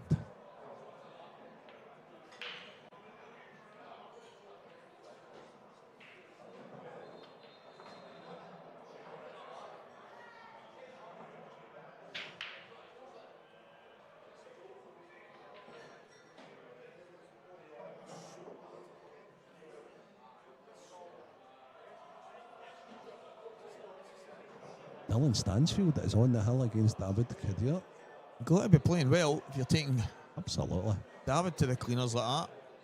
Anton Riley is 2-1 to the good against Keane Monaghan. Curtis Lee's 2-1 up and Barry Lee. Keith Robertson's just about to go on against Greg McMillan. Gibbsy's taking yellows. Yeah, drop this in and party is over. Yeah, you can take the one to the top and then yellow to the bottom left. I think he'll then pop the yellow in the bottom right and use the red as a cushion kind of thing. See where he's just pointed his crew that's there? even better. Yeah, that's the only dangerous yellow. And if he gets good on that, Yeah, 100%. He's obviously looking at, he's on the hill. Yeah. if he gets straight enough, he can just, I mean, can he come down right now? Is this the time to play the shot? Possibly. A nice little shot with Lee Shepard there. He had to leave his cell a double, so he stays in it. He's 3-2 down to Gareth Hibbett, the Godfather. We've not seen much of him this weekend yet. Right, so Scott dropping on the one I thought he would. So top through. He'll have his Yeah, yellow to the right middle. I think he's perfect to get to where he needs to get to. Looks absolutely spot on.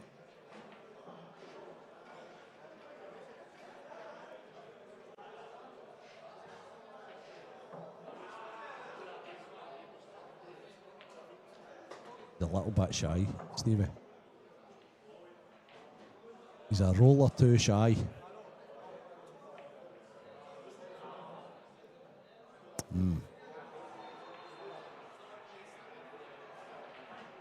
Now I wonder if you might have to jack up and jab it in and then. The issue with that is then he needs to get in and out a ball. Yeah. And look at his window. Those 3 reds over there are blocking him getting back down. Yeah, I think he has to push forward dead centre with loads of reverse side and come back over. And If he plays it dead centre, he's got to avoid the 8 ball. He's just put himself in a precarious position. And he knows it. And that's why he's standing with his arms folded and his finger on his face, because he'll find something, but... Well, do you know what? I mean, I'm now looking devil's advocate here. Pop the one closest to the red into the right middle, screw back, then play the one to the bottom right, come round the back of the red at the bottom, and then have the yellow to the right middle that he was wanting right now. Okay. There you go. Done. Easy. I don't know if he'll do that. Simple as that. There's still options there, but obviously the deliberation is it's not what he He was has, planning. he's jacking up, so he's playing it your way. I think he's just taking his medicine. Yeah. Oh, that's it. So this is what he's going to play. And He now he's might- playing the kick into the Yeah. red and leaving the last yellow into the left centre. He's actually played that well. 100%. Very, very well. He knows That's how the thing. important this frame No, is. that's it. Because I was thinking he could leave it thin and come round the back and have the yellow at the bottom. And now he right up, needs to but just but play he a can just full-blooded Yep. kick. lovely jab into it. Perfect. That'll do it. Perfect.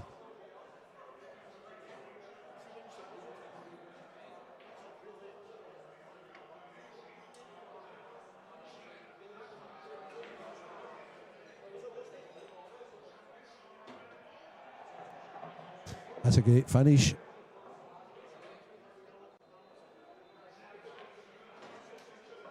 Young Harry, got a lot of time for young Harry. That young man and his family have been through a lot, and Who's he playing? I'm not really sure. I knew I was actually speaking to him in Isle of Man as well, so I actually feel quite ignorant for forgetting who it is he's playing. But we had a wee chat. He was obviously getting himself prepared in that for a big money match. Sure. But he is just, he's a diamond, man. Honestly, Renzi, he's a diamond, a kid, and such a talented player. But that's a lot of money in it. That's a lot of money to be playing for. A lot of backers nowadays, don't get me wrong, but Yeah, well, you probably feel worse losing the backers' money than your own. That's the gamble. that's what I was going to say. These people just love a gamble. Yeah. So Corey is now breaking to stay in the match. Stay tuned. We have Double D Dan Davy against Morgan McKinnus coming up.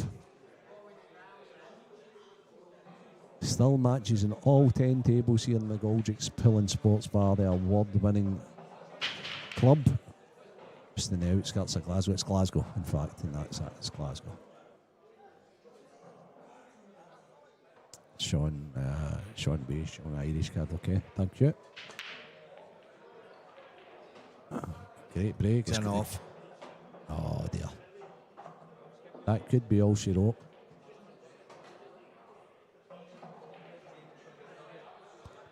Next match, table 4, Jimmy Burnett, D. Shields.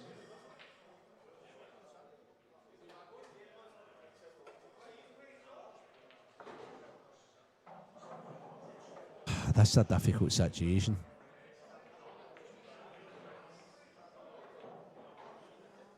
It's hard to play a shot here and know exactly where the balls are going. Especially when see the congregation of where the Yeah. 8 ball is.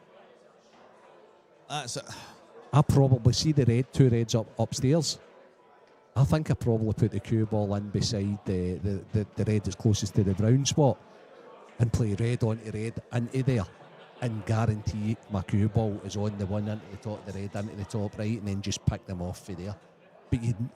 But you've no idea where these balls are going.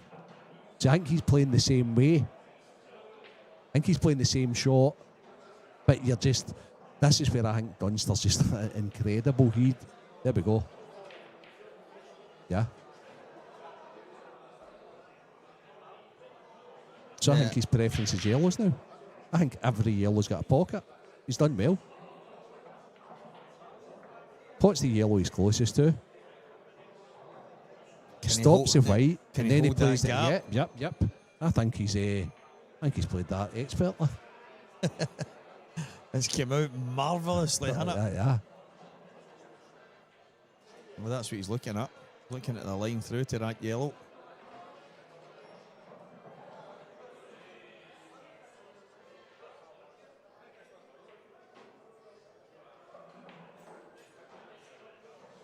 I think the shot clock will be tomorrow, Chubby Bug.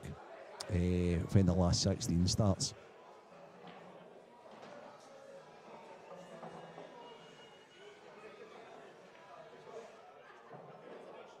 And I do believe Kev will be refereeing the matches tomorrow.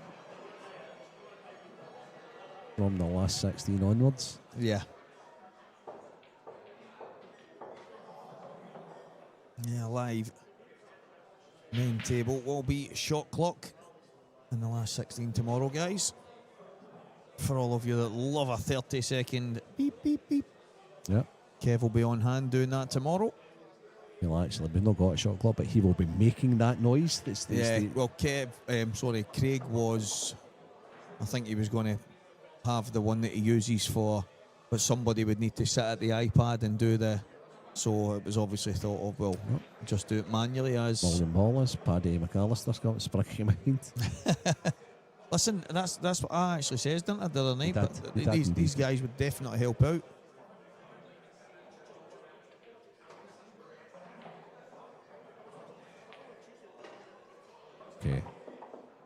Okay.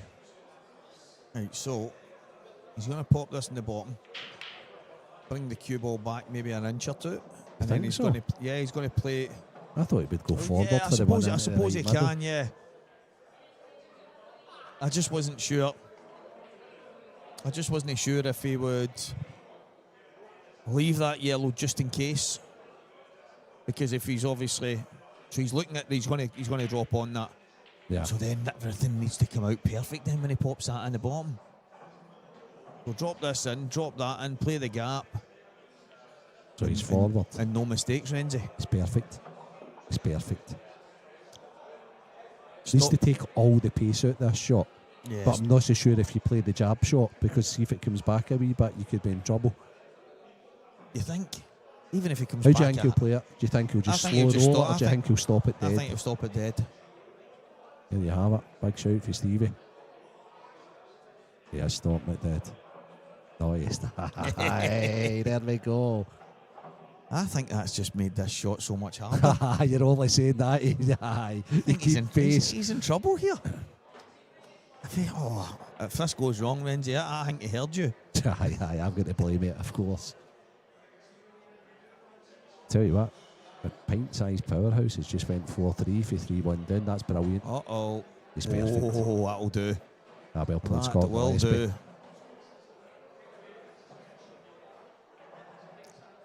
A little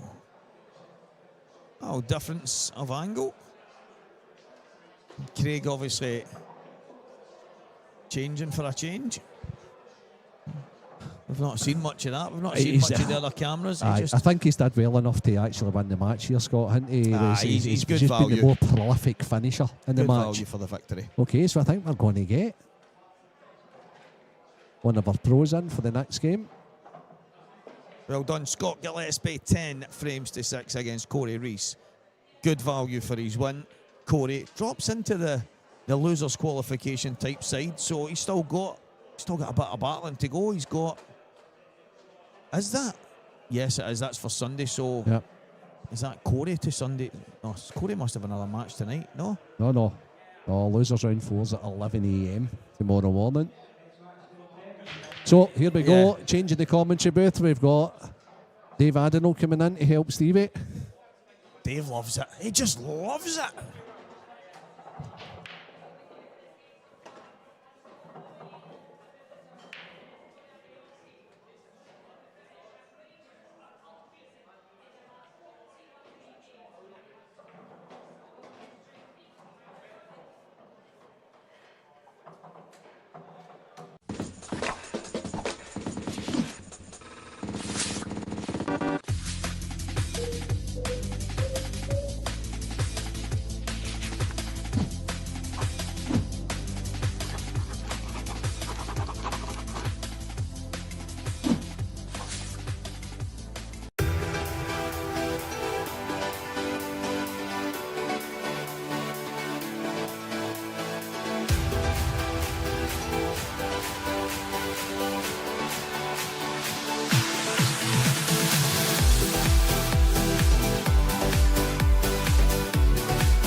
Hello, welcome back everyone.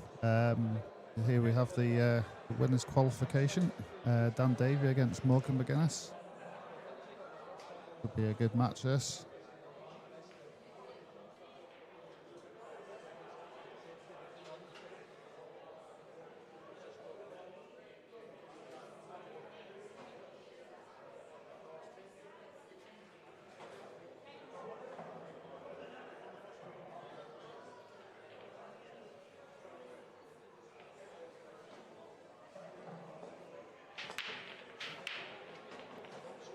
First look at Morgan's break. Enough. Every pool player's nightmare. Straight enough. Good chance for Dan Davy to get off to a good start.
Dan likes to open up the yellows with his free shot, and it looks like a good opportunity to get off to a good start.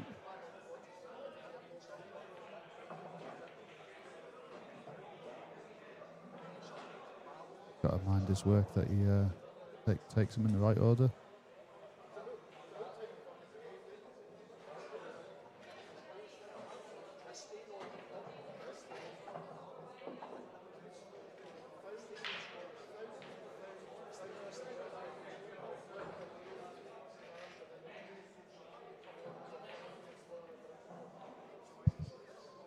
This one got off to a fast start. Didn't even realise it. I was going to say what's the score, but I've just looked and seen it's still 0-0, mate. Yeah, Morgan went off the break at the first and then gave Dan 2 shots. So he's developing shot with his first shot, and now he's got a good opportunity on yellows. Well, I've just actually noticed your name there in the draw tomorrow, Dylan Stanfield. Dylan's just beat David Kadir. David's class. And the result that Dylan just got against him tells me he's playing quite well. So that would suit you, because I think you don't want to. I actually spoke to Lee Shepard about it, and he said, Stevie, I've looked at sometimes I come up here to the draw and I think, well, I don't know him, so he might not be that good. He says, next thing the guy's dishing all over the place. Yeah. He said, so I now just look at the draw and think if it's a Scotsman or somebody Scottish, then they're going to be handy. And Dylan's definitely one of them. So it knows that, you need to then be switched on, but. Yeah, it's. I think you always have to be anyway, such as the standard, and especially at this stage as well. People have won plenty of matches. Would you say that's that professionalism that comes from being not just an IPA pro, a professional kind of pool player in general? Yeah, I think so. Yeah, I think you just got to say you've never won till you've won. And just always try and keep that mentality, but also don't put too much pressure on yourself. So. Yeah. Which I've been guilty of in the past, so I'm trying to take that off now. Good start there for Dan. Took them nice and easy. He must be happy it's no me he's playing. Well, I mean, I nearly had the opportunity, but you let me down. Mate, do you know, I actually spoke to Range about it in there, because the guy I was playing was my mate, and I was. It's not even a comparison, Dave. It's head and shoulders the difference between the two of us. And the race to 7, probably, I think I was 5-4 up, and there was a wee moment or something happened. And as I say, we're good mates, and he would never do anything deliberate because, well, we had one moment, and that's it. We'll kind of sort it out, and there'll be no afters now. It's no stuff like that, but it was just etiquette-wise, I thought was quite poor. As I walked around to play a shot, him and the guy on the next table are basically conversing loudly on apparently how perfect I was, and as if I was lucky. But I was really unlucky the way it landed. I've ended up I'm up at the top left corner, and the ball's just below it, and I'm having to play a double in the opposite bottom bag, and it's like, oh, look at this, he's landed perfect in a double. And I looked round and I actually handed my cue over and went, on you go, show me. And they were like, I didn't mean to put you off. And I'm going, but why? When I'm about to play a shot, why even open your mouth? And then there was a couple other wee things that I just thought weren't right. And to be honest, something that I've been really good at over the last while is not letting things affect me, but it did. And I've ended up losing the match because of it, because I could have and should have won it comfortable. I've missed a couple of chances that are roll-ins for me, and if you want to do well at this level and come and play and compete with you guys, then I've got to be kind of taking the finishes. They were straightforward enough. A little bit of work here and there, but as Renzi said, he's like, Stevie, you're going into the game against Dave thinking to yourself, right, well, I can win this, he says, and you can, he says, whereas John can't. It's just no disrespect. He went, that's just the... But yeah, I didn't even realise that it was yourself until I seen the draw after. And I went, that's a bit. I've seen, obviously, you lost to the decider, and that's a nice first to play. Then. I was 5-4 up, I think, then 5 each, 6-5 up, but I had a chance in a couple of frames, and I had a chance 6-5 up and a chance at 6 each. Wasn't as easy as it might have looked to start with. See that way when there's balls covering balls and you're having to kind of mind your work a wee bit. But I should still be getting it. I'm a bit disappointed I'm more disappointed in the way I let those small moments affect me. Because I would say in the last 18 months, that's been a huge, well, saying that, I've hardly lifted a cue to practice, but when it comes to playing games, that was inexcusable, the fact that I let it bother me, do you know what I mean? Yeah, I know what you mean, and like you say, you've had some good results this year, so it's like you want to try and keep that and build up and get a few more, Even when I'm 7 each with Morgan last night, and I'm probably unlucky not to be saying that. Both of us flung in wee things here and there. Morgan's missed a couple that's went in, and I've missed. I've tried to hang a pocket, and I swear there's about a quarter of the bag, and somehow the black ended up just dropping. And I've looked round to him and I've just tried to hang that there. And he said to me at one point, he went, Stevie, I think it's 3-1 to me on the kind of misses that I fell in, but. Morgan's won 10-7, and it was one of the games where I think he would probably openly say that it probably could have went either way. I maybe could have won it 10-5, 10-4, 10-5. He could have maybe won it 10-4, 10-5, exactly, but it's very open.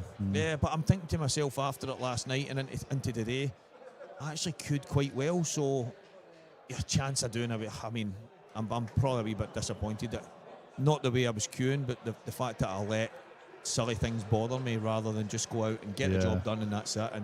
But it's easier said than done when you're trying to correct it. So true, that's true. Yeah, but no, good chance here again for Dan. He's done this done well here so far. I mentioned to Renzi, Dan was I think it was 2023 into 2024, but he was my player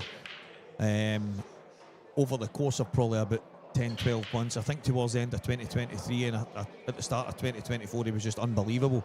Started to win some tournaments and stuff, and I think he would openly admit that he's probably he won in Coventry this year, didn't he? Did he beat Gareth in the final? Is that right? I'm not sure, to be honest. I think he did. I hope he did, or I'm all over the place, because I've been getting quite good at this. I've been getting quite good at remembering, but I think it was one of the things where yes, I thought it was further back, but it could have been this year. I think he did, because I know he had won the year before in Newcastle. I think that was against Gareth, but I could be wrong. Like I said, I could be wrong, but I think that was the one against Gareth. You've now got me yes, checking. That's The Walker Talk is about to find out. I think he's. Get hold of the stat man. I'm sure I've got visions of me interviewing him and saying to him about, because not that I put my foot in it, but I think I said to him, "Well, you must be feeling great to go over the line again." And he went, "Well, I actually won one not that long ago." And I'm like, yeah, that's right. And I'm like, I need to start doing a bit more research before I ask these questions. But I think his last one was back in 2016. Before them two, then. I know he had a while. Like, he's a good player. He's always in contention for events. But I remember the last one he won. He had problems with his cue and up in Newcastle, and he sent it into Carl Crack and got his ferrule done in a new breaking cue at the same time, and he ends up winning the tournament.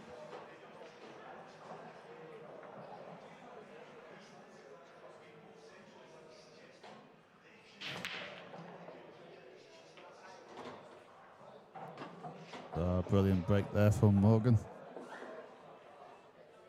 I think he'd be looking at yellows here. They look good. Well, he hasn't had to go for anyway, but it's definitely yellows here. It's a good opportunity. I think take the one next to the 8 ball first and go up for the other 3, and then the yellow in the bottom left and swing round. Yeah, these are pretty straightforward. 2-0 down. I know it's a long race to 10, Dave, but you don't want to let players like Dan Davy or anybody at this level to kind of get that big gap on you.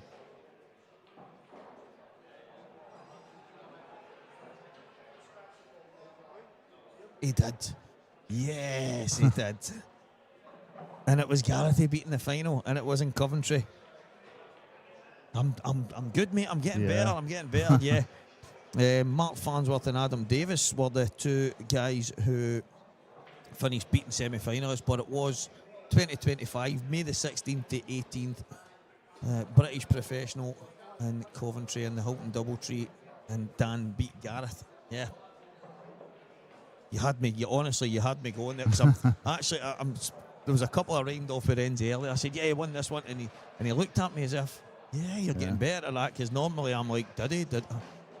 Well, he won one the year before, so I'm trying to think who that was. Was it against? I think it was. He won in Newcastle the year before, didn't he? But I think you might be right. Do you know what? I don't know if I can go back that far. I don't know how Q-score works, but I'm only just learning myself. No, I'm sure he did. So it was about 18 months ago he won one. And he definitely did. I think you might be right, Dave. I think it might have been. No, there's a first if I am. Not often I hear that. Oh, but I think you might be right in saying that it was Gareth then as well. I tell you what, I have a feeling actually it might have been Dunster.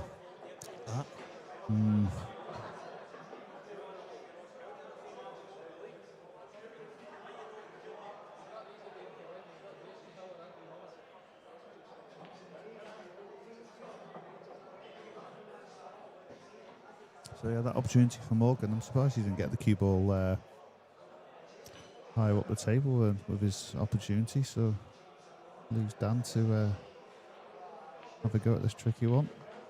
Plays it well. And I think he's about perfect to screw off the left cushion. So he won the Welsh Grand Prix the year before as well. So he won the Welsh Grand Prix in August, Dan Davy, and let me see, because I know he won a couple of things that year. They get beaten in the final of the British Open off of Mark Boyle. That was in the July, so he was getting to the latter stages of the tournaments.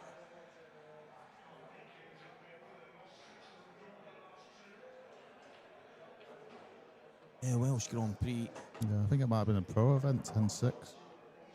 They're even going scores now. Yeah, let's see how bang on you are. Of course, don't quote me on that, but it rings a bell. It's a 3-0 lead now for Dan that. Wanting to add another title to the ones we're already searching.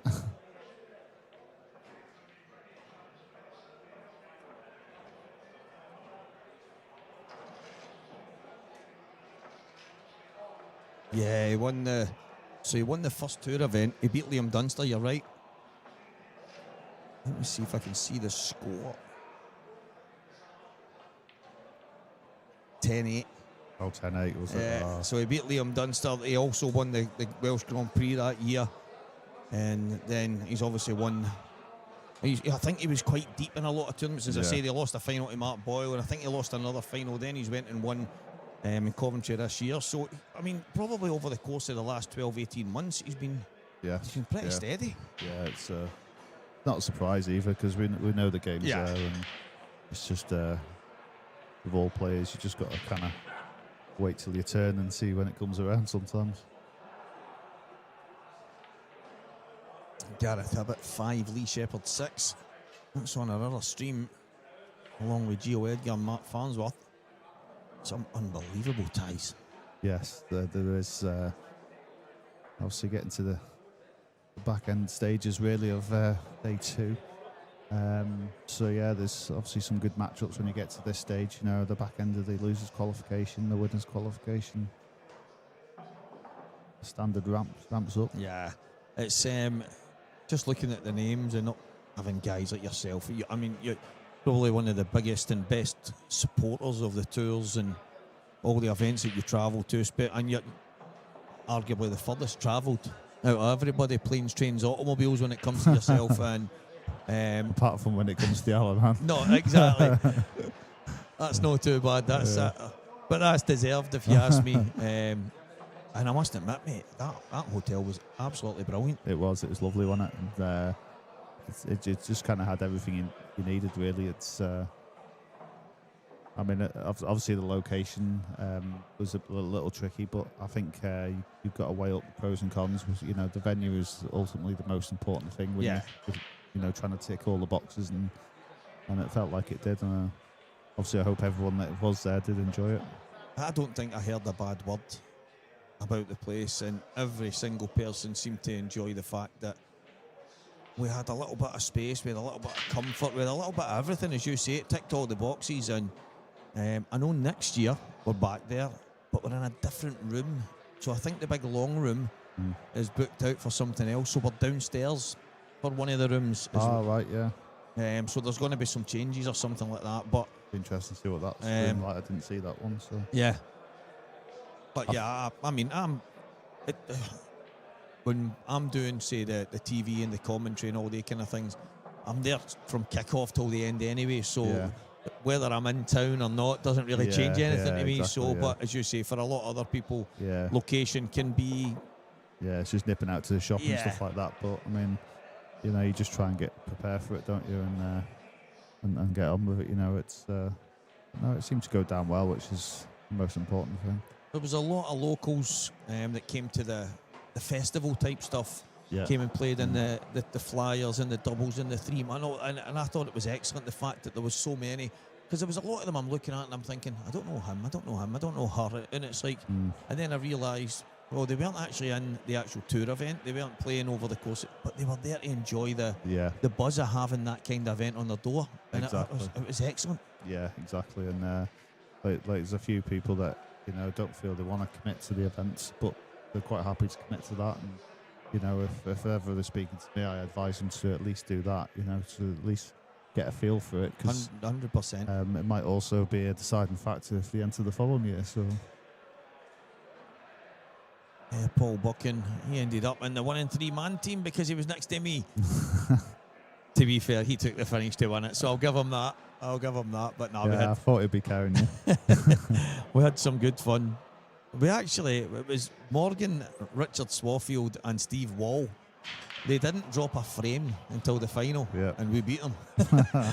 So there you go. That was good fun. I must admit. You needed a Manxman to get you over the line. He did. He actually.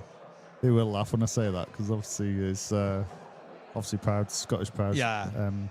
Proud Scotsman as well as, but obviously coming from the Isle of Man now and lived there. Well, I hate to think how long now. Good 25 years. He's He's good fun, Paul. And we Yeah. actually, I beat him in the, I think it was the semi-final or the quarter-final with the last man standing as well.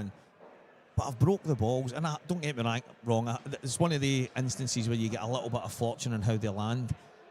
Well, he didn't mince his words. And I looked at him and I laughed, and I went and rolled them all in, and he walked up to me and went, in a few choice words, something about me being a lucky boy. and I just burst out laughing. Yeah. Because I know that's the Scottish in him. I know it's exactly, that fire, but it was... Exactly, yeah. And says it with an absolute straight face as well. It was good fun. Yeah, but then it was good to have him in my team for the 3-man, because yeah, exactly. there was other people that were on the receiving end of it. But he's a good player as well. They're very good, very good. And, you know, it's this is what I say about some of the players in the Isle of Man. You know, there's a good few that could actually do really well on the IPA, and I think even 2 or 3, if all went well, could actually, I feel that we could get someone else in the pro ranks. Well, do you know, there was one, I don't even know his name. I would maybe have to go back and see if Mark Boyle had some kind of note of it. I don't think he would have, but he beat me, and he was a wee bit fortunate, but that's neither here nor there. What I seen of him, it was in the Lola's pool party, but I walked away and I thought, that kid could play. He was maybe in his early 20s, but he was... I think it might be Callum Gardner. It could be, but I remember there was quite a few people there watching them and cheering them on and stuff like that. And I remember after it saying, now he did get a little bit of fortune, but that wasn't the fact that he got a wee rub here and a wee rub there. It was the way he was queuing, and I thought I mean, that kid can. Yeah. He looked as if he maybe played a wee bit of snooker. I did look tight there for Morgan. Yeah, just clipped that red. That was one of the shots, as I was saying to you about the shot I played against Morgan, ghosting it in. I'm playing it into a corner bag, trying to kind of just cover it, and it dropped. That's one of the instances Morgan's hoping to just ghost it past it and hope it drops in off the top knuckle, but it's it looks like a gift here. I mean, we've got a really good lot of players, a mixture between snooker and pool, but like, you know, we could actually get 10 really good players doing the tour if we managed to get everyone to turn up. And but yeah, with the people that are like back end of events, you know, we're all sharing them between us really. You know, like Callum, Paul Buckham, you know, Tom Miller, Paul. You know, it's Pete Crellin as well. You know, we've got. And there's even more to mention, like John Kennish doesn't play pool, but he got to the last 8 of the amateur in the Isle of Man 2 years ago, and you know it's hard to win a tournament in the Isle of Man. It's there's you know always a good 10 good players that are in contention. Oh, Dollar Mercer as well. I liked obviously there might have been 1 or 2 of the boys that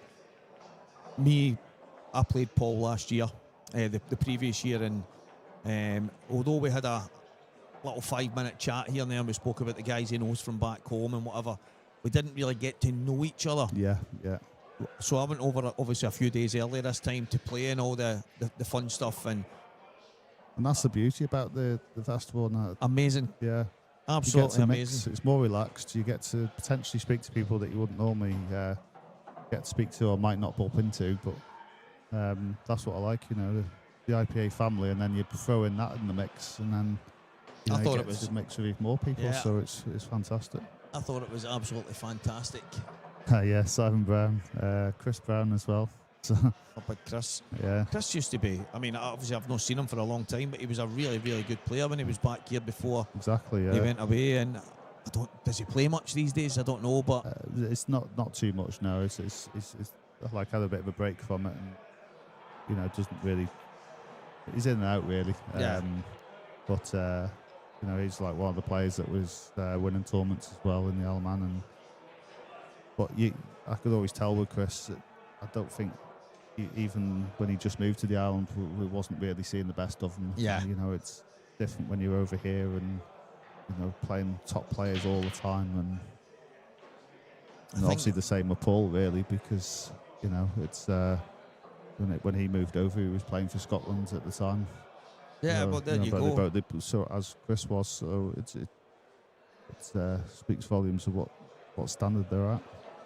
I think that hunger and that desire to go and play and compete and improve and all the kind of things that come into it, like you've got to have some kind of desire, yourself in particular, and I can't praise you highly enough for the amount of miles that you put in and stuff like that. But you've got to have a passion for the game. You've got, and if even if it drops slightly, you're likely to drift in and out of it. But while the iron's hot, I would say that you go and enjoy it, because you never know the minute. Do you know what I mean? So if you love something, you're passionate about it, then for me, go and enjoy it. And definitely. 4-0, Dan. Morgan.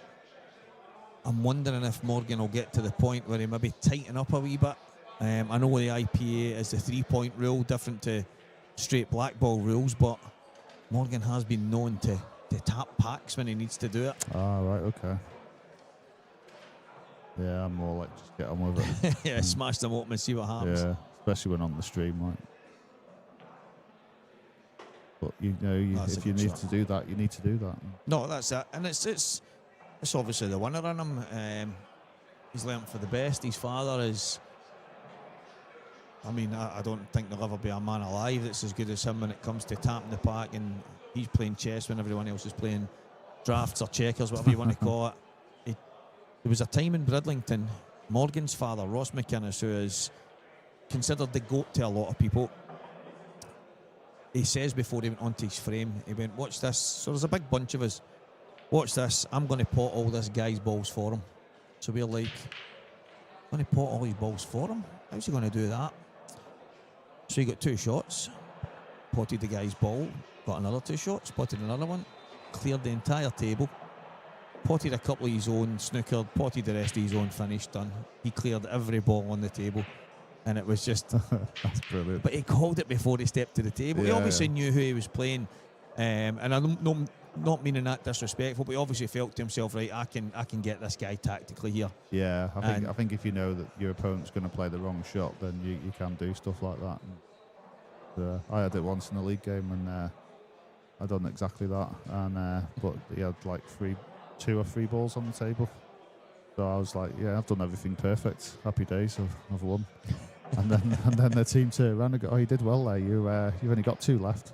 I was like, I potted 4 of them. That's I love that part when you're playing in the local leagues. One of my mates, small while ago, they've only just started playing the game, and I broke. I was having one of the tournaments in the local where I play, and I've basically broken dished. But one of my opponents, I basically 2 yellows have went in, but I've potted all the reds. And I heard one of the guys in the pub say to the guy I've just beat, at least you didn't get grannied. Yeah. And I'm like, do people even still talk like that? But anyway, and I'm thinking, it was me that potted every ball. Yeah. What is it? But it's like, the guy was taking great pride in the fact that there was a couple of balls down, and I'm thinking, you never potted them. But that's the crazy world of the kind of local leagues and the pubs and stuff like that. But I love all that. I absolutely love it. Is this a small turnaround here? Yeah.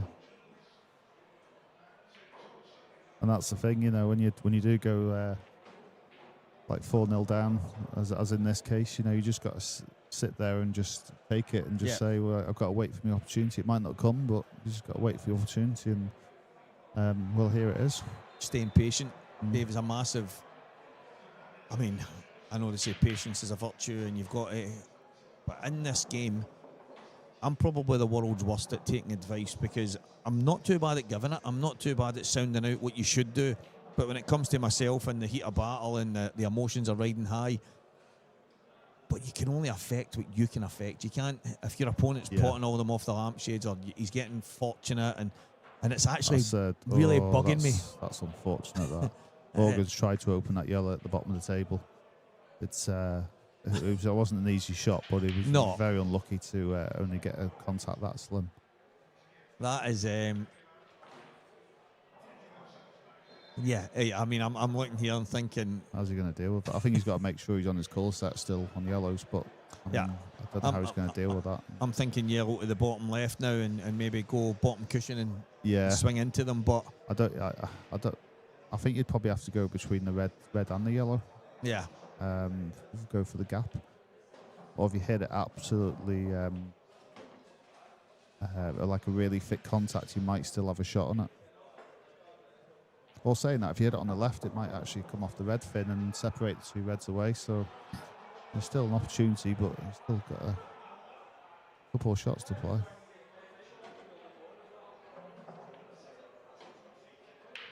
Is he just going to pop this down over the bag? Oh, he's going for the pot. No, I expect him to go for it. Wasn't an easy shot, but No, I think it was definitely worth going for. I Also, he's agree.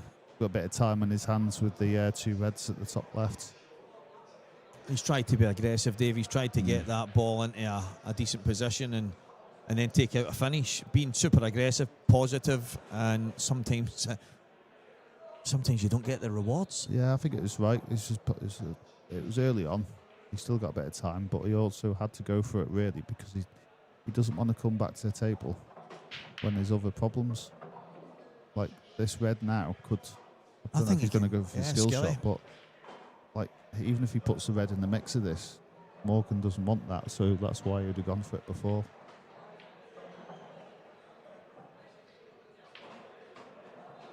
Yeah, good shot. Good shot. And this is horrible, but this is like the sort of, this is what I call a Dan finish. It's he's good at picking out clearances like this.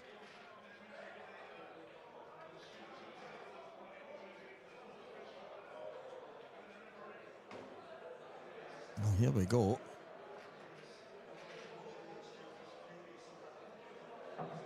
And as we've obviously both as have said there, he's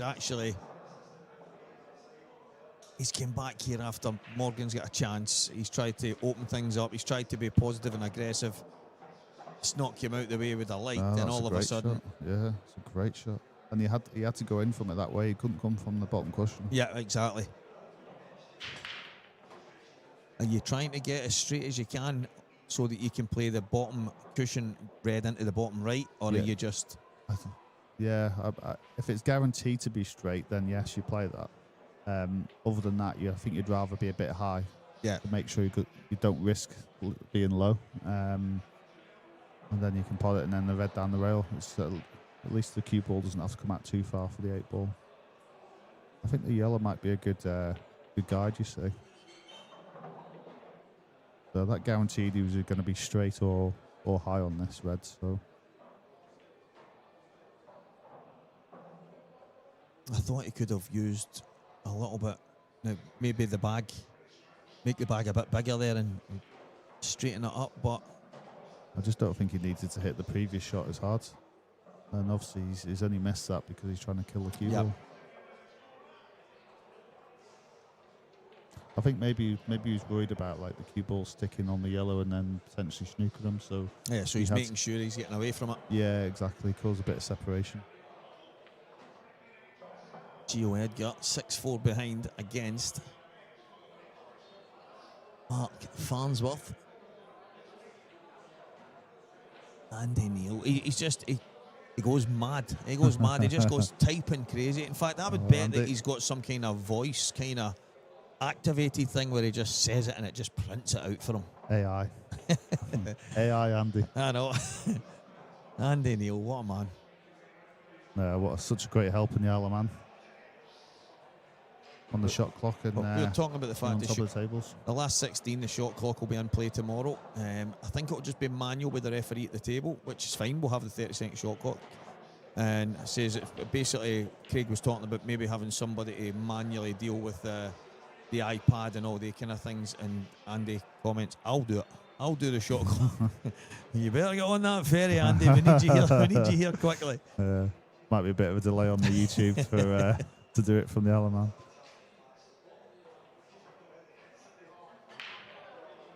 So this is the great thing about the Masters. I feel is it's always got that like Christmas feel. Yeah. But of course we're going to lose that next year, and it being in August. But I think enjoy it while it's here. But overall, it's obviously the right decision to move it to August next year.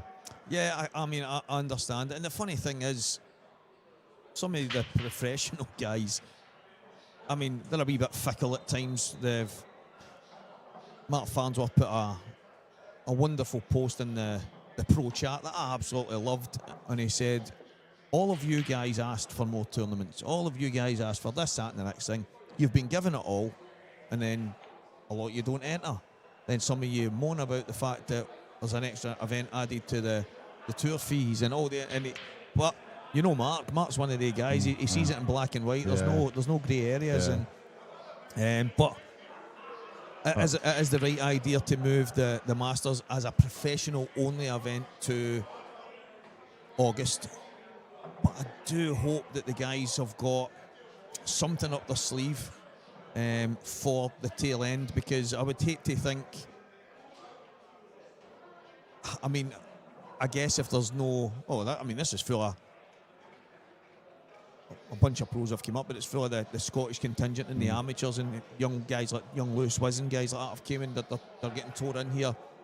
I think you want like a mixed event basically. Yeah, you want to try and get some kind of pro-am for this time of year. But if it's not ranked or there's not much to go at, do they come? Do the numbers? I don't know, but as you say, I like the Christmas feel. I like looking forward to the last event on the calendar being in December. But I feel it's the right decision. There's also as well with the Isle of Man being called the grand final and it not being the last event. It's I think that's another reason it's good that it's moved. But the funny thing is, and obviously, hopefully more entries in August and December, because obviously it's a difficult time for people and their families. I think when it comes to the tour, because the tour for me, just a important shot here for Morgan. He's just got a cue this well. Nice and easy. Yeah, I think the tour should just be the tour, and I actually like the idea of having the Grand Prix and the Masters and having them as like Plays it well. What do you call it? Like our Grand Slam type events mixed in with the World Championship, and having the Trio Grand. If you win them, you've got maybe having something on your shirt and all the kind of. I think we missed a little bit of a trick, but I think what the guys are doing right now is they're stripping it back, and then it'll be that slowly build back up. Great finish, Morgan. So just slowly kind of get there. Slow and steady wins the race. I keep every time I put something on, I always write tortoise in the hair. And it's a great story that the old children's kind of book that about the hare going crazy, charging all over the place, doing too many things at once, and the tortoise is just plodding along. And then when it gets to the finish line, the tortoise is there first. And so I think the guys have made the right decision. Obviously, you've got 64 pros for the Masters in August. That requires all the pros. If all the pros aren't going to come and support that, if it's not going to be, if it's going to be 48 or 32, it's not going to have the same. So I think it's going to need to have as many as possible, but we'll see. We'll see where we. You don't know until you try. But no, that's it. But I thought, with it being the last Christmas one, I thought I'd ask Santa for an IPA trophy.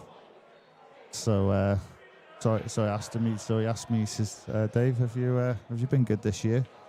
I go, "No, I haven't won a match." Is this Santa Claus or Santa from? Well, that's how do you going to say that? Because I think if you win the tournament, you might get a trophy from both. You never know. Well, that's true. Yeah.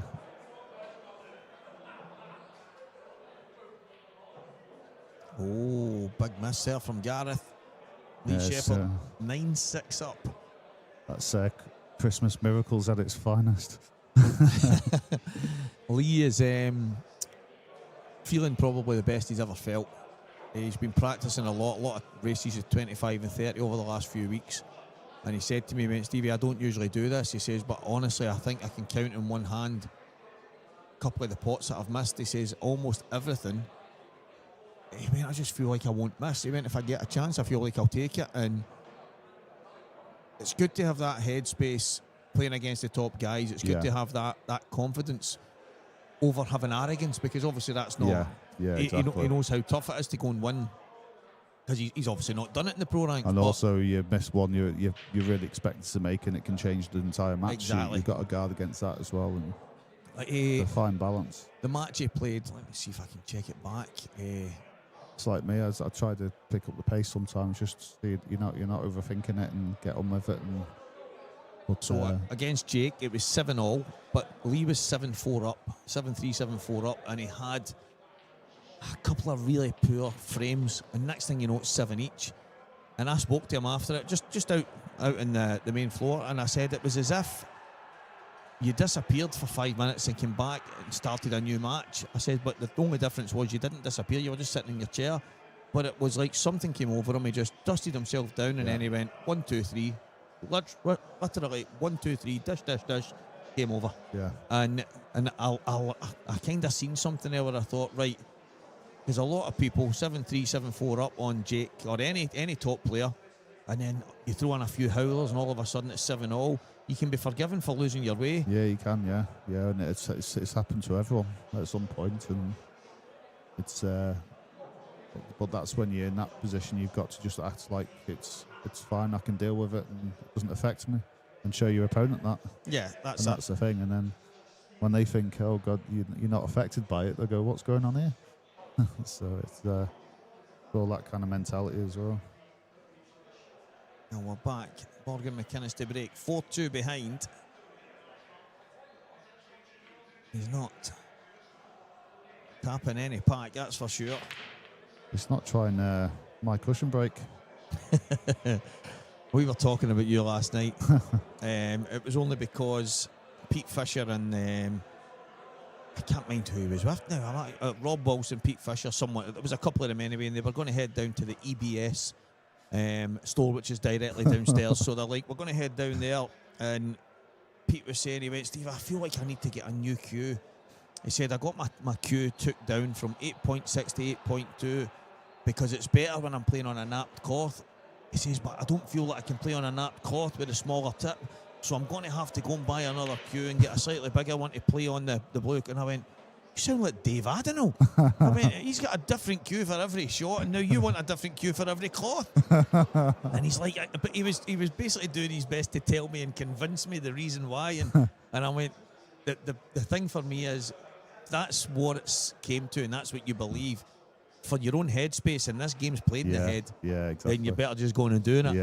Yeah. So he was on his way down to see about getting another cue. I don't know if he got one. I don't know what happened, but I said to him, I mean, you and Dave will be turning up with golf bags, 100%. Both of you will have golf bags soon full of. And listen, American pool guys turn up and they've got like 4 cues. Yeah. The break cue, the jump cue. They've got a couple of cues with different tips on them because there'll be like a shot that they play with inside English and all, and it's. Yeah. And I understand it. And I actually spoke to someone that says, is that where this game's going? Because different chalks don't stick to certain tips. Other ones do. The harder tips, the tail stuff doesn't really stick too well. The softer tips it does. The hard tips, the old triangle pro and all these different things. And I'm thinking, is that where we might end up? Because there's so much on offer now. It's a good little shot there from Dan. He's obviously try and open that up and. He's actually, because he could have been unfortunate, because if the cue ball doesn't come off the cushion as much as it did, he's got a bit more work. Oh, he's played across double. Yeah, that's Dan Davy. Yeah, exactly. I was just about to say he's off angle. I thought he'd have to drop it in and then play the one at distance, but it's really close on the cushion and that, so he's obviously forced into that. I don't think that. I think he's in trouble here. Yeah, he's gone away from his work. Well, yeah, if the right of them two don't go, then that's going to be. Well, saying that, he can use the yellow on the left cushion as a stopper, and then play the one down the rail and got the yellow above as a stopper. So I think it'd be all right. Yeah, I think he's just looking at that now.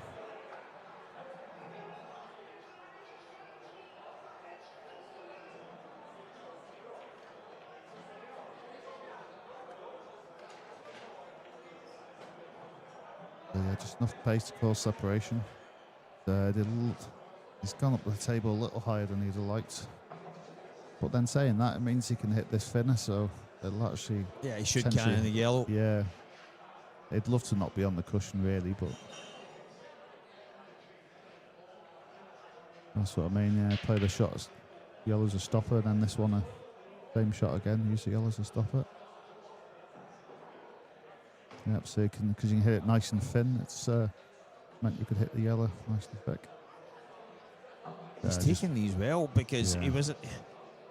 as I say, he wasn't fortunate. He would have been really unfortunate if he doesn't get a shot on the one at the bottom after he's played the pot kick. And then he's had to do a little bit of work. He's had to play the cross double. He's obviously trying to get himself on either one of the open reds. He's then had to run away from it, flick the yellow on the side cushion, then he's had a bit of work to do here, Dave. Yeah, if he makes this, it's a very Dan Davy style finish. Brilliant. Yeah, very good. Dan Davy-esque. It's almost got a bit of Simon Ward about him, in the way he plays. And Well, there Simon just comes out of retirement, wins the Welsh closed, and then posts yesterday, I think Santa says to him, "So we're getting you back," and he said, "That's me retired again." yeah, that's it for another year. Yeah, what a player. Yeah, exactly. Yeah, it's the tour misses him because obviously he's great to watch. One of the best to watch really, and he's shot making and all that. So it'd be good to see him back, but obviously sometimes he can't commit for whatever reason. Or likes to have a break from the game.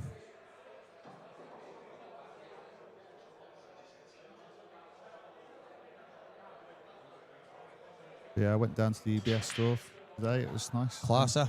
Yeah, I made sure I had a slot in my queue case, so it's not empty anymore. Yeah, it's the guys have done amazing. Yeah, it's a lovely little shop. That is. In fact, it's just in like a little precinct. It's nice. It's got a little bit of everything. Ticks a lot of boxes. Obviously, the guys will send stuff all over the place. I know Big Chris he was sorting an order for Isle of Man and said to a lot of people, but yeah, it's been on our chats. That is, yeah.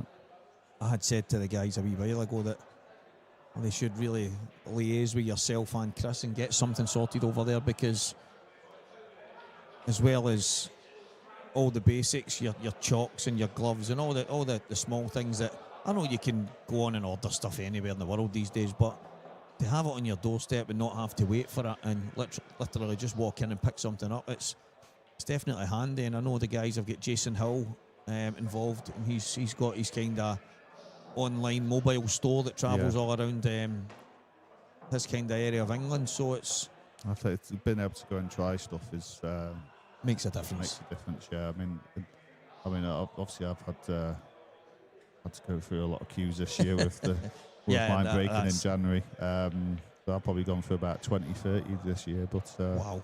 But that's the thing with not having like a store I can go to. I'm having to buy online and then see what it's like, and then if it's not for me, then I've got to go again, and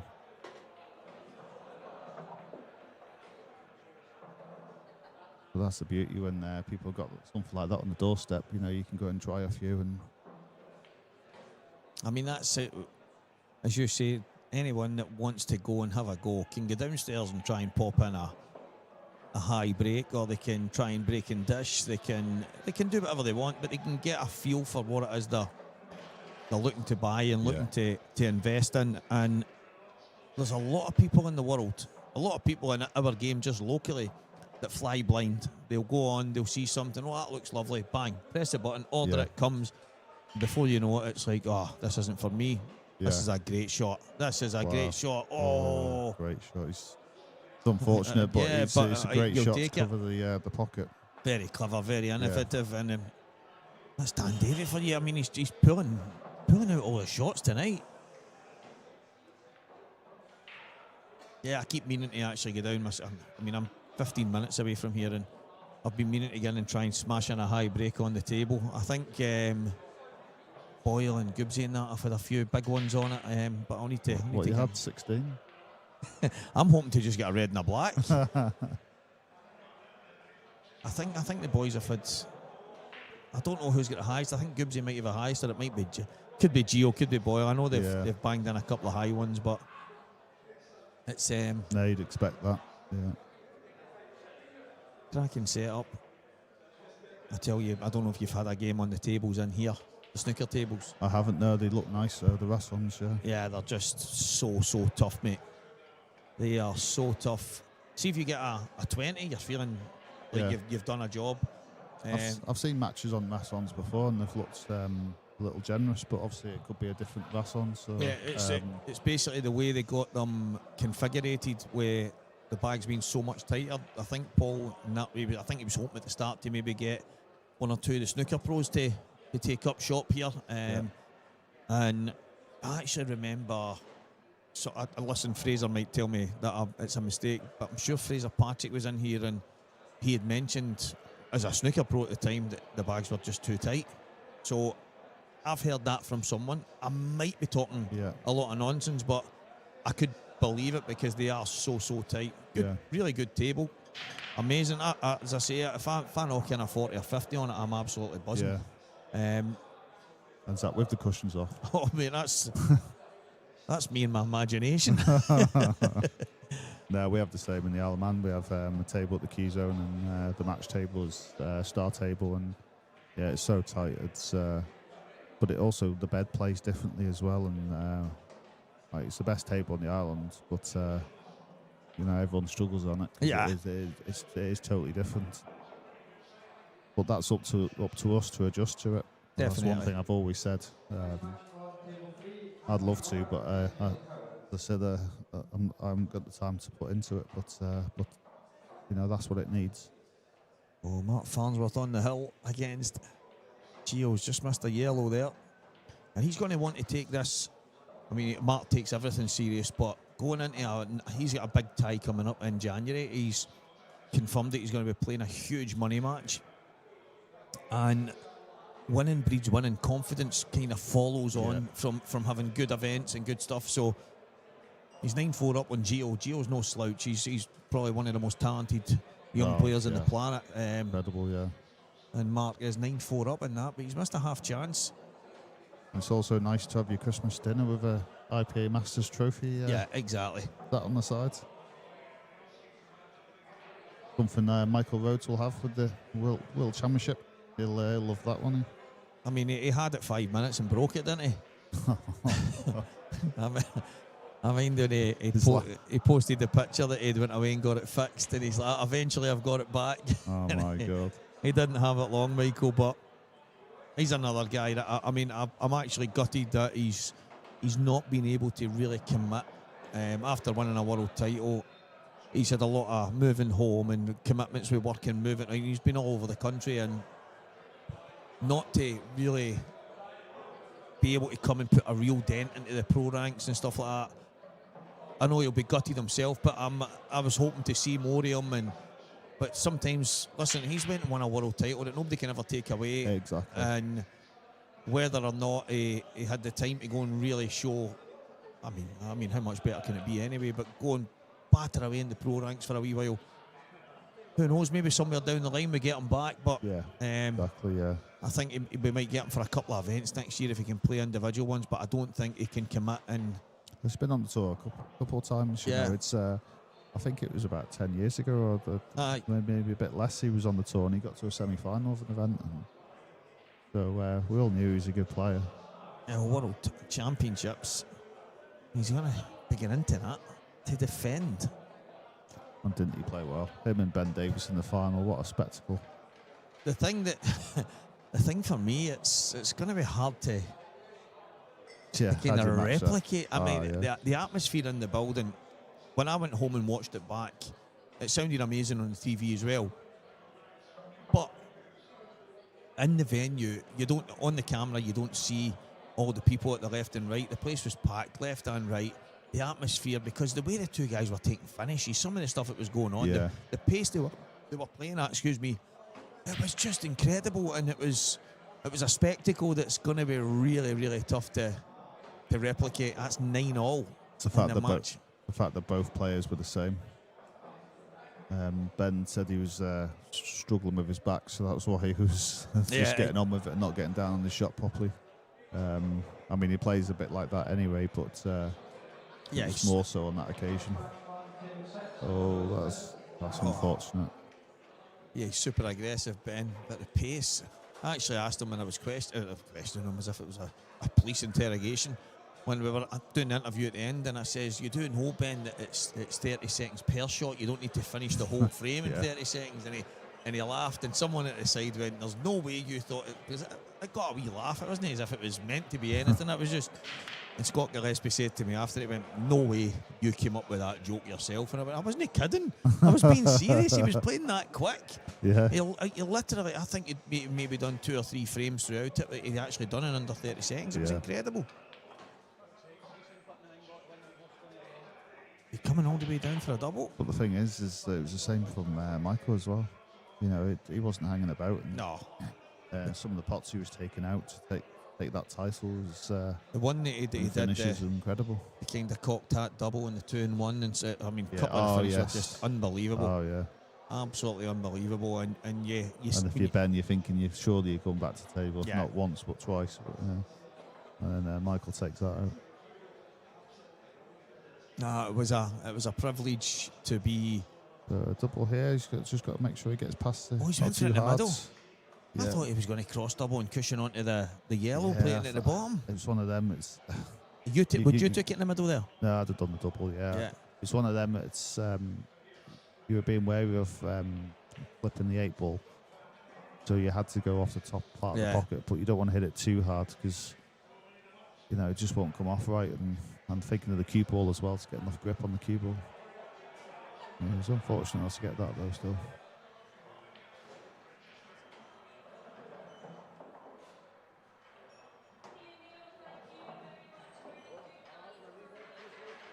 Chance Morgan McKinnus, one he's going to have to take.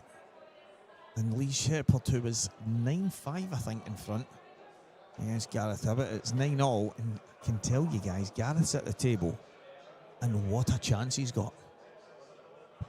Yeah, it's a good chance. This just a matter of just keeping good control of everything.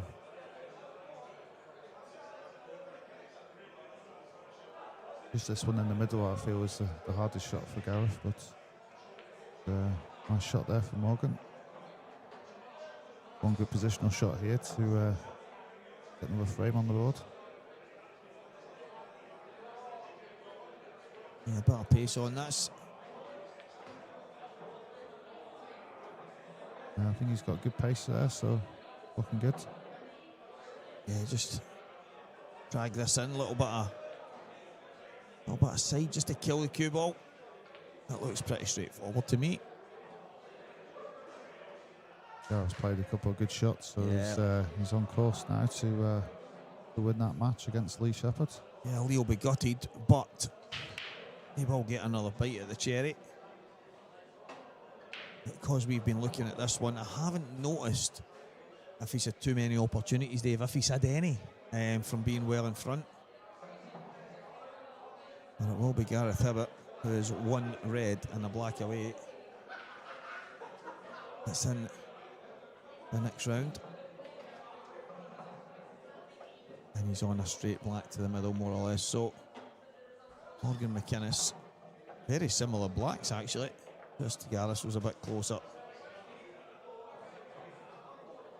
So, Gareth Hibbett through. Mark Farnsworth 9-5 in front against Gio Edgar. Morgan McKinnis gets one back here. Keith Robertson, Greg McMillan, Keith 4, Greg 5, Anthony Monarch, Jason Hill just getting started.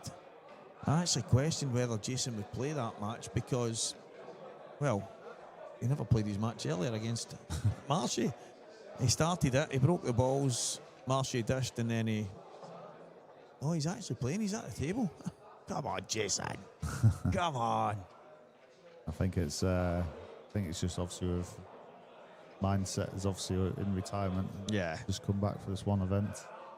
I think that's possibly what it is. But yeah, playing a good player is Anthony Monaghan, winning the double. Yeah, It's, unbelievable. Unbelievable, isn't it? He was absolutely brilliant that weekend. In September, that was tour 4. Yeah, he was. I was actually speaking yesterday about the interview, and he must have said the word speechless about 15 times in 10 seconds. And I'm So thinking, not that speechless. Yeah, and I'm thinking to myself, if you just mix up some extra words, Yeah. you won't be speechless. But it was, he's such a good kid. And He is, yeah, he's lovely. Yeah, had a good chat with him that weekend, and but the thing is, he deserved it with how well he played, and I'm just looking at the score there. Paul Hartness 4, Kieran K 7. Kieran K beat Mark Boyle earlier 10-8. He was 9-3, maybe 9-4 up. Mark get back to 9-8. Kieran snookered himself on his last ball. Let Mark back to the table. Mark's taking a finish and Mark snookered himself. And then Kieran got over the line 10-8. He then beat Jamie Craig in the next match, quite comfortable. And here he is beating Paul Hartness 7-4. Kieran's a really, really talented young man as well. Yeah, it's very similar to my match last year against Mark Boyle when I was 9-5 up and missed a couple of chances and then lost 10-9. But that's the thing, that's all it takes, isn't it? Yeah, exactly. And sometimes you get away with it, sometimes you don't.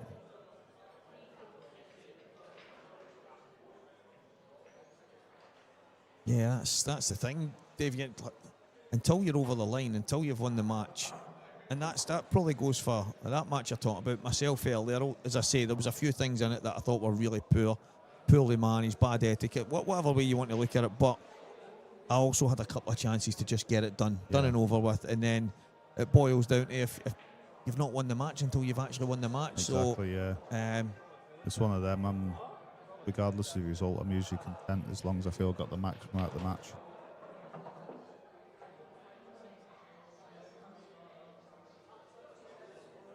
Yeah, played a plant here. So Morgan was getting back into it, but winning off the break and left this chance for Dan. It looks like he's going to take. Stroke of fortune there, I feel.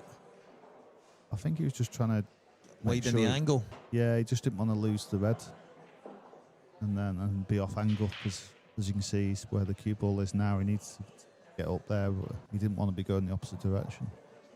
Are you playing just to miss the yellow on the left side here, 2 cushions? Yeah, but not force it too much. You don't want to clip the yellow in it and lose the cue ball, so that's about as good as you can do, really.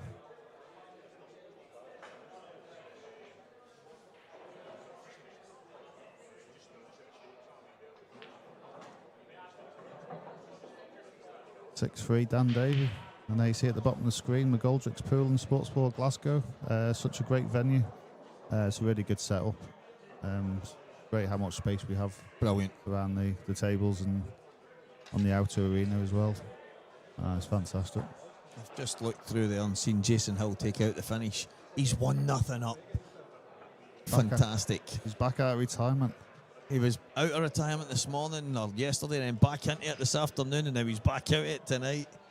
He's just ebbing and flowing all over the place, but yeah, it's good. He's such a good character, and I know he's struggling to put the time in, which is, this game can be a nightmare if you're not putting the time in. I'm one of the guys myself, but he's like, my eyes are going, my desire's not, and he's trying to find everything in the world to make sure he doesn't lift a cue again, but here he is.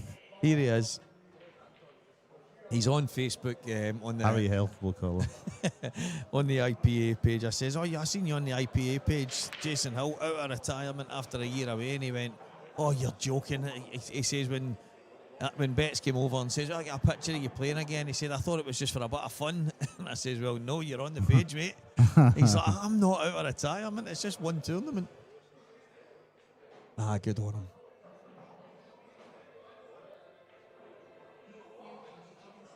Yeah, the UK Masters in McGoldricks. It is someplace. You see, mate, plenty of space. Tables are fantastic. Paul got them all recloth only, I think, 7-8 days ago. He wanted them to be played in a touch. Yeah. So that, I mean, I prefer them when they've got that really grippy slide. Yeah, I do actually. Yeah. But I understand. Obviously not when I first ever played on it, but once I learned it, then I prefer it. And a bit like when we had that interview in the Isle of Man, and you know, I was like forgetting about it in the like first 2/3 of the match. That's right. That's right. It's not that I didn't like it or couldn't adjust to it. It's just I find you've got to remind yourself before you play the shot. But no, I prefer it. Yeah. I think that's the reason why on the outer tables, because Rob Wilson, we were talking about it, and he's like, you are playing unbelievable. And I'm like, the tables were brand spanking, brand new balls, brand new cloth, brand new tables. Everything was brand new, and I'm like, this is me. This is a bit of me here, and I always feel like I'm at my best when it's like that. But then I don't adapt very well to bad kind of situations, whereas I spoke to Liam Dunster about it. I don't know anybody that adapts better than him. Yeah. Whether the tables are amazing, whether they're poor, whether the balls are crazy, whether they break good, break bad, he just seems to find a way.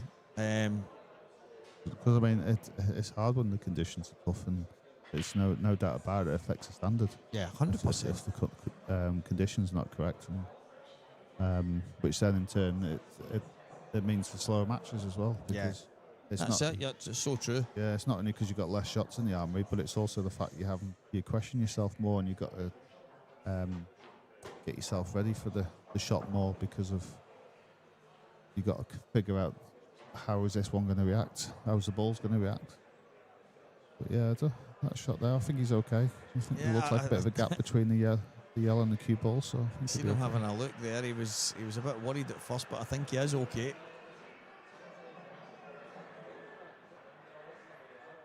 It's just a worry. Is he just going to try and stop the cue ball? Maybe bring it back? He might stun it past the two reds. Oh, that's okay. He was better than it looked. He's still got the problem of making sure that he's got an angle to get to the other side of the 8 ball, to the right hand side. But if he was off angle, he could always play the 8 ball in the top. right centre. So. Oh yeah. I would think he'd pop this in and then play the red to the top right and then drift across. But it looks like he can play the top one. Can he play the top one, screw on and off? That's a good shout, yeah. Oh. Surprised at that. Yeah, I think he could have just a little delicate screw back to the middle and play the red to the top right and just drift across. But yeah, I think his cue ball would have been too close to his work on that. Right. I think obviously if there's more gap, then yeah, you could guarantee the angle then, like you say, and get on the right angle. That's why I wouldn't have been too concerned if about doing the 8 ball in the middle, or if he took the lower of the two reds, he could have then played the shot he just played and come across the face of the 8 ball maybe. As you say, even if he comes too low, he's got the 8 ball on the top right as well. So he'd have given himself some kind of options, just dropping low on it. So yeah.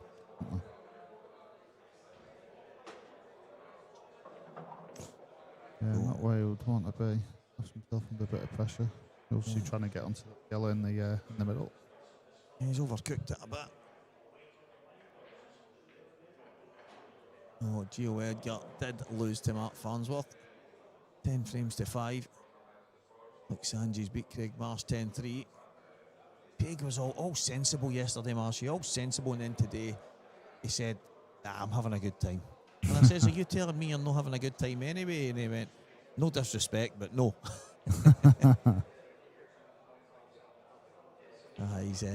He's some man. This is one of the reasons why I love these events. It's all you guys that, if it wasn't for these events or the IP, and listen, there's loads of other tours and it's the same idea, but some of the other ones that I've not been part of and not been on, I know guys that have been. Luke Sanchez is obviously one of them, the likes of Morgan and Scott Gillespie and all these guys. But there's a load of guys from here that went and tried the other ones, and the feedback was very different to what they said about the feel. Like walking into Coventry and saying it's kind of like a family feel where everybody's welcoming. There's nobody. There's not a table that you're not allowed to sit at. It's not like there's wee cliques here and there. And as I say, I've not been anywhere else to judge it, but going from what I've heard, I love the way it is here. Yeah, no, it's great, and I've always said that right from the start. It's like a family feel, so it's and that never changed. I think it's just great. That's what you want, It's to catch up with friends, and it's not just the pool. So that's a good way. When people say, I've actually got obviously my old mates that I grew up with, and they'll say, "Oh, you out with your pool mates and your pool friends," and I'm like, they're just my mates. Yeah. It just so happens that we play pool. Yeah. Do you know what I mean? It's like, so if I play in a football team and they're my football mates, or if I go to the pub and you're my pub mates, it's like you not just have mates, but that yellow must have been thinner than I thought, unless he misjudged it. I think it was super thin. I was actually surprised that he was playing it the way he did, but or maybe it's because he was trying to get the side on it off the board cushion to maybe go into that yellow or come down for the one next to the 8 ball. Maybe and he just misjudged it. Maybe I'm not sure. I wonder if he can just slide off the yellow and back on behind it. It's really thin.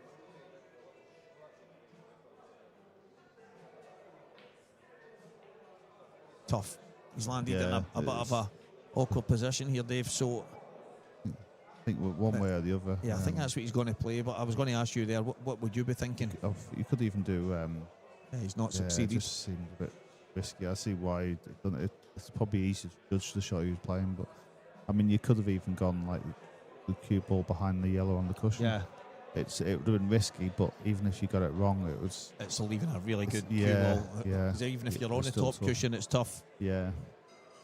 Although it looks like there's not much room there, it's actually more than you think, because all you need is for it to be touched in the yellow. It's not even just being behind it.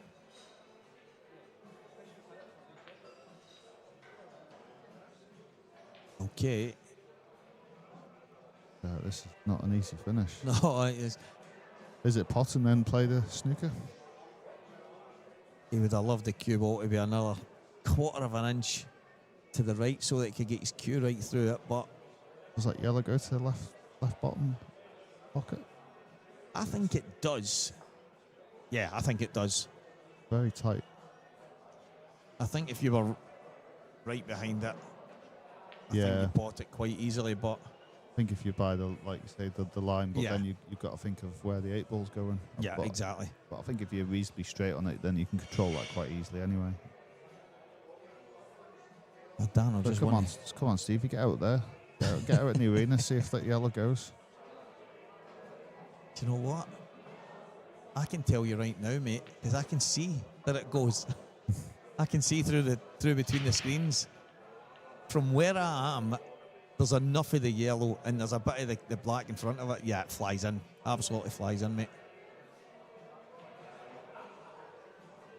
But then the next question is, does the walker-talker need his eyes testing? Well, that goes without saying. I think I've actually got the prescription at home. I've not got the glasses yet right enough. Well, I didn't think the black went. And I'm right behind it. So there you go. But I'm telling you, the yellow flies in. Wow. 7-3, Dan Davy. That 8-ball did look tight, didn't it? Yeah. Obviously, he did have a second look at it. It must have been tight.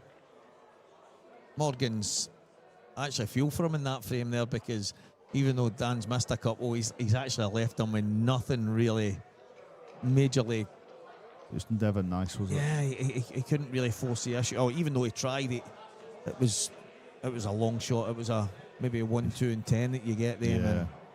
Yeah, once you sort one problem out, then you got another problem, and then no matter which way you go, it's the same. So it's tough when it's like that.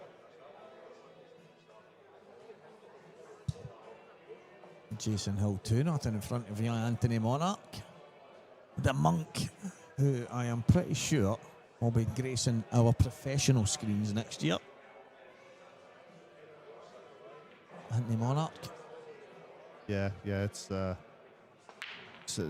Jason Hill fully out of retirement now. He's Bucky's favourite now for the IPA Masters 2025. Yeah, I think if he wins this match against the young upstart who's taking things by storm, who knows? I mean, yeah, a resurgent Jason Hill. What a story it would be if he won this. That would be just mental, yeah. wouldn't it? I think he'd go back into retirement and go, I can't top that. Yeah. I mean, where is there to go after that? So we'll just give you a good run, Jason, so we can keep you about. Yeah.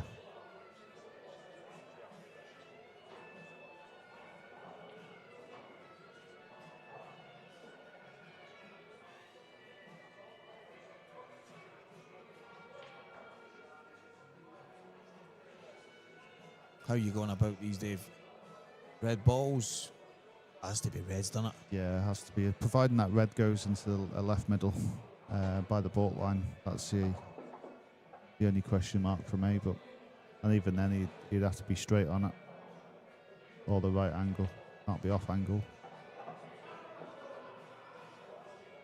So it's this red in the bottom left, and then red in the middle. He might have to come twice across. Depends how much spin he can get on it. He doesn't want to go back.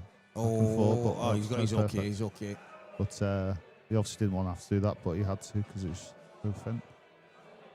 Now it's just stunning this and making sure there's plenty of angle for the one down the rail to make sure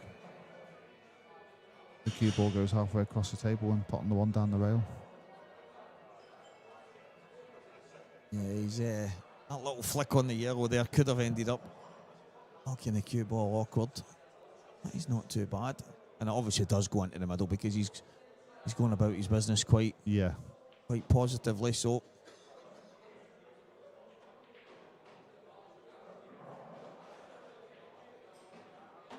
drop this in, come across the bulk line. He's going to want to be. He can't underhit this one. No, you really want to be as far over as possible. I do wonder though if the cue ball could go between the yellows. Yeah, exactly. Yeah, but then it's trying to get out as well, not hit the yellow on the way out. Unless you hit it thin, you're okay. But I mean, that would be massive if it does. The angle that he's left tells me that it probably doesn't. Still wouldn't want to play it though, so obviously that's why he's made sure he's overhit it. Well played. Probably too much. Still think he's okay though. But it's just such a much harder shot being on the cushion and this much angle.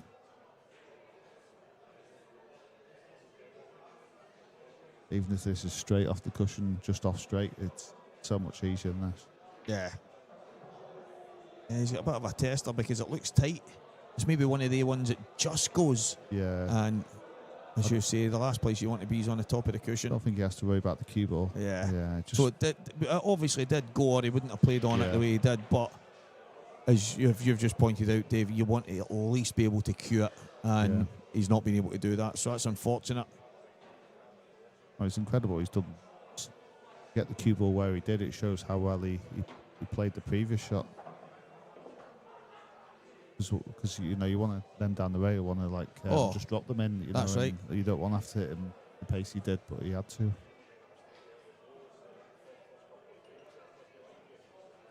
So there's been a few times Morgan's looks like he's potentially getting back into it and let the opportunity slip. But Dan's not really done much wrong so far. No, I mean, odd one.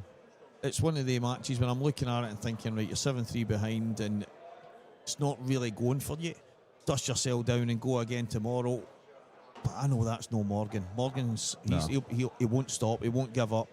Even though he's got a bit of a mountain to climb, he'll keep going to the very end. And that's just the character. That's the way he is. It's the way he's made. It's the way his parents have made him. He's a competitive little character, and that's for sure. Exactly. And he's unfortunate there. That's the thing. He's not done anything majorly wrong, but it's just been tricky. Yeah. Well, the thing is, like you say, you should never give up because you never know. You don't know what's coming tomorrow. This could be a better opportunity to get through than tomorrow. Yeah, exactly as you say. You never know, so you can never give up.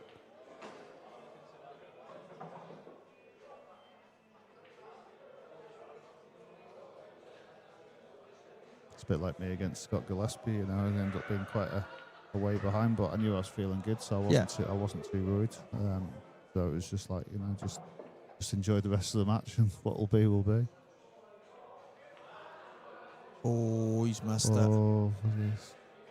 And has he left a little cheeky angle, or is it a skill shot last? The thing is, I think he's just off angle with this. I don't think he's straight though.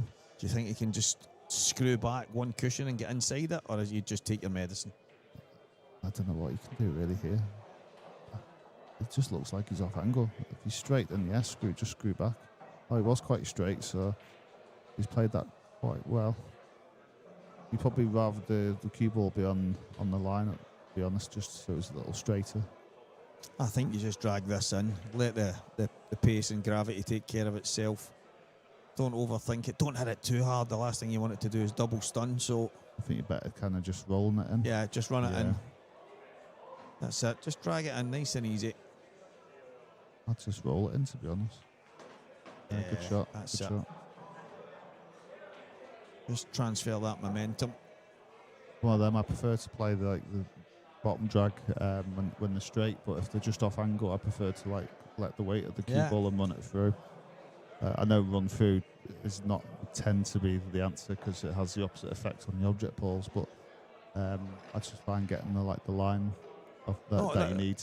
See, I got really deeply involved in the science, the physics of how to play them a number of years ago. And to me, the first thing, if someone says to me, how do you play these? Oh, I heard you need to do this, I heard you need to do that. And I'm like, everything that you've heard, let's just get it out your head to start with, because first and foremost, you have to make sure you're going to pot the ball. You're going to make sure you get it in the heart of the bag. If it's like that one there, Morgan, I don't think you can miss them.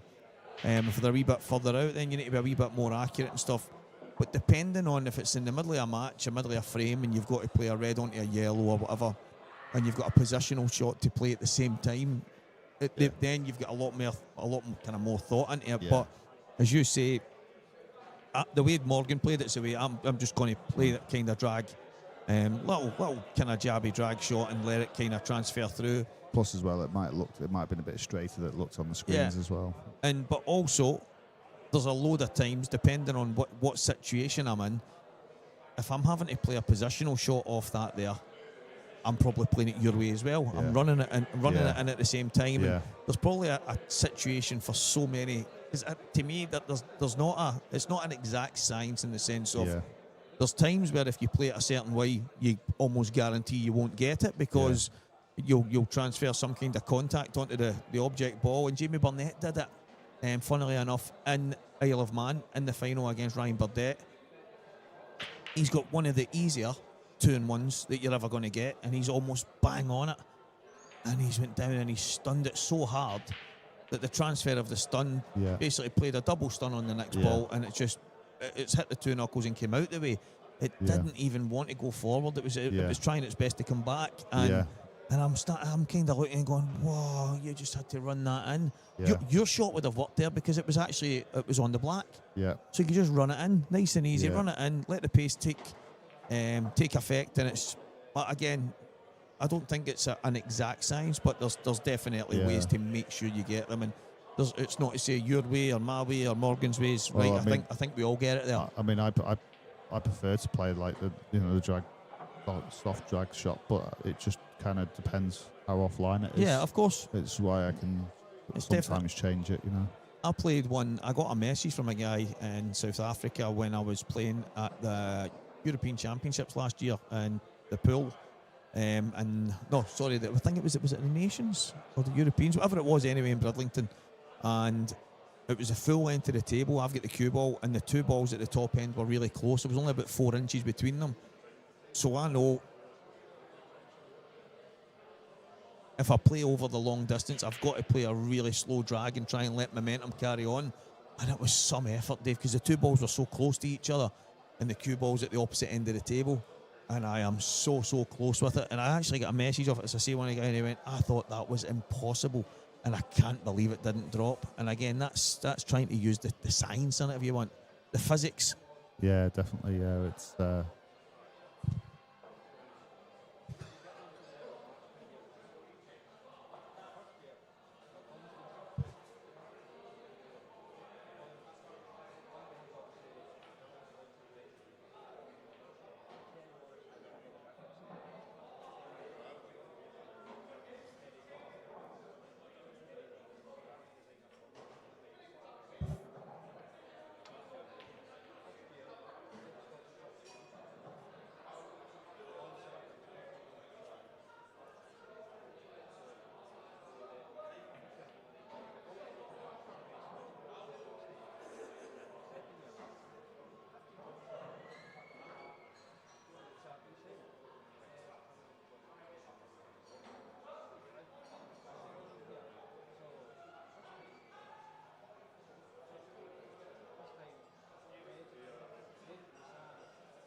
Oh, he's kicking himself, mate. I said to you, Dave, I don't know if he's had any big chances, but he's missed a black to put Gareth out, and he's just said there he dollied it rather than just bump it in, and you just can't miss. at this level against the guys, and fair play to Gareth, because he just wouldn't go away. Exactly, yeah. He's good at, Gareth is good at closing out matches, and he's an incredible player.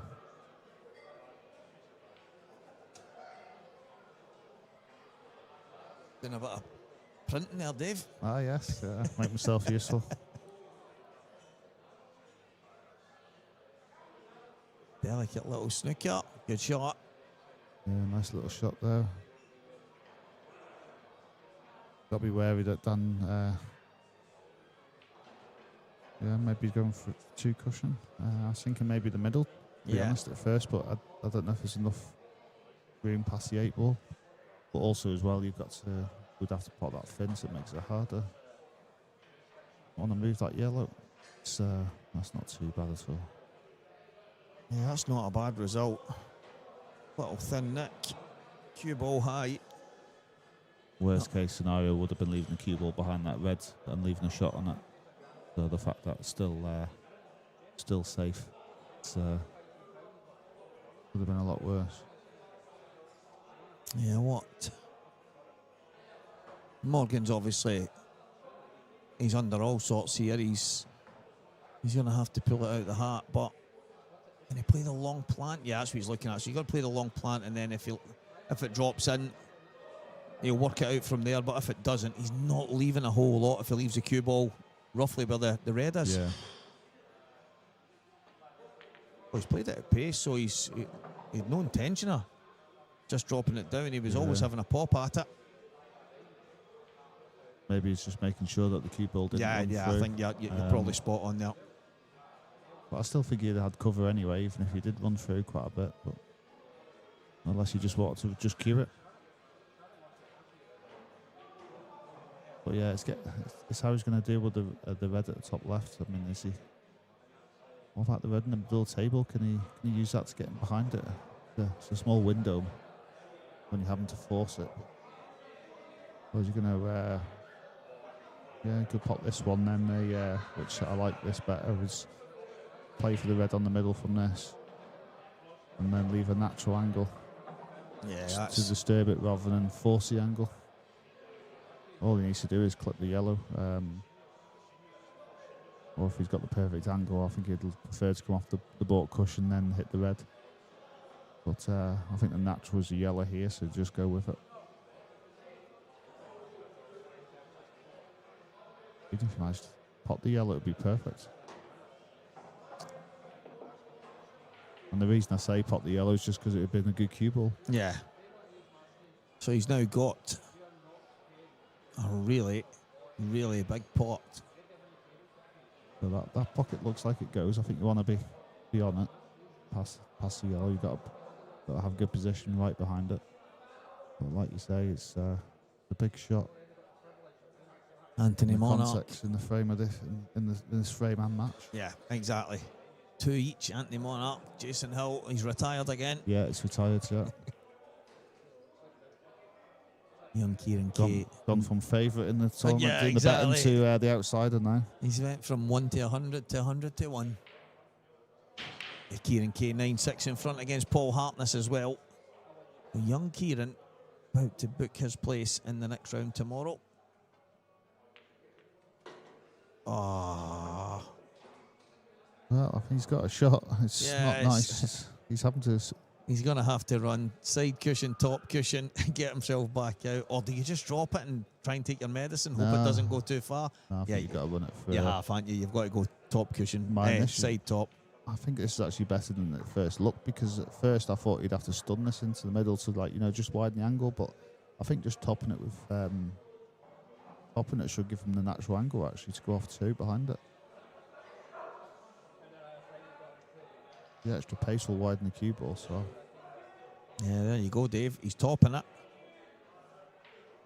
Well, at least he's thinking about it.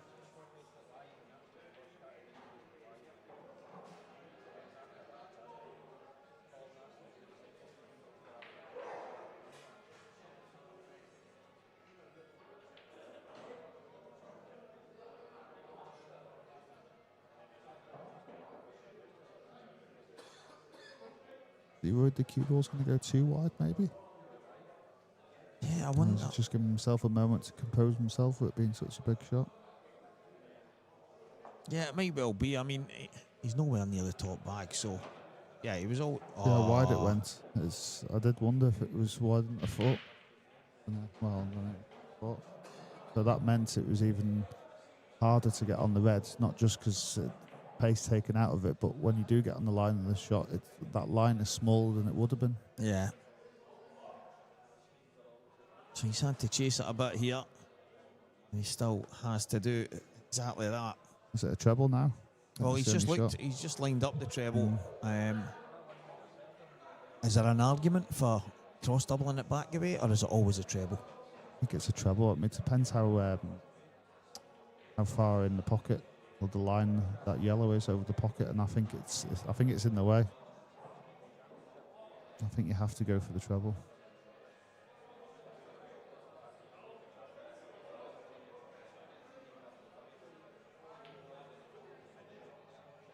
It's looking good, and then it goes. Done. Well done, Morgan McKinnus. Fantastic shot, but you need to get the 8-ball.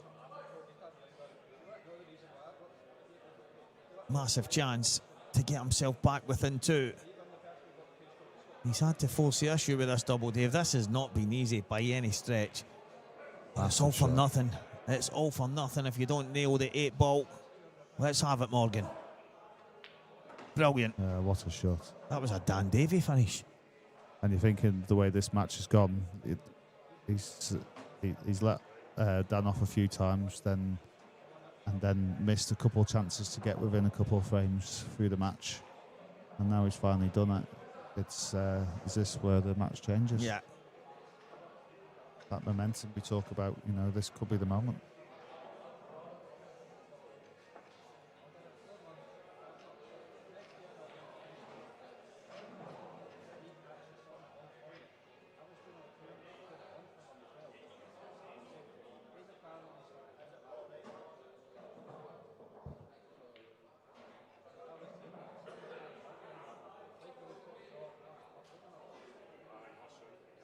Kieran Kay did get over the line and beat Paul Hartness 10 frames to 6. Well done, young man. He's had an easy draw. Mark Boyle and stuff like that. I mean, a gift. An absolute gift. Yeah, they don't come much easier than that. He'll be back tomorrow. Young man. He's booked his place in the last 16. Along with Luke Sanges, Gareth Hibbett, Mark Farnsworth, Scott Gillespie, Gav Robinson, Liam Dunster, and the winner of this match. Fantastic break there for Morgan. See what the layout is. It's a bit tricky. Both colour sets are tricky, really. Well, I think you can only go for yellows if you're going to attack now. But even they're tough, really. Not even just the first, the opening pot, but the 2 yellows on the left cushion. You're going to have to take the bottom one before the other one. Spot on. It's as awkward a layout as he could have probably asked for after getting himself over the line in that previous finish. But this is the thing, this is the frustrating thing about pool. Sometimes you have to go for finishes that you don't want to go for. Yeah. Because as soon as you move the cue ball or something, that the clearance is on. But I actually think this is actually potentially a good chance, because he could actually play if he pots this, he'll play the yellow off the 8-ball to open them 2 on the cushion, while still having perfect position. It's all about this pot. All the way, heart in the pocket. You knew it had to be.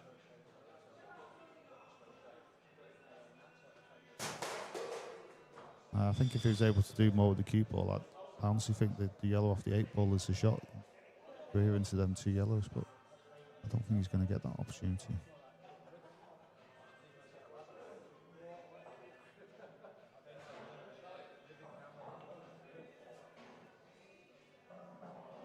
That is some big matches tomorrow. Mark Boyle versus Christian Phillips, Dave Adano, Dylan Stanfield, Ross Fernie, Johnny McDermott, Anton Riley, Davy Markey, Lewis McCool, Curtis Lee, Pete Fisher against Greg McMillan. And then there's a couple of matches just playing through just now to fix and finish the rest of the draw. That 11 o'clock tomorrow, mate. early start. But yeah, it did look tight, that yellow at Morgan's Masters.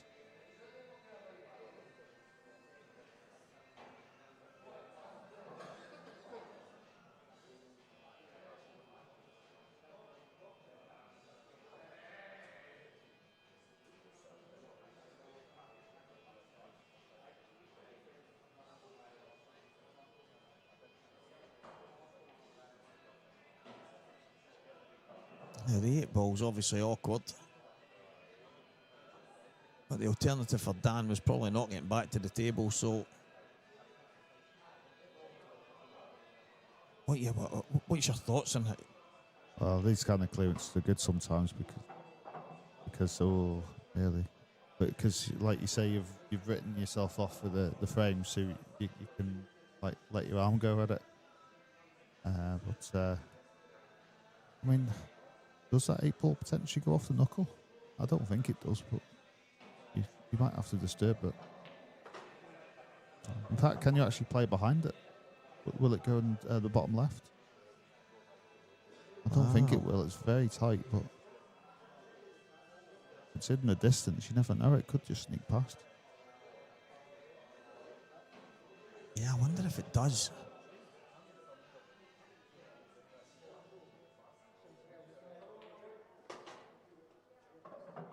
Okay. Could be his only shot, really. I mean, considering where the cue ball is now. Surely it doesn't drop in. It must do, playing it like that. I did wonder. I mean, it's one of them. It's very, very tight. I mean, they'd love the cue ball to actually be the other way around. Just slightly the other way around. Yeah, it's tight. It's not to say it didn't go, but it was definitely very, very tight.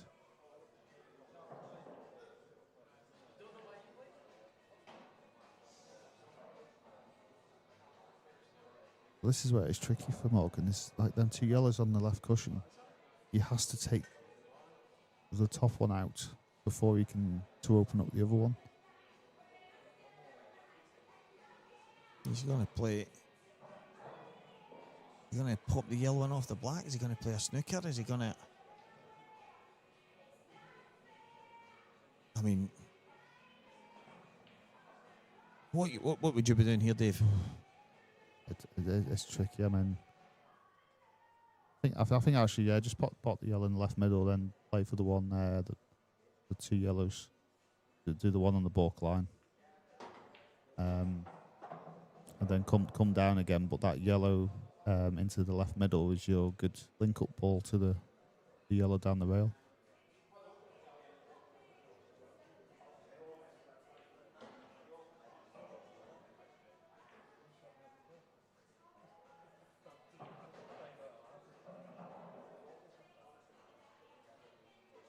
For me, I just drop this in and bring the cue ball out about 6 inches. Don't try stunning it because you don't want to flick the yellow because that's going to push it further up the cushion and on the cushion and make the line to get onto it even harder. So, would you be tempted to leave the one on the cushion till last? Yes, that'll be the last ball, yeah.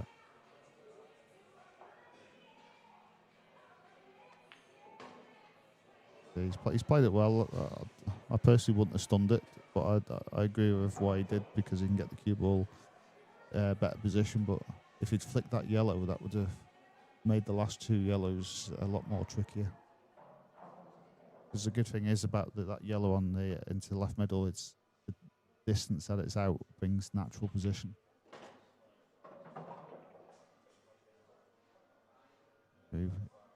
Probably just off angle here though. Yeah, he's run a wee bit too far. You might have to run it through now and come back just across the racking line as we see. So pretty much where it is now. Because it just takes the cue ball for a high line, so he's had to bring it across to get under it.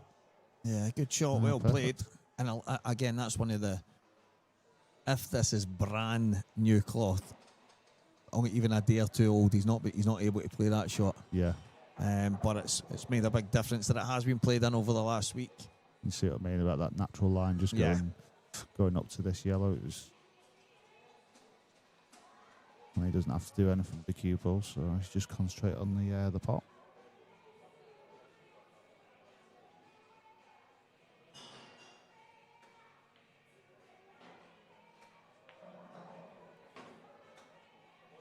Well, he really has forgot about the cue ball completely. Just it's, now it's actually a bit of a worry now.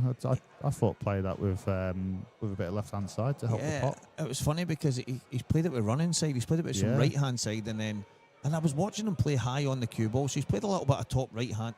Yeah, got to be careful the cue ball here. He played this really slow. Weight, yeah. Oh, he's played it into the bottom side of the pocket as well. Wow, that could have gone wrong. I was surprised. I thought it was left hand side all the way. A little flicker left hand side, as you say, transfers it in towards the pocket at the same time, and helps the cue ball as well. Yeah, he would have been a lot closer to the 8 ball at the same time. So, but he's got there nonetheless. That's what I know. I'm in the losers qualification.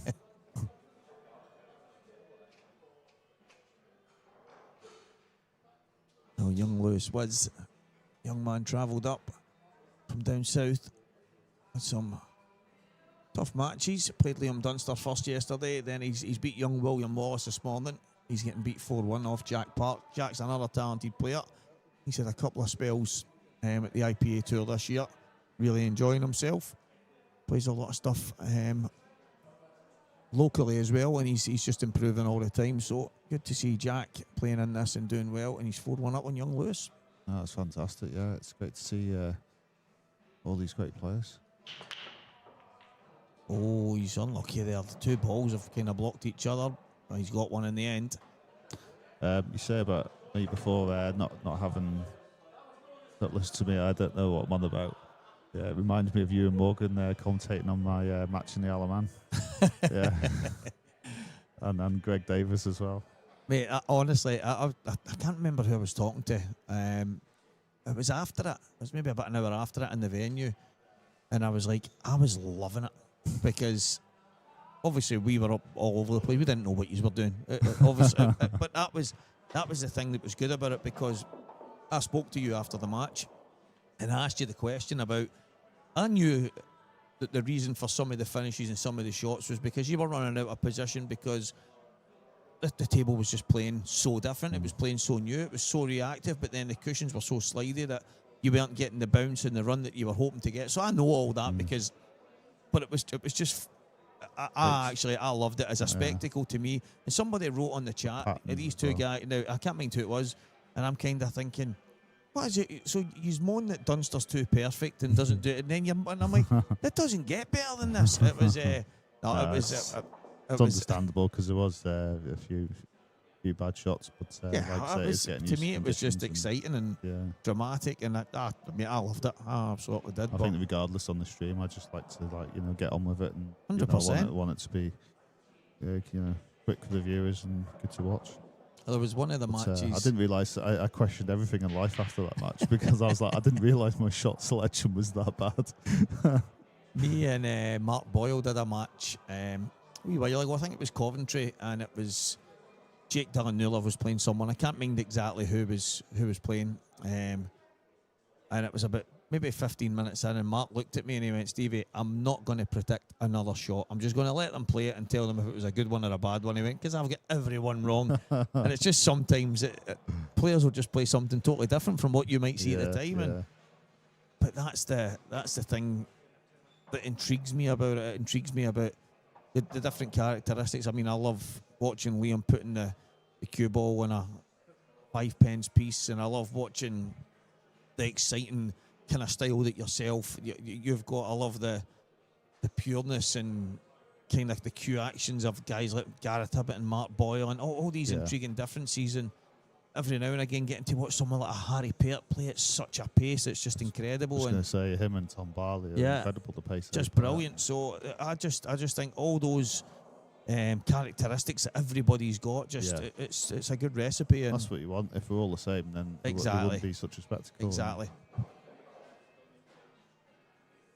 the incredible thing about Tom and Harry is the fact they play like that all the time, no matter what the situation.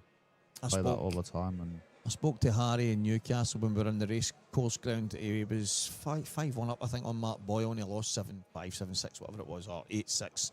And I said to him after it, I went, everybody that was watching, including myself, at a point had said, I wonder how good this kid would be if he maybe slowed down just a touch. And he said, you know what, Stevie? He went, loads of people have said that to me.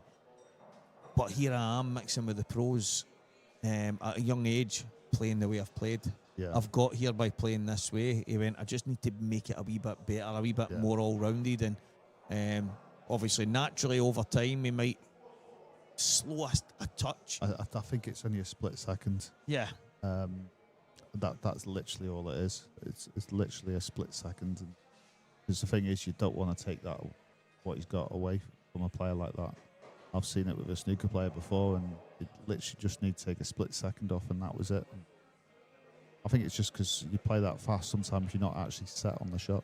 Yeah, that's it. And then just that little degree of concentration that can make the difference. But as I say, he's such a talent, and I love watching him play the game.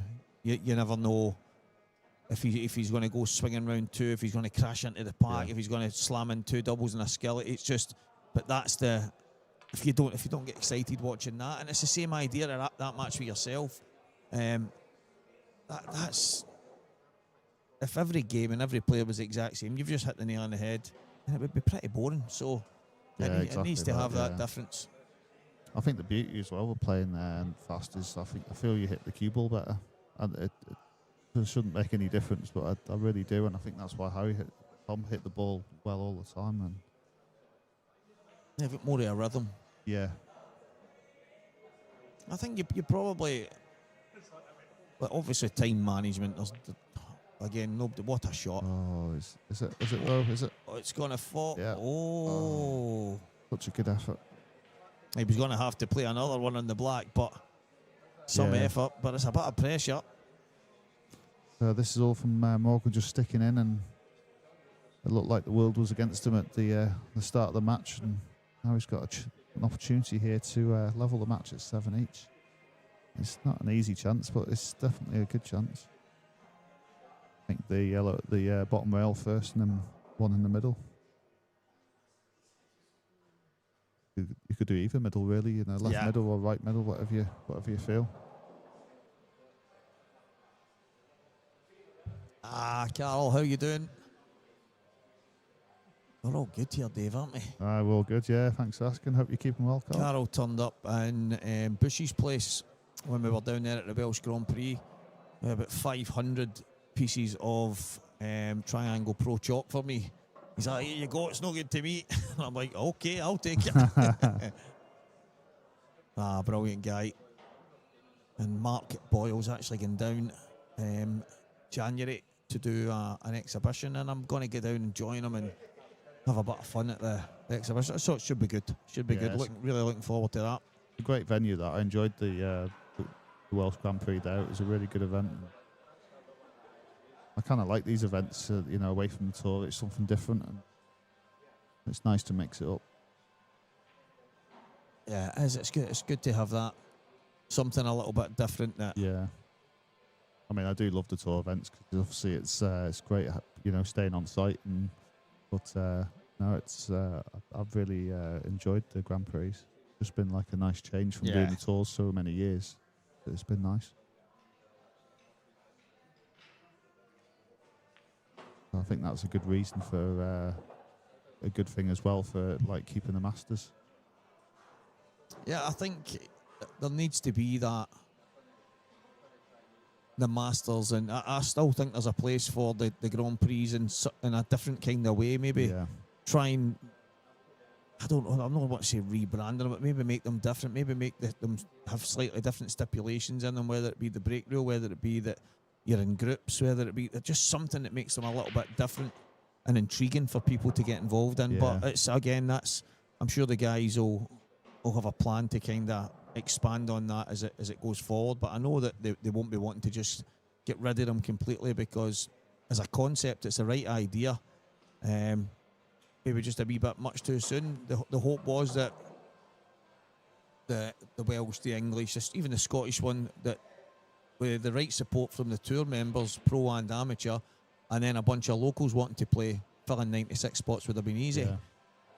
We've landed in the 70s and low 80s, and that's where the guys have went, well, wait a minute here, why are we not filling? This is a great event to have on your doorstep. Yeah, so exactly. Yeah, I think it's the other thing as well. It might have been good to like maybe do like a Grand Prix like weekend, so to speak, like have like 2 or 3 Grand Prix. Because if you're just missing 1 Grand Prix, it's not so bad. But if you're missing 2 or 3, then suddenly you want to be there.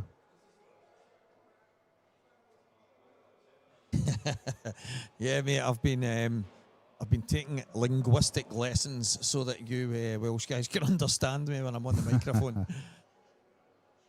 Nah, you guys are just as bad as us. This is massive. I didn't eat all weekend. The language barrier was the problem, so I had to stop. Oh, Wow, Morgan great McKinnus, shot. brilliant. And there's that question there. Why does everyone want to slow the fast players down? Harry Pert is amazing. Listen, he is absolutely phenomenal, and I love the kid to bits. He's an absolute diamond. He is such a talented player. It's literally just like a split second. It's a split second. I don't want to. I agree. I didn't really add to that before properly, but it's you can't slow someone like that down massively because it'll be a massive detriment to them. You know, when he's that natural, you know, he has to play that fast. I think it's literally just this only a split second just to make sure he's set and then just carry on and as he's doing. Yeah, exactly. But he was quick to say he went, and it was so many people on the chat and other people around saying if he just slows down a bit, and so I spoke to him about it, and he went, do you know what, Stevie? He went, loads of people have said that to me, but I think if you go too far the other way, you'll destroy him. no, that's it. Yeah, So any fast player, not just Harry. he's got to where he is playing the style of play that he does, and I think in time he'll perfect it. Yeah. I think in time he'll be more all-rounded. I think he'll slow down when he needs to slow down, and I don't mean like go from 10 seconds to 5 minutes. I think he'll just take that extra walk round the table when he needs to, and that'll just come with experience. It's you go too far with it, you end up destroying players like that. It's oh my god! I mean, this is the torture tool at times, and especially if it's not touching.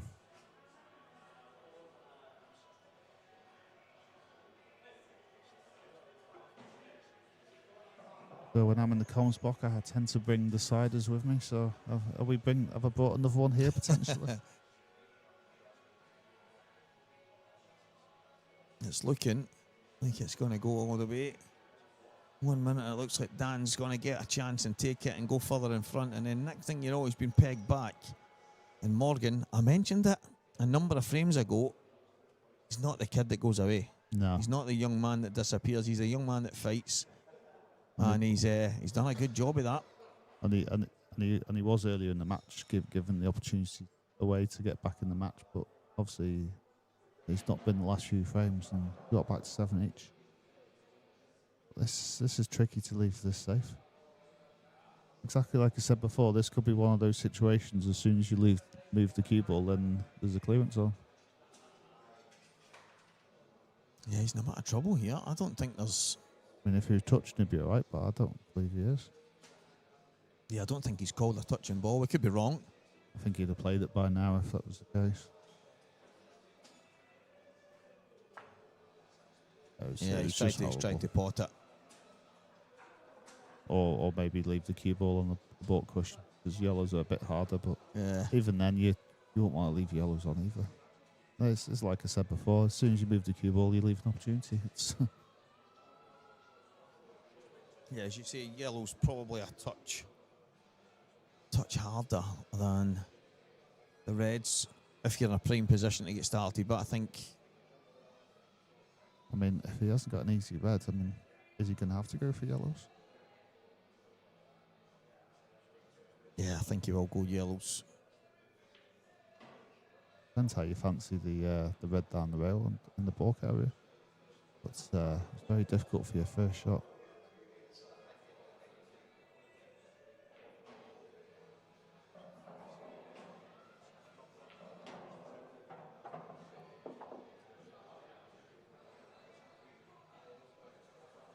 So, good chance for Dan to get back in front.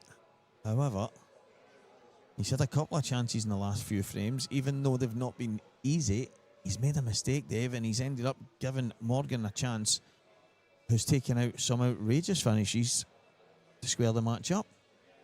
I think the question is here, is the top of the racking line, does that yellow go into the bottom right? I think it does.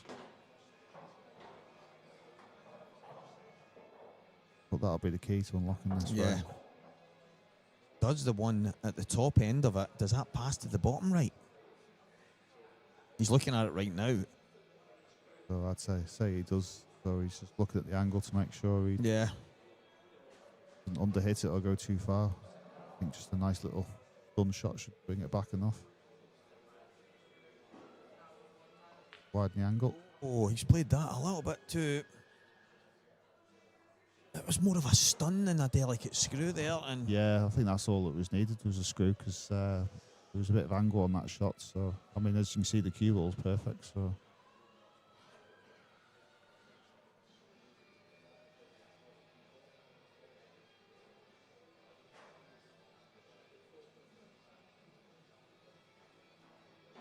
this isn't as nice as it first looks. I mean, he's eyeing off the yellow, so it appears that's what you might have to play.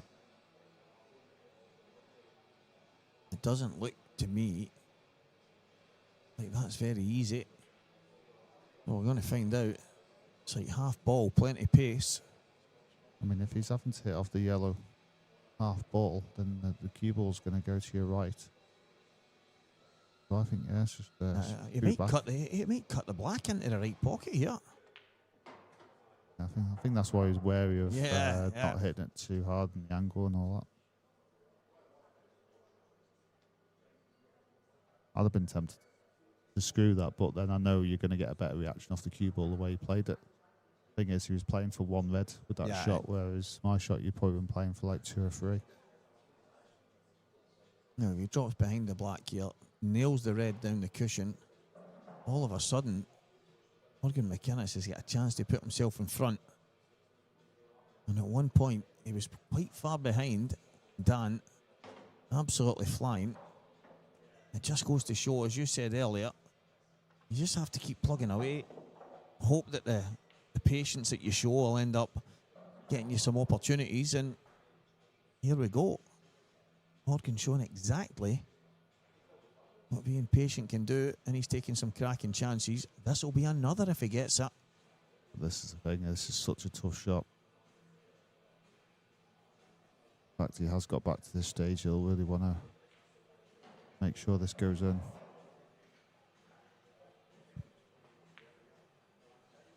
Yeah, that was a really tough shot. His only saving grace is yellows are a little tougher now that red's over the pocket. Yeah. But would fancy Dan to figure something out here. Yeah, I'm just looking at that yellow. As you say, it does go to the left middle if you can get low enough on it. Yeah, that's what I was looking at. But how do you get there? I mean, it's Yeah, not no, easy. that's... Yeah. Maybe drop that in, go slightly wide, and then think- screw back. I don't know. Yeah, I think you actually drop this in the middle, then play the one down the cushion and drift the cue ball Right, across. okay. either Oh, pass- yeah, I like that. Yeah. But you can either drift it past the red or you could actually nudge the red. If you nudge the red, you're then perfect. So you've got a bit of an area. The only thing I would say you don't want, and it might be okay, is the cue ball on the cushion, right cushion, because you can't control it. You know, you want to stun the yellow into the middle. But yeah, I'd aim for the red here. And if you miss it, then you're okay. What you don't want is the faintest touches ever, and then you haven't got a shot at either. That Yeah, you know, exactly. but that's just unlucky if that happens. That's what he's done. It's become rather tentative here.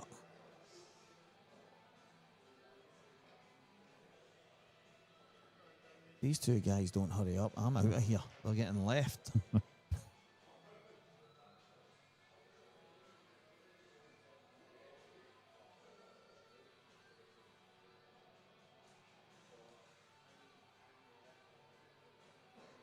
We'll be getting our supper delivered to the commentary box. Imagine putting that in and just eat. Oh, that's it. We're in the commentary box. McGoldrick's commentary box, Yeah. please.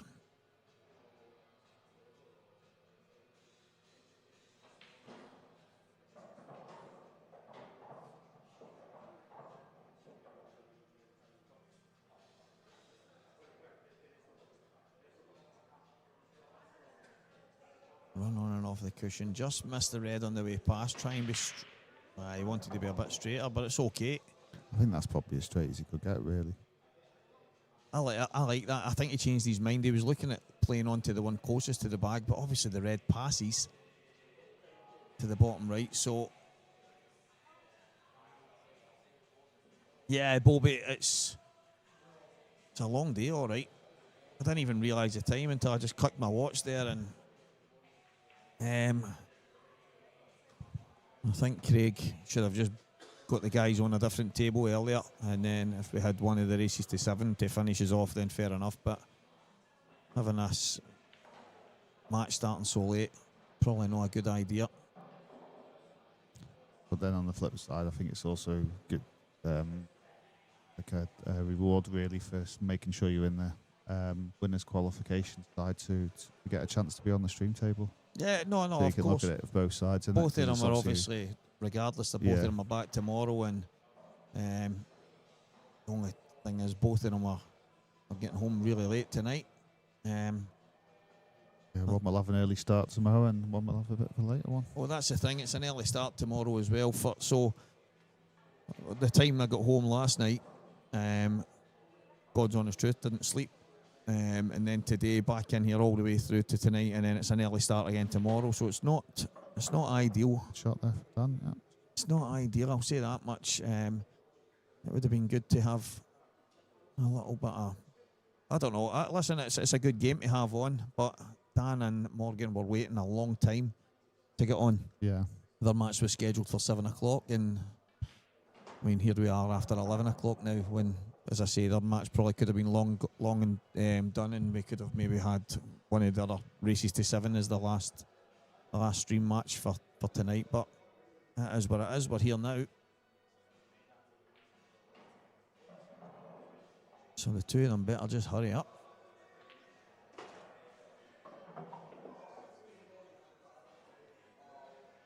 So now, yeah, it's just about pace control now. I think you can play this two ways. Just try and make sure you're just above it, one cushion, or you can do the 2 cushions, which I tend to like, because even if you flick it like that, you still got a shot. See, I obviously, listen, I'm not playing the pro ranks, but I'm probably playing that with a little bit of kind of stun screw towards the Middle of the the blue table. spot, yeah. I think the only thing is you end up further away from the object ball. Yeah, Good totally shot. agree. The reason I like the 2 cushions is you can have position on the way there and on the way back.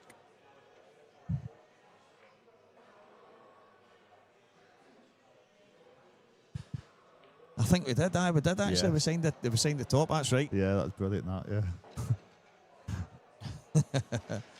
It's definitely good night. That was no, it was good. That. Like I say, I've got great memories from the Welsh event. I thought Brilliant. It was an absolute fantastic weekend. Absolute great venue. Everyone was brilliant. Just good people. I think that's what makes a difference Yeah, when you're exactly. going to these places and meeting really good people, and they look after you. They're not only friendly, just genuine and straight to the point. Just a bit like the way we are in other parts, like yourself, with all the guys over on the island, and us guys here. When you meet good, genuine people, you can't help but have a good time. Yeah, exactly that. And the playing conditions as well were fantastic. Yeah, tables were fantastic. Obviously the most important thing, but it was they really were.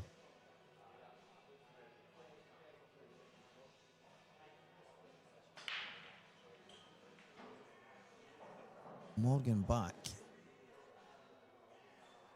Try break, Davy. Is he having to go? Oh, he has to go yellows. I think he does, doesn't he? Yeah, he's gonna have to go yellows. You go reds if you want. You'd be on your own, I think. I was going to say, does the red kind of closest to what we call the blue spot, does it go in the bottom right? I think it does. But it's the one just above the 8 ball that's... He's just looking at it. Does it go in the right middle? I was going to ask you there, but... I think it goes in the middle, but the problem is can he get enough of it to then play on the 8 ball? But it's hard to like stun into it and still be on it, because then it can sit on the red. Is Morgan still on the one to the top right? He's acting like he is. And I think it would make sense to get those 2 balls finished first. The other alternative is with that yellow by the 8 ball, you could run it through off the 8 ball, run it through, then play the yellow in the middle, but still have a yellow over the corner pocket.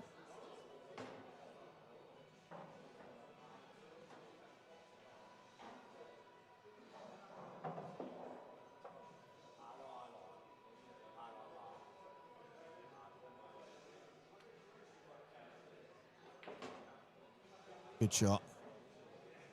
Played that very well. Very good, yeah. Yeah, so that's my thinking, yeah, put this down the rail and then like, run the cue ball off the 8 ball, then put the yellow in the middle, and then play the one in the middle, and then you still got the one over the corner. So at least you can pot this one there in the middle with more pace, you see, which means there's less chance of the 8 ball going safe. So is this one of them? He's going to pop this in the middle, then pop the one to the right middle, left middle, yeah, and then up and down the table. Yeah.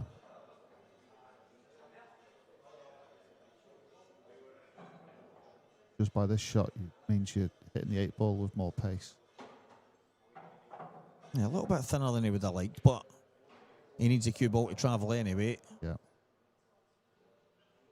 I mean, it's not easy, but it definitely seems like the best thing to do. I mean, it's the only thing that can go wrong is a little bit of bad position here. Yeah, there's a lot of traffic, so it's not easy, but I felt like the best option.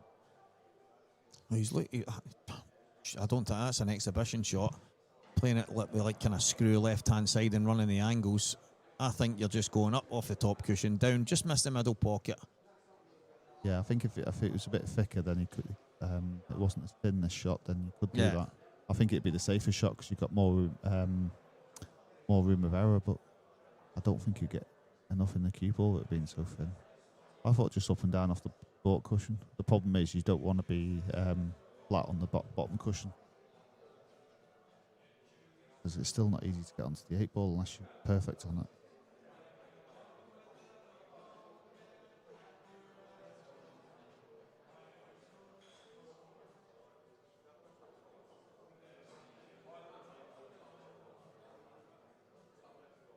Problem is the harder you hit this, the closer the cue ball's going to the top right. You don't want to be hitting any knuckles, so I think that's why Morgan's taking a bit of time on this. I mean, it could check it in and be totally fine, but if you check it in, it could come straight down in the bottom pocket. So he's having to make sure he hits the side cushion, at least above the middle or just below it. Yeah. But as you say, I think the middle that pocket's really coming into play. Yeah, it is. No matter what shot you play, it's playing massive. Even like the shot you mentioned, playing that shot, does it grip hard enough to avoid that corner pocket? It's tough. He's going to try and play just above the middle. Just above the middle. So that was a shot I thought he was going to play in the first place, and he's played it well. He needs to bounce. And that's what I mean about being flat on the bottom cushion. It just makes it so much trickier. He's just caught the knuckle of the middle pocket. It just shows you how close that was. That was kind of plain ball. And that straightens the line of the cue ball, which he didn't want. thing is, if his cue balls is up another 3 inches, then he can just roll it in with side and use the red in the middle of the table as like a guide.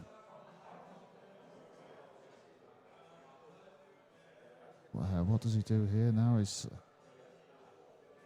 he really got any control over this? I mean, does he have to just make sure the pot it as thin as you can and career into the reds? Yeah, I mean, probably the red on the line and then hit that thick, and the cue ball might just slide past it for the 8 ball.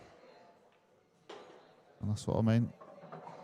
Done it well. He's looked to hit it thicker, but he's got a shot though. He's tried to play it with a little trace of check side thin and come back past it, so he's got the black into the same bag. But any kind of contact, and he was going to have some kind of shot. Yeah, I think he had to use the red. I don't think he could have avoided it. But I think he'd have loved to hit it thick.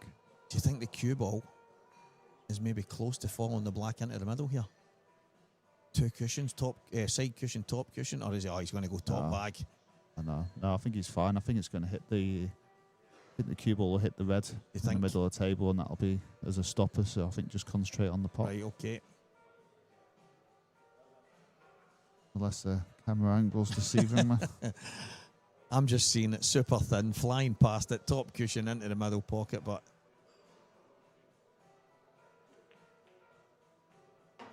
yeah, good black. Morgan McKinnus, it's 8 frames all. Yeah, I just thought with having to hit at that pace, it'd send the cue ball a bit wider, so I thought it'd be okay. But well done, Morgan. Best of good 3. pot under the pressure.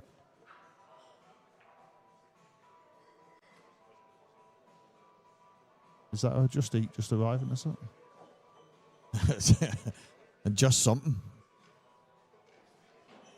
Or just nothing?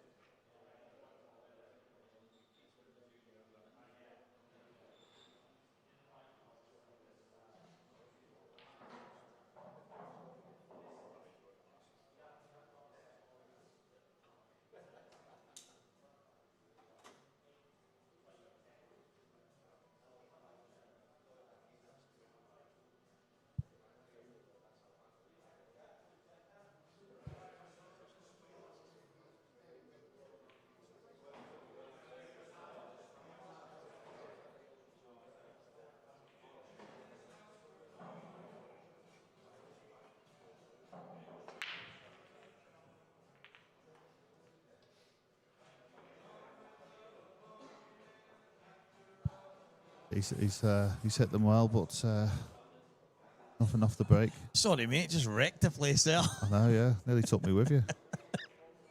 Do you know I did that earlier? I put the microphone down, turned it off, and then went to march out the door, forgetting I still had the earphones on, and everything came flying with me. And I've looked at her, I'm going, oh my, how can you forget you've got these big things on and a wire across your face? Sorry, mate. And they're all attached, yeah. Imagine you going to the bar and, mate, there's me being dragged along and you have no idea. Something wrong with my leg here. I don't know what's going on. You get Isle of Man's finest clinging onto the back of you. Yeah. I don't think I'd say clinging on, more getting dragged. Yeah. Brilliant. The thing is when you get a dry break like that, first thing you look for is clusters. You're hoping there's clusters, and there's one of them up the top left. See, me, I'm thinking, I understand it's a best of 3, but can he pop the red in the top right and just screw into it straight away? Yeah, I think that's a possibility, but still got the 2 reds at the bottom right, but they've got to be taken in order. The bottom one, then the She's one in the middle, go then back yellows. to I don't mind this. I understand why. I thought he'd screw back to get the yellow off the cushion. Yeah, same. But then I see why, because this yellow didn't go then. The one he's playing in the middle, so he's opened it up. He can then play it, pot the yellow in the middle, and then go and disturb that yellow. Or pot the yellow in the middle, then double the yellow in the middle. Which I think is probably the shot ready, because he's still got the security of that red up in the top left.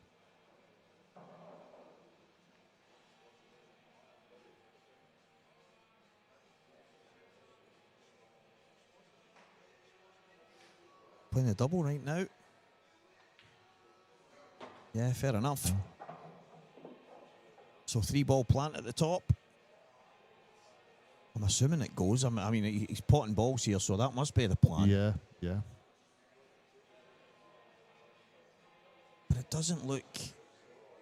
It looks to me like you would have to play the yellow that's in the middle of the table next to the red and black onto it. It doesn't look to me like you can do it from the... Unless you can do it from the one that's closest to them, but it looks... This must be really deceiving. It looks like it's heading towards the... Yellow off the cushion. Yeah.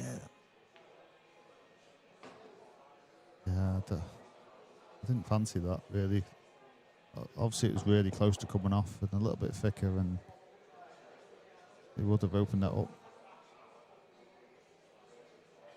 I mean, it's a bit of a no-risk shot, really, you know, because he could have actually hit that too thick and missed it, and he'd have had the security, but I think, obviously, flipping that yellow too thin has actually caused a bigger problem.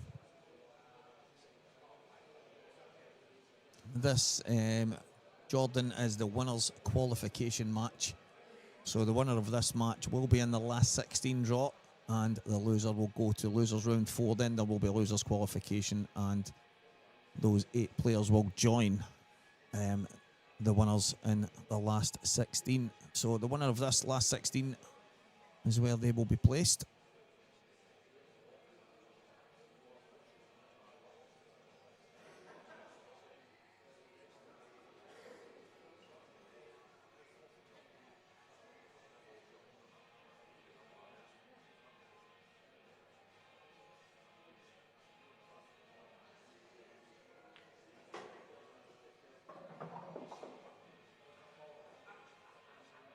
So is he looking at the 3-ball plant you mentioned before? It looks offset slightly. Yeah, it was better before. And yeah.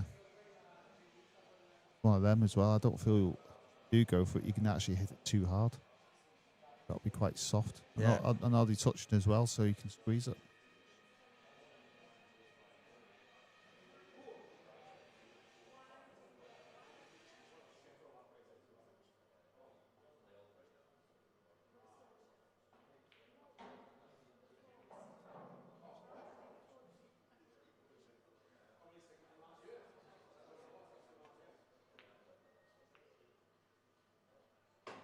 oh my word. Yeah, that was the risk with that, really, wasn't it? But he's got to try something. I didn't fancy him to get it. It looked to me as if it was really so much offset that he couldn't play it. And he's managed to nail the plant. And then the yellows went back inside again. I mean, he's only just made the plant as well, really. Yeah. It's with the pace he had to play it.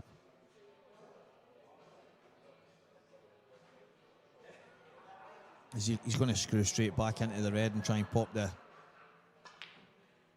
that's what he tried. So he tried to screw straight back and knock the red onto the yellow and pop it in, but chance for Morgan to get in front for the first time since he was 7-3 down.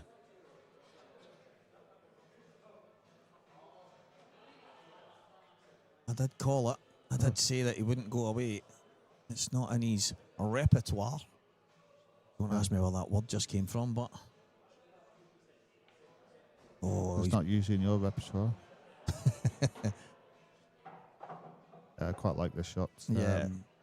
Like, you see a lot of players just attack, and, you know, I just feel this is the right way to go because there's so many opportunities to get two shots that you can just keep getting your balls in position, and the last occasion you get 2 shots, then just play the plant and then go for it.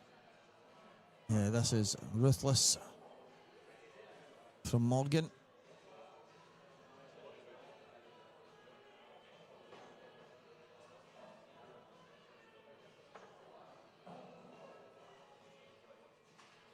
Well, what a hit. Yeah, what a great shot. So it does put a bit of pressure on Morgan compared to where it was. Just because the edge is sticking to the yellow out now. So, but I do feel like, you know, it's obviously it's advantage Morgan still. Oh, but I thought that was okay. What? Okay. Maybe it was a foul that we didn't know about. Yeah, maybe he's made contact with something down here. Maybe, yeah. Obviously, Dan's not questioned it, so there must have been something, yeah. I mean, it looked like a fantastic shot that he's pulled off. Obviously not, but... Unless he come off the cushion and just flick the red on the way out.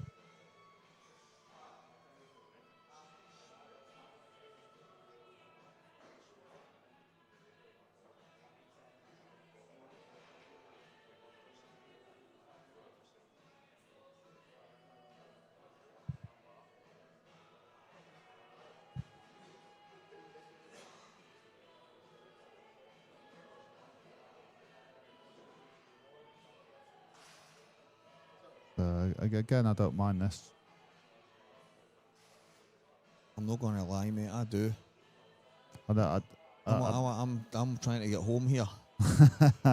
Well, So, I really do. If you don't mind, somebody smash something hard. Oh, Oh, he must have hit. He must have flicked the red then on the way past. Yeah. Well done, guys. Cheers for that. Because us two guys in here are half sleeping, and these two characters are keeping us here all night long. There he's hit that red again. now I do want to exit. You saying that? I mean, obviously you're no Simon Kill, so I'm not going to take your expertise. It doesn't take Simon Cowell to judge on that. You're more of a Louis Walsh, I would say. Louis Walsh. Oh, no. You made it your own. You're true. Very good, Louis.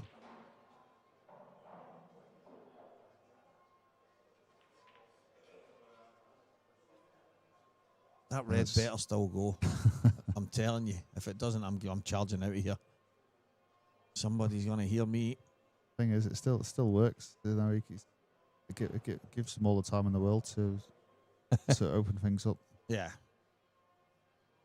I don't mind. I don't need sleep. Not good at it anyway.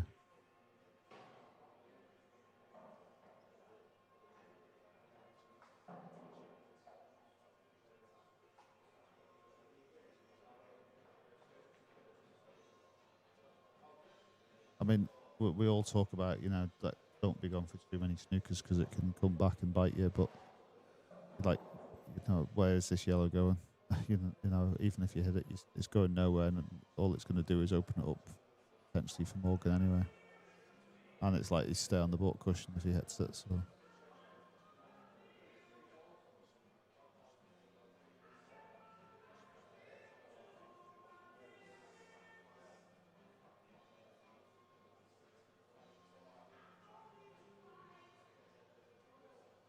Yeah, there's not even... You could probably give this a couple of hundred shots, and I don't think you would ever pot or do any damage on that yellow in that position. And I was just about to say, and it's happened, the only thing that's going to slow this frame down is the fact that Dan keeps putting something safe. Yeah. And which he is doing. So I think pick the cue ball up, take the 8 ball off the cushion, and then play another snooker down the bottom.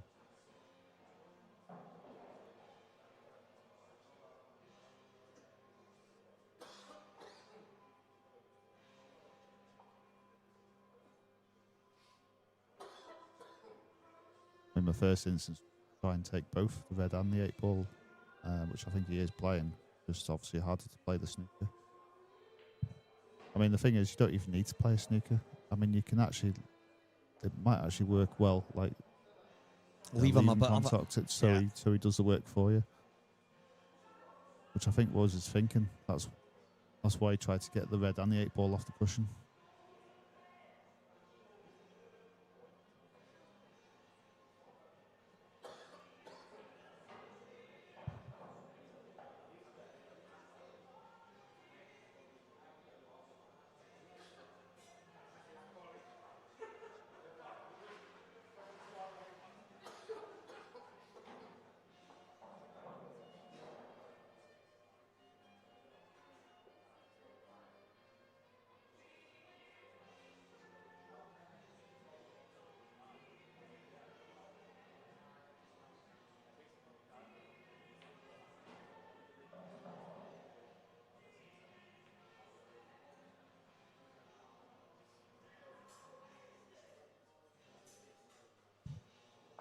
But at least he's developed them reds at the bottom right now as well. So plant them now or take one out of the pocket first. So that have a problem solved. So right, this is where I think he'll. Oh, will he go now? Yeah, I think he'll go now.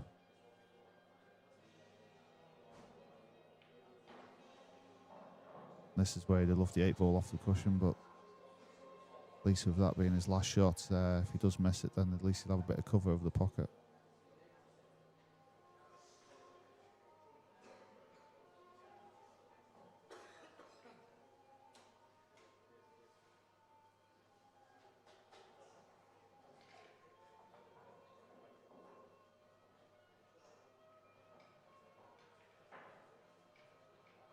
This is a good shot on this plant, which he has. So. Yeah, good shot. Stunned it in well.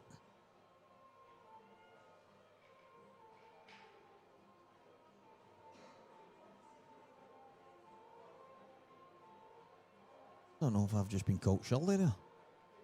Oh, surely. That says surely, no surely.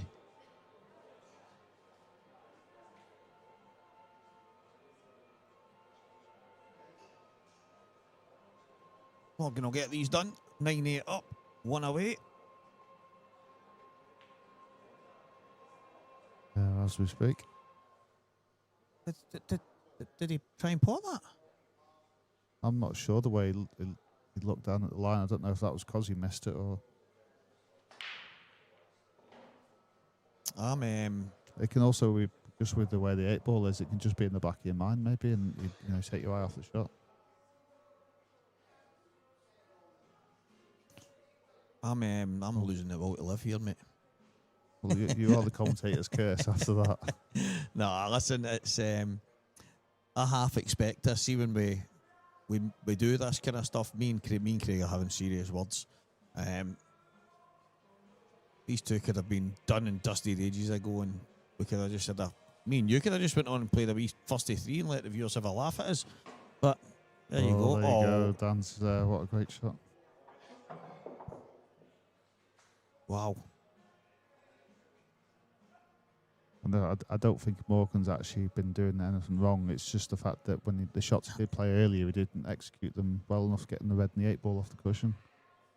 Every time. Slow rolled it. Wow. He's got it. Is it in? Oh my word. Stay. He's just not played it hard enough. Can't believe it didn't drop though. Oh my word.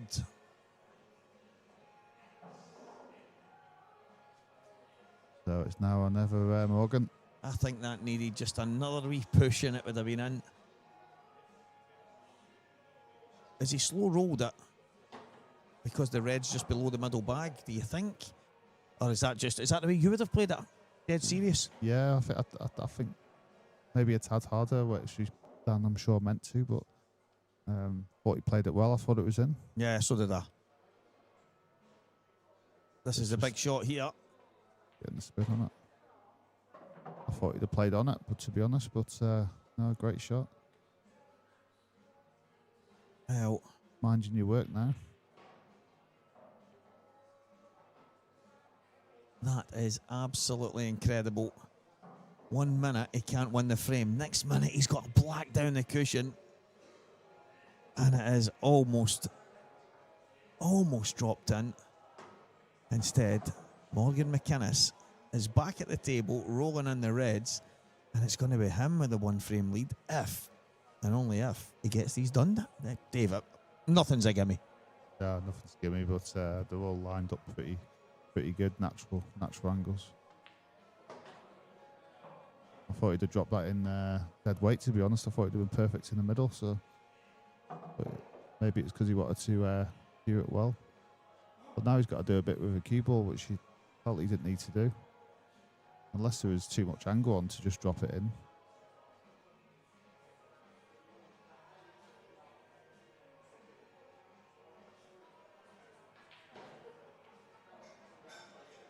It just seems to be that tiny bit awkward here and there, but positive. That's the way to play it. Well, I know this sounds really silly because it's a red, but this is his black. Yes.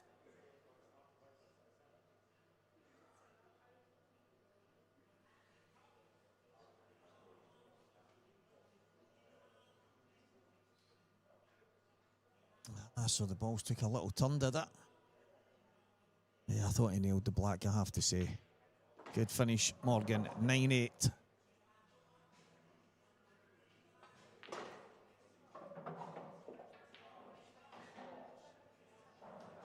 So Dan will break off.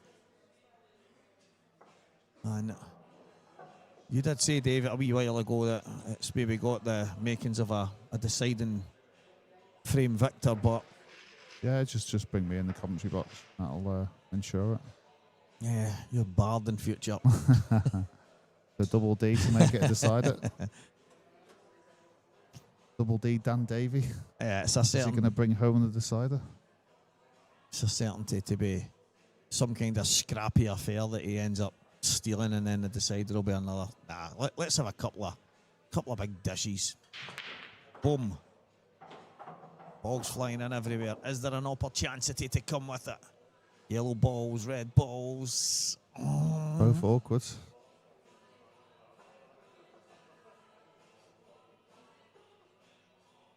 Lewis was, I can tell you, the young Wizard. Surely his nickname's the Wizard.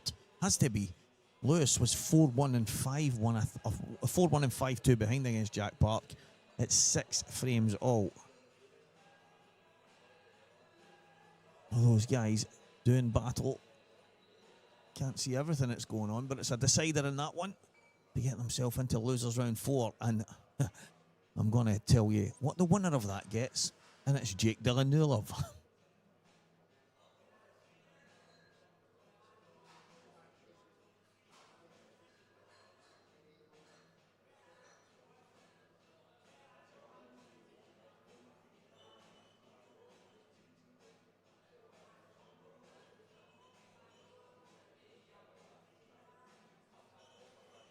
So the Blacks took a tiny wee turn, according to our viewers, Dave. Yeah, I wasn't sure that if it flicked the red in the way past. I see someone else writing that there. yeah. But even if it did, It seemed to have a I still funny roll. I still thought it had the pace Yeah. to maybe drop. As I say, maybe a touch harder, it would have went knuckle and then fell forward. But yeah, so a slight roll off. But again, that can happen when you play it so soft. You can roll, yourself. You can roll a ball 10 times, and sometimes you don't get the same roll more than once. So ultimately, it's on cloth, and that's that it. can And do it. brand new cloth, so it's so fine. But then they've been played on all day today. A little chalk mark, a little finger mark. It could have been anything. Don't get us started on the chalk again. I just feel that you've got to put a little bit extra on it. I think that's only difference that I would have probably said there for Dan, just to play it a tiny bit harder.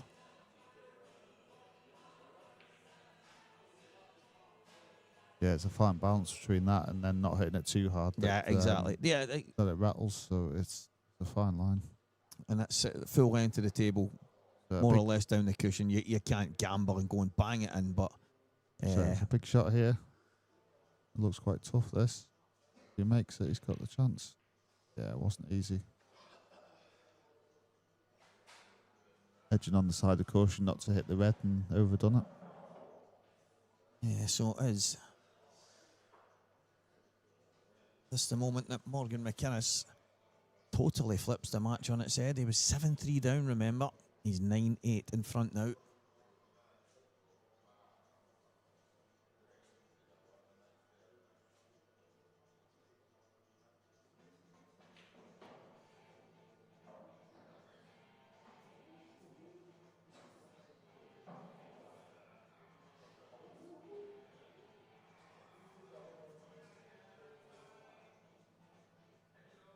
Yeah, listen, I've not got an issue with the way Dan played it, not at all, never in a million years, because it could have quite as easily fell in. I just felt it needed another wee half roll to make sure, and the difference in the end, obviously a slight turn off. I've not watched it back. I did think it flicked the red. I know now that it didn't because of you guys have watched it back as well, but I feel that it just needed a tiny tiny little boost of pace, and it might have taken away that roll off. But at the end of the day, it is what it is. It's not gone in. Morgan's took a cracking finish to win that frame, and we're where we are right now, 9-8. Morgan. Dan needs to pull something out of the hat once again.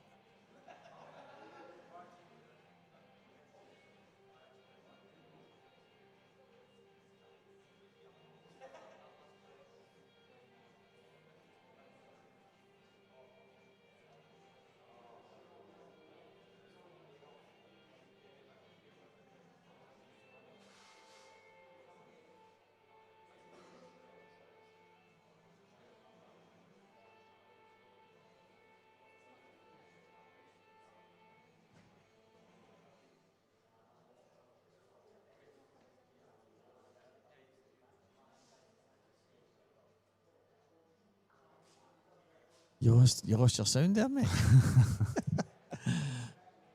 Yeah, everyone's thankful.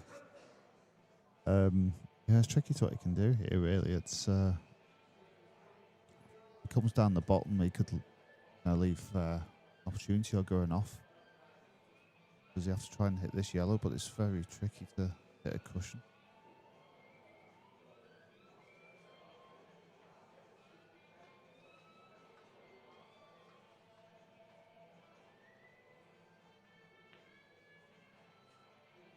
So yeah, just playing that shot, just making sure he didn't go enough. Yeah, and he's also covered that red close to the black. That makes a difference. Yes.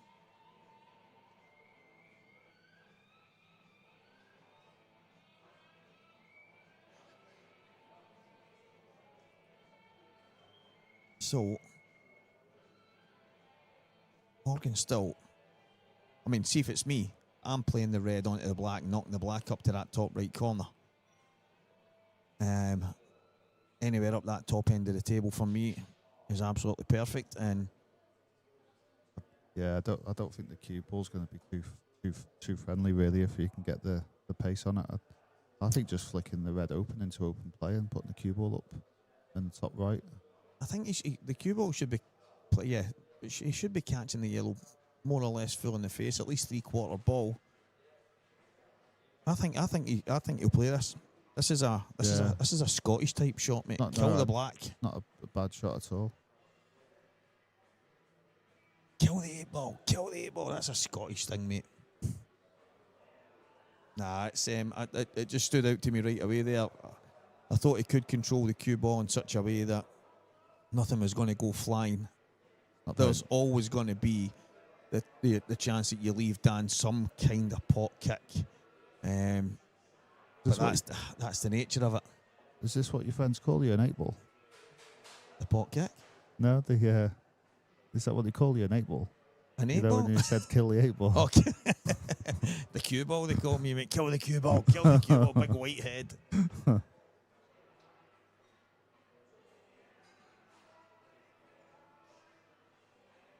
Ivan Thompson. That's what I thought. I thought it was too wide to start with, and that made me think that it flicked off the red. It didn't. It dove in. That is what it is. It didn't fall. Here we are. Andy Neal, next chapter. Yeah, on yourself, Andy boy, yeah? Oh, he's went for the 2-1. Oh, do you know what? He's went for the 2-1. He's hoping to gather the second kind of momentum that you get off the kick, and it's ended up. That's an incredible effort, really. I mean, well, he's now got 2 balls up there and the black, so he's in a little bit of hot water now.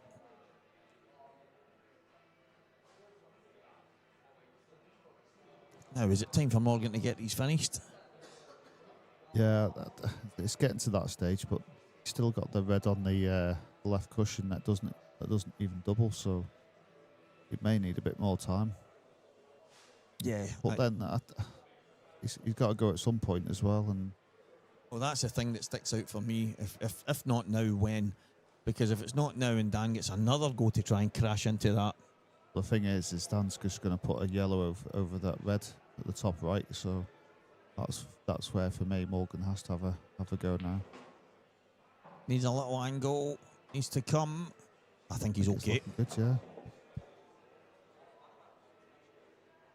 So would you go into that red on the cushion, Yeah, I think so. providing he's got the right angle? Looks like it could be going full ball or the right of that red. Looking at this angle.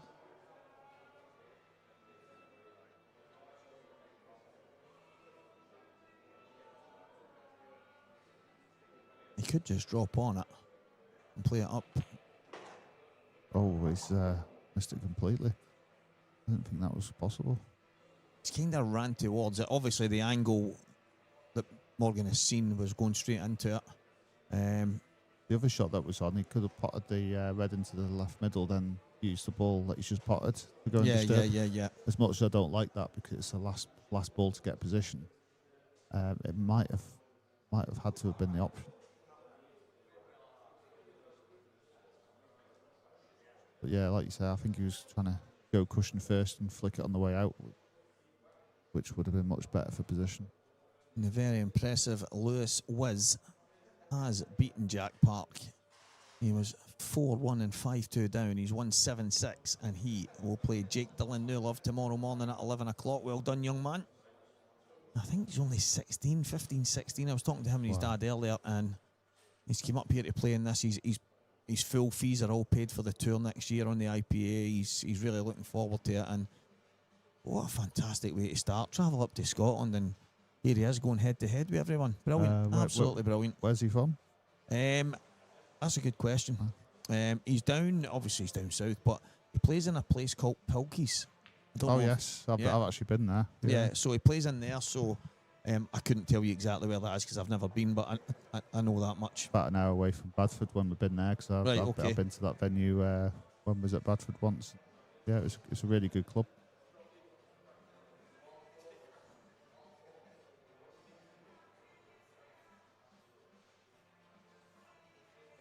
So he's tried to put it over it.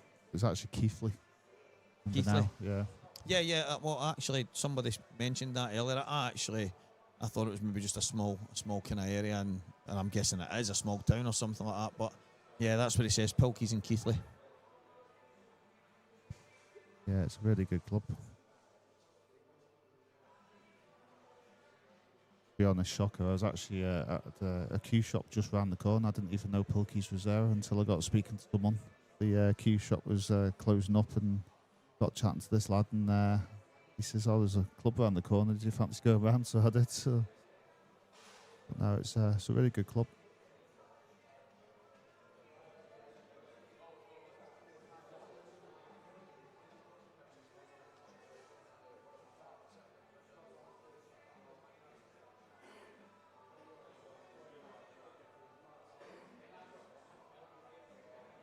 That's one of the things you mentioned, Dan. That Dan could put a yellow over the red, and he's tried to do that, Dave. But the problem for me, if you don't get it right, you've obviously left Morgan a chance to just get it done.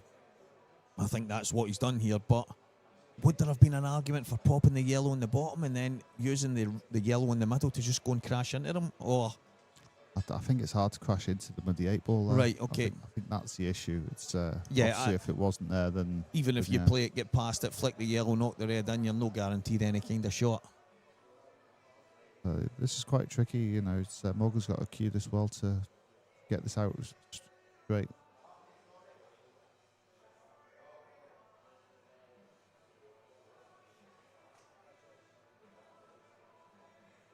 If I'm Morgan here, I'm just screwing down the cushion so that I'm playing on the bottom red.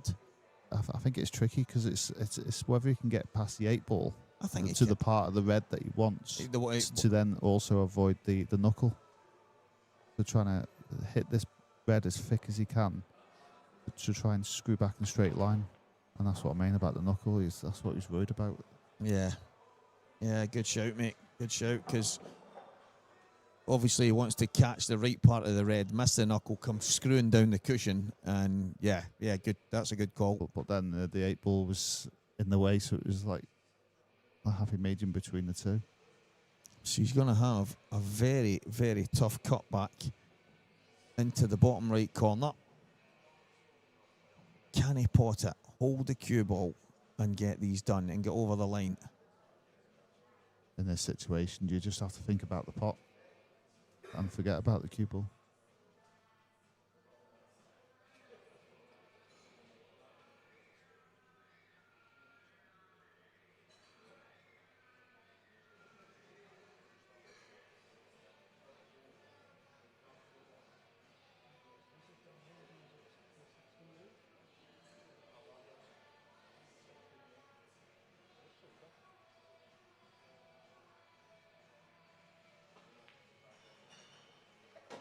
Wow, what a shot, Morgan McGuinness. What a shot. Looks like he's got the perfect line here to just drop it in or off the baulk cushion.